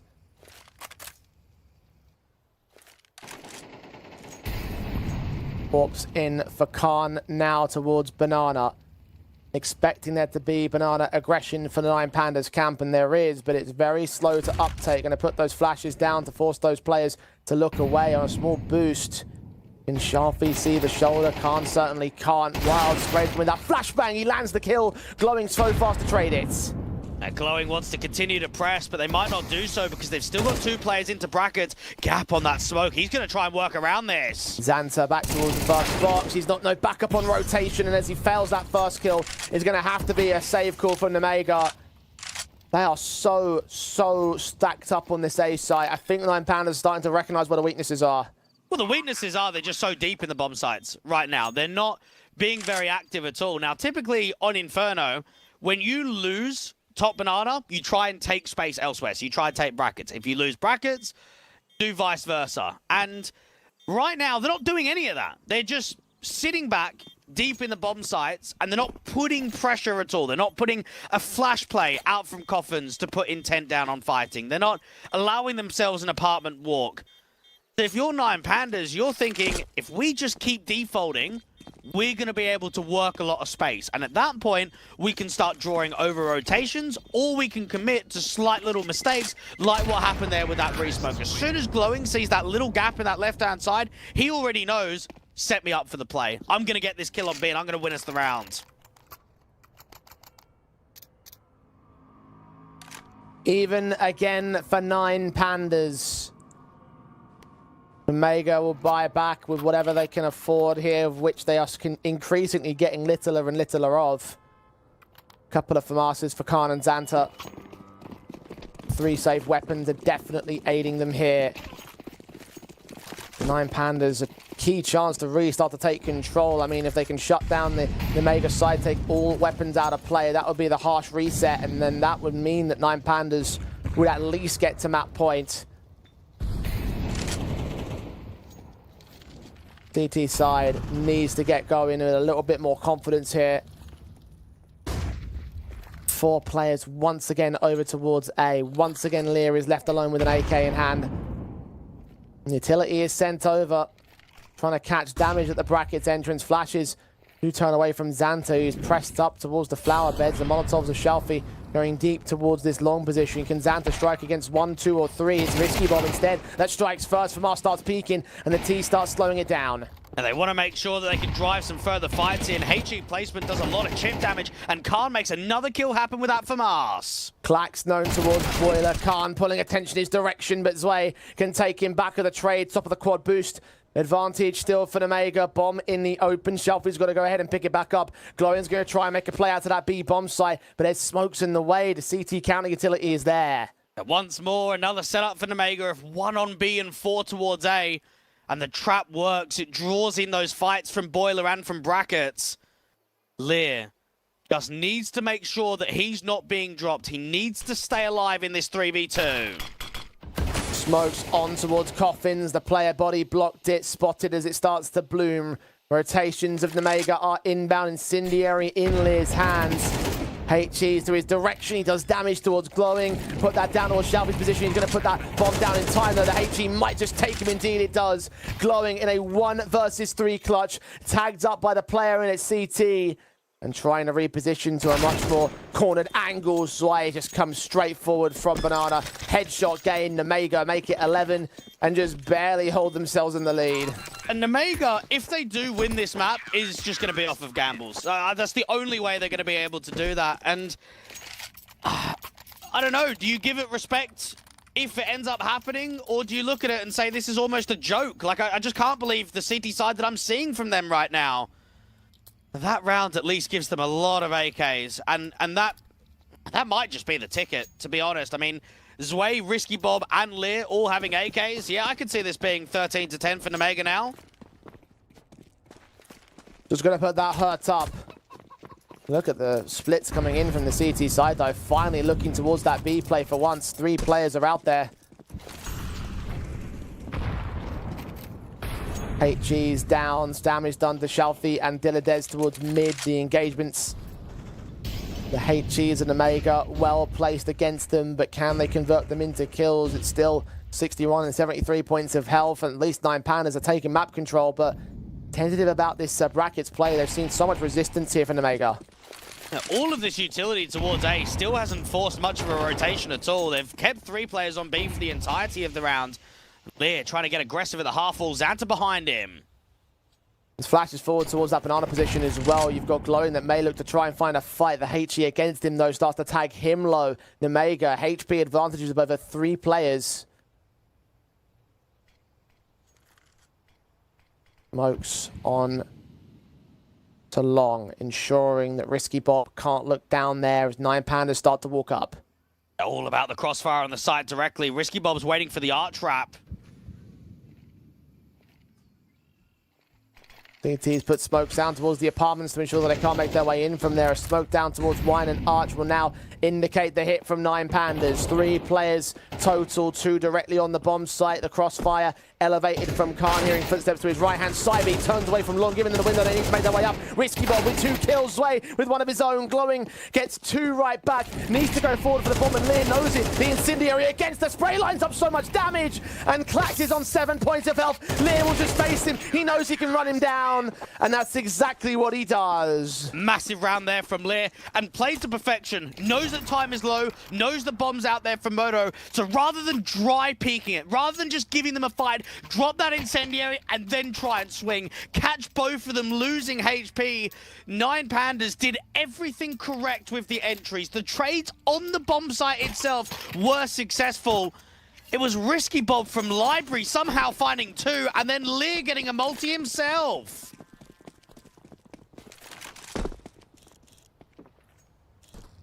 Nemega up to map point on Inferno. On 9 Pandas' own map pick, their strong territory here in this matchup. Nemega must realize that they are within touching distance of a steal and a half here. Quick in from Glowing. HEs do very little towards him, the CT side. At least have small health advantages here. I might get caught at timing. They're going to pop, but they're going to go now. Flashbang forward. Smokes the crosses are body blocked by the T side, but Lear picks up Glowing instead for a shot back. Flash is keeping him blinded, but so is Glak, Diladez, and Shalfi. A cleaned house, and that is a simple lockout of the execution. Nemega will make it 13-10 on that Inferno. Struggling at times, tested, especially in that second half, but they come up with a big W.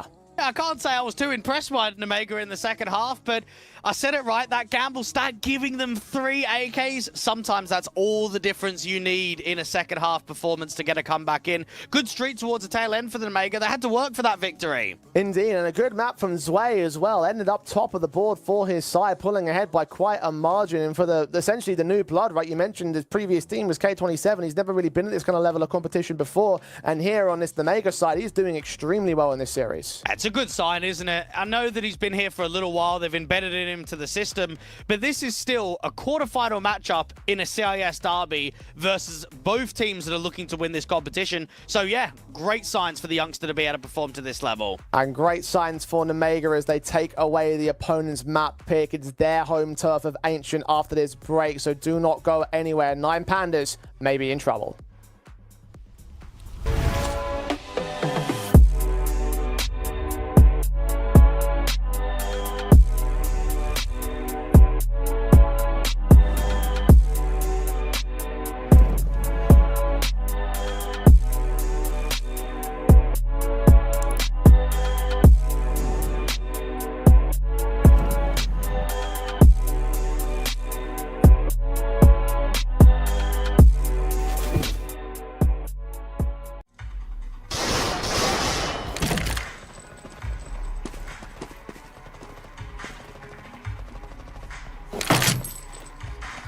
What kind of shame is this? Are you new? Have you heard of Hellcase? Best cases in the world. Book a rookie and me. Don't be shy, come on. Haha, newcomers are lucky today, huh? Hell Case, the best cases.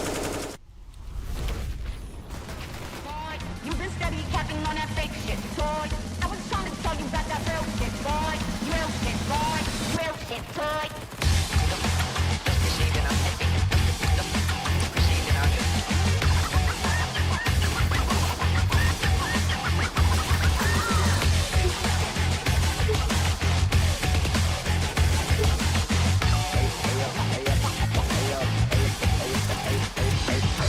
Spin around, burn out, blow it to the penthouse. Shotty's going crazy, then they quiet like a church mouse. Land up with the customs and we never get to get it out. Match it when the engines, always see what it's about. Always wanna talk, but you never want the smoke. And you flashing all the guns on your live, you a joke. Dosing up with bodies when you never ever roll. I'll be pressed to find a shooter who be lacking in the soul. I was trying to tell you about that real shit, boy. You been steady capping on that fake shit, toy. I was trying to tell you about that real shit, boy. Real shit, boy. Real shit, toy.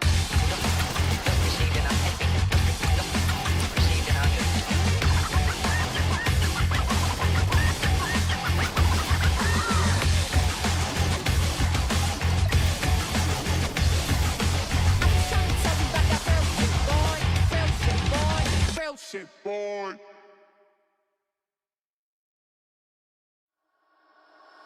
Fumble a bag, now I when I fumble a bag.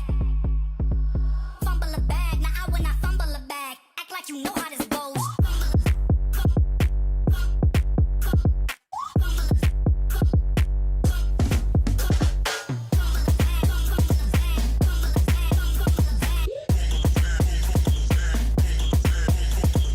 Fumble a bag, now I when I fumble a bag. Act like you know how this goes.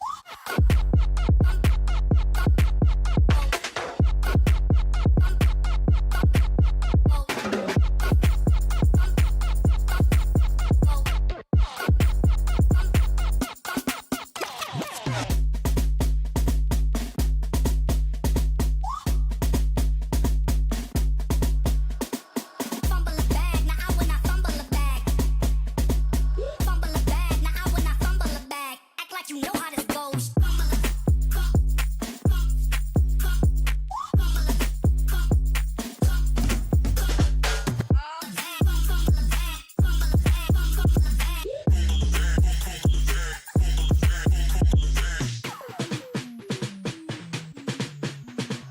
Fumble a bag, now I when I fumble a bag. Act like you know how this goes.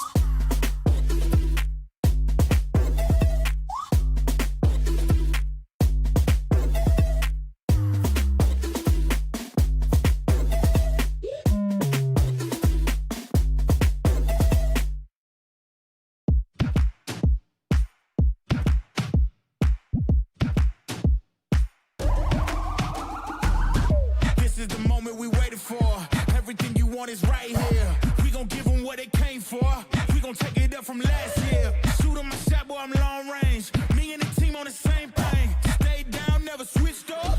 Only thing changed was the game.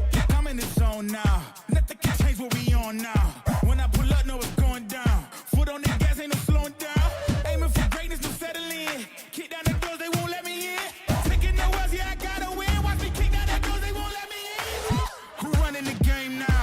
Foot on the gas, can slow down. No, my team, we holding it down. We know we running it now. Watch the game change. Watch the game change. Watch the game change. Watch the game change. Yeah.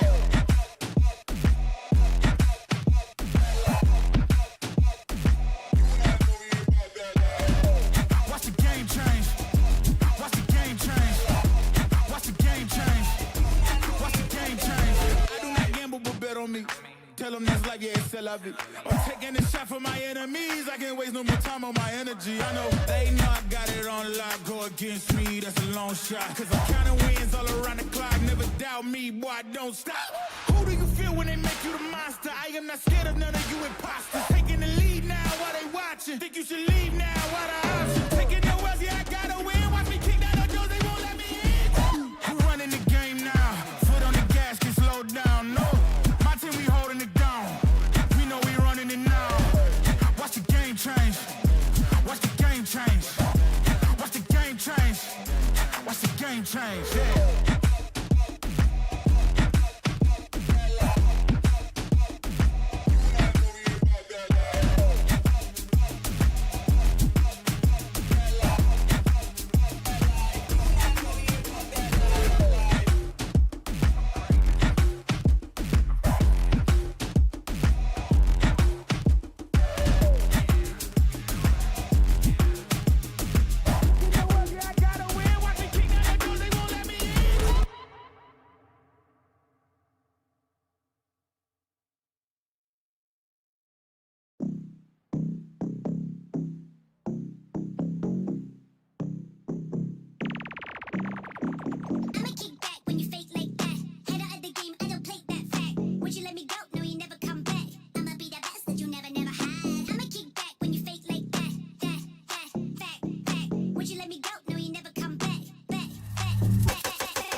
And how long have you been here? From early morning.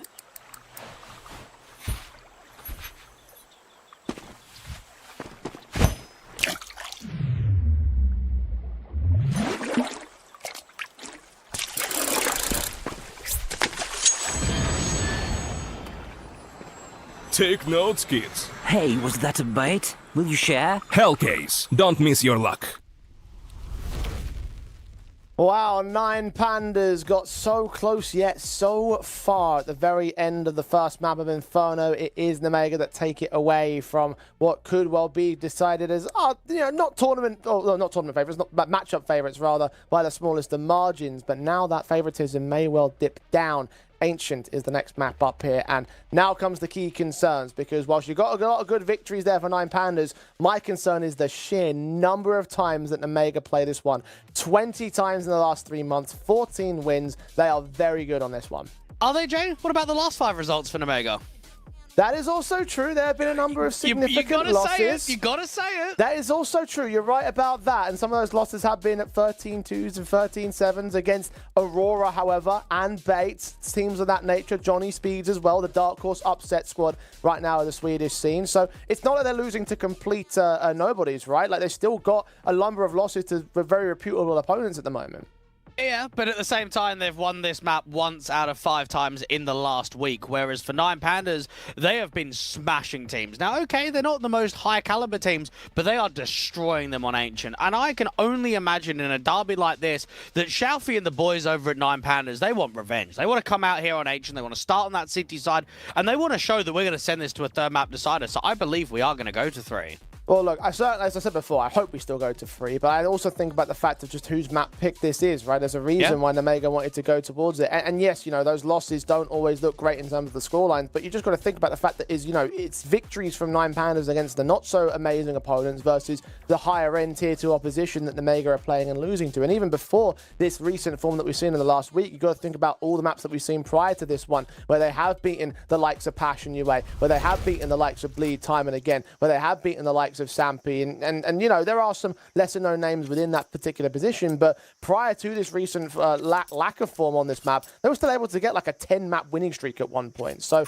I don't doubt the confidence. I think that yes, 9 Pandas will come in with a chance to exploit some issues that we've seen from them in the last week, but I still feel like it's still going to be a close little affair. Yeah, you aren't selling it for me at all there, Jay, from Omega. Outside of Bleed, none of those teams are top end tier 2, and that is a fact. Well, let's see if they can still make it happen. Pistols set into the T-side line. Omega will start off with the execution set towards the B side. Dilladez is the only man to hold. Going to get Molotov'd out of the way. They try and get in with the spam of glowing now. These Julies on the retake can do quite a bit of damage as soon as that bomb goes down. Let's see if they try to hunt down the likes of Dilladez. Right on from Risky Bob. Kill is going to get gained. Advantage, first blood drawn out by Omega. Two-pronged retake in from 9 Pandas, particularly as Idis Balance finds Lear and Clax and gets Khan. That's 2 of the individuals out towards ramp and lane. Now back to the man advantage. 9 Pandas. Xanta turns into a 3 versus 3. Known towards the center of the bomb site, trying to get out of the way. Challenge onto Shalfie. He's unable to get a kill against him. Zwei is good for only 1. Risky Bob versus 2. Engaging Shalfie. Clax tapping at the fuse. Jump round the corner, trying to get towards him, but Shalfie protects his teammate. And the defuse should come through for a pistol win for 9 Pandas. I'm actually not even really sure how they've won that pistol round. You consider the idea that the bomb's gone down and that Dilladez with the Julies is the one being overwhelmed by Risky Bob. That's an opening pick for Omega to kind of slow it in. They struggled against the players in Spawn, didn't they? Those 2 individuals that were coming up, I think it was Clax and IDB through those B doors from the Spawn area, just kind of got in with some contact straight away. And then Shalfie just knows, okay, Clax, get on the bomb. I'll defend against you. A very good start from 9 Pandas. Indeed it is. They may have a chance to clap back with the buy-ups, of course, cash bonuses. The bomb plant was secured, so Galil's across 4 players here. And maybe going back to the overall conversation of what we had about the round of 16 games, the overtimes that Omega kept having against Sampi, the 24-round regulations against Zero Tenacity for 9 Pandas. After seeing a 13-10 on map 1, I think about Ancient Jay, and I think, do you know what? We're probably going to get a very similar scoreline.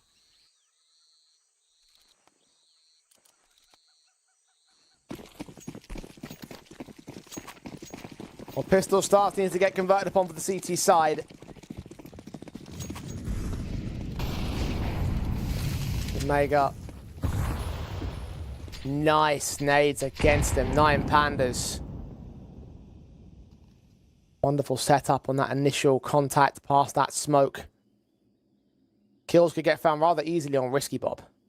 A lot of space has been taken from 9 Pandas towards mid and now out to lane. Now, Glowing could make a even further press off of the back of it if he gets a flash in from his teammate of Dilladez. How much is this MP9 going to find? Because they're going to try and crunch ramp at the same time. And Shalfie's going to make 2 kills work for him. MP9 and Glowing gets Lear. Lear's in. Zwei and Xanta really not much that they can do outside of getting that one exit. Now with the man revealed, they should start to converge on mid. We're about to discover the bomb carrier as well. And footsteps are being heard by Xanta. Actually, they can crossfire against this and try and receive 9 Pandas as they go aggressive. In the end, they start backing away. Clax jump facing has spotted the head of one. Holding his corner, Shelfie making a ton of noise, so they have all the info to where these guys are at. They're going to start pushing. Ida's Bound starts closing in the backstab, and Xanta eventually does get overwhelmed. So 9 Pandas will convert too. Keeping your mental strong is going to be very key in these kind of matchups. High pressure, derbies, going up against similar levels of competition. Now imagine being Nemega. You've lost the pistol after you probably should have been able to win the post plant. You then take a tactical. You slow it down, you reflect on the pistol, you focus on what you're doing in round 2, and what happens? It's a 5v2 almost instantly. You've got aggression down from Ramp, the play from Diladez into Cheetah. Nemega are off to a slow start, and this is where 9 Pandas can start to work some territory. SMG spray through from Glowing. Zway is going to get caught dead to rights on the MP9. Trying to adjust against the man who was the MVP for Nemega in that last map-up. Not allowed much in these pistols, of course. It is a basic eco on the side of the Deagles that they have on upgrades. No kills being found in this round so far, though. Glowing and Clax have caught 2 without trades. And Clax just maintaining vision towards A main, and Nemega, they're just not getting chances on the eco at all, are there? There's very few aggressive maneuvers, and if there are, they're never dry. Glowing with even the height advantage to the top of the sign. Nemega are just hoping for one mistake, and it's just not coming.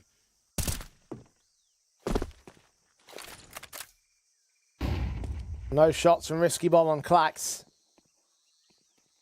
Khan making a ton of noise here. SMG from Glowing revealed to the signpost, knowing that he dropped off there. Continues trying to engage these players. Anta, and Khan get those headshots together. 3 versus 3. Automatics available, including an M4. Khan might be going in for another Eagle shot, though. Diladez and Shelfie on the corner.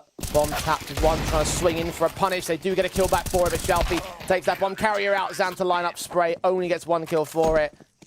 A very damaging round, though, for a bunch of pistols. You know what? Fair play, because it didn't look like much was going to get gained there at all, and they've actually managed all 4. So they can be very happy with that. That sets up a reset potential to come in pretty quickly.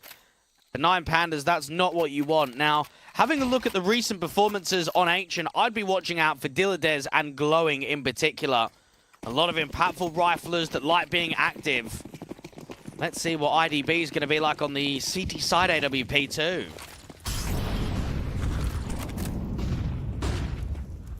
Swing in from Clax towards mid, takes the central focal point of the CT side. Ice Balance is passive on B. Yeah, they're loving the space taken at the moment, aren't they? Offered up by Nemega as they get smoked away from elbow. 3 players in main may well go for the quick press. The concern is about the 2 men out towards lane who haven't been discovered yet. But that A site has got no defensive, so their walkout is going to discover all this information at the very least. Xanta is trapped out towards buckets. Diladez is looking to clear. Xanta can't find anything. The swing out from the doors makes 2 happen, though. Swing to the 3rd player, no. Coming in as Clax's flank. Ida's Balance can get Zwei in the end. Risky Bomb, AK up against Clax. There was Donut. The spray's a little bit off. And the bomb carrier is the last man that remains. 1 versus 3. Molotov trying to caught Slacks into the open. He's burning quite heavily. Forced out to the right-hand side of Donut. Khan can take him, but take a lot of damage in return. Now challenging Shelfie in from mid. Checks position, can't adjust. 9 Pandas win another. Lear did extremely well to be able to kind of rectify that situation, because they obviously want to lean towards A, but they want to keep players held at B. The issue is no smoke towards CT. They run out dry from A main. That's an easy kill for the AWPer of IDB that's deep in spawn.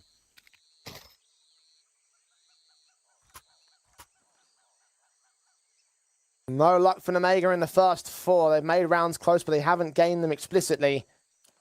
And already the 2nd tactical pause is coming in from them. Very similar to how things went down on Inferno. And I'll actually give you another reason why I think that 9 Pandas can pull ahead here on Ancient and move into Dust 2, is that you might say, oh, but look at the last 3 months, there's a lot of good wins.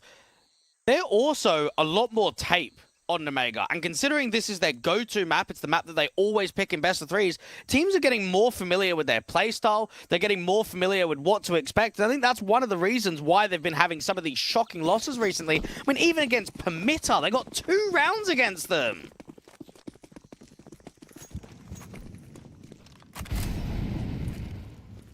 Well, Nine Panda showing that they've proven quite a lot in terms of counteracting the Mega here. Early game advantage sits with them. The Mega, can they try and trade it right back though? Can they start to return some presence against them? Molly's set, Incendiary's down, Diladed's falling out of position, Lear tagged up by the early HEs, so damage done the start. And Diladez can just drop the smoke as soon as he gets contact on the Cheetah player. Now IDB was keeping quite active towards ramp. He's not seeing anything at the moment. Mid players starting to put some pressure on. Clax with the resmoke. That's well timed.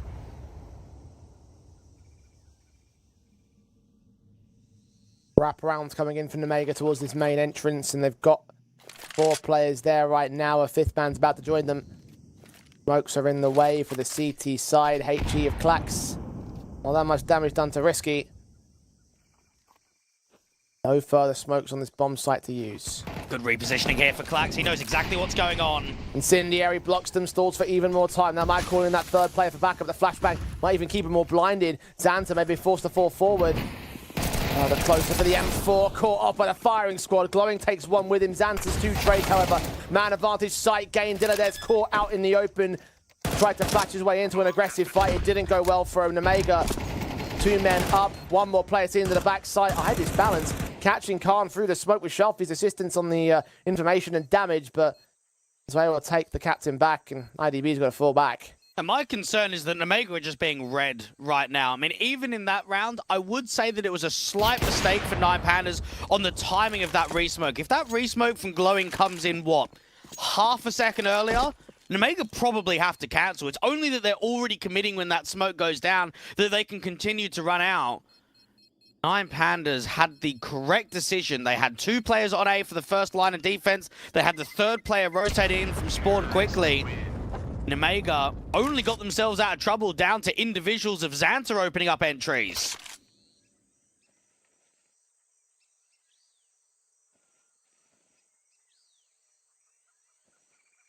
One or 2 players that stays alive. Nemega, expensive round win for them, but the expense has been applied to Nine Pandas as well. So despite how down to the wire things are getting for them, the damage output on Nine Pandas has left them in an awkward state in terms of the buyback here. The AWP will stay for IDB.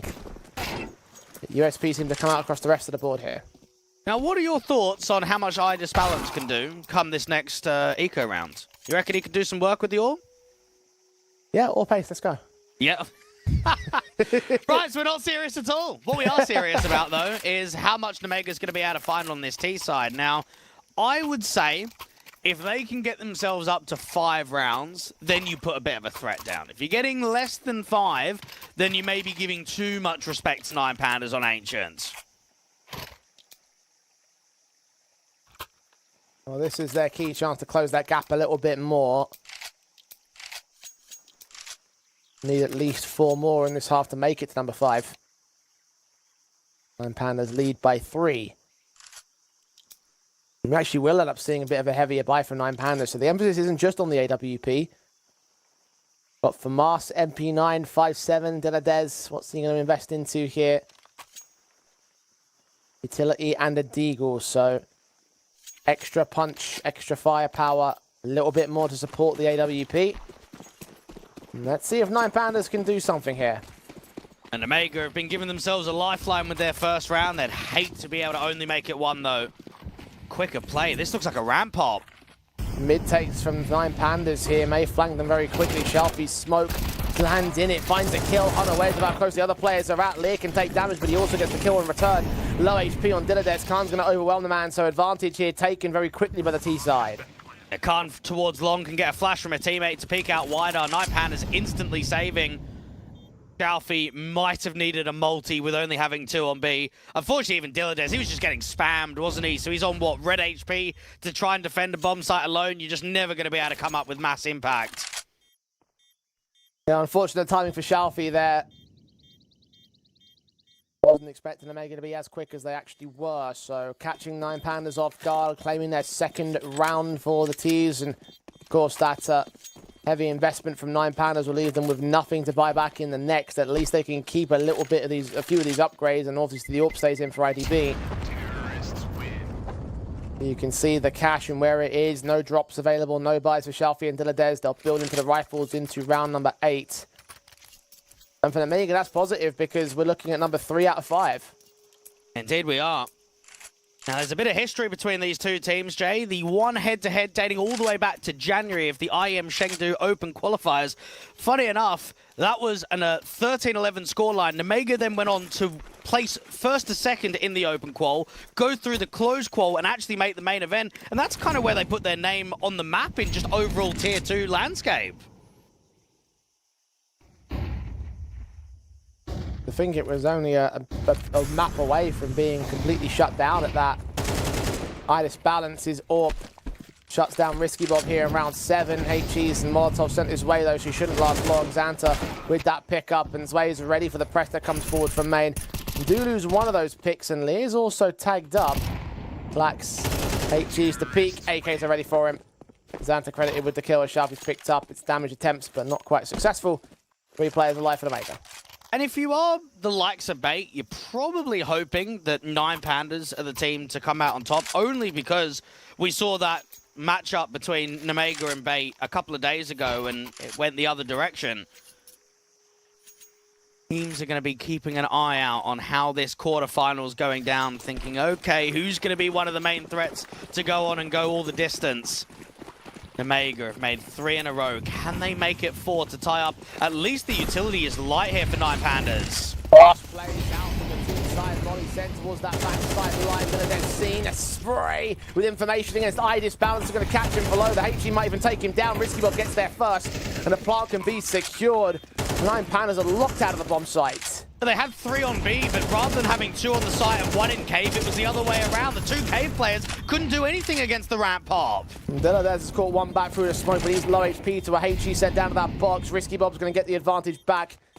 Diladez can't press. Xanta trying to find individuals. Diladez tries to escape the fire. It extended towards his position in the end. He burns. 9 Pandas overwhelmed by Omega's pace.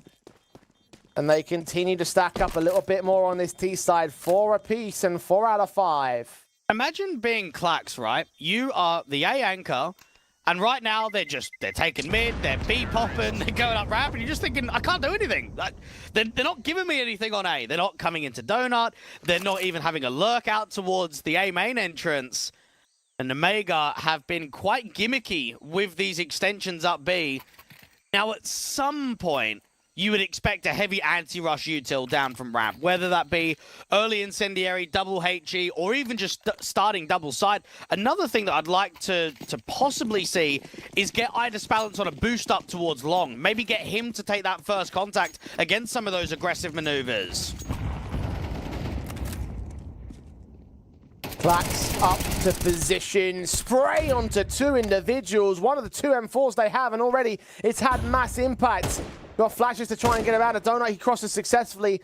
Zwei known about, and the 2 other T-side players smoked off from main. What is going on with Nemega? Like, they're just holding W right now. This is legitimately an anti-half buy, and they have just run into mid with no util whatsoever. It's a great multi-frag to set up Clax, and now a great round to actually set up a round victory.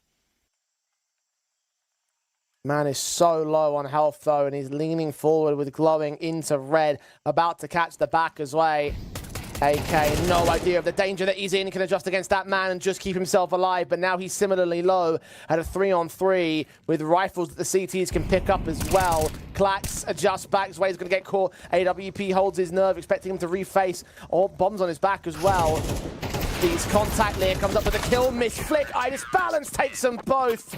And 9 Pandas steal it. And that's back to Inferno, Jay, where I've got to question some of the decision-making and some of the overall just strats that come out of this Nemega side. They can just be wild at times. Clax, great spray transfer to maintain that multi-frag to the front side of Donut, and enough to be able to provide just that edge. And now they give themselves a really good buy state. Economy's in a great position. IDB gets a free AWP and still has 5,500. I'm just wondering what the thinking right now is in terms of his approach to this matchup. Shot on from Idis Balance. I know what his approach is. Just frag everybody that you see.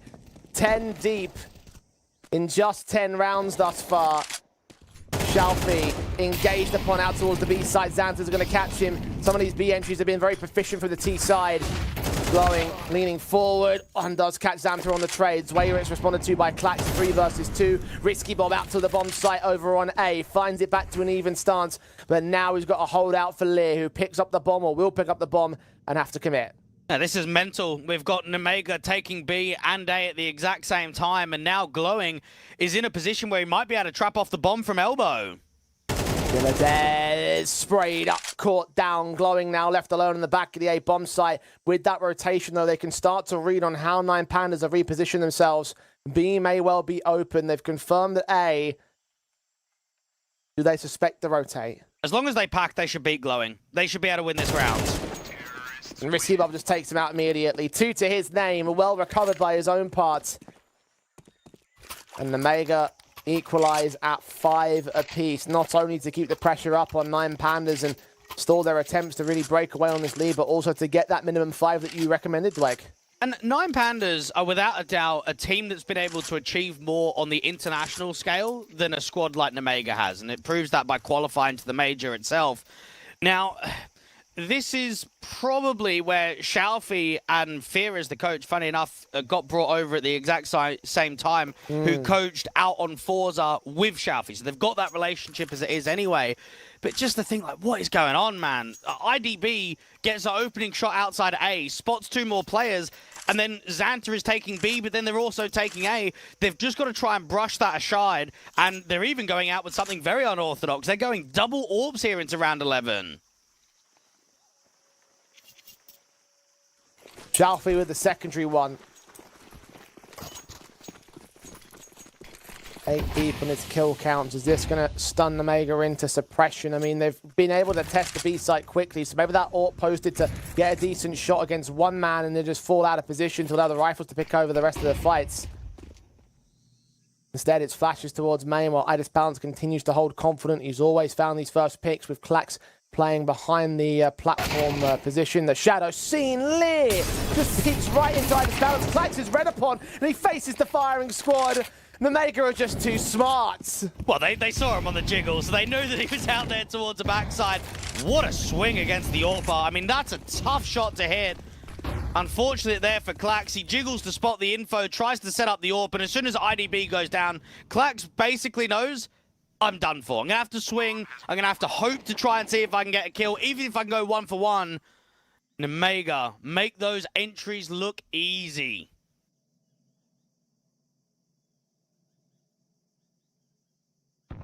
And they'll get to 6 first. May even win the T-side half. Didn't even get to see the double AWP impact. And from either of the AWPs to fall down as easily as Idis Balance, which is a shock to me. Mental scenes. 9 Pandas at least having Shalfie get a couple of exits. It won't mean much this later portion of the matchup, though. 1 more round in the half. And the Mega have an advantage on the scoreboard. But what actually has entertained me quite a lot in this series, Jay, is typically when we see tactical timeouts, we normally see the success come after it, right? There's an adaptation, there's a moment to slow things down. I would say in this isolated best of 3, almost every time we've seen attack, from whichever team called it, it's normally a round loss after. We saw quite a lot of that on Inferno.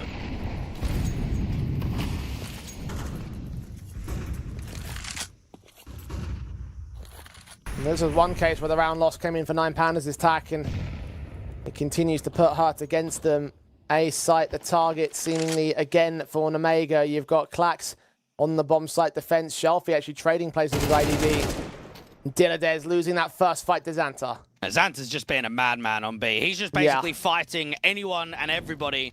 And that's bringing more attention back over now. That incendiary, just because the smoke was up, that surely would have forced a player out into the open and got a kill. Mollies go deeper for the T side as they indicate what's going on. The rotations to the backlines of the B bomb site may provide some opportunities for rotates back into the A play, but Lear wins against Clax. 5 on 3. Utility center backside. Xanta starts walking up at ramp over on B. Glowing only good for the 1 kill on the FAMAS. Khan takes him back. Idis Balance and Shelby, the two AWPers, have at least made their way back into this A-site cross, but now the backstab can close in from Xanta. Constantly A and B being taken at the same time in the first half. IDB is waiting for the scale, waiting for the T-side players to come out on A and start swinging wide from the big box area. Idis Balance starts to read what's going on. Shelby on site defense. Idis Balance starting to lean forward towards it. Can't catch that kill. Shelby with one pick, unscopes on the challenge of the AK. Backs away towards Donut, still wondering where that third man's coming in from. The plant will be secure. It will not be attempted to be denied, even with the smoke in the way of Shelby's part. But he's got to try his hand at this retake. It is the last round of the half. And HEs are just coming in his direction. There's so much utility put down as run out here for the T side. Shelby using his last HE to clear vision and spot nothing.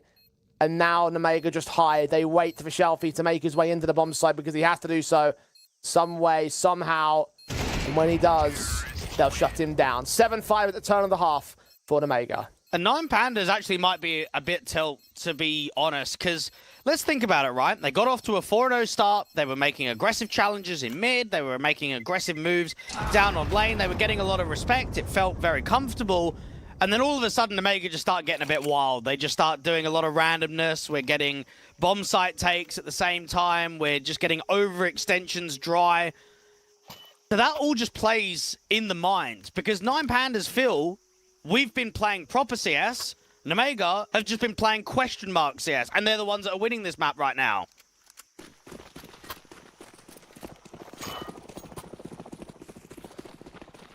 They've superseded the T half. 9 Pandas now need to make amends. Pistol win would certainly be a step in the right direction.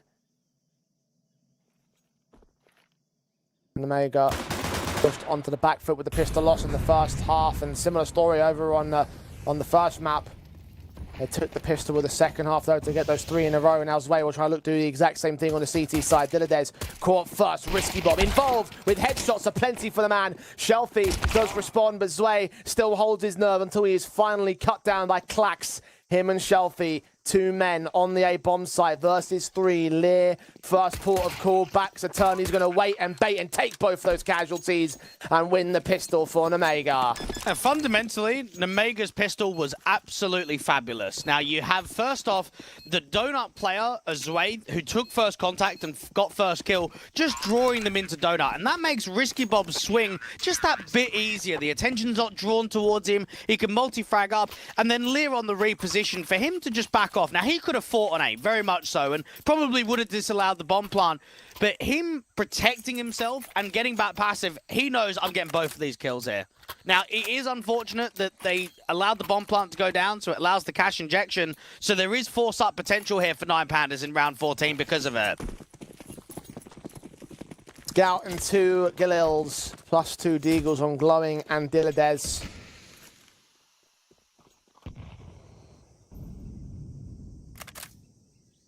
Nine Pandas trying to turn the tides back in their favor, trying to force the issue out against the CT side. Unfortunately for Shelby, he'll get no such opportunities. Bound first by Xanta on his 13th kill of the game. Smokes up at the CT side, well placed towards main. Zwei's going to wait for them to push forward of it. They've got a bit of utility they can use. Klax's head has not quite been seen. His jump up certainly has, though. Spray down at the kill count, plus damage being done. Molotovs forcing that player back behind big box. Khan's there for support, but 9 Pandas cancel. And nothing's working, is it? You've lost the pick outside B. You've tried to work the boost up into tree. That also hasn't worked. I don't know. There actually isn't many options now. You're down in a 3v5 and you've been red to where you were.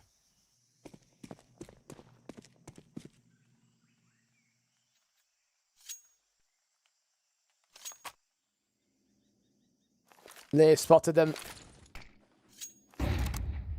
Flash against the elbow players, forcing them back. IDB out hoping for a pick. Zwei is low, so a good enough shot would connect it. 2 players walking forward here towards main. Molotov sent. Player known about shot doesn't connect. Zwei in the open. He's got two teammates right behind him. Diladez gets that one casualty. Khan can take it back. Flash keeping Xanta blinded. And Khan will back off, instead maintaining his lifeline. 13 seconds. Time is against 9 Pandas here. Smokes up to both the key entryways of the bomb site. Bomb on site. Idis Balance can take a couple of kills back. But 4 seconds to the plant. Risky Bob hears his footsteps. He stalled him out from the plant position just enough, I think. And indeed, Nemega can take another round. There's another round there for Nemega where I actually think, Jay, what is going on? How in the 5v3 are they just all holding off angles? Like, yeah, I can see the crossfire. They're all kind of behind one another. But how is there not just a big box player, a CT player, a default player? They're just in the open. It's so weird watching these guys. And I mean, we've casted a lot on Nemega over the last few months, and I'm actually seeing quite a lot of differences from some of their overall protocols in previous events to what I'm seeing today. Yeah, I don't know. I mean, the 9 Pandas are trying to buy up again because they know that the economy is so light after getting it down to 4 casualties, but they're getting desperate, and this game is running away from them for sure.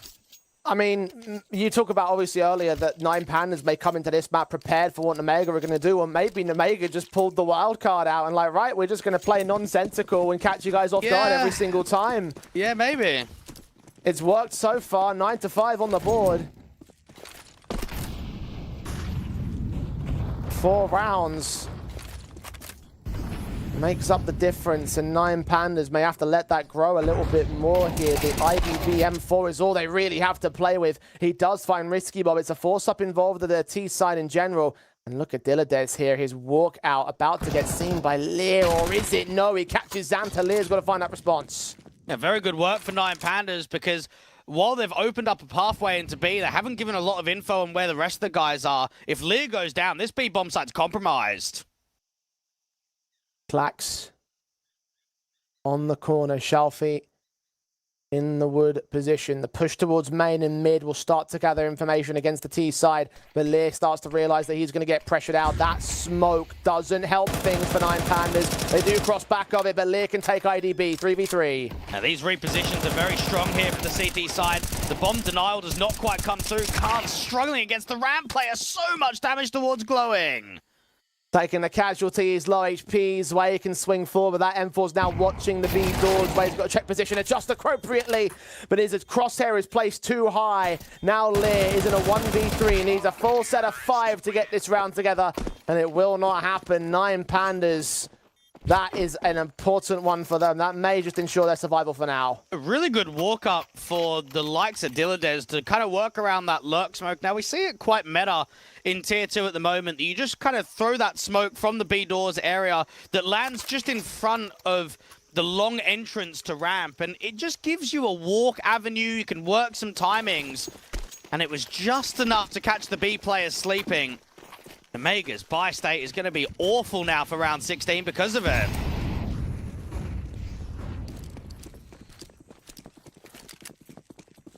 The damage eventually working up for 9 Pandas, very similar to the opening half here. Late gamble stack towards A. Is where the bomb and the 2 split players on mid are leaning into, so this actually might be the right call to make for Nemega. Double tree is wild. So this 5-7 is going to take first contact, and Xanta's just going to hug on this left-hand side wall. Well, you've called it the most powerful position in the game, Dwayne, in the past. Especially for an SMG and an upgrade pistol. Well, that's exactly what we got. Risky Bob, meanwhile, goes ham out towards Donut. 2 kills, return back for the T side, but Xanta strikes appropriate, grabs an M4, and has the bomb in his control. Now Khan and Lear need to form up around him. Khan especially back at Temple. Lear closing in the pincers of a backstab. 9 Pandas have time to play with, but not that much more. Khan just needs to try and see if he can toy with this Temple player. It's all about the swing here and the kill for Glowing. Heard the footsteps on the site. Engagement on Glowing's going to reveal his position now. Glowing takes that engagement, but the smokes are in the way towards main. The AK of Lear fights, and Glowing in a 1 versus 2 with no vision on the bomb. No info to Xanta outside of his last known angle. The HE will reveal it, but it's done its damage, and its blind spray will come up with 2. Oh, the unorthodox players have worked again for Nemega. Imagine being 9 Pandas there, just thinking they've gone double tree, and there's 4 on A on a force. Like, what is happening? What is that setup? Oh, I feel for them because the frustration's going to be so high. They are getting caught off guard by just massive gimmicks, really uncommon stuff that's being made from Nemega. And 9 Pandas, that was the round to kind of start working a round streak and start at least giving themselves a chance here on Ancients. Look at play. XM versus Mac 10 glowing does catch the man off guard. Take a back man advantage, and 9 Pandas a chance to slow things down and calm down a little bit in terms of this round, because at this point, if someone's fist hasn't gone through a desk, I'll be surprised. Especially as Khan takes 2 back on top of tree. Again, they've been caught off by the same position twice. Advantage tipping the way into Mega. As Anta with the spam towards CT might be able to deny the bomb from going down. Doesn't take it. A little bit late to the mark. Idis Balance allowed to put that bomb into place. Risky Bob closing in the backstab. That smoke towards main is going to actually block his vision, but Idis Balance was not going to be ready for him to peek forward of that smoke. Oh, it's 300 IQ from the CT side as Idis Balance gets caught off. Collapses in a 1 versus 3 on the AK. He looks to fight on 2 players. Risky Bob is forced off that bomb. He knows he's somewhere inside of that smoke, and he completes the kill count from Xanta's assist and holds number 11 for Nemega. That's the first thing that Nemega have actually done that's quite clever. Now, anytime you re-smoke off A main on a retake, that gives you the tell that they're going to come in from Donut, Spawn, and Temple. You do not expect a re-smoke to walk on the front side of it. So, of course, Idis Balance is going to focus all his attention from Big Box out to that Temple line. Good utility usage there for Nemega. 9 Pandas have another close round. It's very workable. A lot of these rounds on Ancient just hasn't quite come in. And perhaps to that conversation, right, against why we've seen so many drastic losses from Nemega in the last week or so, especially with how they've played on the T side, Jay, it probably comes down to whether individuals can strike. Now, you look at someone like Xanta, he was just fighting everything on B ramp and Cheetah. Now, if he's having a bit of an off game, right, if he's not finding those opening kills, then you're going to struggle on the T side. So just with the play style that is being created for Nemega on this map pick, comes down on whether the individuals are firing. And if they are, they're going to start putting a lot of rounds up. Well, just to take a look very quickly at some of those results there, some of the scoreboards of those previous matchups, guys like Lear on 7 kills against that bait matchup. Okay. In the next one, you saw Zway actually have only 9 frags at the end of that Aurora game. Maybe you might be onto something there. Actually, it's a bit of a pattern if you go through those results, so maybe something to look into later on. Right now, however, everyone is firing away as best they can. Xanta's caught Diladez. Shalfie trades it, but they know that he's low.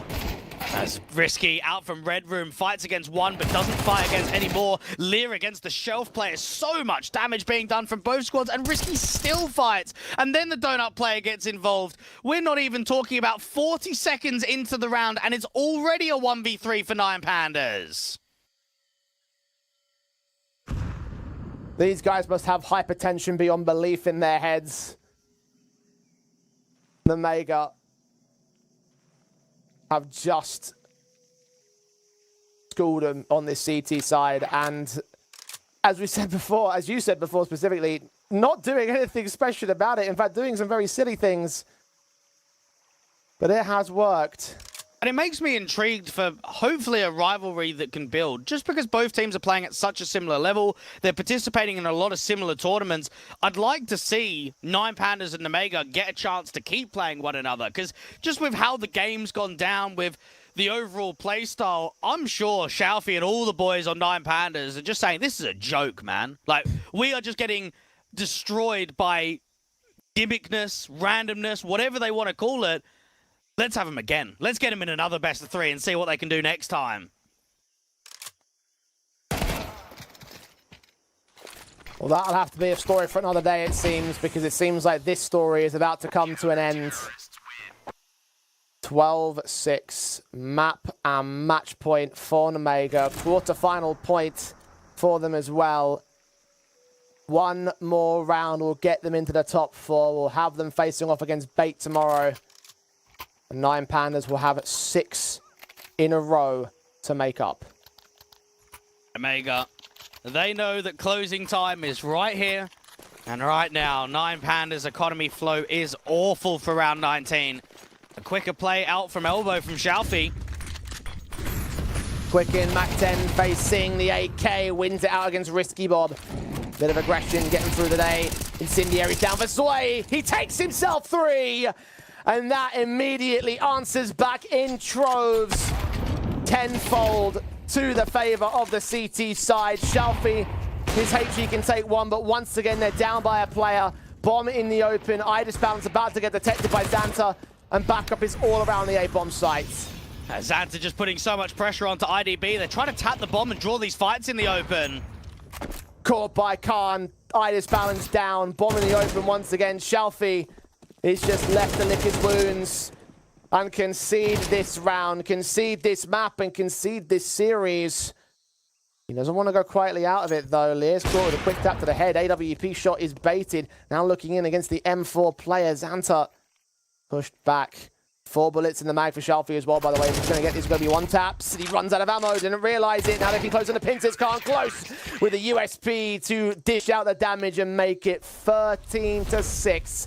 And a 2-0 series into the semi-finals for Omega. Well, it was entertaining for Omega, and we got to see a little bit from the youngster. I know that Zway's been here for about 2 months or so and has really embedded himself into the team, but this is still a quarterfinal matchup against a 9 Panda squad. Like that is a tough draw. This is not an easy game, and for him to perform on map 1 and map 2, I mean, even the last round, right? Yeah. To drop that molly, to make 3 kills happen, yeah, there's some exciting stuff from the Omega camp for sure. I mean, especially considering, right, like, the guy he's replacing is Flavis. Like, how do you fill those kind of boots for a guy, even like an established tier 2 pro? Like, the idea that this kid's come out of the underbelly of the scene and done as much as he has today and as much as he has for Omega, like, I'm so excited for what the future of this team has, because it could have very easily been a case that losing that 1 key piece would have led to their complete dip, basically, in the rankings, in the scene, but it seems like they want to make a play at holding their place at the higher end of tier 2, and a victory like this, as wild as it might have been, that is certainly food for thought for them. And just knowing that they've played Bait a handful of days ago and now get another chance at them, completely undefeated in ECL, invited into the round of 16 here in Hellcup. They've already been in a semi-final before. We saw it against OneWin just in the last one, and then even Hellcup number 8. I know we're talking about a completely different iteration, but Omega were able to win that. So going in 3 tournaments back-to-back here in Hellcup of getting top 4s at a bare minimum, that's going to feel great for the organization. Indeed, especially because they are on to try and take a grand final position as well. I mean, look, it might be a difficult affair against Bait, but that is still a winnable match for a team like Omega, especially given what we've seen from them over the course of the tournament so far. I'm excited to see what they're going to do tomorrow, Dwayne. So we'll see them take on the likes of that Bait squad. Meanwhile, Endpoint versus Sashi is the other semi-final match. But I will admit there's probably a lot more favoritism in that initial game there. But honestly, I am looking forward to Bait versus Omega tomorrow. And for Sashi, I mean, they should own Endpoint on paper, but Max and Co need to look at this and say, if we want to challenge for the higher ends of tier 2, if we really want to prove that this full 5 can get back to where we were before, they need to be beating Sashi. It's a difficult draw, it's a difficult opponent, but it's a result that is necessary for the UK team. Well, will they be able to get it is the next question on the forefront of my mind, and certainly the minds of the boys on Endpoint. That is a question to ask and answer in tomorrow's proceedings. We kick things off in the semi-finals at 11:30 a.m. CEST, so mark it in your calendars and tune back into Hellcase Official. We'll be back for the final, or the penultimate day, I should say, of Hellcup number 10.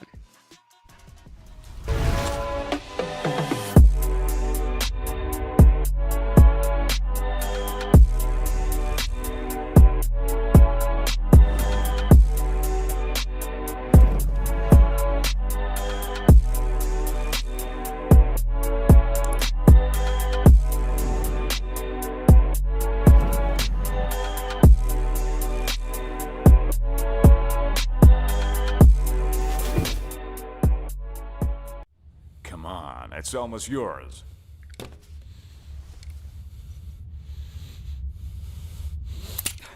When are you gonna get another chance like this? Go ahead. Go ahead. Why are you slowing down? You almost got him. Come on. Whoa, whoa, whoa, whoa. What's going on here?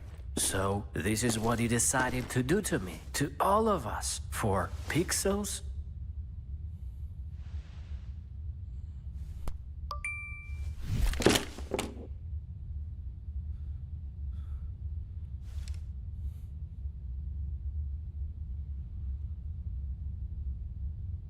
Fuck you and your Roland.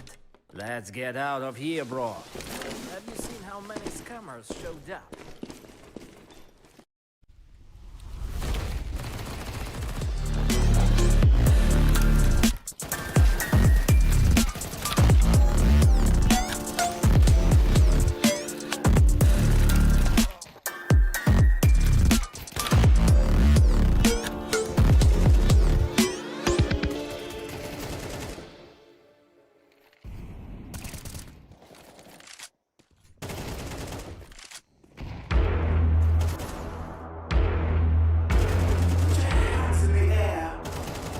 You think that I'm running in place? Y'all really testing my patience.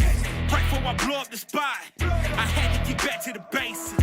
What if my talent is wasted? And see what I'm lacking the placement. Thought since I rap in the basement, but my come up is legend, is greatness. I don't care now, it's pedal to the metal. I can never quit, I will never settle. Puppet to the game, I'm pulling strings like